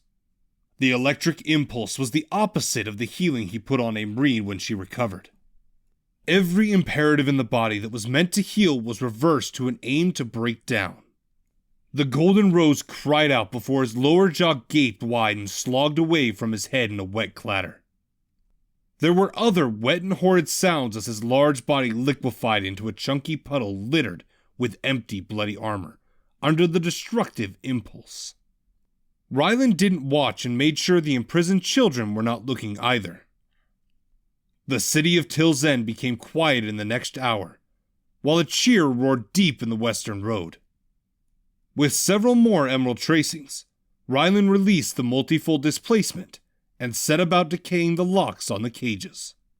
It was mid-morning, and the people were helping each other to get out of the higher cages after so long. The rains came quick and heavy, washing away much of the disturbing marks of blood and ashes. Tilzen was liberated from the Golden Rose Empire. People danced with glee, laughed and wept as they were soaked in the downpour. They embraced each other tight in their joy. Chapter 53. The rains continued a ceaseless downpour over Tilzen for the rest of the day. After the first hour of the merriment in the streets, people began to drift indoors in search of dry clothes and warm hearths. It was an ideal moment in the early afternoon for Borvis and Ryland to speak in private. Imreen and Jorikin were busy tending to the wounded arbalists of the stormers after wrapping 10 of the brave men and women in bed sheets from head to toe. The two Solas walked down a narrow alley in the Katani quarter, stopping by a stack of Golden Rose supply crates underneath a wide awning. It was dry and secluded enough not to be disturbed. Borvis stopped, his back to Ryland. His shoulders sagged from a heavy sigh. The Polymancer whirred about without warning and delivered a jarring round punch into the side of Ryland's jaw. Ryland staggered back a couple of steps from the blow, raising a hand to his cheek and jaw while colorful spots filled his vision for a moment. Borvis shook his hand loose from the impact. Imreen conveyed a sense of alarm and concern, but Ryland reassured her that all was well. Borvis had a right to this, and he had waited for a decent time for it. If she was here like Ryland, you know she would have done the same. Ryland rubbed his jaw but nodded wordlessly. Where were you like Ryland? Borvis shouted furiously. 2 months since that horrible day. Since... Borvis trailed off on that statement. People still lived, and they needed us more than they ever have. I've had to do this alone, believing I was the last. Do you know how poor a choice I am to take this burden on my shoulders? Ryland rubbed his jaw in an easing massage for a moment before spitting out blood onto the soaked cobbles. I have no justification for my absence, Light Borvis. What could he say to the last of his family and the enlightened sun that would not come across as an excuse? I did not know you were alive. Borvis laughed with half-mad incredulity. That point is so much beneath relevant that it pains me. I have been bandaged and blooded with the priority that the people are to us. Since I woke up, I found my family, my friends. His lips quivered with the struggle to hold sobs at the next words. My wife and darling girl. I have wanted nothing more than to drink myself witless, dig a very deep hole, and invite the Silver Reapers to finish what he started with the Len family. The enormity of Ryland's mistake struck in Borvis's words. As hurt as Ryland was to the loss of his own family and friends, Borvis lost so much more. In his very sleepless eyes, in the unkempt stubble on his face, the man Ryland knew was gone. Ah, so you see it. Borvis acknowledged in a quiet murmur, almost lost in the pelting rain. I've only been doing what I have, because it's the only way I can tell them I love them. These people, some lost as much as I did. I hear their tears every night and mistake them for my own. Borvis's tone hardened again before he pressed on. But hiding away when fates only know what they are doing with those still alive, that's not only against our order, like Ryland. That's worse, because it betrays who we are, and what we stood for as renegades during the war. I believe you did not know I lived, but we know they couldn't kill every Strottian in a day. And I know better than most alive that you have ways of finding things out that are beyond the rest of us. You could have found and helped them. Ryland nodded solemnly. You are right, Light Borvis. Borvis released a loud, pent-up breath before leaning against the wall. It is not too late to right your course.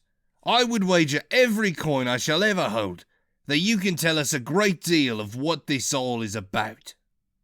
You can tell us how so many of us lost loved ones on a day of celebration. We will gather everyone in the largest tavern down in the Paroli Quarter, and you can tell us everything. Ryland nodded and took a long, deep breath of his own.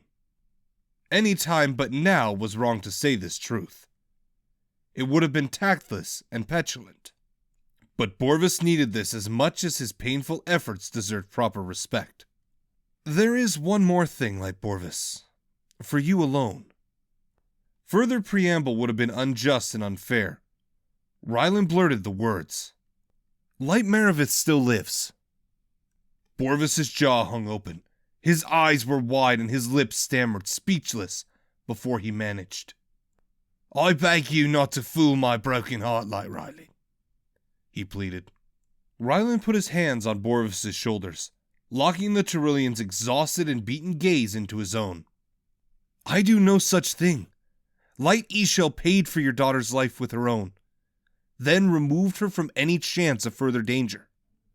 Tears streamed down Borvis's filthy face. She would. Borvis laughed between sobs. I want to yell at her for doing something so stupid, but her being right so blasted much. Ryland laughed his heartfelt agreement. It is her way. The two of them shed tears over Ishel then. Even in death, she found a solution for them, a solution to restore Borvis's hope. It was in her nature to see every form of well-being of those she loved, and those who relied on her. Ryland tried to imagine what she might say for this moment, and he could only imagine her berating them for taking so long to put it together.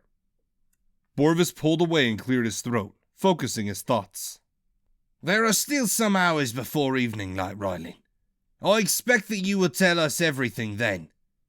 But these people are starving, exhausted, and mostly defenseless. There are also others we need to bring here, survivors that I left in safety of the northern wastes. You will Meldwalk with me. We have a stop to make along the way. Ryland agreed, grateful to have a purpose again. They retrieved their staffs and informed Jorikin they would be returning shortly. The Knight Captain's dark eyes shifted between the downpour that pelted the glass panes on the window and the two solas before him. Are you certain? Jorikin asked warily in a chuckle. We only just arrived. I know, Borvis agreed, placating.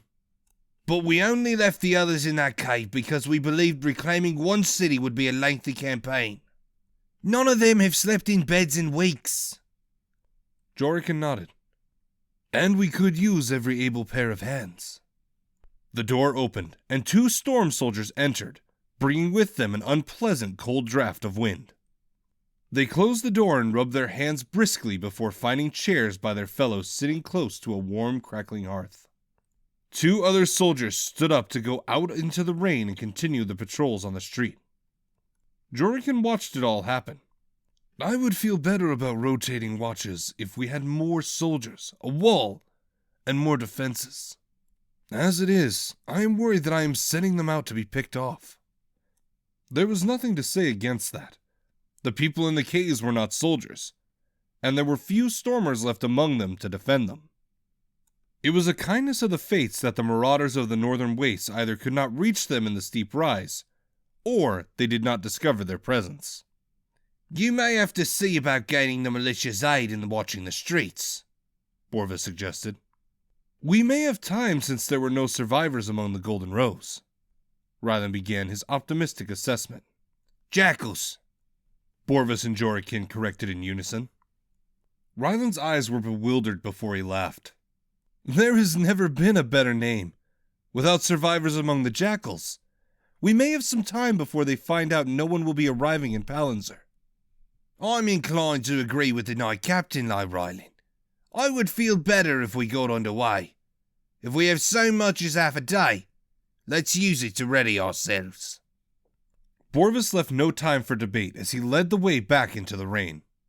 The torrents had not slowed even a little. It started as a lukewarm wash. Now, it was cold, and the cobbles were drowned under 2 inches of water. The smell of chimney smoke blended with the fresh air. It was early autumn, but already the breath of the 2 Solas steamed in white puffs. Borvis and Ryland were in unified, unspoken agreement. Even before Borvis assumed the lead in the Meldwalk, they shaped an intangible shell of hearth warmth around themselves. Borvis looked around at the people running in the rain, covering their heads as they sought shelter. Have you had anything to eat since this morning? Borvis asked as he eyed Ryland. Ryland shook his head. Borvis sighed with exasperation. Ryland, do you ever consider that you can't help people if you're too weak? Borvis squinted and sputtered rain before he pulled up the hood on his robe. He clapped his hands together once, one on top of the other, and directed endless current into his palms. As he opened his hands, there was a tempting sight of a thick slab of peppered dry beef between 2 slices of crispy crusted bread. Borvis offered the transmuted food to Ryland, who answered with a loud grumble from his belly. He accepted and ate ravenously. Fates, Ryland. Lady Amarine said you were getting warning burns, but no sleep, no food. You do realise that if you dissolve, you could sink half of Stratia in the best case scenario. Ryland nodded but continued to eat. The concern from Borvis was a reassuring sign. He waited until Ryland was done eating before they blurred into the west. The travel was quick, and when they slowed, the densely wooded peaks were familiar. Even hundreds of miles west, the rain and dark clouds were no less than they were over Till's End. The forest was quiet, except for the patter against the high pine boughs. Borvis led the way through the northern Malkinor forest. Ryland already suspected that they were going to the remains of Dunnel, but there was some variation in his direction. With so much work ahead, only a flame or candle would take such chances with the current. Why were you awake all night anyway? Borvis asked, his eyes and energies probing for tree roots and rocks. Ryland was more familiar with the mountains. He visited Terranin and helped the village and chapter house more than many other lights. I was training in temporal projection. Borvis cut in, exasperated. Again? How much power could one Magus possibly need? I believed I was the last Solas, Ryland defended. I wanted to be ready to tear down the entire Empire. Borvis glanced over his shoulder, giving a dubious look before turning his head. This doesn't have anything to do with much older events, does it? What's that supposed to mean? Of all of us, you were the closest to ridding us all of the rotten lot of them, Borvis reminded bluntly. That was an old wound for Ryland, one that the Aspect and Negistrissus ripped open as thoughtlessly as they pleased. I was, Ryland managed emotionlessly, burying his feelings on the matter. Regardless of the words of Sparkulician and my loving wife, I constantly second-guessed that day. You were a boy. You would have been caught and executed. Ryland gestured in a broad sweep. One life as opposed to all this? It's a fair trade from that view. Borvis shook his head when they came to a broad clearing where the ground leveled considerably. Gains and losses, like Rylan. All permanent when it's done. So you believe it was your role to cleanse them away? Isn't it? Rylan challenged. I missed the chance, but I hold the means to correct it. But Rylan gave himself a rattled shake of his head, trying to clear away the modeling and regressive way of thinking. Regardless, I did it. Not for the sake of the past, but because it's needed now. Borvis stopped Rylan a short distance before a mound of raised earth covered with heavy stones.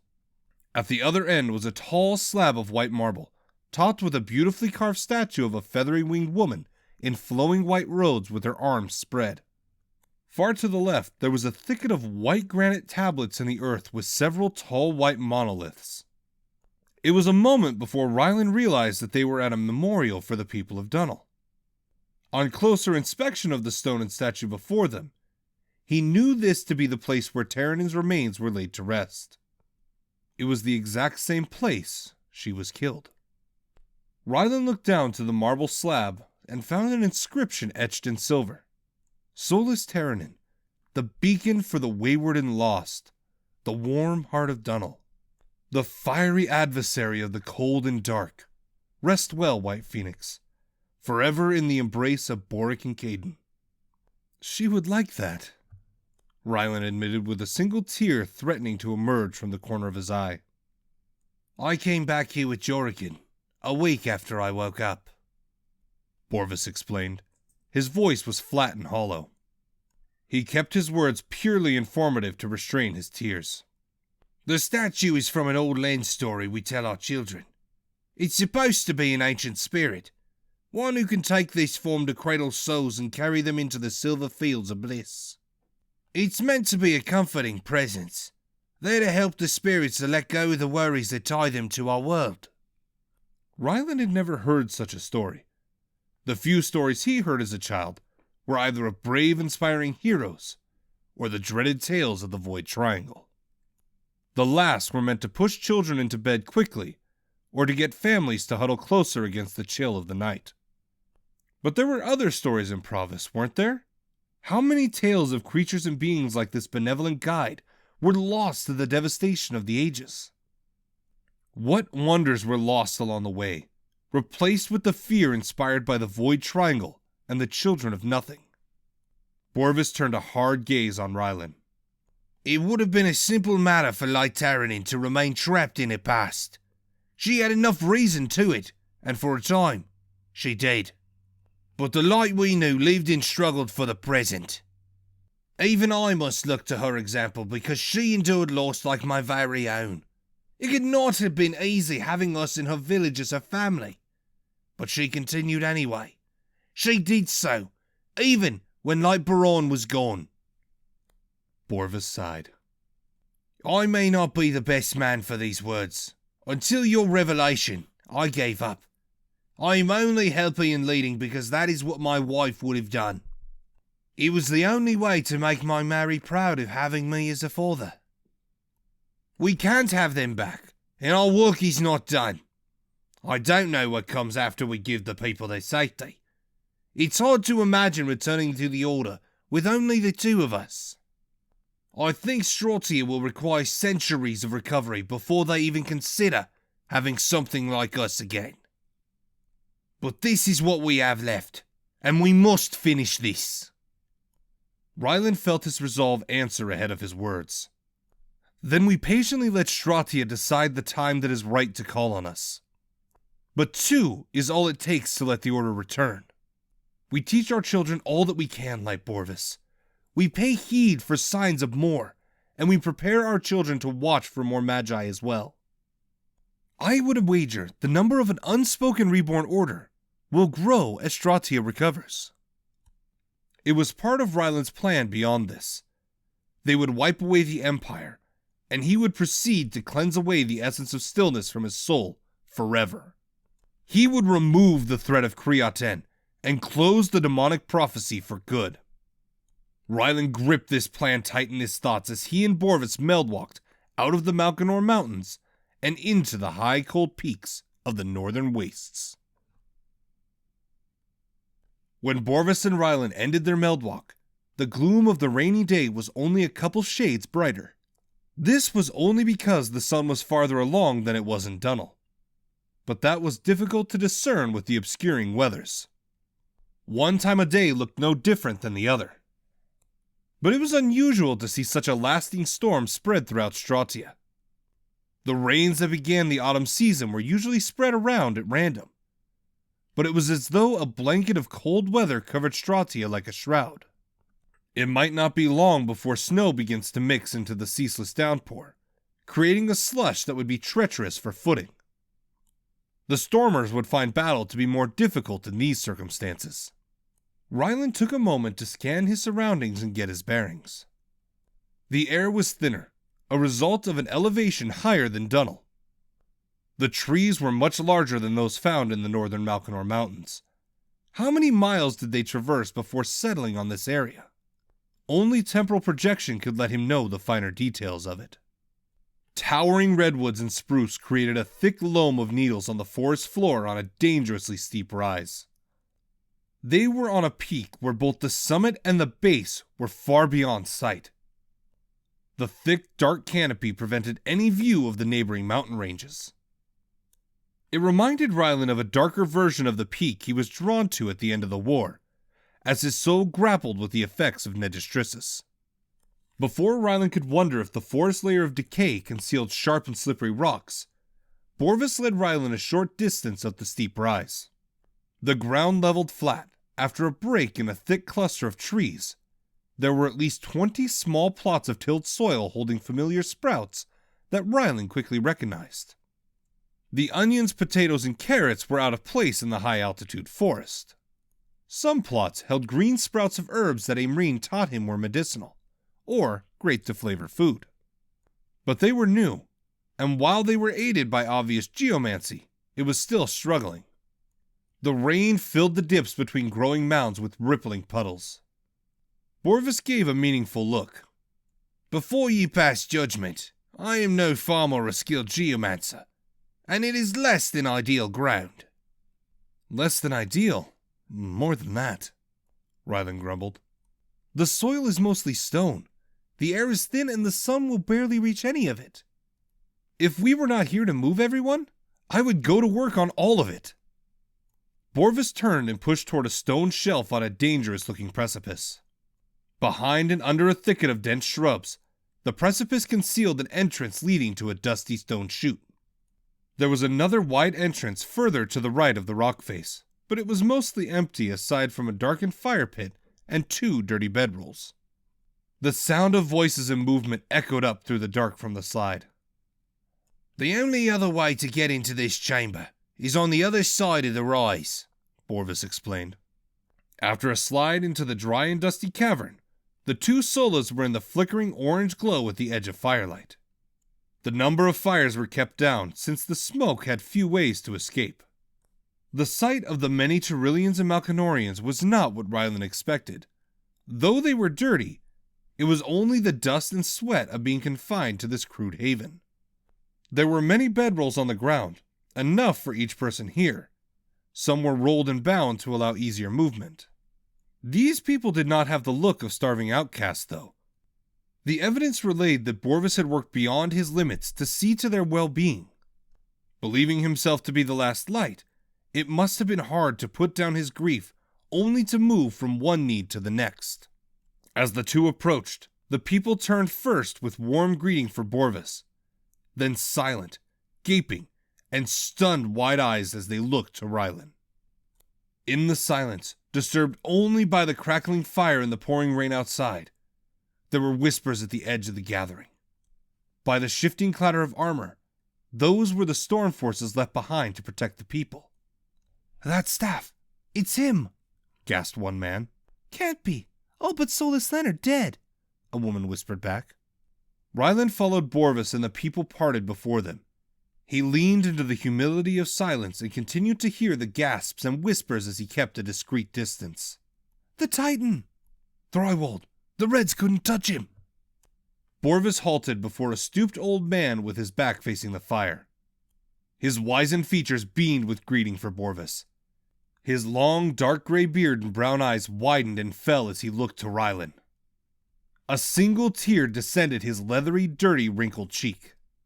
He nervously fidgeted shaky hands against his white tunic and brown trousers. "I have glad tidings, Corvic." Rylan could only imagine the broad grin on Borvis's face. Fate, you found the time sorcerer, the old man stammered. Borvis patted Corvic's shoulder. "Among many surprises, you were about to get more rest, stubborn old man." Borvis turned and spread his arms, staff included, to gesture inclusively, before declaring in a loud voice, "How would you all like to sleep in warm beds tonight?" A loud cheer erupted from the wayward Stratians. It was late in the evening as the rain turned to snow over Till's End. It was a long day made longer by the efforts to assign families to empty houses that were still close to the center of the city. The native citizens understood the need to keep everyone close for safety, and they opened their homes to accommodate a family or two more. The skies were noticeably darker, cast in a reddish-white hue that belonged to cold storms at night. The predicted layer of thick, soupy slush created a blanket over the cobbled roads. Children were already tucked up into bed, warm and content, filled with plates of hot food from supplies that remained in the Till's End shops. A great deal of commotion was centered in a sprawling dome, a Parali tavern that blended into the almost wintry backdrop. The exceptions being the shuttered windows that poured the combined orange and white light of fire in current spheres. Imreen already located Corvic. The two worked together frequently in the years since the Kassaran War. The two shared a warm embrace, glad to see that they both survived the latest catastrophe. Corvic was a traveling healer and apothecary who spread his services throughout central Malkanor. Rylan did not know of him because his medicines and aid were rarely permitted in Palanzir until over a decade ago from a quiet, unofficial decree from Macellan. He must have known something about the frequent nightshade use that labeled him as an unofficial exile.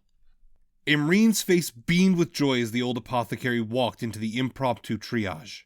It was improvised from one of the larger inns situated in the Tyrillian Quarter.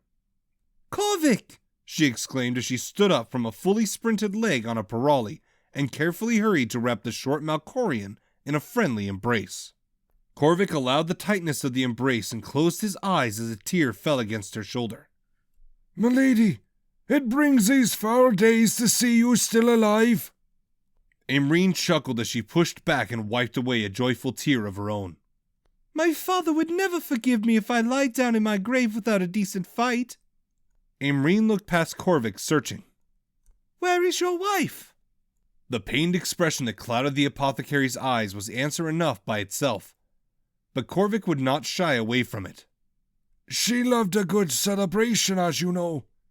She couldn't miss a celebration for the peace of our world. I would be with her, were it not for old Stren's back. Too much pain to leave the village." Imreen shook her head. "I always said ground mint leaf in oil to rub down and cool the pain.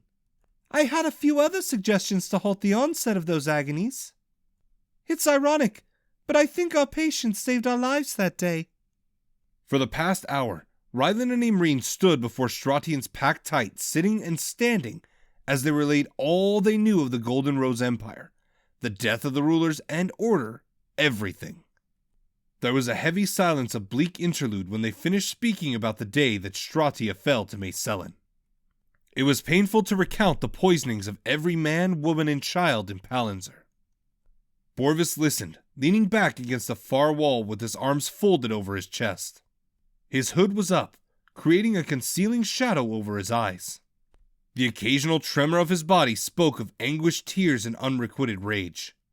Everyone wanted to know the specifics of the death of the Grand Illumination, and each retelling was another prod and tear into the wound. If it was hard to keep the sad quavering out of Rylan's voice as he recounted to the end of his best friend's life, it was impossible for the Polymancer to do anything but hide his emotions as he heard how his wife died. His knuckles tightened, white and quaking with fury, as he heard of the poisoning of his daughter and how Ishel had to absorb the venomous magic to save her. A young, dark-haired Katani woman in a plain brown Tyrillian farm dress molded over thoughtfully, before she surmised in a grim, low voice, "The day of poisoned light." This was answered with a wave of murmuring agreement. Should the Stratians reclaim their homes, there was an unspoken understanding to name the day so that it would never be forgotten. I think I shall fall ill, commented a Parali man. His face was even more pale with nausea. He was still trying to take in the details of what the Golden Rose was doing with the people. One of the Stormers was next with a question. "And Her Majesty does this to live forever?" Aimreen took the question. "She would, but she is dead. We are battling against her son Amorlik. And these deserters, these twins," Corporal Verame added, twisting her mouth with disgust. "They are making these magic soldiers. They are using blood and something else from our people." Borvis raised his head. His eyes flashed with hot anger. "Not deserters. They are the Bloodskate twins, Larian and Cassian, and they are traitors to the enlightened sun." The declaration drew a weighted silence of its own. No one has ever earned that kind of wrath from the Benevolent Order. They were known for their desire to give freely, for their acceptance for every individual from every walk of life. Ryland stepped forward, letting the gathering see his eyes. "I won't underestimate this with falsehoods. We brought you a reprieve, but the threat will be greater soon. When Amorlik hears of this, he will send a much larger force. We are battling a foe who's worse than the Kassaran invasion. Every soldier is not limited to one method, and they grow stronger with every life they siphon. At this point, we sympathize if there are only a few of us to greet this force. We begrudge none of you if you wish to leave." Aimreen looked at Ryland with sideways reclamation, and her questioning of his wisdom was plain in their bond. But the people of Stratia were mostly just people. For them, 2 out of the 3 outcomes ended in agonized death, accompanied by the same for the few loved ones they had left. He would gladly exert the full limit of his magic and more in place of them. A shaken red-haired Tyrillian stood up. "Solis Ryland gives a tempting alternative." "But where would we go?" the first Parali man asked. We could hide in the wastes, offered a Vodessian man. They kept us so far. Those caves are everywhere. An old Tyrillian woman retorted with vehemence. "My bones will scarcely take another day sleeping on the rocks." "The Kassaran Empire," supplied another voice. "They can help, or we can sail to them, make new homes." Borvis answered to that one. "We were in no true alliance before this began. We had agreements, but we failed to start our end. That leaves them no reason to rush into a foreign war for our sake, especially when they lost many of their forces in the last war." He paused to direct a questioning glance at Aimreen.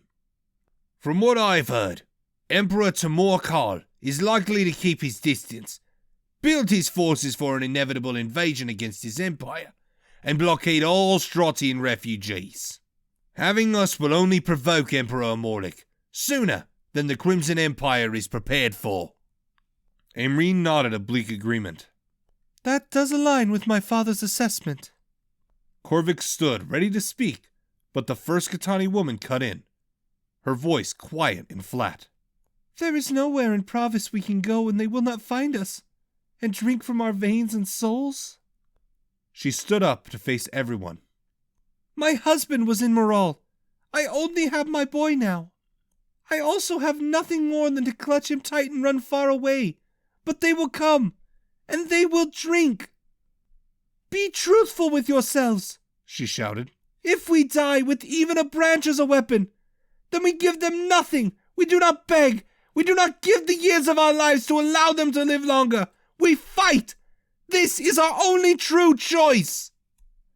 She turned to Ryland and Aimreen, even before there was a wave of agreement. "We have little time. At dawn, tell us what you need from us, and we will obey."